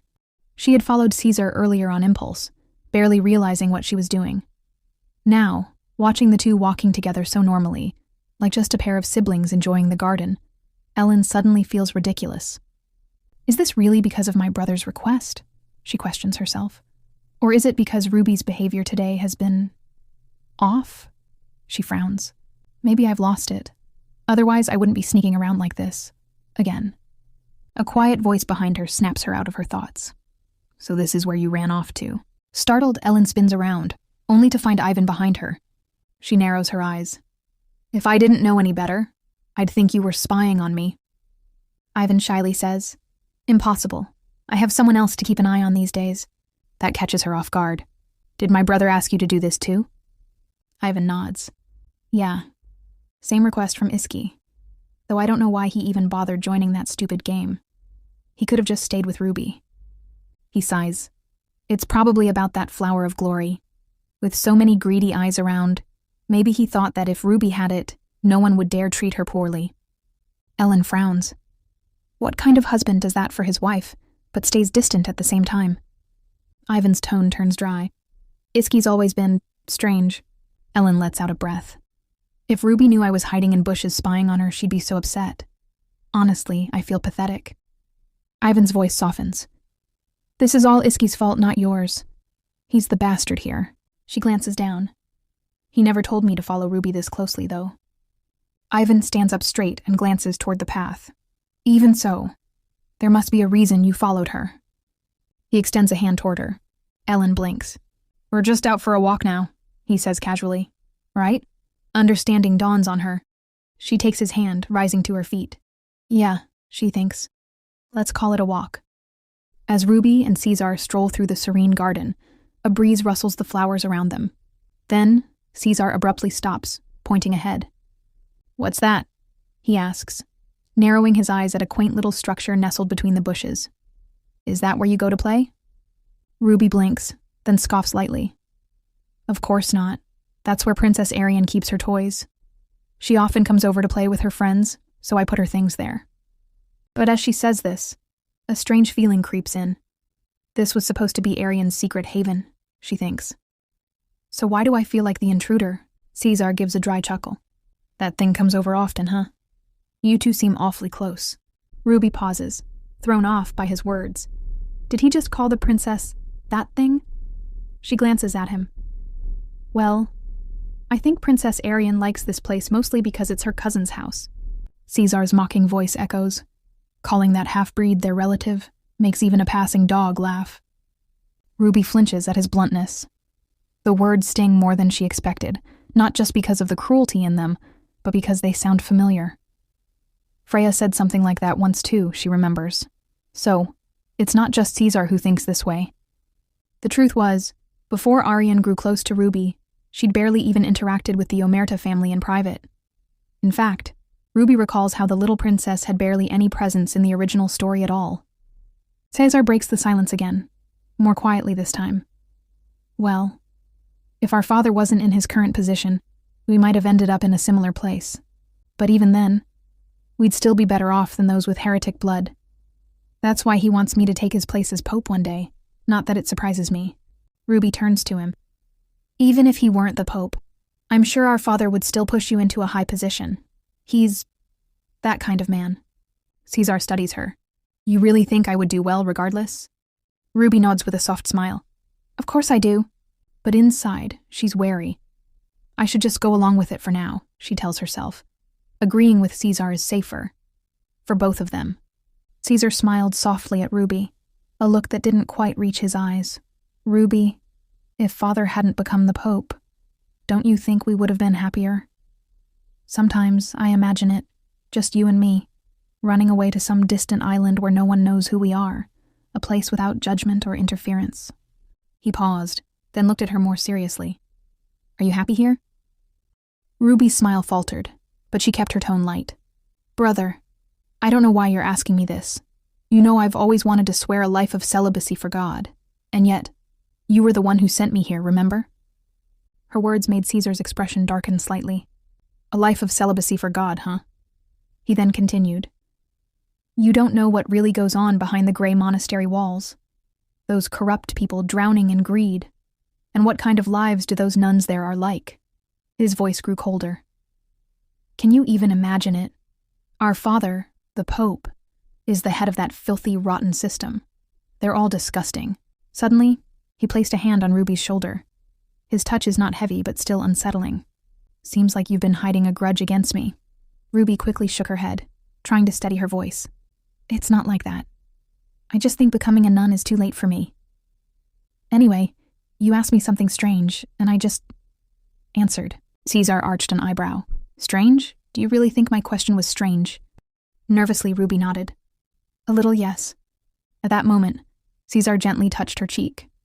The gesture might have seemed affectionate to an outsider, but Ruby stiffened. His fingers lingered, too long. Was it really strange? He whispered. All I said was that I wanted to run away. Just the two of us. Leave everything behind. From an outsider's view, this might seem like a brother reminiscing, but anyone who looked a little closer would feel the tension in the air, the kind that clung like a storm cloud about to break. The scene shifts back to Ellen and Ivan as they stroll quietly through the serene garden. The peaceful moment is broken when Ellen notices a dark stain on Ivan's sleeve. Oh, there's wine on your sleeve, she says gently, pulling out her handkerchief to dab it away. As she carefully wipes it off, his eyes linger on Ellen, and a soft blush creeps across his face. He adds quietly, watching you clean it like that, it reminds me of that time. His words stir a memory. Remember when I fell down those stairs as a child? Ivan continues, a nostalgic smile tugging at his lips. I ran over to offer the crying little lady my handkerchief, but instead, you wiped the blood off my forehead. Ellen pauses, the memory flickering to life in her mind. She recalls herself that day, tucked away, crying in silence as she tried to hide from her mentally unstable mother. Her expression softens with a sigh. I was so scared back then, she whispers. Before the moment deepens, a voice suddenly calls out, breaking the spell. It's Freya and Camus approaching. Ellen turns, surprised to see them. What are you two doing all the way out here? Camus lets out an exaggerated yawn, clearly bored, while Freya smiles and answers. We came looking for you. You've been gone forever. Ellen gives a polite nod and replies, We were just about to head back. But Ivan, quietly watching the exchange, feels a twinge of disappointment. He wished for a little more time of that rare, gentle closeness between them. It felt too early to return. Then, Freya's eyes narrow as she looks over Ellen's shoulder. Something, or someone, catches her attention. Stepping forward slightly, she peers more closely. Wait, is that the Cardinal and Ruby? Her voice holds a mix of curiosity and, of course, fake concern, making the atmosphere feels heavier. Switching back with Ruby and Caesar, the tension only grows heavier. Caesar's hand still lingers on Ruby's cheek, and she begins to wonder, does he truly mean it? Does he want them to run away together? But before she can make sense of the thought, he suddenly shifts gears. But before that, he says, his voice low and composed. Father suggested something else. He thinks we should take over the North. He said your move was unexpected. If you become queen, beyond just being Duchess of Britannia, the proud North won't be able to resist submitting. Ruby's eyes widen slightly. Queen? She doesn't understand what he means at first, but Caesar continues, almost amused. Sounds just like father, doesn't it? He says. Because of the princess, Omerta hasn't made their move. They can't, at least not openly. So that's what's going on behind the scenes. No monarch can simply claim a throne at will. They need the Pope's blessing. Without that, it's seen as defying God himself, and while the papacy typically doesn't interfere with other nations' succession, there's always a loophole. Ruby's thoughts spin. What if they reject her bloodline? Say it's heretical, not blessed by God? She knows Britannia would never accept a queen or a princess who was once a slave or labeled a heathen, especially not Princess Arian because of the queen's origin, and if Omerta agrees with that stance, everything could already be set in motion. Was that what the strange seating arrangement at the banquet meant? Caesar speaks again. It's not impossible if the Borgias are involved. Tell me, Ruby, do you want to become queen? The question throws her. Ruby hesitates. If I say yes, would that change the ending I've been trying so hard to avoid? Would the fate written in the original story finally disappear? But then, what about Arian? She finally answers. I don't know. Her voice wavers. But if that happens, I'll never be able to go back home. Caesar takes her hand gently, yet something about his grip feels off. I agree, he replies. Honestly, I don't want to go through with it either. That surprises her. He doesn't want to, but before she can speak, his grip tightens. Pain shoots through her fingers. Tell me, Ruby, Caesar says darkly. Were you happy here? Is that why you gave yourself to your husband? So you could become queen next to him? Ruby winces. What are you talking about? His eyes narrow. No matter how I look at it, it seems like my beloved sister has no intention of coming back home. She tries to respond, but Caesar cuts her off. You've been ignoring all the temple's messages, he snaps. Why is that? Ruby stammers, because the Omerta family was always suspicious of me, and so was my husband. I couldn't risk it. Caesar's voice turns sharp. If you truly missed me, you would have found some way to reach out, not just send letters filled with lies. What? Were you so happy here that you forgot about me?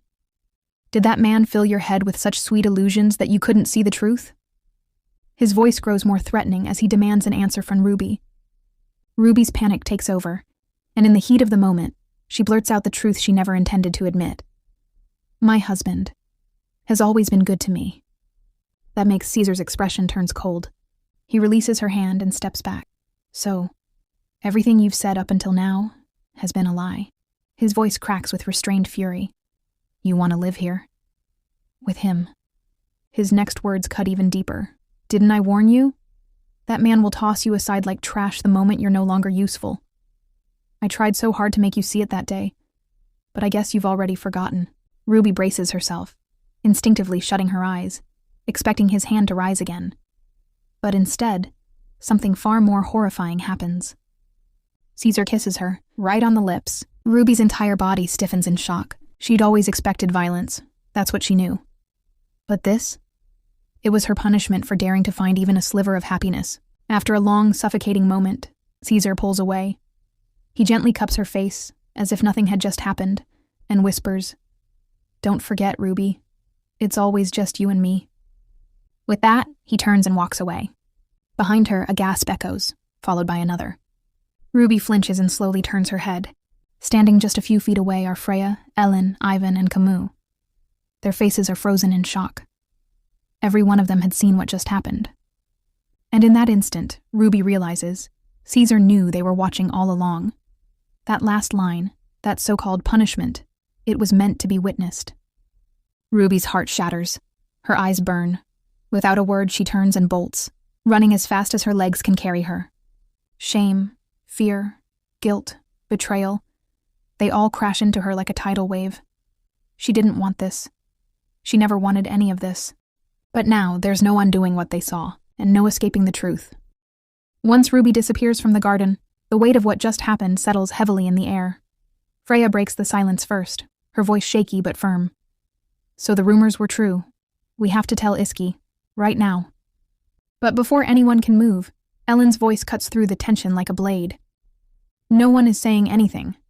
Freya turns to her, eyes wide. Ellen, get a grip. Do you really think staying silent will help? We need to tell him the truth before it's too late. Ellen calmly places a hand on Freya's shoulder, her expression unflinching and cold. Did you not hear me? Stay quiet. Or do you think Omerta is something to be taken lightly? That sharp response chills Freya. Her defiance falters. The warning in Ellen's words is clear and terrifying. This is a matter of our family, Ellen adds, voice low and resolute. You will say nothing. Camus, who had remained silent up to now, finally speaks up, his tone hesitant. Lady Ellen, we agreed not to say anything until after Iski's match. But what about after that? The festival isn't over tomorrow. We must consider the possibility of the news getting out. Ellen remains silent, but her thoughts churn. If Iski were to catch even a whisper of what happened tonight. She can't finish the thought. She knows her brother. She knows his fury, his loyalty, and his love for Ruby. And with Caesar remaining in Arendelle during the festivities, If Iski finds out, there will be blood. Ellen's gaze shifts toward the wider stakes. The gladiator matches have drawn guests from across the continent, including representatives from the Vatican. One wrong move could destroy not just Omerta's dignity, but spark of international chaos. Britannia's future is hanging by a thread, and it's all tangled around this one moment. I understand what you're thinking, my lady, Camus says gently. But you shouldn't carry this burden alone. I can't stand the thought of Iski showing kindness to that shameless Borgia scoundrel. Ivan nods in agreement, casting a look toward Ellen that speaks volumes. His loyalty is with his friend, no matter what. Her voice is soft but steady as she looks at both Camus and Ivan. Then do what you must, and I'll do the same. We transition into a quiet, dimly lit hallway just outside Ruby's chambers. Her maids stand at the doorway, anxiously peeking in but too afraid to step inside. The curtains are drawn, and the once vibrant lady lies motionless in bed, her back turned to the world. Inside, Ruby is still. Her eyes are open, but there's no light in them. Her mind drifts in silence. I should feel something. Shame, fear, disgust. But instead, nothing. The emotions swirl like mist and vanish before she can grasp them. Time blurs. At some point, Ruby realizes she's walking, barefoot, the air around her cold and heavy. Am I dreaming?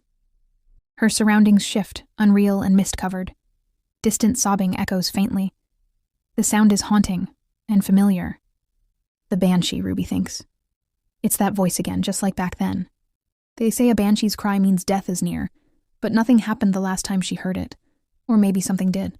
She had died once before, and woke up in this body. Ruby's body. A name that doesn't truly belong to her. Just a wandering soul inhabiting a shell. A puppet playing the part of nobility. Pretending to be human in a role written for someone else. How am I any different from a golem? A hollow laugh escapes her lips. The monsters. They're like me. I'm one of them. Just then, a voice slices through the fog. Ruby, please stop. Ruby halts, then slowly turns, and standing behind her is Ellen. Where are you planning to go this time? Ellen asks, her voice laced with concern. Ruby tilted her head slightly. Was there ever a place I truly belonged to? A pause. Then, almost amused, she added, Also, this is the first time you've shown up in one of my dreams. Ellen stepped closer, clearly confused.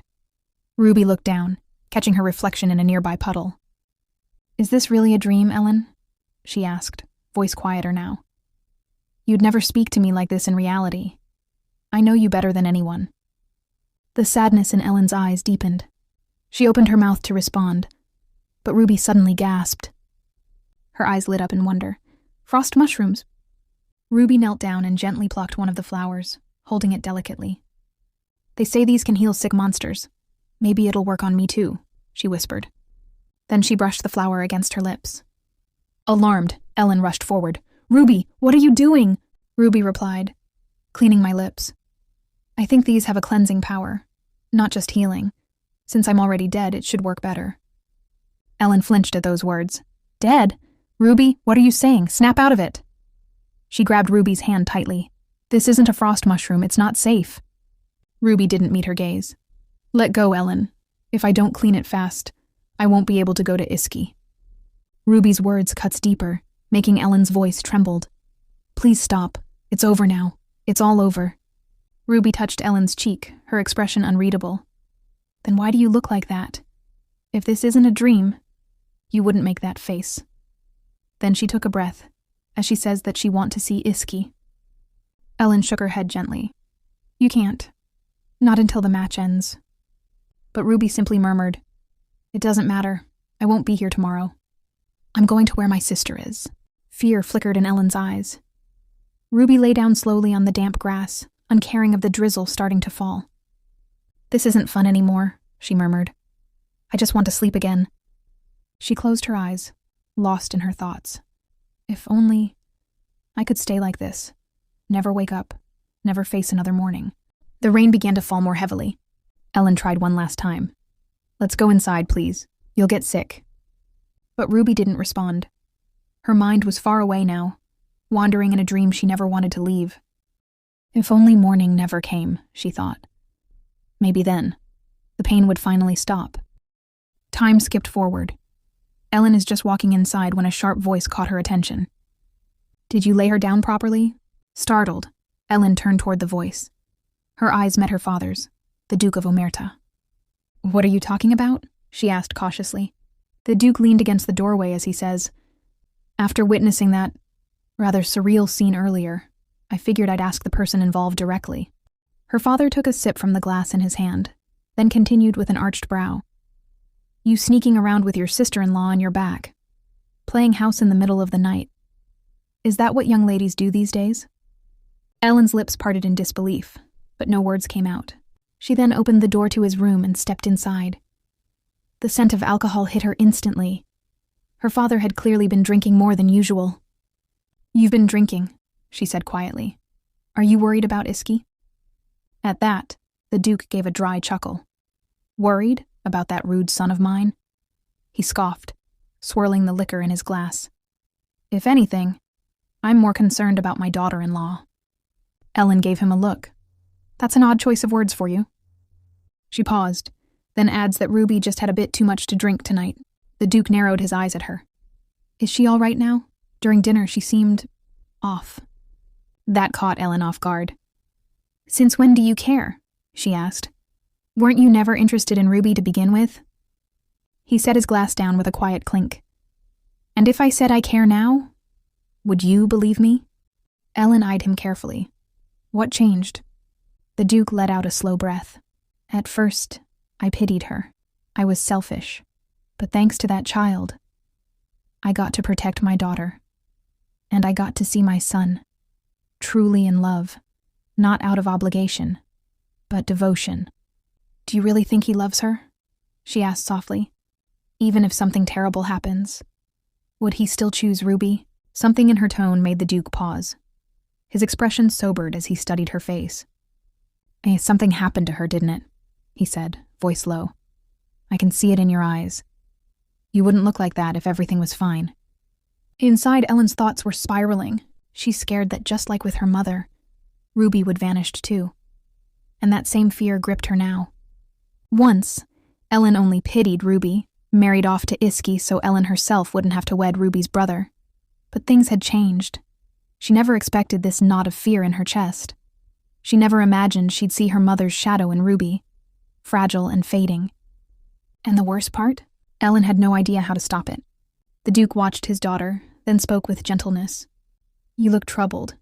You've always kept your worries to yourself, just like your mother. So, let me tell you this. Don't waste time worrying about your brother. Worry about Ruby. Even if a man gives everything, if the woman can't open her heart, it's all for nothing. Just like it was with Isis and me."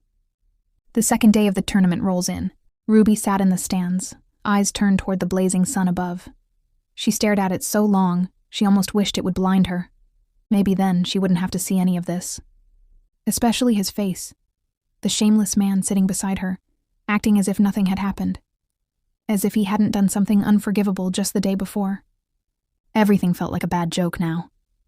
Numbed by the chaos, Ruby found herself strangely unafraid. Even of the inevitable end she felt creeping closer. What was there to fear when she was already so hollow? She was sure Iski had heard about the incident. How could he not? The crowd had seen it. Whispers must have spread like wildfire. Ruby didn't even need to explain herself. Others would do it for her, twisting the truth to fit their version of events, just like always. Like they were all reading from the same cruel script.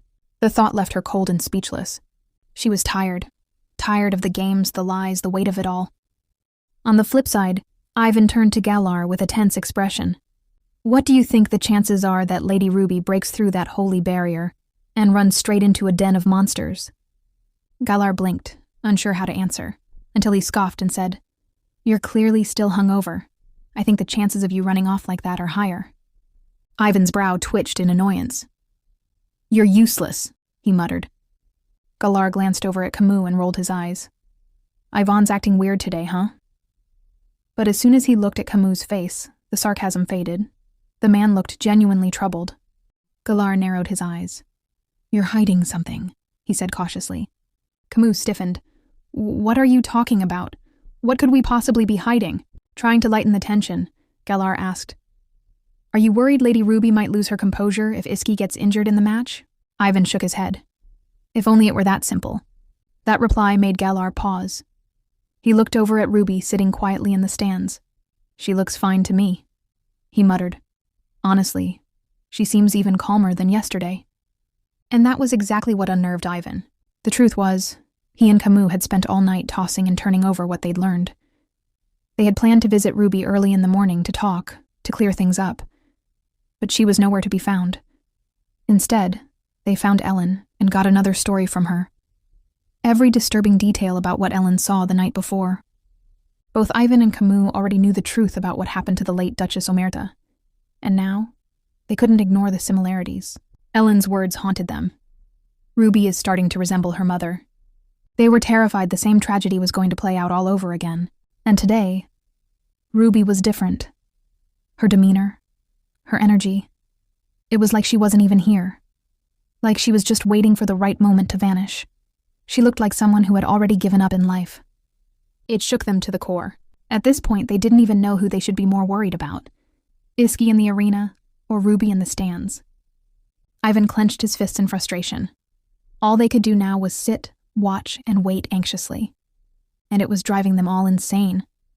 As Ruby rose from her seat, Caesar's sharp gaze followed her. "Where are you going?" he asked, his voice neutral, but his eyes unreadable. "To the bathroom," Ruby replied casually. Caesar didn't say a word in response, just stared, as if trying to read something deeper in her simple answer. Once inside the washroom, Ruby turned on the faucet and began washing her hands. The cold water stung a little, but she doesn't care. As she rubbed her fingers, her ring slipped off and clinked softly as it landed in the sink. Ruby picked it up. Was it always this loose? She wondered, staring at it in her hand. Suddenly, the door opened with a creak. A familiar saccharine voice cut through the silence. "Oh my, what do we have here?" Freya cooed. "The star of every rumor, hiding in the bathroom? Don't tell me you're embarrassed by all the attention." Ruby didn't even look up. Her eyes were still fixed on the ring, her fingers gently testing its looseness. Freya frowned at being ignored. "Are you seriously ignoring me right now?" Ruby finally glanced up with disinterest. "Were you talking to me? I didn't realize." Freya's face twisted in irritation. "Who else would I be talking to?" Ruby tilted her head, unfazed. "A hiccup might help a startled heart," she muttered absently, still inspecting her fingers. Freya scowled. "You're finally showing your true colors now that your brother is here. The oh-so-lovely lady, married into the Duke's family. You fooled everyone." Ruby nonchalantly response. "So you knew about my status?" she said, her voice cool. "I thought you were just clueless, flouncing around like that." Freya blinked, momentarily thrown off. "And last time?" Ruby continued. "Pouring tea on your own head, playing the victim. It was a clumsy act. But I'll give you this. Entertaining. Now you're dreaming of being Queen of Arendelle?" Her tone sharpened. "A Marquez daughter, rambling about treason in front of a Duke's family member. Do you even realize who I might tell?" Freya's eyes narrowed. She gave a breathy, bitter laugh. "Poor Iz. I really feel bad for him. I can't wait to see his face when he learns who you really are." Ruby's gaze chilled. "That's not something you should be curious about." Her voice dropped. "Still don't know your place, do you?" Freya scoffed. "Isn't it you who doesn't know yours? What you did yesterday insulted the entire North." But Ruby cut her off, voice as cold as ice. "Watch your mouth," she warned. "You're just the daughter of a puny Marquez. Were your parents the ones who taught you to speak of treason like it's part of polite conversation?"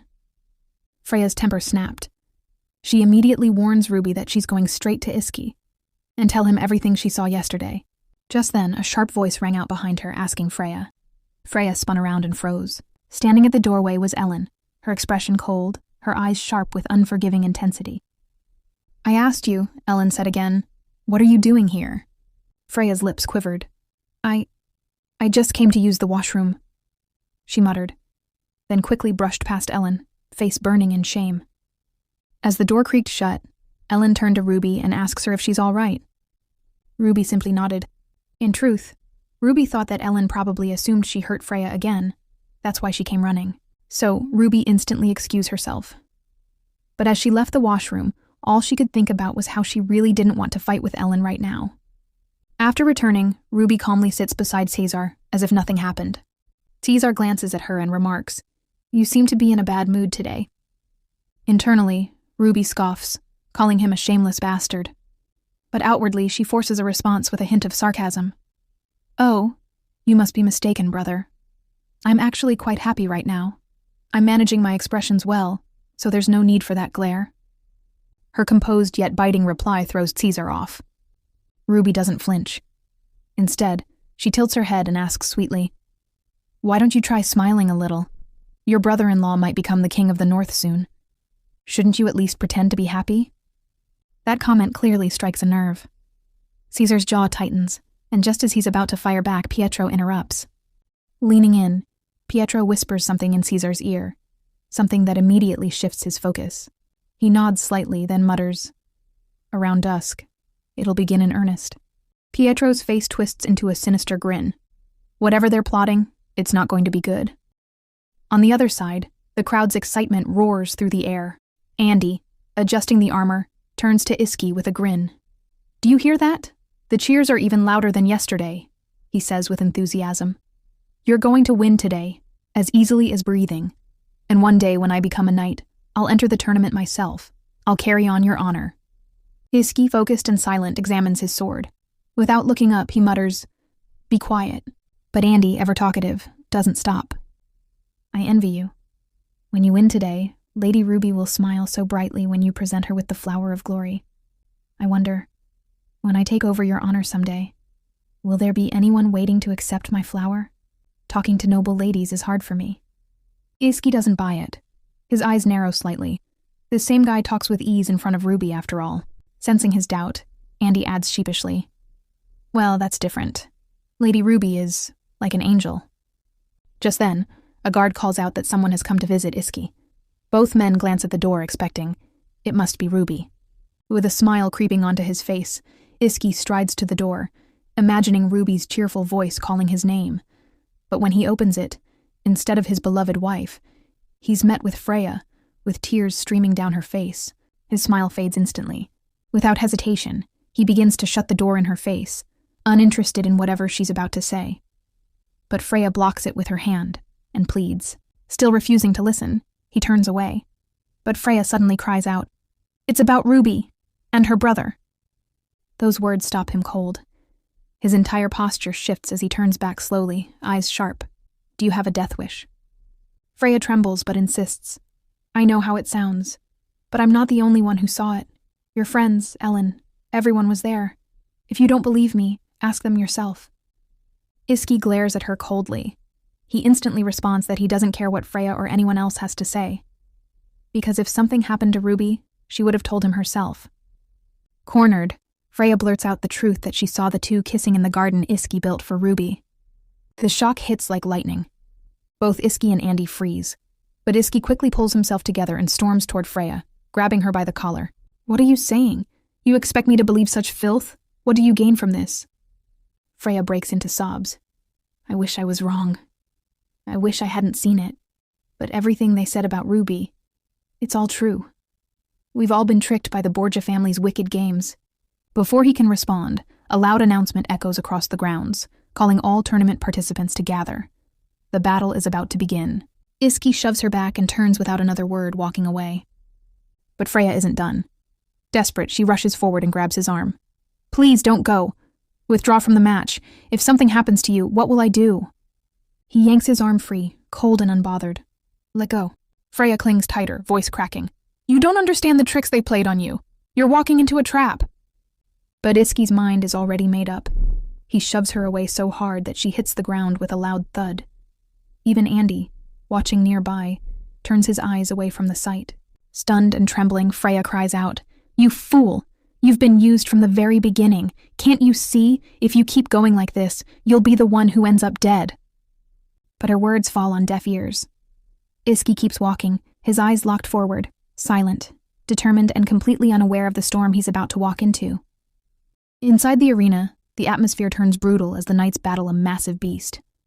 The audience, growing impatient, hurls insults at the knights, demanding they stop hesitating and kill the monster already. Some even shout, wondering what the knights are gawking at, calling them fools in frustration. Among the chaos, Ruby sits in the stands, watching the clash unfold. A sudden wave of dizziness hits her as she observes the action. At that moment, one of the knights takes a devastating blow from the beast. His body is flung across the arena, crashing hard into the wall. Blood pours from his mouth as he hits the ground, leaving a haunting silence in the air. Now, the beast locks eyes with Iski, trying to intimidate him. But without flinching, Iski unleashes his signature move. With one powerful slash, the beast collapses instantly, dead in a single blow. The crowd erupts, cheering wildly for the overwhelming strength Iski just displayed. Ruby, watching from above, isn't surprised in the slightest. The outcome felt inevitable to her. Even though she had initially feared for him, the monsters in the arena were no match for him at all. Once again, Ruby is reminded that all her fears and desperate attempts to avoid death might have been in vain. After everything, it all felt meaningless. She couldn't help but remark how dull things had become. Caesar, hearing this, finds it unexpected and comments on her reaction. Ruby replies without hesitation, questioning whether anyone here even cares if people die, and adds that she certainly doesn't. He then pointedly asks if she doesn't even care that her husband is the one fighting. Ruby responds without emotion, admitting there's nothing for her to worry about. She sincerely believes Iski will win easily, with or without her concern. That cold confidence brings a smile to Caesar's face. Back on the field, the atmosphere shifts again. One by one, the knights are falling, this time by ghouls. Camus and Galar are stunned. They can't believe the tournament has escalated to using a ghoul army. Ghouls are especially dangerous, not because of their strength, but because of their power to invoke deep psychological torment. They drag their victims through the worst memories of their lives, often destroying them from the inside out. Considering that, it's no surprise most of the participants are overwhelmed, yet Iski stands firm. He has summoned a holy shield around himself to block their influence. Then, with a swift move, he imbues his sword with lightning magic. After dismissing the shield, he charges forward and strikes. In a brilliant flash, all the ghouls surrounding him vanish instantly. As the dust settled in the arena, Caesar leaned back and casually remarked to Ruby, "Seems like the final winner has already been decided." Even he had to admit, seeing Iski fight in person was something else. The man's reputation clearly wasn't exaggerated. But Ruby, she barely reacted. With a flat voice, she muttered that it was all too predictable. Boring, even. She added that she'd rather sleep, shutting her eyes with clear intent to avoid further conversation. Deep down, her exhaustion ran far deeper, brought on by another sleepless night spent because of a certain someone. Caesar knew her words were just an excuse, but for now, he let her be. For a moment, silence. That is, until chaos erupted in the crowd. The sudden rise in commotion jolted Ruby awake from her short, unintentional nap. She blinked, trying to steady her vision, only to find the scene before her had transformed into something horrifying. A monstrous, rotting creature loomed in the center of the arena. A lich. Her breath caught in her throat. That wasn't just any beast. It was a creature so dangerous it required a special permit from the papacy to even be summoned. Ruby's heart began to race. This wasn't supposed to happen. She turned instinctively to her brother, and there it was. That wicked, bone-chilling smile painted across Caesar's face. He was enjoying this. He wanted this. There was no mistaking it now. Caesar had a hand in bringing the lich here. Ruby's gaze snapped back to the arena. Iski, her husband, was pinned beneath the lich's massive frame, unmoving, blood pooling beneath him. Her mind struggled to process it. Why isn't he moving? He's the male lead. He's not supposed to fall like this. Then his eyes opened, glowing a deep, eerie red, and locked directly onto hers. Ruby froze. That look. Did he hate her? Did he finally see her for what she really was? A woman who'd been hiding the truth from him all along. But even then, despite everything, despite all her lies and guilt, there had been moments with Iski, fleeting and fragile, that made her feel safe. Moments that made her think, maybe dying at his hands, just like the original storyline, wouldn't be so terrible. Her thoughts spun as her body moved on its own. Rushing forward, she grabbed the railing and screamed his name, again and again, desperately willing him to wake up. Caesar stood quickly, panic creeping into his voice as he urged her to step back. But Ruby ignored him completely. Her voice only grew louder, trembling with fear and something deeper, something real. The Lich's attention shifted, drawn to Ruby's cries. Of course, it made sense. Her strange ability to attract demonic creatures was already well known. The monster began moving toward her, but as it did, Iski broke free from its crushing grip. The priests, stationed around the arena, were the first to react as the Lich advanced. Their sacred barrier trembled under its presence. Whispers of disbelief echoed among them. Their spells, meant to hold back evil, were no longer working. And yet, the Lich pressed forward, drawn by Ruby. Caesar gritted his teeth. He had no choice now. If no one else could hold the beast back, he would have to act. Magic flared in his hand as he prepared to cast a powerful warding spell. But then he paused. From above, a shadow fell over the arena. Someone was descending from the sky, fast and sharp like a falling star. It was Iski, sword raised, body glowing faintly with holy light. He flew straight toward the Lich's back, his target clear. With all his strength, Iski plunged his blade into the creature's core. There was no hesitation. A blinding explosion followed. The sky lit up with a flash of white, a shockwave shaking the entire arena. Dust rose in thick clouds, choking the air, muting the crowd into stunned silence. Then it settled. When the dust cleared, all eyes fell on the center of the battlefield. There, amidst the crumbled stone and scorched earth, knelt Iski, one knee on the ground, his sword embedded beside him. Blood streaked his face, but he was breathing. Alive. He literally looked like a hero out of legend. The crowd erupted. Cheers and screams echoed from every direction.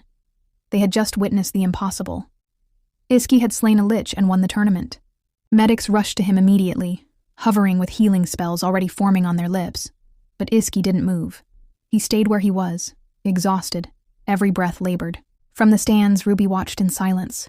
Just as I said, she thought. Predictable. Caesar glanced her way, breaking her thoughts. Are you all right? He asked, genuine or not, his voice soft. But Ruby didn't answer. Instead, she turned toward him slowly, her expression unreadable. You did this, didn't you?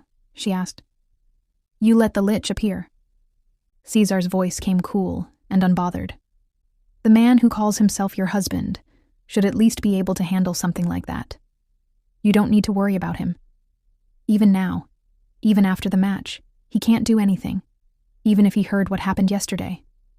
Ruby froze. The implications of his words settled in like ice. Caesar had knowingly pushed Iski to the edge of death, just to prove a point. And now, here he was, casually referencing that nightmare from the day before, as if it were a normal conversation topic. She felt it now without doubt. There wasn't a shred of guilt in him, not for endangering her husband, not for tormenting her. Nothing, just that same cold, calculated control. And for the first time, Ruby truly saw how dangerous her brother's obsession had become. With quiet determination, he mounted his horse, his goal clear. He rode forward, heading toward the stands. As he approached, he lifted his gaze. Ruby felt it instantly. His eyes, focused, unwavering, were on her. She met his gaze, her hands tightening on the railing in front of her. In that still moment, 1,000 thoughts swirled in her mind. How does he see her now? She wondered. Does he see a traitor? A burden? A witch who dragged him into misery? Her heart pounded as he came closer, step by step. She gripped the railing harder, unsure what she feared more, his anger or his silence.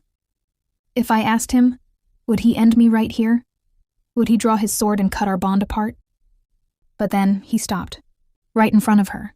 Without a word, Iski extended his hand and offered something so unexpected, so quietly powerful, it took her breath away. The flower of glory, freshly awarded to the champion. He handed it to her, with a soft smile that could silence a storm. It's yours, Ruby, he said gently. As Ruby held the flower in her trembling hands, she felt something she never thought she'd feel, something she had never even dared to hope for.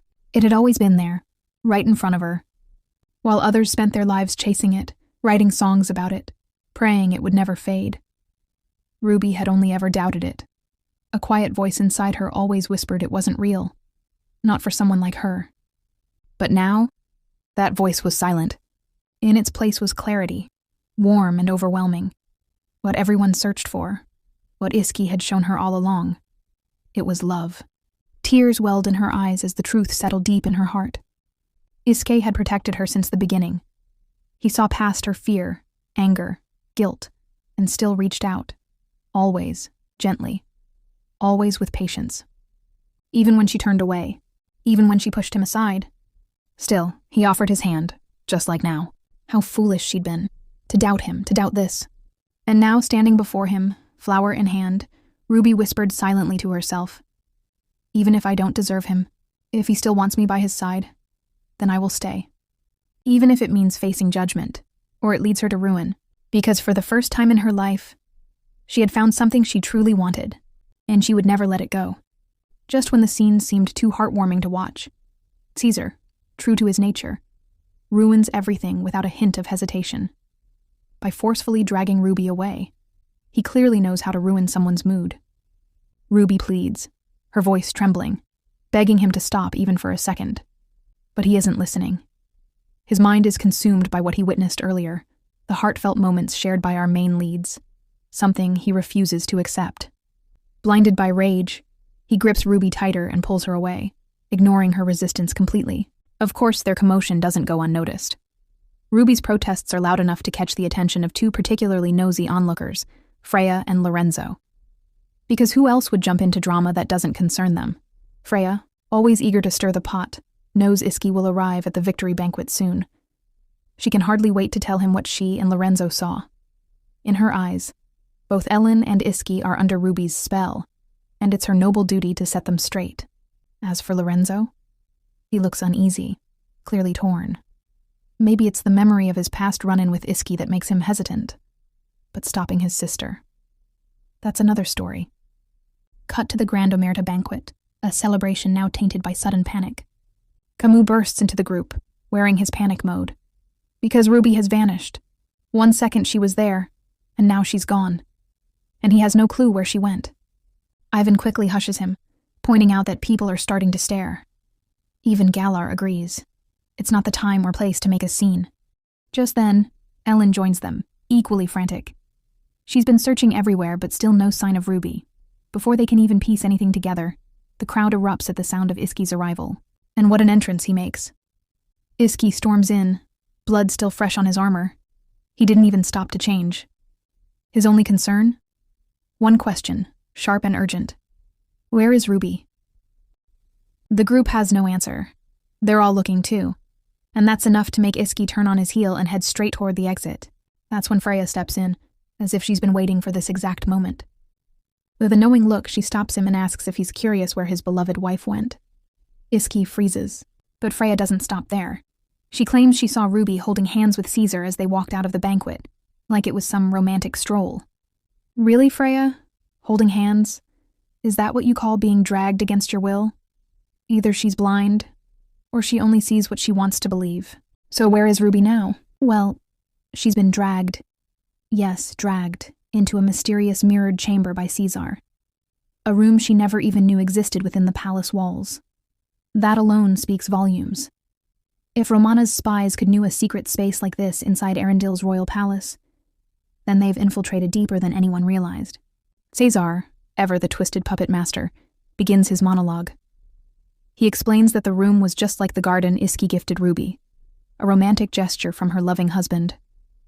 But of course, he adds that this mirrored room was made by King Fëanor for his beloved queen, a woman who, in Caesar's eyes, never let go of her dancing days. He mocks it, calling it a symbol of poor taste, suitable only for heathens. Then comes the venom. Caesar scoffs at Fëanor's decisions, mocking his inability to grant his daughter a real throne, ridiculing the king's fear of Ruby's husband. In his eyes, everything Fëanor did only dragged the monarchy's power through the dirt. Ruby, gripping the flower of glory that Iski gave her, trembles, not just in fear, but in rising fury. She demands to know what point he's trying to make. Instead of just answering with reason, Caesar closes the distance between them and speaks softly. Too softly. He says he wants Ruby to be queen, not in some cheap imitation of grandeur, but in a kingdom he will create. He wraps his arms around her, whispering that her rightful place isn't here, but by his side, ruling his future kingdom. He even hints their father won't live much longer. Ruby recoils instantly. She shoves him away, her expression turning to sheer disgust. Her voice cracks not with fear, but rage. Why would I ever? She snaps. That stuns Caesar. He flinches like she struck him. He tries to smooth it over, calling her confused. But Ruby is far from confused. Her voice cuts through the air like a blade. The one who's confused is you, brother. Then she says it. She confronts him head-on about that kiss. She can see it, how even his gaze has changed since then. She demands to know, "Are you really telling me to be your queen? Since when have you looked at me like this?" Her words hit him like a slap. He freezes, and then his response? He simply repeats her question. "Since when?" he murmurs, almost like he's trying to convince even himself. How could you not know? But instead of giving her space, Caesar grabs Ruby's hand and insists they don't have time for this. He says they'll talk on the way. On the way, where? Ruby asks him just that, confused and alarmed. What did he mean? Where are they even going? Caesar finally reveals it. They're leaving. Tonight. On a ship he's already prepared. He plans to take her back to Romana. Ruby's eyes widen. Smuggling me out? Have you completely lost it? She demands. Do you even realize where we are? This isn't Romana. You can't just walk out of here. But Caesar is unfazed. He coldly reassures her not to worry. Everything's been arranged. And by the time they slip away, the entire palace will be engulfed in flames. Ruby is horrified. What are you even talking about? She pleads. The least you can do is tell me what you've planned. Her mind races. If he's truly arranged for a ship at Elmos port, then something big is coming. Something dangerous enough to distract all of Arendelle. And she knows one thing for sure. Caesar wouldn't risk everything unless he was absolutely sure he'd pull it off. But what on earth has he done? As thunder rumbles outside, a storm mirroring the chaos brewing between them, soon the monsters will swarm in, drawn by the scent of the mystic crystals. Ruby's eyes widen in horror. That statement alone sends a chill down her spine. Her thoughts dart back to a cryptic conversation she overheard between Caesar and Pietro. Was that what he meant back then? Caesar turns to her, his voice oddly gentle. I don't want you caught in the middle of this. Come with me. We have to leave. But Ruby rips her hand from his grasp and steps back, defiance flashing in her eyes. No, she says firmly. I'm not leaving. Why would I? That hits Caesar hard. His entire demeanor shifts, turning cold and sharp. Is it because of him? He spits. Are you letting your heart waver again over that wretched flower crown? How many times do I have to tell you? That man doesn't truly love you. All anyone ever sees in you is our father's triple crown, and the power it brings. I've told you this over and over, so why, Ruby? Why won't you listen? Ruby cuts him off. Are you saying, she demands, that the only one who truly loves me is you? Caesar doesn't deny it. He reaches out, brushing her cheek. Yes. Only we can understand each other. Only we can truly love one another. But Ruby smacks his hand away, her eyes burning with rage. No, you're wrong. Her voice trembles with fury. That isn't love. It's a filthy obsession. She doesn't stop there. You've never hesitated to raise your hand against me. You tried to sell me off to anyone who would take me, never once caring how I felt. Caesar flinches, recalling a haunting memory, Ruby's forced marriage. The bruises on his face with his lifeless eyes. That day still haunts him. You don't understand, he mutters. That's not why it happened. But Ruby won't hear it. Whatever your excuse, it's not love. Her voice cracks with pain. Do you know when I was happiest? Did you ever once think about my feelings, what I was going through? If you truly loved me, you wouldn't have hit me. You would have held me when I cried. You would have protected me, not forced me to live a life I hated. Her words cutting deeper than any blade. Do you see the difference between you and Iski now? Caesar is speechless. His mind flashes back to something he hadn't thought of in years. The Pope's warning when Ruby was accepted into their home. Never let her get on my nerves, the man had said coldly, or she'll be sent back to the orphanage. Caesar tries to speak again, but Ruby silences him. There's only one reason I'm staying here. Because I want to live a peaceful life, with the man who truly loves and cherishes me. Her voice is unwavering. Do you still think I'm just a naive little girl lost in fairy tales? Then let me make this clear. I love Iski. I will never let go of his hand. So leave, Caesar. Go. I would rather die than go back with you. And that's when Caesar snaps. He slaps Ruby across the face. But instead of cowering, Ruby lets out a sharp, bitter laugh. She meets his gaze with scorn. "What is it?" she sneers. "Do you want me to spell it out? These ugly feelings, your rage, your desperation, they all come from your inferiority. You're jealous of my husband, of everything he is, a man who earned a noble title, a knight's mark, and a throne without lifting a finger. And you can't stand it," Caesar growls, warning Ruby to shut up. But Ruby doesn't stop. "You get it now, don't you? When you're with me, you become the worst version of yourself." Then another cold warning comes from him. But still she doesn't listen. "Try to take me by force," she says with a firm and determined voice.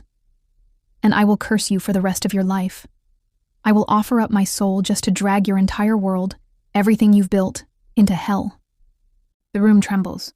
The mirrors begin to crack and shatter, one after another, as if reflecting his true self. "Go on," Ruby dares him. "Try it." And then Caesar explodes. He strikes her again, harder this time. Ruby crumples to the floor, bruised and breathless. Cracks snake across the last standing mirror. Caesar really looks at himself, for the first time. And just like the shattered glass surrounding them, he realizes something inside him has broken beyond repair. "You're right. You really do bring out the worst in me. But even now, I still can't let go." Just then Caesar freezes. He senses someone behind.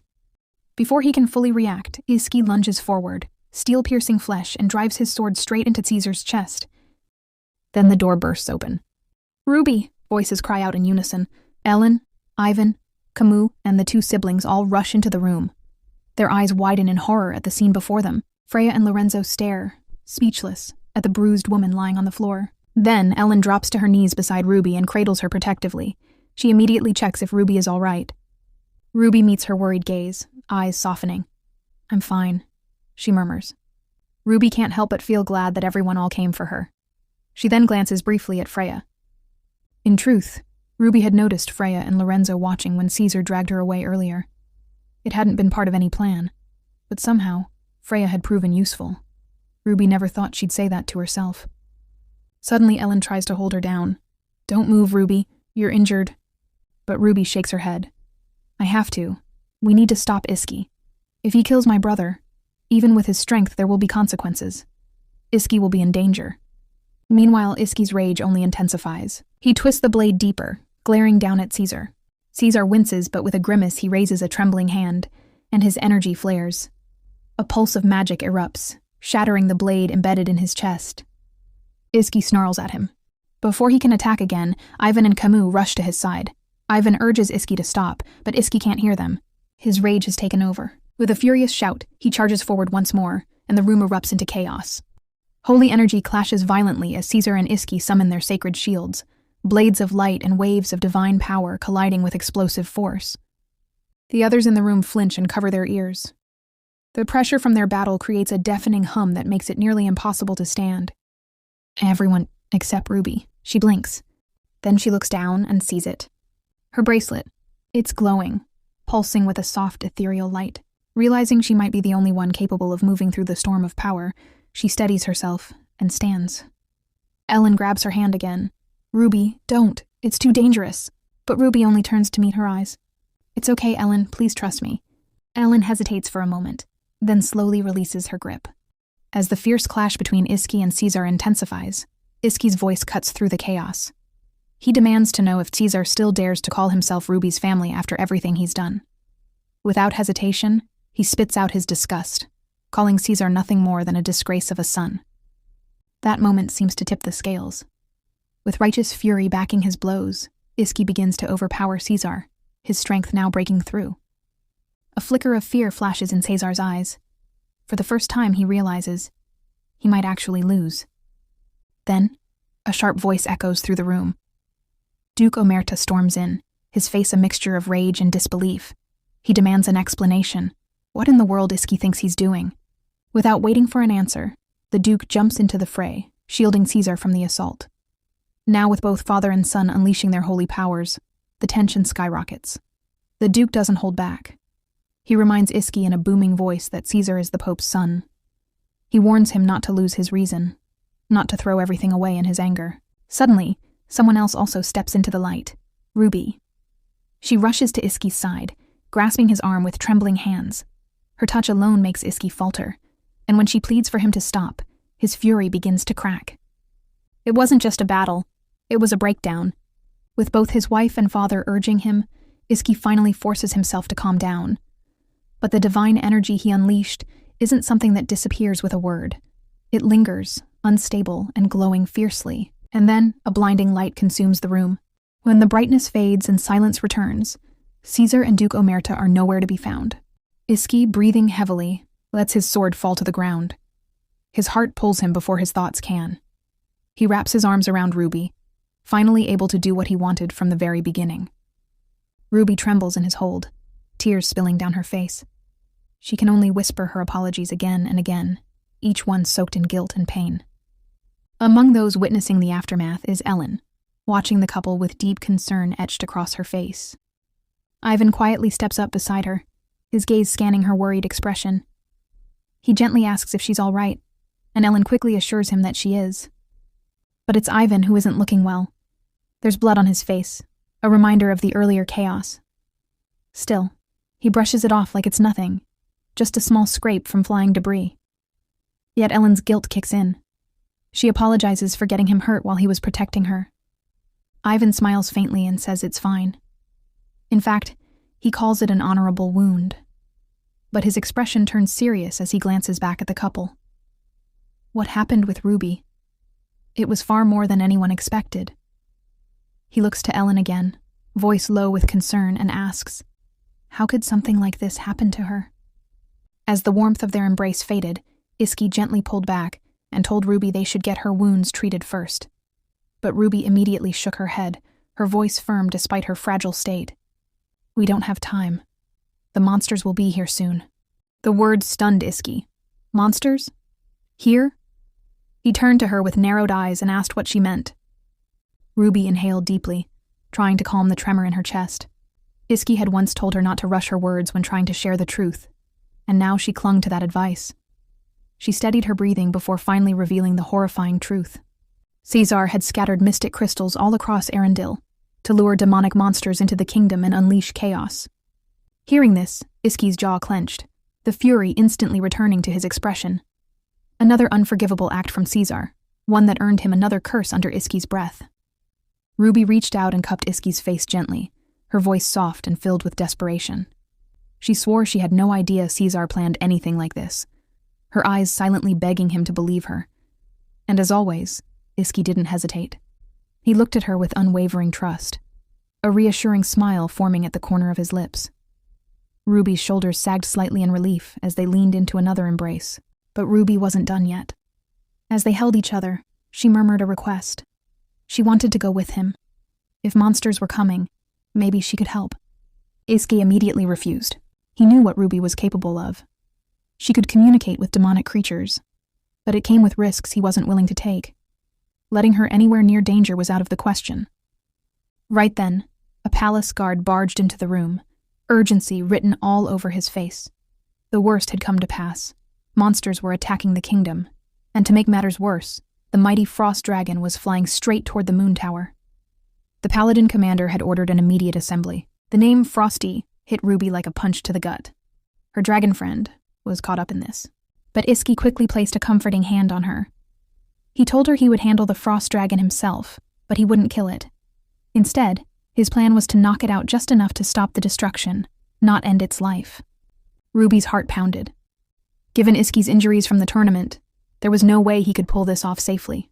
Her worry deepened, not just for Frosty, but for Iski himself.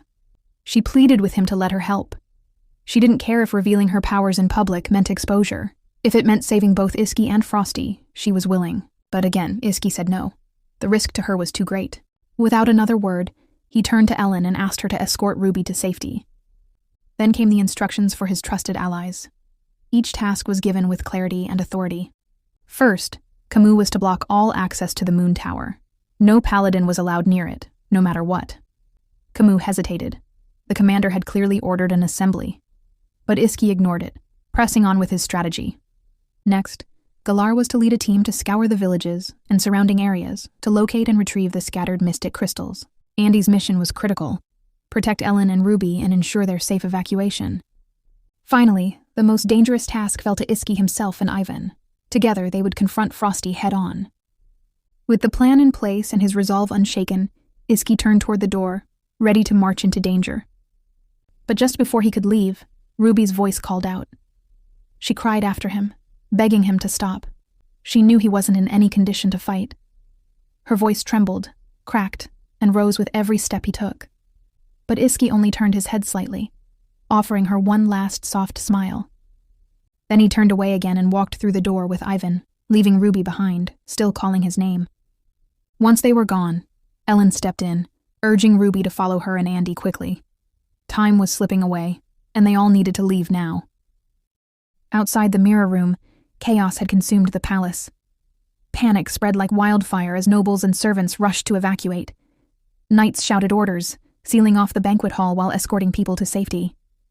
In the midst of it all, Ruby slowed her pace, then stopped entirely. She couldn't leave. Not while her husband was walking straight into danger. The scent of mystic crystals would drive the frost dragon into a frenzy, and Iski, already wounded from the tournament, was in no shape to face such a threat alone. Her thoughts flashed back to the arena, to the helplessness she felt watching him bleed. She wouldn't allow it to happen again. Her sudden halt confused Ellen and Andy, who turned in alarm. But Ruby stood firm, the weight of her decision already settled in her heart. Ellen tried to urge her forward, reminding her how urgent the situation was, but Ruby was no longer listening. She had resolved herself. Whatever it took, she had to reach Iski. Only she could calm the frost dragon. Only she could prevent what was coming. Though Andy tried to reason with her, Ruby's determination was unshaken. She knew the truth, and deep down, so did he. Ellen demanded an explanation, but Ruby offered none. Just a quiet plea to trust her. Just this once. At first, Ellen hesitated, but then she remembered the strange orders Iski had given. The decision to face the dragon alone. The command to keep the knights away from the moon tower. It didn't make sense unless he had a plan. With a resigned sigh, Ellen chose to stay by Ruby's side. She didn't fully comprehend their situation, but she understood enough. She wouldn't let her go alone.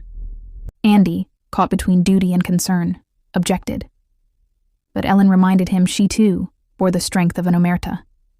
Whether she was trained like him or not no longer mattered. Then came the roar, distant but powerful. The cry of the frost dragon echoed across the palace. There was no time left. Without another word, the two turned and ran back the way they came. Ruby's heart pounded, not from fear, but from urgency. Behind them, Andy's thoughts raced. Could he protect them both? Could he keep them safe? But he shook the doubt away. He was Iski's squire, and no matter what came next, he would not fail. Elsewhere in the palace, Freya and Lorenzo were running in the opposite direction, away from the chaos, just like everyone else. Yet, as they sprinted down the corridor, Freya's thoughts churned with disbelief. What had she just witnessed? Everything about it felt unreal, like a dream she couldn't wake from. Romana always whispered tales of Ruby being cherished and adored, yet what Freya had seen earlier told a different story. Just then, Freya spotted them. Ruby, Ellen, and Andy, rushing past in the opposite direction. She came to a sudden stop, breath catching in her throat. Why were they heading back toward danger? She turned to Lorenzo, confused. But before he could respond, her gaze darkened with bitter realization. The memory of Iski's embrace, how tightly he'd held Ruby, how fiercely he'd protected her, flashed in her mind. It stung. With a scoff, Freya turned on her heel. There was no mystery where Ruby was going. The woman had always been reckless, running straight into flames as if she were immune to the burn. But Freya wasn't like her. She loved herself far too much to follow that path, and with that thought, she resumed her escape, choosing safety over sentiment, survival over sacrifice. Freya and Ruby are exactly like fire and frost, where Ruby chooses selflessness, even at the cost of her life. Freya clings to self-preservation and pride. Ruby runs into chaos to protect those she loves. Freya walks away from it to protect only herself. Near the moon tower, a paladin knight shouted to Camus, informing him that the frost dragon had landed on top of the moon tower. Camus raised his gaze and saw the dragon growling fiercely above. He quickly checked with a nearby guard, confirming that the entire palace had been sealed off. No one could enter or leave. Camus' thoughts drifted to the captain's earlier strategy. The first corps was to aid the evacuation, the third to subdue the scattered monsters across the village, while the second completely sealed off the palace. The fourth corps would wait in ambush behind the moon tower, and the fifth, Camus' unit, was tasked with luring the frost dragon there, where it would be attacked in full force. The captain had been clear. Do not engage recklessly, and above all, do not let the frost dragon escape. Now Camus stood at a crossroads. He could follow the captain's command, end this conflict swiftly by eliminating the dragon, and fulfill his duty as a knight. Or he could side with Iski, who had no intention of killing the frost dragon, knowing it was connected to Ruby. Camus knew Iski's reasons, yet doubted them. Killing the dragon would be simpler, cleaner. No need to explain to the captain or the king why they let such a beast live. Yet something held him back. A memory flashed through Camus' mind. Ruby sharing a breathtaking moment of peace between humans and demonic beasts. That vision lingered, challenging his instincts as a knight. Before he could decide further, one of the knights pressed him, urging immediate action. The frost dragon wouldn't stay idle for long. In an instant, Camus made his choice. He threw his arms wide, blocking the path and shouting that no one could advance any farther. Inside, he cursed his own hesitation. His actions confused the others. One knight reminded him of the captain's orders, questioning his judgment and pointing out that Camus was meant to lead them. Forced to respond, Camus offered a rushed excuse. He claimed the bridge ahead had been damaged by the beasts and was now unstable. It was too risky to cross. He pointed to it, insisting that they needed a new plan. The knights, though skeptical, couldn't ignore the urgency of his tone. Still, they remained unconvinced, knowing the bridge was reinforced and unlikely to fall. Camus felt the weight of failure creeping in. He cursed Iski in frustration, wondering how much longer he could hold this off. His attempt to delay them was crumbling fast. Then, to his utter disbelief, a horde of monsters appeared in the distance, rushing toward their position. For the first time in his life, Camus felt genuine relief at the sight of monsters. Their sudden arrival drew the knight's attention and bought him the time he desperately needed. With the paladins now forced to focus on the unexpected threat, Camus' risky gamble worked, for now. The scene shifts again, this time to Ivan surveying the devastation around him. Fallen stones and scattered debris cover the area, a silent testament to the chaos that just unfolded. With a grim expression, he glances at Iski and mutters, "Quite the mess they made." It's clear that the weaker enemies have already been dealt with, and thankfully, it looks like the nearby civilians managed to escape in time. But what unsettles him more is the question lingering in his mind. Could all of this really be Caesar's doing? Iski confirms it without hesitation. He explains that Caesar admitted to planting mystic crystals everywhere, setting the stage for all this destruction. Ivan scoffs, a bitter edge to his voice. He always had a bad feeling about Caesar, but this confirms the man is completely unhinged. One lunatic caused this entire catastrophe. And now, with the Pope's son nearly dead at Iski's hands earlier, the situation is spiraling fast. No one's going to turn a blind eye to this, not with the stakes this high. Ivan turns to Iski, frustration mounting. "I followed you this far, but are we seriously expected to handle this on our own?" But Iski is resolute. He has no plans for backup. He intends to finish this himself. He instructs Ivan to stop anyone who dares to interfere with the dragon. No exceptions. The request stuns Ivan. He stares at his friend, incredulous. Iski can barely stand, yet he still wants to fight? Even his sword is in no shape for battle. What could he possibly achieve like this? Before Ivan can protest further, Iski speaks calmly but firmly, urging Ivan to follow his lead. Ivan exhales sharply, clearly conflicted, but ultimately relents. Arguing now won't change anything. With a heavy heart, Ivan hands over his sword and tells Iski not to rely on willpower alone. Ivan himself is nearly out of strength. The most he can do is restrain the threat with what little holy power remains. Iski accepts the weapon and quietly apologizes for dragging Ivan into this. But Ivan brushes it off. This isn't their first crisis after all. And besides, it's for Ruby, isn't it? Iski denies it. Ruby never asked him for anything. This is his decision. Ivan gives a half-hearted smirk. "Yeah, I figured, you idiot." But even Ivan isn't sure anymore. Iski has only been good at slaying monsters, not saving them. And if they survive this, the captain, Iski's father, even the king, none of them will be happy. Suddenly, Their commander's voice booms through the chaos. He yells after them, demanding to know where they think they're going in that condition. He commands them to stop immediately and asks Ivan to restrain Iski, but Ivan simply replies that he can't. The captain is left speechless, thinking if have they both lost their minds. At the same time, Duke Omerta watches everything unfold with a heavy heart. Earlier, he barely managed to stop his own son from killing the Pope's son, and his daughter-in-law was injured in the process too. He hadn't even recovered from that ordeal when the monsters came flooding in. Now, as if fate were mocking him, the Frost Dragon has joined the fight. His thoughts briefly drift back to moments ago, when he tried to question Caesar after the clash with Iski. But the man had vanished the moment he glanced away, leaving no trace. Snapping back to the present, the Duke struggles to make sense of how to regain control of the battlefield. The captain calls out again, this time pointing skyward. The Duke looks up, and his blood runs cold. The Frost Dragon is airborne and closing in fast, heading straight for Iski. Both men shout at him in desperation, ordering him to stop. But it's too late. The dragon lands with a thunderous crash, roaring and blocking off Iski's only path. Nearby, the knights scramble into position, bows drawn. But they hesitate. Ivan is in the way, shielding the line of fire. Confused and alarmed, they notify the captain, who immediately yells at Ivan, demanding an explanation. Ivan responds with urgency, begging for just a moment. "Just wait, Captain," he pleads. "Trust us, your elite knights. Just this once." The captain hesitates, caught between instinct and uncertainty. What in the world are these two trying to pull? Meanwhile, Iski locks eyes with the Frost Dragon. His vision wavers. The healing magic that had been holding him together is fading fast. Blood loss and dizziness return in full force. He knows he doesn't have much time left. Still, he steadies himself. He has to end this. The dragon must be taken down. Only then can he begin to fix the chaos around him. Only then can he face Ruby again. Outside the palace, Ruby, Ellen, and Andy race through the chaos. They're met with the jarring sight of knights clashing with waves of monsters.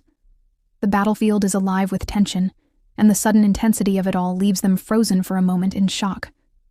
Then, a loud voice cuts through the noise. Camus yells for them to stop. He warns them that it's far too dangerous to proceed, and insists they turn back. But when he gets a closer look, his eyes widen in disbelief. It's Ruby and Ellen, definitely not who he expected to see out here. Camus quickly questions them. Weren't they supposed to be inside the shelter? What were they doing out here in the middle of a monster invasion? His gaze shifts to Andy as well, clearly confused about his presence too. Ellen doesn't waste time. She tells Camus firmly that there's no time to explain, and urges him to step aside. But Camus pushes back, asking where she thinks she's going in such a dangerous situation. Ellen finally reveals that this is all at Ruby's request, and insists he let them through. But Camus can't allow it. The monsters aren't slowing down. The battlefield is only getting more deadly. Before the conversation can go any further, Ellen suddenly unleashes her holy powers, striking down a monster approaching in a brilliant flash. The scene leaves Camus completely stunned. Ellen calmly tells him that there's no need to worry. Her composure surprises Ruby, and seems to ignite a spark of determination in Andy too. Ruby, meanwhile, starts recalling a moment earlier, when Ellen reminded her that she too is an Omerta. Now, she realizes, this is what Ellen meant. She's far more capable than Ruby ever imagined. Camus, still hesitant, begins protesting again, but Ruby calls out to him, her voice steady. When he turns and sees the resolve in her eyes. Sighing in resignation, Camus warns her that the situation is calm for now, but more monsters could appear at any moment. He urges her to move quickly. Ruby nods, offering a gentle reassurance that she'll be fine. Her confidence brings a faint smile to Camus' face. He immediately shifts into action, barking orders to the surrounding knights to give a pathway. Camus then instructed Ruby and others on how they can find Iski. With a grateful nod, Ruby thanks Camus. Then, without wasting another second, she takes off running alongside Ellen and Andy, heading straight for the battle's epicenter. As they race across the bridge, Ruby turns to Ellen with amazement. She had no idea Ellen possessed holy powers. Ellen responds simply, "Yes, I'm an Omerta. That means I inherited the holy power within our bloodline. After my mother passed, my father taught me everything I needed to know to protect myself." But the toll of using her powers soon catches up to Ellen. Beads of sweat form on her brow, and her breathing grows heavy. Ruby notices her faltering and quickly moves to support her just as she starts to lose her balance. She catches Ellen in time and helps steady her. Ellen insists she's fine. It's just a temporary side effect. She explains that to wield holy power properly, one must first take a sacred vow. Since she hasn't done that yet, using her powers comes with side effects. Ruby's heart sinks. She feels guilty. Ellen is pushing herself this hard because of her. But Ellen quickly shuts that thought down. She assures Ruby that she's not doing this because of her. She's doing it for her own reasons, too. To protect the people she loves. That simple truth strikes deep. Ruby is visibly moved, her eyes locked on Ellen's. In this moment, their bond as family feels unshakable. Elsewhere, Galar's squad is in the middle of a rough interrogation. Pietro is being forced down, his face pressed into a puddle of muddy water as they demand answers.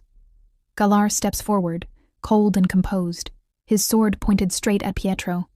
He tells him plainly. It was his face he saw back then. There's no mistaking it. Without mincing words, Galar demands to know the locations of the mystic crystals.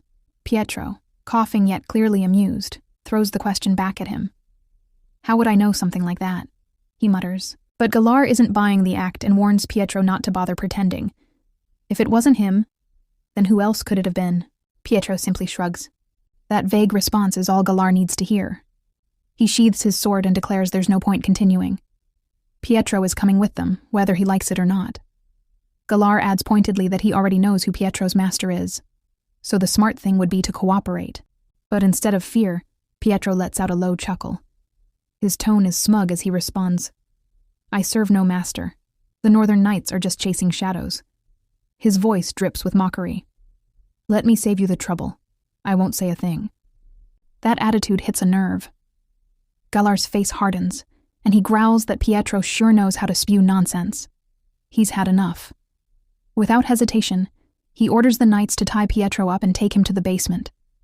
As they drag him away, Pietro's mind flashes back to a chilling warning from Caesar. He had said, Remember this, Pietro. If anything goes wrong, the place you're headed to will be your final resting place. You know exactly what that means, don't you? The memory weighs heavily on Pietro. He lifts his eyes to the sky, frustration etched across his face. And with quiet acceptance, he admits. He knows exactly what Caesar meant. On the battlefield, Iski is already in rough shape, coughing up blood and struggling to stay on his feet. As he wipes the blood from his mouth, he locks eyes with the frost dragon, who glares back with a terrifying, icy rage. Without warning, the dragon charges forward in a blur of movement. Iski, though still catching his breath, raises his sword and counters with a swift strike, clashing directly with the beast. Sparks fly, and the air around them trembles from the impact. Off in the distance, Ivan is watching closely. He manages to block one of the dragon's scattered attacks, but his focus is on Iski. It's obvious that Iski is struggling. This battle is testing his limits. Iski had promised to hold back, only doing enough to subdue the dragon without killing it. But now, the reality of the situation is far messier. Ivan realizes that if they were trying to kill the dragon outright, it might have been easier. But instead, they're walking a razor-thin line, and Iski can't afford to rush in recklessly. Back on the bridge, Ruby continues sprinting with Ellen and Andy at her side. As they reach a clear view of the battlefield below, her eyes widen in horror. Down there, Iski is locked in a fierce battle with the frost dragon, exchanging powerful blows. Ruby's heart pounds. Without thinking, she screams his name, hoping to somehow reach him over the chaos. She even calls out to the frost dragon too, begging it to stop. But her voice is lost to the wind, and the dragon doesn't react at all. Desperation takes over.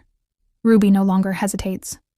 Despite the danger, despite Ellen and Andy behind her, she runs forward, her only thought being to reach her husband. On the other hand, Ivan is struggling on the ground below.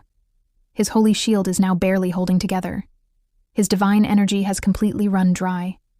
Just as the frost dragon unleashes a deadly volley of ice spikes in his direction, Ivan narrowly evades them, leaping aside at the last second. Once at a safer distance, Ivan breathes heavily and glances at Iski with guilt in his eyes.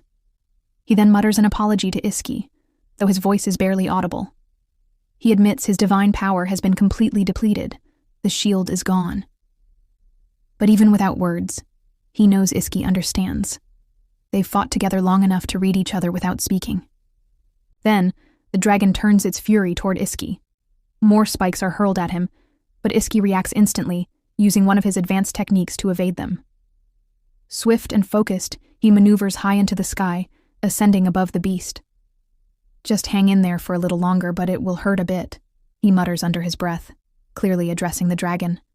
Not as an enemy, but something else. Then, with a powerful cry, Iski strikes. His blade comes crashing down on the frost dragon's back with immense force. The attack lands perfectly, triggering a howl of pain from the dragon that echoes through the valley. The great beast, overwhelmed by the blow, plummets from the sky and crashes hard into the ground below. The impact sends shockwaves across the area. Rocks scatter, dust clouds rise, and debris flies in every direction. As the dust begins to settle, Ivan shields his eyes, scanning the scene for signs of movement. He wonders anxiously, did Iski succeed? But then, amid the rubble and broken ground, he spots Iski's figure, partially buried under heavy debris. Panic instantly sets in as Ivan races toward his fallen comrade, yelling his name, desperate for any sign of life.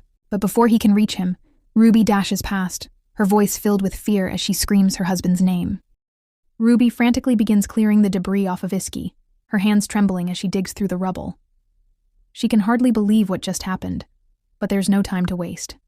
Desperation fuels her movements as she silently pleads that nothing has happened to him. After a tense struggle, Ruby finally uncovers Iski's blood-covered body. Her heart sinks. Overwhelmed by emotion, she pulls him into a tight embrace and bursts into tears. Suddenly, she hears heavy breathing behind her. It's Ivan. Without even thinking, she spins around and yells at him to summon the healers right away.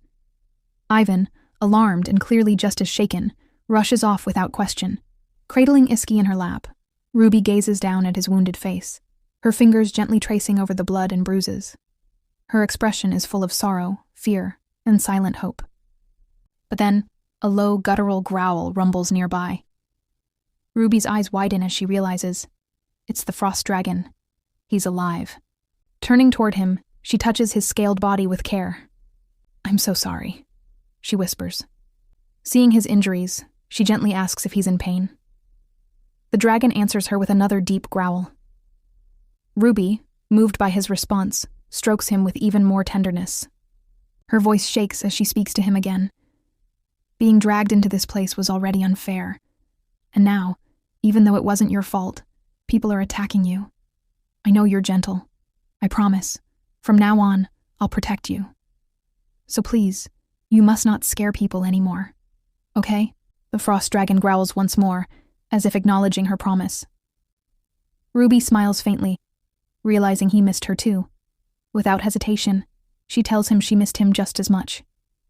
This touching exchange, between Ruby and a once-feared dragon, is silently observed by Ellen, Andy, the Duke, and the surrounding knights. No one dares to interrupt this rare, emotional moment. Just then, a faint voice calls out Ruby's name. It's Iski. Startled, Ruby quickly turns back to him. Relief floods her face as she leans in, calling his name too. He reassures her softly, telling her everything will be fine and not to worry, no matter what anyone else says. His calm words bring tears to Ruby's eyes once again. "Why do you always risk your life for me?" she asks, her voice breaking. Iski reaches up and cups her face gently, gazing at her with quiet determination. "Because I told you," he says. "I'll always be on your side." That one simple vow breaks her completely. Ruby cries again, her voice trembling as she calls him a fool, but the kind of fool her heart clearly can't let go of. A haunting dream. Iski stands frozen as he watches a sword pierce straight through Ruby's heart. Blood spills from her chest, and in the dream, she's crying, desperately calling out his name. With a sharp gasp, Iski jolts awake, sweat beading on his forehead. He presses a hand to his head, breathing heavily. That same dream again, it won't leave him alone. In truth, ever since Ruby arrived at Omerta Castle, Iski had been plagued by recurring visions of a mysterious woman. She looked just like Ruby, yet something about her felt off. A subtle difference he couldn't quite name, but it unsettled him. Snapping out of his thoughts, Iski glances to the side, only to find the bed empty. Ruby is gone. At that moment, a butler approaches his room, carefully carrying a tray of food. But the sight that greets him makes him freeze in shock. His young lord is already up and outside the room. Relief washes over the butler's face to see Iski awake at last. But before he can speak, Iski quickly asks, "Where is Ruby?" Just then, Ruby's voice calls out from behind him, gently stopping him in his tracks. Without hesitation, Iski turns and pulls her into a tight embrace, as if needing to confirm she's really there. His voice is soft but full of emotion. He confesses he was terrified she had vanished. Ruby gently reassures him, smiling as she returns the hug. She tells him that his fear was impossible. She had been by his side the entire time he was unconscious. She only stepped away for a brief moment to use the bathroom. Still, despite her joy at seeing him awake, Ruby can't help but scold him a little. "You should be resting," she tells him, clearly worried. "Walking around like this already? You just woke up." Eventually, Ruby and Iski return to bed. As they settle in, Ruby gently breaks the news. Iski had been unconscious for 3 full days. The revelation leaves him stunned. She explains softly that his condition was caused by a dangerous mix of holy power depletion and severe blood loss. "No matter how strong you are," she says with concern, "you still need rest if you want to heal properly." A quiet moment passes before Iski's thoughts drift back to the incident with Caesar. His gaze turns to Ruby, and with tenderness, he brushes his hand against her cheek. "Why didn't you tell me sooner?" he asks. Ruby lowers her eyes, her voice trembling as she confesses, "Because I was scared you'd change like everyone else. People only see the image I let them. Once the illusion breaks, they treat me like a stranger." Hearing this, Iski frowns. "They were fools," he says firmly. Ruby nods with a sad smile. "Our family already has a bad reputation, and with all those ugly rumors about Caesar and me, I figured I deserved the hate." Trying to lighten the mood, she stretches Iski's cheeks playfully and scolds, "Don't look at me like that. None of this is your fault." But Iski grabs her hand gently and confesses something of his own. "Honestly, I started to suspect something ever since that incident at the stables, but I couldn't bring myself to ask. I was afraid that if I pushed too hard, you'd vanish, that everything you felt for me was just an act. So I tried to find out the truth myself. I thought meeting your brother would give me answers, but when I saw how different you were around him, I felt like I'd been wrong all along, like none of my suspicions were real." Ruby's eyes soften, her heart aching with guilt. She clasps his hand tighter. "That's probably because of everything Caesar's done to me. I react to him instinctively now." She then looks at him and asks with a hint of vulnerability, "Do you think I was just pretending to care about you? And liking you?" Iski turns his face away. "I know the difference between fear and love, but maybe I was no better than the others. I was so afraid of losing you, I selfishly held on. And when I saw you smile at him so easily, I felt relieved. Like maybe I wouldn't lose you. I was terrified, more afraid of losing you than dying. And because of that, you ended up getting hurt." Ruby reaches out, cupping his face with trembling fingers. "That's not true. You gave me something no one else ever did. Trust. Even when everything was misunderstood, you honored me. I never had anyone like that. I used to think I didn't deserve good things, that joy would always be followed by pain. I've lived my life like I was on stage, pretending to be someone I'm not, just to survive."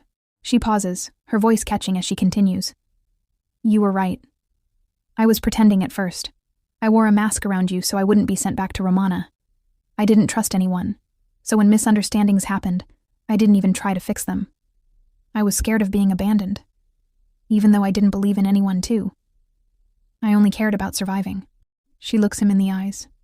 "The truth is, I'm the real mess here, and even after everything you did to prove yourself, I still couldn't trust you, and I just hurt you." But Iski shakes his head and pulls her into a warm, protective embrace.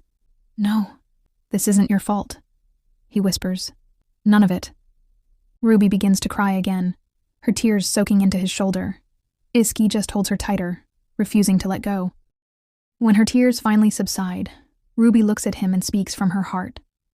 "I've been living in a cage of my own making. You're the one who showed me I could break free. You're the reason I feel like I've been born again. You're the first person I've ever truly wanted. So, Is it okay if I allow myself to really want you? Iski is stunned for a moment, but then smiles sweetly. It would be an honor. Their smiles brighten, filled with a warmth that only comes after surviving a storm together. And with that, the two seal their heartfelt promises with a soft, tender kiss. But even in this quiet joy, one thought lingers in Iski's mind. I just want to see Ruby happy. And so, in the silence of that moment, he makes a vow, not to gods, not to fate, but from the depths of his soul.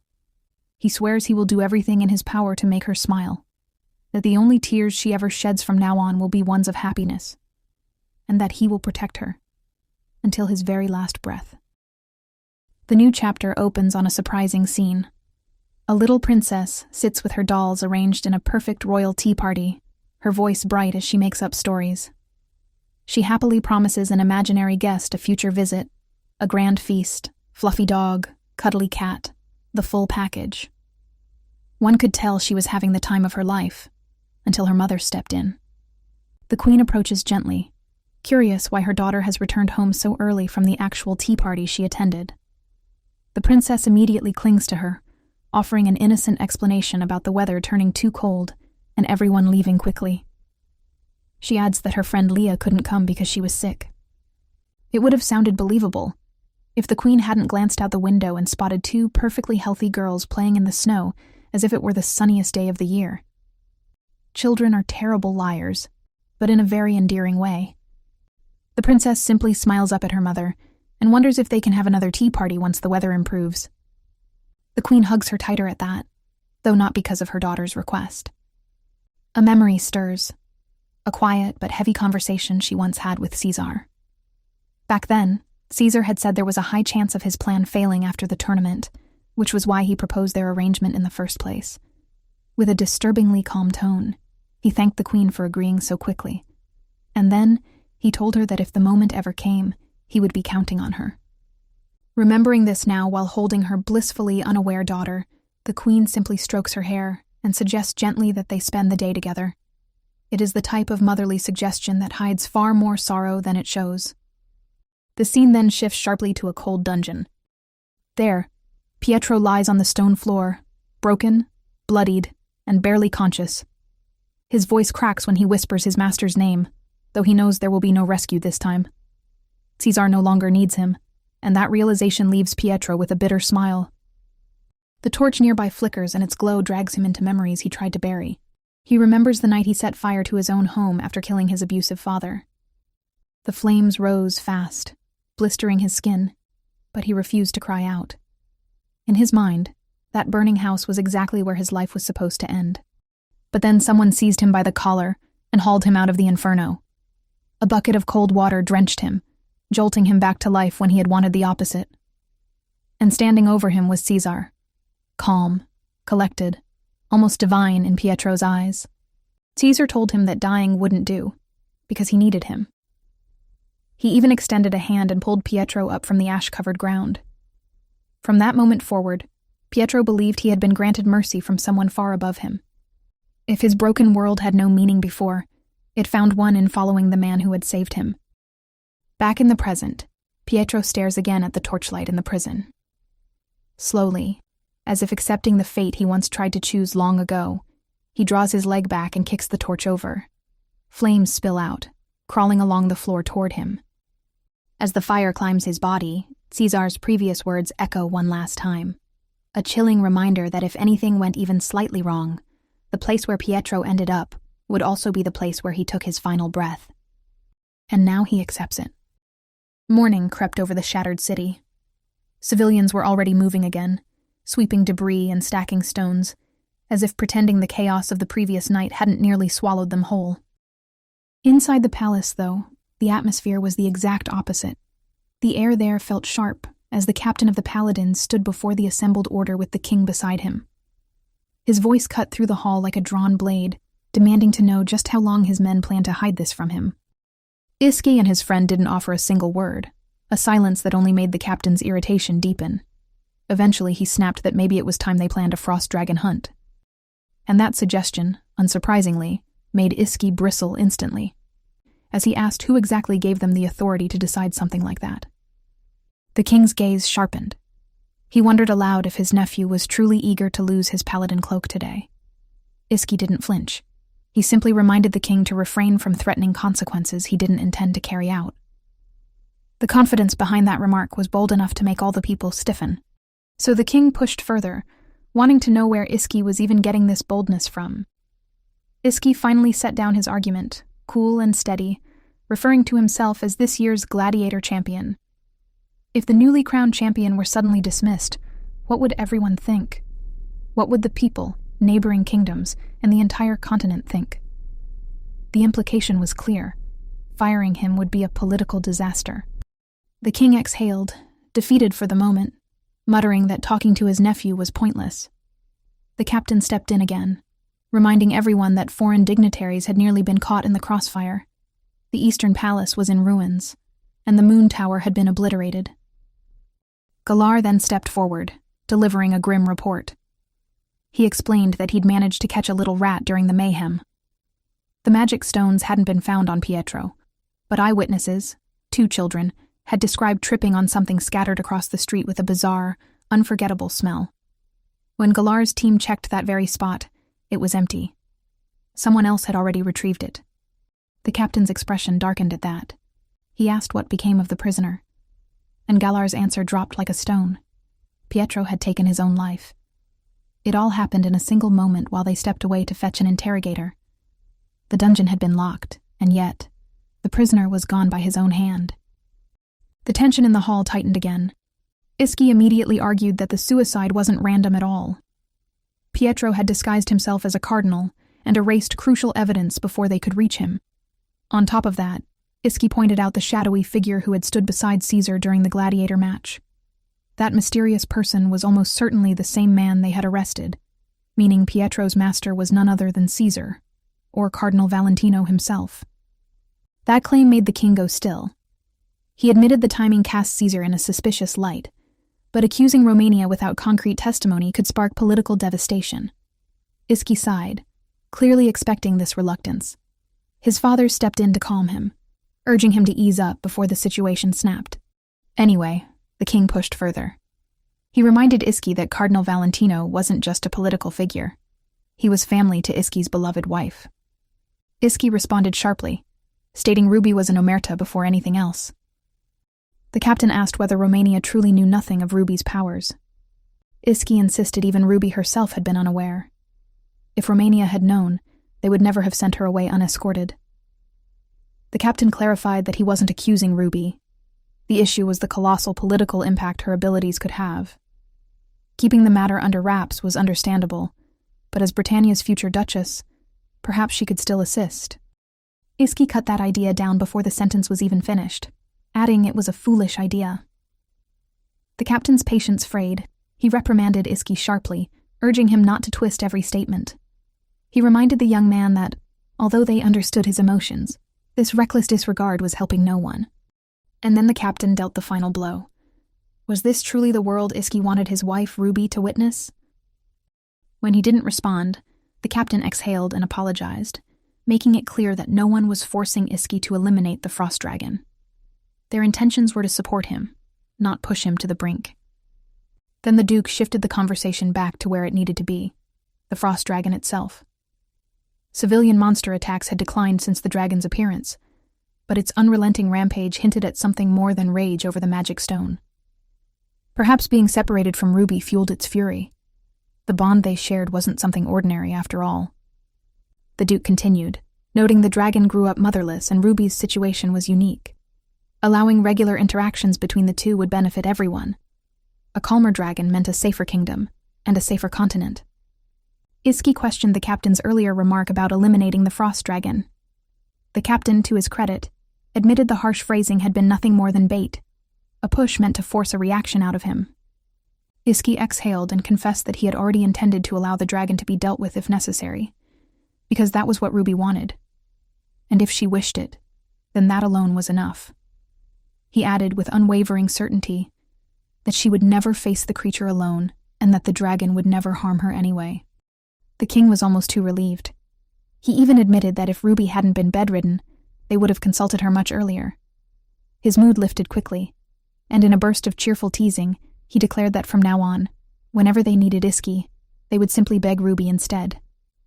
But Iski didn't laugh. Instead, his tone shifted instantly, slipping back into something sharp. He demanded to know what would happen to Caesar, pointing out that surely the king wasn't planning to let the matter slip away untouched. The question wiped the smile right off the king's face. He remarked, with a grim sort of humor, that Iski had a real knack for killing the good vibe. Still, the king explained the reality. The people had just managed to enjoy a rare festival before being hurled straight into chaos. He needed to tread carefully, but Iski refused to drop the subject, insisting that rank meant nothing. If suspicion existed, then an investigation was only proper. That was when his uncle's temper finally flared. The king's voice hardened as he demanded to know whether Iski was truly lecturing him about how a monarchy should function. He wanted the culprit exposed as much as anyone did, but acting too quickly when Romania might be implicated could set the entire continent ablaze. Besides, magic stones could easily be acquired on the black market, and the other cardinals had stayed behind to help evacuate the citizens, offering crucial support. If Cardinal Valentino were truly behind everything, why offer aid? Why step into danger to protect lives? And hadn't he always maintained a close relationship with Ruby? The Borgia name carried plenty of dark rumors, the king admitted, but even they wouldn't perform such a reckless move without reason. Unless Caesar had simply lost his sanity. Iski had expected his uncle to defend Caesar, but this degree of resistance made his suspicions grow rather than shrink. He even suggested, carefully but clearly, that perhaps the king had already spoken with Cardinal Valentino before everything began. That comment snapped whatever patience the captain had left. He stepped in immediately, chastising Iski and warning that certain boundaries must never be crossed, even if Ruby was involved. But Iski brushed past it as if he hadn't heard a thing. He pushed the matter one last time. If undeniable evidence surfaced, regardless of the culprit's identity, would the king truly refuse leniency? Finally, the king answered in Iski's favor. There would be no exceptions, he said. The matter didn't even need to be asked. Then, with a tired wave of his hand, he dismissed the entire meeting, declaring further debate pointless. Everyone was free to return to their duties. The paladins turned to leave, when the king suddenly remembered something else, a final blow to the morning's peace. All of them, he announced, were now officially placed on probation in the knights' quarters. The knights went stiff, stunned into total silence. The only one unfazed was Iski, who simply continued walking out, as if the news didn't apply to him at all. Back to Ruby's side of the story. She was having a conversation with her doctor. Sergei was delivering news with the gentleness of a man who knew he was about to ruin someone's morning. He explained that her innate holy core was practically non-existent. Even Sergei seemed baffled, comparing the core to a container meant to hold holy power. Ruby's container was so tiny, it could never handle a normal amount. A strange condition for someone born into a family drowning in holy energy. He even asked if she might have overused holy power in childhood, which Ruby immediately rejected. Nothing like that had happened. Sergei paused, then introduced another theory. Her affinity with monsters might be connected. That one made Ruby go still. After all, she knew the truth no one else could guess. That her soul didn't originally belong to this body. Maybe her small core and her strange bond with monsters were side effects of that. And then another possibility hit her like cold water. What if she had magic instead of holy power? Her hands trembled ever so slightly, but Sergei brushed off the idea, focusing instead on the life she grew up in. Being raised in Romania, bathed constantly in holy energy, meant her weak core had been overwhelmed for years. The excess power just flooded her system, creating sudden pains that no one could explain. Bit by bit, it weakened her. It matched the pattern perfectly. First sick at 15, then twice a year, and even more often since moving north. Ruby quietly admitted that the episodes had been there, just unnoticed by most. Though she did recall one time when Iski realized she had a fever before she did. Sergei nodded, remembering that exact moment during his first examination. The fever had been real, but, in his opinion, mostly caused by the drastic change in environment. Romania's geography and her family's overwhelming levels of holy energy were nothing like what most people have. In short, her body had never truly adapted. He then mentioned, with more pride than expected, that the Omerta bloodline stood in a category of its own, resilient, powerful, and known for producing generations of top paladins. Ruby gave a nervous little laugh when he practically sparkled while talking about it. At least someone enjoyed his own speech. Sergei cleared his throat and returned to the main subject. Everything she had endured over the years had simply placed more strain on her than anyone realized. Ruby hesitated, then asked the question sitting heavily on her mind. Was being near her husband making it worse? Sergei immediately reassured her, not at all, as long as she wore the bracelet. Her gaze dropped to the bracelet on her wrist. Sergei explained it had been his recommendation after examining her for the first time. Fortunately, Iski had found an item crafted from the heart of a dead dragon, something capable of blocking all holy power, shielding its wearer completely from surrounding sacred energy. That explained so much. She remembered the clash between Iski and Caesar, how she alone had felt nothing. Now the reason made sense. Still, another question tugged at her. If her core had always been this way, why had her own family never noticed? He explained that since her symptoms only began after she turned 15, her core must have been functioning somewhat before that. Being born without a core was rare, but one fading later was almost unheard of. Her family might not have realized right away. Ruby pressed again. If Sergei had figured it out so easily, wouldn't the southern physicians have known? The doctor froze for a moment, choosing his next words carefully. He believed they did know. They just never told her. A truth like that, in the wrong hands, could ruin everything for a family like hers. That realization made Ruby's thoughts darken. If people learned the Pope's daughter had no holy power, her value on the political marriage market would have evaporated. Add the fact that she wasn't truly his daughter at all, and things became painfully clear. Instead of telling her the truth, they had accused her of faking her sickness, all while knowing exactly what was happening. Sergei noticed her expression and worried he had gone too far, but Ruby reassured him with a small smile. She was simply surprised her brother never mentioned the bracelet at all. Sergei explained that he probably wouldn't have known. Its effects were nearly undetectable. Ruby thanked him and dismissed him politely, and the doctor quietly excused himself. Left alone, Ruby finally had space to breathe. Several people now knew her secret, yet strangely enough, she didn't feel afraid. For the first time in so long, she felt calm. Both she and Iski are alive, and whatever the future held, she believed she would manage. A small, genuine smile appeared on her lips. Her thoughts drifted toward her monster friends, but before she could get far, a knock at her door interrupted her peaceful moment. Then, the Duke quietly took the chair beside Ruby's bed. He asked how she was feeling, and Ruby reassured him she was much better. For a moment, the room slipped into one of those painfully awkward silences. Eventually, he cleared his throat, clearly choosing a safer topic first. Her monster friends. He informed her that they were all safe, Frosty, Popo, and the Griffin included. Ruby sighed in relief. The Duke added, in the most exhausted parent tone, that the creatures had been causing chaos near the frost dragon again. Still, for now, he hoped she would continue building a connection with the frost dragon. Even His Majesty and Iski had agreed. And then, he shared something that made Ruby's breath catch. Based on their observations, that rampage hadn't looked like random destruction at all. It had looked like a desperate attempt to reach her. In the end, the choice of what to do with that truth rested entirely with her.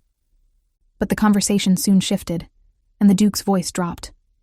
With both of his children refusing to stay quiet, and his daughter straight up confessing everything, he was already aware Ruby had spoken about Cardinal Valentino and the full story surrounding him. The mention made her tense, but he told her none of it was their fault.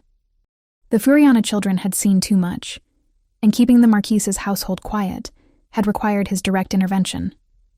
The same went for the mirror room incident. Whatever Iski had intended, the whole affair had tarnished the Omerta name. But for the sake of Ruby's honor, the matter could not be addressed publicly. Ruby nodded, grateful from the bottom of her heart for the way he had stood up for her. Then he wondered aloud if he should simply let Iski handle things. Ruby, understandably, had no idea where to file that in her brain. But he wasn't finished. Something about this entire situation still didn't sit right with him. Before Omerta submitted an unofficial complaint to the Holy See, he needed clarity.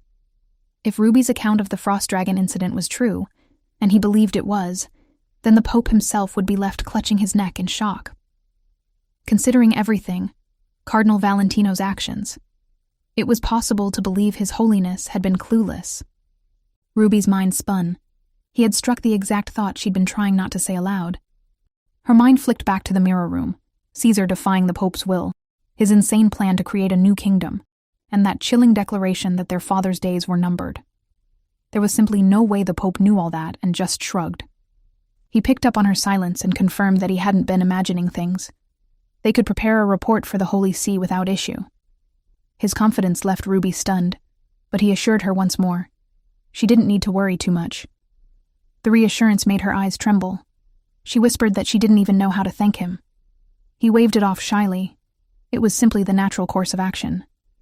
Then, almost too casually, he said that since she likely already knew, he might as well lay everything out clearly.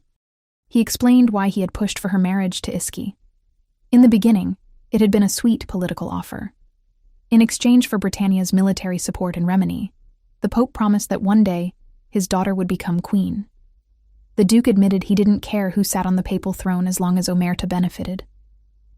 Once, he had been filled with ideals, justice, patriotism, but those meant nothing to a man who couldn't even protect his wife. Ruby listened quietly as he continued. He confessed he had been tempted. After all, the leverage was valuable. But somewhere along the way, he realized he could use the situation to straighten out his rebellious son. So he pretended to accept the idea of marrying the Pope's second son to his daughter. He already knew how Iski would react, and that was how Ruby had come to them. Originally, he had seen it as nothing more than a tool. Ruby, he said, probably understood that better than anyone. Yet somehow she kept throwing him off completely. That part, Ruby did not understand at all. He cleared his throat and continued. Time and again, she was nothing like he expected. He had spent his life believing he could see through anyone. But maybe, he admitted, he was getting old. Ruby couldn't help but smile. His words took her back to the time he told her she always gave answers that reminded him of someone else, always on the brink of danger. She murmured that he had actually understood her better than anyone. Back then, she had been clawing for survival. Now, she wanted him to rest easy knowing she was sincere. She truly wanted to stay here. The Duke's expression softened, and even he allowed himself a small smile. Ruby lifted her sleeve, revealing the bracelet, and admitted she had misunderstood him for so long. She never imagined he would treat her with genuine kindness. The Duke immediately ducked his gaze, insisting it wasn't kindness. For now, he said, her ability would remain strictly confidential. All she needed to do was recover. Ruby thanked him again from the bottom of her heart. Then she hesitantly asked if he could call her by her name from now on, and maybe speak to her more comfortably. The request turned him into a statue. Ruby internally panicked, wondering if she had gone too far, and basically asked for a pet name. To break the awkward pause, he mentioned offhandedly that he had dismissed the headmaid, adding that his daughter had requested it. Ruby nearly leapt out of bed, asking, "What?" But before she could dig her own grave with more questions, the maid announced Ellen's arrival. The Duke stood, saying he had work to return to. Since running the household now fell under her domain, she needed to rest well. And before leaving, he finally called her by her name.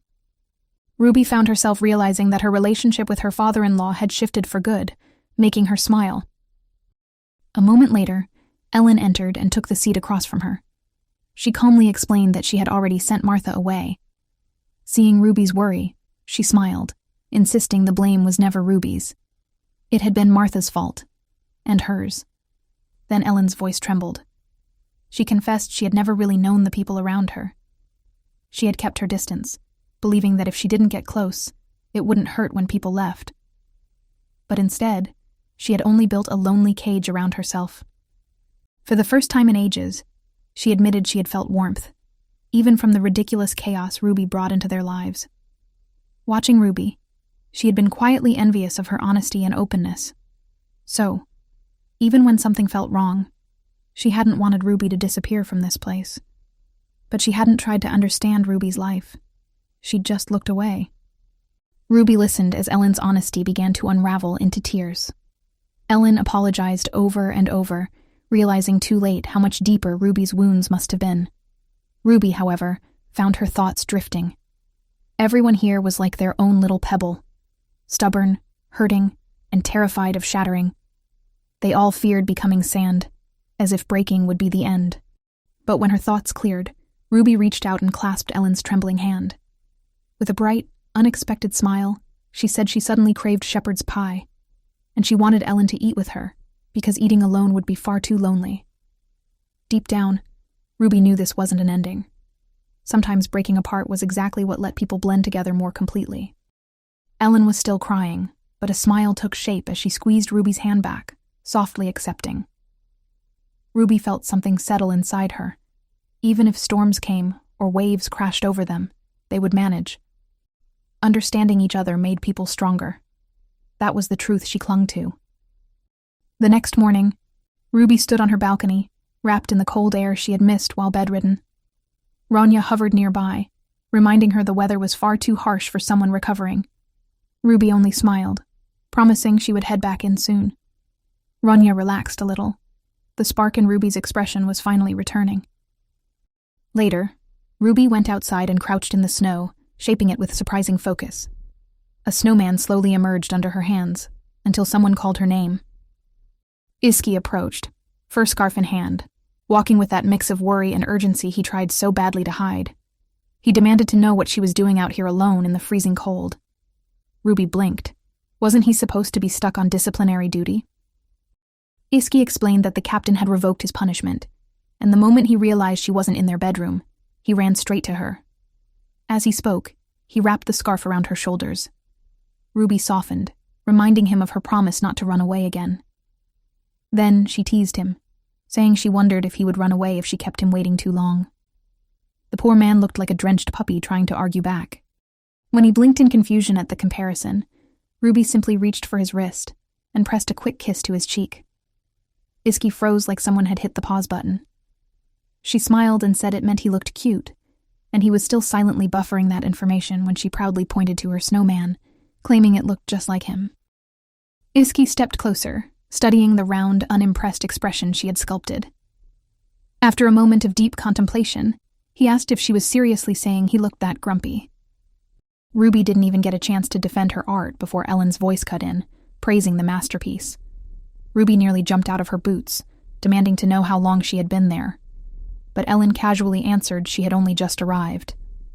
Then, Ruby excitedly asked what she thought, and Ellen's lips twitched as she said it was hard to tell which one was the real brother. Of course, Iski was not pleased. Ruby, meanwhile, was laughing so hard tears formed. He grumbled that she was laughing too much, but she reminded him. He was the one who said he wanted to see her laugh more. The realization hit him so hard he turned pink.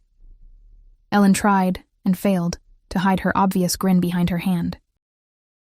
When Ruby offered to make a snowman of Ellen too, Ellen quickly refused, but Iski jumped in, claiming all they had to do was grow the snowman's hair, and it would look just like her. He adjusted the snowman with suspicious precision, then proudly declared it done. Ellen responded by throwing a snowball directly at his face.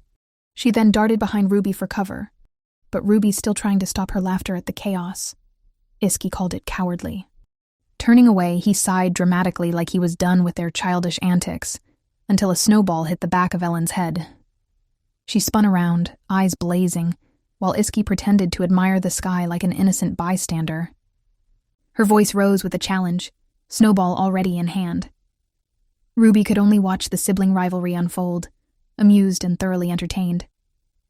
The commotion in the courtyard didn't go unnoticed. It wasn't long before their father appeared, drawn out by the mixture of laughter, shrieks, and suspiciously well-aimed snowballs.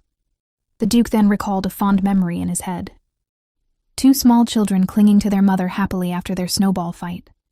The nostalgia tugged a rare, gentle smile from him. The Duke's voice carried across the courtyard, deep and mildly exasperated, asking what on earth could possibly warrant so much noise at this hour. Ruby instantly spun around with a cheerful greeting, like a guilty party caught mid-fun. Ellen, meanwhile, eyed the snowman once more, and casually announced that it actually resembled their father more than it did Iski. The Duke stepped closer, studying the snowman with utmost seriousness before declaring that there was absolutely no resemblance. None. And, he added, the face was far too round. joking that it should be slimmer. That earned him a moment of collective silence, the kind only broken when someone has accidentally tossed a weird joke. Realizing he might have gone a bit far with the self-critique, the Duke cleared his throat and quickly changed the subject. Yes, breakfast. It had been too long since the family sat together for a proper meal, he said. Ellen looked at him like she had discovered a new creature, teasing him about the sudden warmth. As the others walked ahead, Ruby lingered behind. She turned to Iski, extending her hand with a soft smile, an unspoken invitation wrapped in warmth. Iski's expression eased, and he reached out to take it without hesitation. They followed after the others, hand in hand, and Ruby's voice floated playfully between them as she declared that she would make a snowman of their father next time, with a slimmer face. The dining room should have felt warm and homey, but with the four of them seated together, it carried that stiff atmosphere families get when they aren't used to doing this. The Duke was the first to break the silence, mostly because someone had to. He glanced at Iski with raised curiosity, reminding him that he was supposed to be on disciplinary duty. Iski, relaxed as ever, announced that it ended today. His father lifted a brow at how fast that was, but wisely chose not to question the miracle further. Then, the Duke mentioned how the three of them had been running around the courtyard like kids throwing snowballs. Ruby lit up and told him to join next time, which immediately earned a firm refusal as he blamed his shoulder. Ruby, ever sincere, offered him a massage afterward. That innocent comment nearly made the Duke choke on water. Iski watched the exchange with suspicion and asked if his father had been keeping Ruby busy while he was away. The Duke brushed it off dramatically, claiming he wasn't insane, and even added that his ungrateful brats should actually be taking care of him. Meanwhile, Ruby quietly enjoyed her food, feeling oddly comfortable despite being the newcomer. She took a bite of butter bread like it was the highlight of her morning, and Iski watched her so closely you'd think she was performing a rare ritual. He leaned forward, poured stew into her bowl, and told her to try it with the bread. She wasn't convinced, but she trusted him. And the moment she combined them, her whole face brightened like she had just discovered a secret cheat code for breakfast. Both Omerta siblings softened instantly. Ruby declaring something delicious felt oddly rewarding for them. Iski, pleased, admitted it was one of his favorite meals. That little detail made Ruby blush before she handed him salad like a determined nutritionist. His plate ended up looking like a vegetable mountain, and his only escape was claiming he was already full. Dessert came next with warm hot chocolate for everyone. Iski couldn't resist poking fun, wondering since when his father liked Coco. The Duke shot back that Ruby loved it, and also reminded him that both he and Ellen used to adore it as kids. Ruby instantly imagined tiny Ellen and mini Iski drinking hot cocoa, which made her smile without realizing it. The mood shifted when the Duke asked about the early morning commotion. Iski mentioned the Baron had probably reported already, but the Duke dismissed it because barons exaggerate. Ruby, feeling the tension, asked what was going on. Only then did the Duke explain.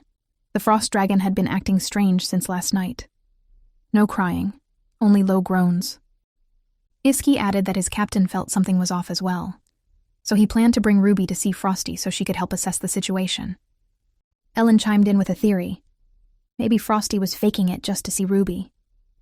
A surprisingly believable thought, considering dragons in this world were definitely smarter than they looked. Even the Duke agreed.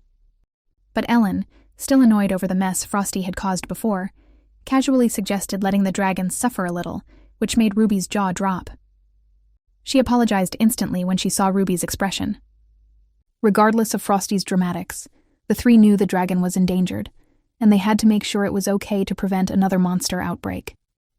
So in the end, it's all final that Ruby will come along with Iski later that day. Ruby didn't hesitate. She wanted to see her big friend anyway. Ruby even mentioned she once considered putting a holy collar on Frosty, but dropped the idea because it might feel uncomfortable. That comment stunned all of them. Ruby clearly didn't realize she was casually discussing something unusual. Iski just watched her with a mix of disbelief, remarking that visiting Frosty would definitely be an adventure with an eager wife like her. Eventually, the Duke and Iski stood to return to work. Before leaving, the Duke muttered that he hoped Frosty was just pretending so Ruby would learn a lesson. That earned him a sharp glare from Iski, who warned him, very clearly, to stop putting unnecessary pressure on his wife. Once the men left, Ruby and Ellen were ready to finish dessert together, but the head butler appeared. He hesitated before announcing the unwanted visitor, Freya. Ellen immediately tried to have her turned away, reminding them she had already said she was unavailable. But the butler clarified that the visit wasn't for Ellen, but for Ruby. The entire room's warmth dissolved in an instant. Ruby stood, calm but resolute, and headed toward where Freya was waiting.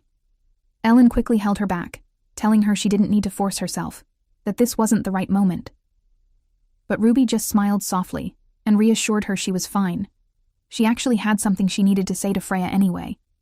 If Freya wanted privacy, she'd give her that. And with that, Ruby slipped out, closing the door gently behind her. Ellen remained standing in the quiet room, troubled. Something about this felt wrong, but she knows that this was a problem Ruby alone would have to face. The greenhouse looked peaceful at first glance, but anyone with eyes could tell the atmosphere was one bad comment away from shattering between the two sitting there. Freya started with a stiff remark about being glad Ruby had recovered. Ruby thanked her, all polite and calm. Then Freya asked where Ellen was. Ruby simply explained that since Freya wanted a private conversation, she asked Ellen to give them space.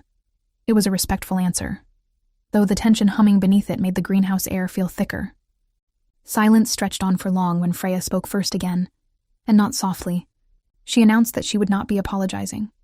Then she repeated it, just in case Ruby missed it the first time. Freya pressed on, launching into a speech that sounded like a lecture she had practiced in front of a mirror. She claimed Ruby had never received attention, and therefore had no sense of self.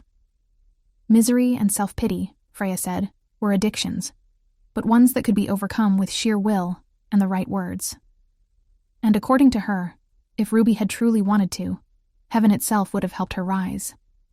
So why, Freya demanded, had Ruby lived the way she had? Why had she let everything crumble around her? Why, as the Pope's own kin, had she allowed ruin to take over her life without lifting a finger? Why had she stood by, letting herself fester in misfortune until nothing was left but a trail of wreckage? Ruby didn't bother to defend herself.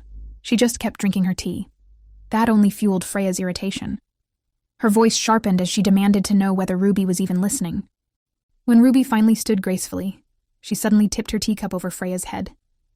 Tea drenched Freya in an instant, dripping down her hair and onto her dress. She stared in absolute disbelief, sputtering as though her brain couldn't process everything. Ruby met her gaze with a chilling steadiness and reminded her that pouring tea on herself was Freya's hobby after all. Freya barely recovered before Ruby continued, remarking that for someone who couldn't even meet her eyes properly, Freya certainly spoke with a lofty air. And it was rich, coming from a young lady who threw around childish accusations to cover her own guilt. Freya tried to snap back, but Ruby didn't allow it. She admitted that yes, maybe she had lived a pathetic life, just as Freya said. But then she asked, if Ruby was so pathetic, then what did that make Freya, the girl who schemed in the shadows just to defeat someone she looked down on? Was that the conviction Freya boasted about? Ruby didn't slow down. She called Freya pitiful, someone who revealed her entire hand just to beat a rival she had already declared worthless. Freya slammed her hands on the table, shaking with rage, demanding if Ruby was finished. Ruby wasn't. She brought up the temple incident. Freya collapsed after drinking the spiked wine. Ruby suggested it had all been an act, orchestrated with the archbishop. Freya denied it instantly, but Ruby pressed harder, each word landing like a nail. Ruby reminded her that Freya never wanted the title of Duchess. She wanted to be queen. She then repeated the things Freya herself had said on the day she dumped tea on herself, about Iski's claim to the throne, about the future of the North resting on his spouse, and about her uncle's eager support. Freya called it delusional, but Ruby countered with icy confidence that if it was all speculation, they could always check the sacred stones at the temple. After all, aspiring queens like Freya tended to remove obstacles. Vomiting blood made for a convenient frame job. Freya's glare could have melted glass. Ruby didn't even blink. She then asked why Freya hadn't confessed to Iski before her arrival, if Freya was so determined to be his wife. Freya had no answer. Instead, she snapped back, asking what Ruby could possibly know about her. Ruby didn't bother dignifying that. Instead, she mentioned that Freya's parents probably had no idea their daughter was openly planning treason in broad daylight. She even offered to go inform them personally, to tell Freya's clueless parents. Freya told her to try, that her parents would never believe something so outrageous. Ruby agreed that maybe she wouldn't be enough on her own. But what if she told Iski everything? A memory flashed in Freya's mind, Iski holding Ruby in his arms, protective in a way he had never been with her. Frustration pushed Freya over the edge. She screamed that everything Ruby flaunted, the affection, the attention, even Iski, Ellen, and everyone, should have belonged to her from the beginning. Ruby's temper finally cracked. She shot back, demanding to know by what right Freya claimed things that were never hers, especially after deceiving everyone. Did Freya feel even a speck of remorse for those she had hurt? The question froze Freya where she stood. Tears began collecting, spilling faster than she could wipe them away. Ruby continued as she cried in her anger. She said she couldn't understand how someone could live like Freya did, hurting others to satisfy her selfish desires. Even when Ruby had been at her lowest, she had never made others pay for her suffering. Freya screamed for her to be quiet, and that was exactly when Ellen's voice cut in from behind them. The two turned, and there she was. Ellen stood with an expression of both shock and betrayal as she stared at her best friend. Freya tried desperately to regain control, asking how long Ellen had been there. Ellen admitted she heard everything, from the very beginning, because she'd been hiding and listening. Ellen then asked Ruby to stay where she was, because she wanted a private talk with Freya. Having no choice, Freya followed eventually Ellen inside, leaving Ruby alone. Later, the two women stood in that painfully quiet room, facing each other but feeling miles apart. Ellen was the first to break the silence, asking Freya to explain herself, but she couldn't do it. And that alone was enough. Ellen didn't need a confession. She already had her answer. She said it aloud, too, that everything she heard earlier was true. That was when Freya finally snapped into motion. She launched into a frantic denial, insisting none of it made sense, clinging to whatever scraps of trust she thought still existed. But Ellen didn't reply. And somehow, her silence hit harder than any accusation ever could. Freya felt that shift immediately. Her pleas twisted into a wounded cry. How could Ellen doubt her? How could her only friend turn on her like this? It was dramatic, yes, but she wasn't faking the sting. Unfortunately, she had no idea she'd just punched straight into one of Ellen's deepest scars. Because the moment Freya cried betrayal, Ellen remembered Martha. Ellen's composure cracked. She told Freya not to use that line about friendship, especially when she should be the one saying it to her. The hurt in her voice was unmistakable, and the shock on Freya's face showed she wasn't ready for this version of Ellen. And once Ellen's emotions spilled out, they rushed like a broken dam. Tears streamed as she let everything she'd buried rise to the surface. Memories of Martha. The ache she never voiced. Freya froze, shaken by how deeply her actions had cut. Then Ellen's knees gave out, and she sank to the floor, overwhelmed. Her voice trembled as she admitted the truth she never wanted to face, that the two people she trusted more than anyone had brought her nothing but heartbreak. That broke Freya completely. She dropped to the floor too, falling over her own apologies. She said she never wanted this, never meant for anything to crumble the way it had. Ellen only looked more defeated, as she quietly asked how everything had gone so horribly wrong. Freya begged again, this time the sincerity finally showing. But Ellen's trust had already fractured. She couldn't tell anymore if Freya was remorseful, or simply guilty. Then Freya whispered an apology specifically meant for Iski. Everything inside Ellen stilled. The grief didn't disappear, but it sharpened into something steadier. She rose slowly, regaining her strength, and looked down at Freya with a clarity that hadn't been there moments before. She told her that the first apology wasn't owed to her, or even to Iski. It belonged to Ruby, the one who had paid the highest price for Freya's lies. That truth struck Freya like a cold slap. And as Ellen turned away, Freya scrambled to grab her hand, desperate, asking what she could do. Would apologizing to Ruby fix anything at all? But Ellen's answer came with distance, not comfort. She called her Freya. Not the gentle nickname she usually called her. Just her name, spoken like a soft boundary. Then she slipped her hand free and stepped past her without looking back. Once alone, Freya finally broke. Her tears didn't stop as Ruby's truthful words echoed in her mind. Words about deception, selfishness, and the pain she had caused to everyone around her. Then came the fond memories of her family, and Iski and their innocent childhood days before lies pulled everything apart. She bowed forward until she almost curled into herself, crushed by the weight of everything she had destroyed. Even when she later leaves the Omerta estate, the sadness doesn't lighten. It settled over her like a thick fog, clinging to her skin, as if the weight of every broken piece refused to let her breathe freely again. Meanwhile, Ellen remained on the balcony, watching Freya leave. But something in her chest tightened, as if the cold air had crept inside her and refused to leave. The memories she once cherished, her mother's gentle touch, Martha's steady presence, Freya's childhood laughter, suddenly felt blurred around the edges, leaving her unsure which parts were real and which parts she had only wanted to believe. Later, Ellen returned inside her room and sat crying. She stayed like that until a gentle knock interrupted the silence. Ruby slipped inside, worry practically written across her entire expression. They sat together, the quiet stretching only until Ellen finally spoke. She explained that she had sent Freya away, calmly, almost as if she had expected Ruby to ask. Ruby's concern deepened, wondering aloud if Ellen was truly all right. But Ellen said she felt strangely clear now, like a cloud had lifted from her thoughts. Ruby, however, didn't buy that so easily. She could tell Ellen was hurting beneath the surface. Ellen turned toward the window, her eyes dim with exhaustion, and suggested they take a walk to ease their hearts. It was a small idea, but Ruby understood the intent, so she agreed. Soon, the two stepped out onto the snowy estate grounds as they talked in low voices. Ellen mentioned how fast the snow was piling up this year. Then she curiously asked about winters in Romania. Ruby smiled, explaining that snow was rare where she came from, so whenever it did fall, everyone rushed outside like eager children.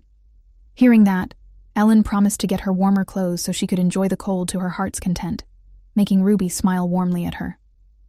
Then Ruby hesitated, asking in a small voice if Ellen found her strange for being able to speak with beasts. Ellen admitted she didn't believe in the ridiculous superstitions anyway. After all, Arendelle had its fair share of oddities. And honestly, the more she thought about it, the less frightening it seemed.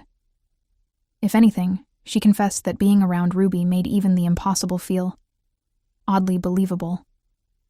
A casual remark, but sweet in its way. Ruby then panicked at the idea of doing impossible things, but Ellen simply fixed her hat like an older sister and nodded toward something behind her with a subtle smile. Ruby turned, and there he was. Iski had just returned from his duties, walking toward them. She then leaned toward him, teasing under her breath, asking if he rushed home because he missed her.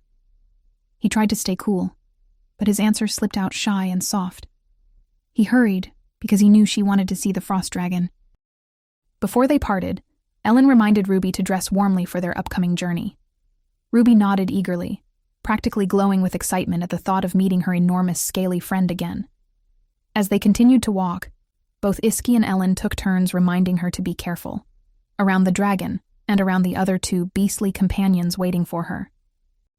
Ruby felt slightly overwhelmed by the level of worry, but she knew it came from a place of love.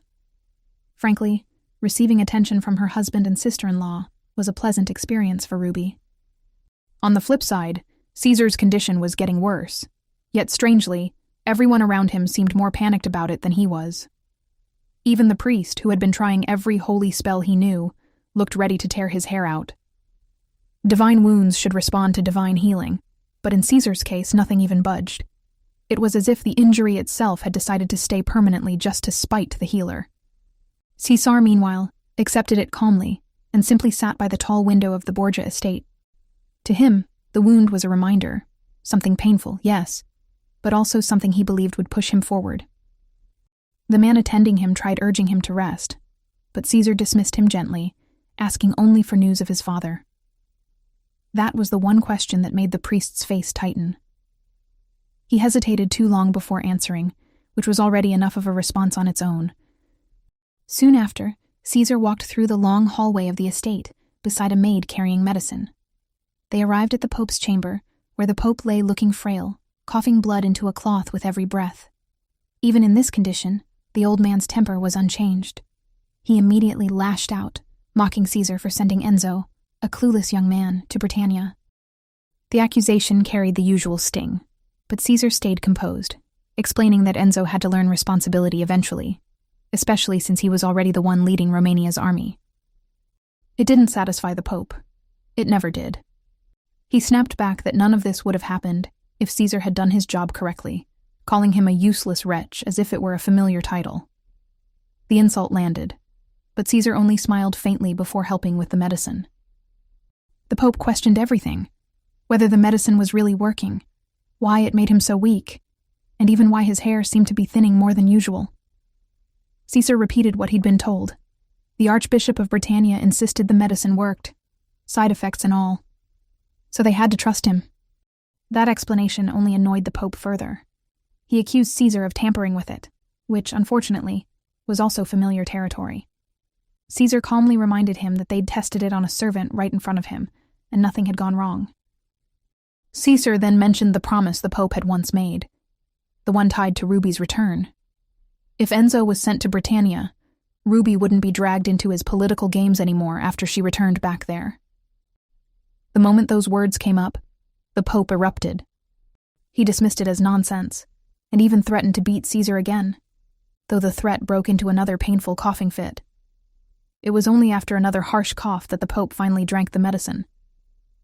At last he waved Caesar away. He wished his father rest as he thought of one thing: the request. For him, that had been the very last request he planned to make of his father, but the man had refused even that. When Caesar entered Ruby's empty room, the shift in his expression was immediate. He sat on her bed, letting the silence wrap around him as he looked at her portrait. Not a trace of her scent remained, as if she had only ever been a dream in this place. He lies down as he whispers her name under his breath. He closes his eyes, and the memories flood him at once. He was pulled back to a time when he was nothing more than a thin boy in torn clothes. He remembered standing in front of the man who would become his father, yet looked at him like an unwanted burden. The Pope's first impression of him was disappointment. Caesar could practically feel it pressing down on his small shoulders. To the Pope, he was the child of another man, an inconvenience, but still the only heir available. That alone forced recognition. The young Caesar, timid and unsure, had asked if the Pope truly was his father. The answer came sharp and cold, the kind that silenced questions forever. Caesar apologized immediately, clutching his torn shirt, unable to believe he even had someone he could call father. And just when he tried to look back with hope while some servants guide him to clean him up, the Pope was already drowning in documents, as if the boy had never existed at all. But children cling to scraps, and that small flicker of hope remained. The next memory carried him to a quieter place. His mother, Adela, sitting with a book, always looking away, always avoiding his eyes. She had carried a wound deeper than her son could understand. She had raised him alone, repeating that his father had abandoned her before he was born. Perhaps that was why she treated him more like a reminder of misfortune than her child. But then came a day when something inside her cracked open. As though confessing a lifelong sin, she called him my child, for the first time. She had asked if he wanted a father. That moment was small, but transformative, like the first thaw after a long winter. And whatever miracle had happened afterward, Caesar never understood it fully. All he knew was that the man who later acknowledged them had rewritten both their destinies. For the desperate boy he had once been, the Pope became their savior. Time moved forward, landing on a small courtyard where young Caesar had been looking at a dead rat, whom he had moved because it was in his path. Enzo appeared like a small storm, wooden sword in hand, full of energy as always. Caesar explained himself when Enzo had asked about the dead rat. Unfazed, Enzo then simply invited him to practice swordsmanship. Caesar admitted he'd never held a sword, but Enzo just grinned and promised to teach him. Their training turned into a surprisingly uneven match. Caesar won a round, shocking Enzo, who couldn't understand how Caesar had won. Enzo even pointed out the larger boy behind them, claiming that Enzo believed he was strong because he had also defeated that boy. They laughed about it, and for the first time in a long while, Caesar felt what pure childhood joy tasted like. Later that day, Caesar stood before his father again. His tutor praised him for his sharp mind, and for a moment, The Pope looked genuinely pleased. Encouraged by Enzo's earlier words, Caesar expressed his wish to learn swordsmanship. The shift in the room was instant. The Pope's mood darkened like a storm cloud. He demanded to know why. Caesar honestly said he wanted to become a knight, something Enzo had inspired him to do. The Pope shut the idea down. To him, Enzo was a waste of time and had no place in succession. Then came the cold statement that Enzo was not like Caesar. And the young boy, with all his questions chewing at him, asked if that was because he wasn't the Pope's real son. That boldness was met with icy disdain. The Pope mocked him first, then delivered that familiar brand of cruelty: punishment. He ordered the servants to lock Caesar away without food or water. Caesar cried out, begging for his father. His cries echoed down the stone hallway, but the Pope never turned back. Hours later, the cell door opened, and the Pope stepped into the darkness, found Caesar curled on the cold floor, barely moving. He knelt beside him, voice softened as if he were rehearsing an apology. He called him my son, asking whether the pain had been too much, claiming guilt and worry had eaten at his heart. He held the boy close, whispering that the punishment had been for love, not cruelty. And the heartbreaking part? Caesar believed him. His mother had once been unable to meet his eyes, so in his young mind, even punishment felt like affection. He decided then that obedience must equal love, and from that point on, resisting his father became nearly impossible. Until the day he found an almost dying little girl named Ruby. He remembered the fury he felt while beating the monk who had mistreated Ruby without hesitation. And when he crouched beside her, seeing a kind of suffering he knew all too well, he had smiled softly and invited her to come with him. She had looked like a wounded version of himself, someone he simply couldn't abandon. When Caesar first brought little Ruby before the Pope, he remembered feeling hopeful, almost proud. The Pope had slipped into that familiar, gentle tone, the one he reserved only for moments he wanted something. He asked the young girl's name with an almost tender curiosity, then studied her face and remarked that she looked just like her mother, Carmen, those sorrowful eyes included. And without hesitation, he declared that from now on, Ruby would call him father. For Caesar, who had once been accepted in a similar way, that moment felt like history repeating itself. He truly believed Ruby would be cherished, as he had once hoped to be. So when the Pope asked why he had lunged at the monk on Ruby's behalf, Caesar answered honestly. He thought Ruby carried the Pope's blood, and anyone of low status should never dare lay a hand on her. In his mind, he had only defended family. But then the Pope casually destroyed that illusion. Carmen had been pregnant long before he met her, meaning Ruby shared not a trace of Borgia blood.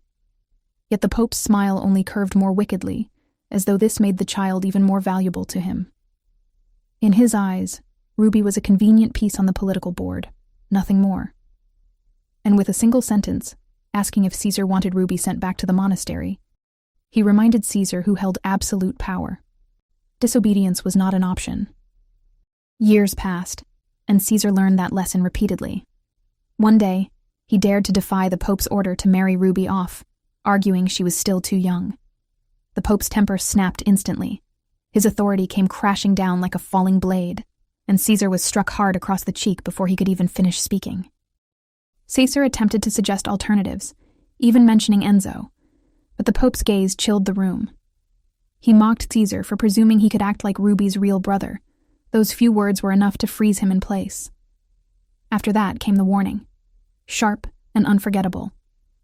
If Caesar disappointed him again, Ruby would be sent away, and anything useless, the Pope said, wasn't worth keeping. Something inside Caesar finally cracked. He declared, recklessly, desperately, that if Ruby were ever taken, he would bring her back himself. That was all it took.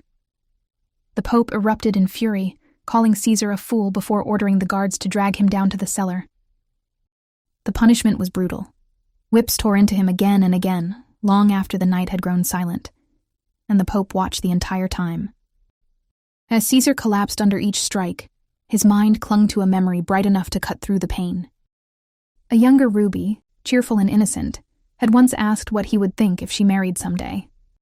Without pretending, he had admitted he didn't think he wanted her to.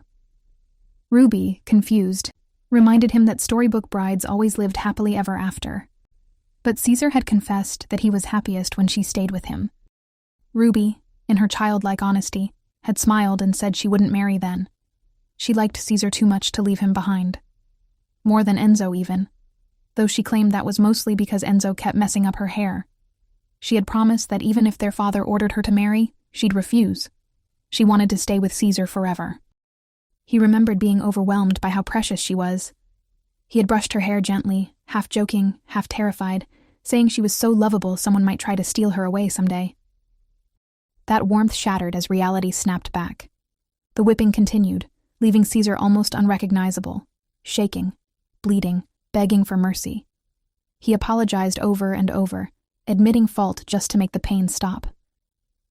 Only when he was completely broken did the Pope finally declare that it was all for Caesar and Ruby, promising that Ruby would return to them because he always made things go his way. It was a promise soaked in manipulation, but Caesar was too battered to fight it. Then came Ruby's wedding day. She stood in her white dress, glowing and bright, the picture of happiness. The kind of happiness she once believed fairy tale brides had. But Caesar couldn't smile. All he saw was a little girl promising she would never marry. A girl who had sworn she would stay by his side forever. Yet Ruby was thrilled, even giggling that her soon-to-be husband was exactly her type. And Caesar, forcing composure through the ache, could only whisper a faint agreement when she asked if the dress suited her. His voice was barely there, drowned beneath memories he wished he could forget. The story jumped ahead to the aftermath of Ruby's very first failed wedding, an event that left her sobbing endlessly in her room. Caesar had quietly peeked through the door, only to find her curled up in tears. Before he could enter, the Pope approached him, wearing that familiar expression that mixed authority with calculated comfort. He reminded Caesar that everything was unfolding exactly as promised. Ruby had returned to them, just as he said she would. And as always, he insisted his intentions were for his children. The message was simple: trust him more, follow him better. When Caesar finally stepped inside Ruby's room, she rushed into his arms the second she saw him. The girl was completely shattered, confused over why her ex-fiancé had betrayed her when she had trusted him so wholeheartedly. Caesar soothed her in the only way he knew, by reinforcing the one belief drilled into him since childhood. Anyone who sided with the enemy had no right to join the Borgia family anyway, and with gentle pats on her head, he asked her to place her trust in no one but her family. In his mind, the pieces aligned perfectly. Ruby had nearly slipped through his fingers forever, yet each time, she returned, proving again and again that her rightful place was beside him. All he had to do was continue fulfilling their father's wishes. But a few years later, everything cracked. A marriage proposal came from Duke Alfonso, and unlike all the previous times, Ruby refused. This was the point where our reincarnated heroine inside Ruby regained her past life memories, and instantly recognized Alfonso from the novel she read. So, her refusal made perfect sense to her. To the Pope, not at all. The man who had once seen Ruby thrilled over marriage prospects now faced a daughter who outright rejected one. Confusion churned into irritation. Caesar had secretly hoped that if Ruby resisted, it might soften the Pope's decision. Instead, he was met with ice. A useless pawn, the Pope said, should be discarded. Any child refusing marriage had no value to the family. Caesar felt panic coil in his chest. He couldn't allow Ruby to be sent back to a monastery again, or, worse, sent somewhere he couldn't reach her. So in a moment of desperation, he committed the unforgivable. He targeted Ruby's beloved pet bird. The kind of decision only someone shaped by years of twisted obedience could make. Later, when Caesar asked Ruby again if she had changed her mind, her anger hit him with full force. She accused him of cruelty, of killing something she loved just to pressure her. She even said he should have struck her instead. To her, his behavior was beyond betrayal. She couldn't stand to look at him. That was the breaking point for Caesar. He struck her, insisting she should never speak that way, no matter how upset she was. And then came the reminder, the childhood memory he clung to, that Ruby once said he was her favorite, the person she wanted to live with forever. Ruby stared at him, confused and horrified. She genuinely didn't remember. and that confusion only fanned Caesar's anger. In his mind, she had become so distracted that she forgot something precious between them. So he dragged her down to the basement. It was the same place where he had been corrected. The same method the Pope once used on him, now repeated on Ruby, because that was the only way Caesar understood how to regain control and show love. By the time it ended, Ruby, shaken and cornered, agreed to marry Duke Alfonso. And for Caesar, that was enough to convince himself he had restored the version of Ruby he wanted. Everything had been running surprisingly smoothly, at least until Caesar learned that Ruby had spent her first night with Iski. His rage snapped so violently that he grabbed the Pope by the collar, an act that instantly earned him a sharp slap across the face. The Pope exploded, calling him an ungrateful fool and demanding how he could possibly predict Ruby would do something like that. But this time, Caesar's anger didn't fade. Instead, it hardened. He accused the Pope of being the real cause of all this chaos, insisting that things wouldn't have spiraled so disastrously if he had just backed off from the beginning. On top of that, the Pope had led him to believe that Iski was practically ascetic, someone who would never touch Ruby. The Pope immediately fired back that none of this would have been a problem if Caesar simply stopped complaining and followed orders. From his perspective, there were many easy paths to create grounds for divorce later. Caesar only had to keep quiet until told otherwise. But instead, here he was grabbing his father by the collar like a rebellious child. Before he could continue scolding, the Pope broke into a violent coughing fit, and when he noticed the blood in his hand, he quickly hid it. Of course, Caesar noticed.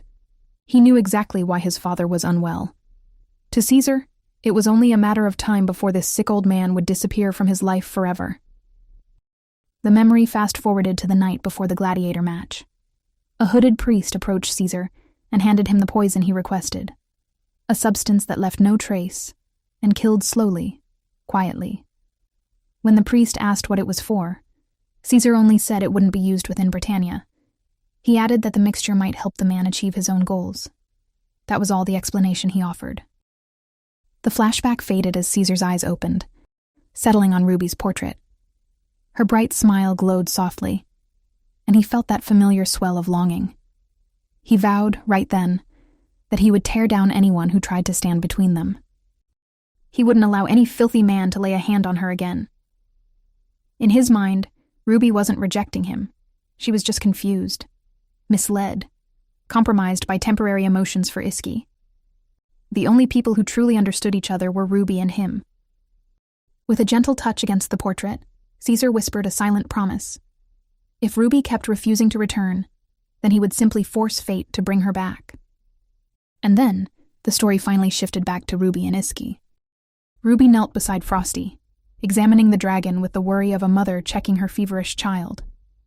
After a moment, she announced that, although she wasn't completely certain, Frosty's symptoms looked like growing pains.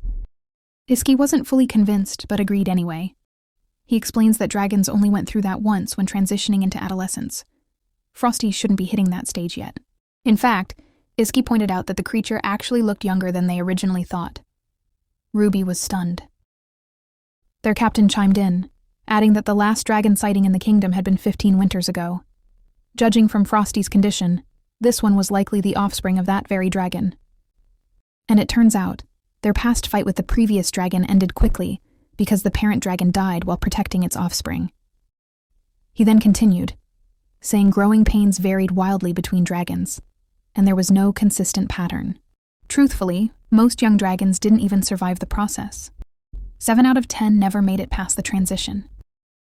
Iski shot his boss a glare that could peel paint, telling the captain to stop scaring his soft-hearted wife. The man immediately walked back his words, clarifying that those cases were long, long ago and didn't represent all dragons. And besides, Frosty had Ruby, Popo, and Griffin hovering around him like protective guardians. With that much affection, the dragon wasn't as likely to struggle. In summary, Frosty needed emotional stability, warmth, and probably fresh meat since his stomach was acting up. Iski grumbled that the dragon was just a picky, oversized lizard. But Ruby smiled at him and said, raising the dragon together until it was fully grown would be rewarding. She even asked if he didn't think it felt a little like they were Frosty's mother and father. Iski blushed on the spot. The idea clearly delighted him, even if he tried to hide it. Meanwhile, their captain appeared to be feeling out of place and quickly turned away from the lovey-dovey couple. Then, he barked at Camus and Ivan to stop trying to sneak snacks away from the snot-nosed kids. Ruby blinked at that, wondering why the great leader of the paladins was casually calling demon underlings snot-nosed kids. She appreciated the affection hidden, but she couldn't help sighing internally. The faith of the people in this country was getting more confusing by the day.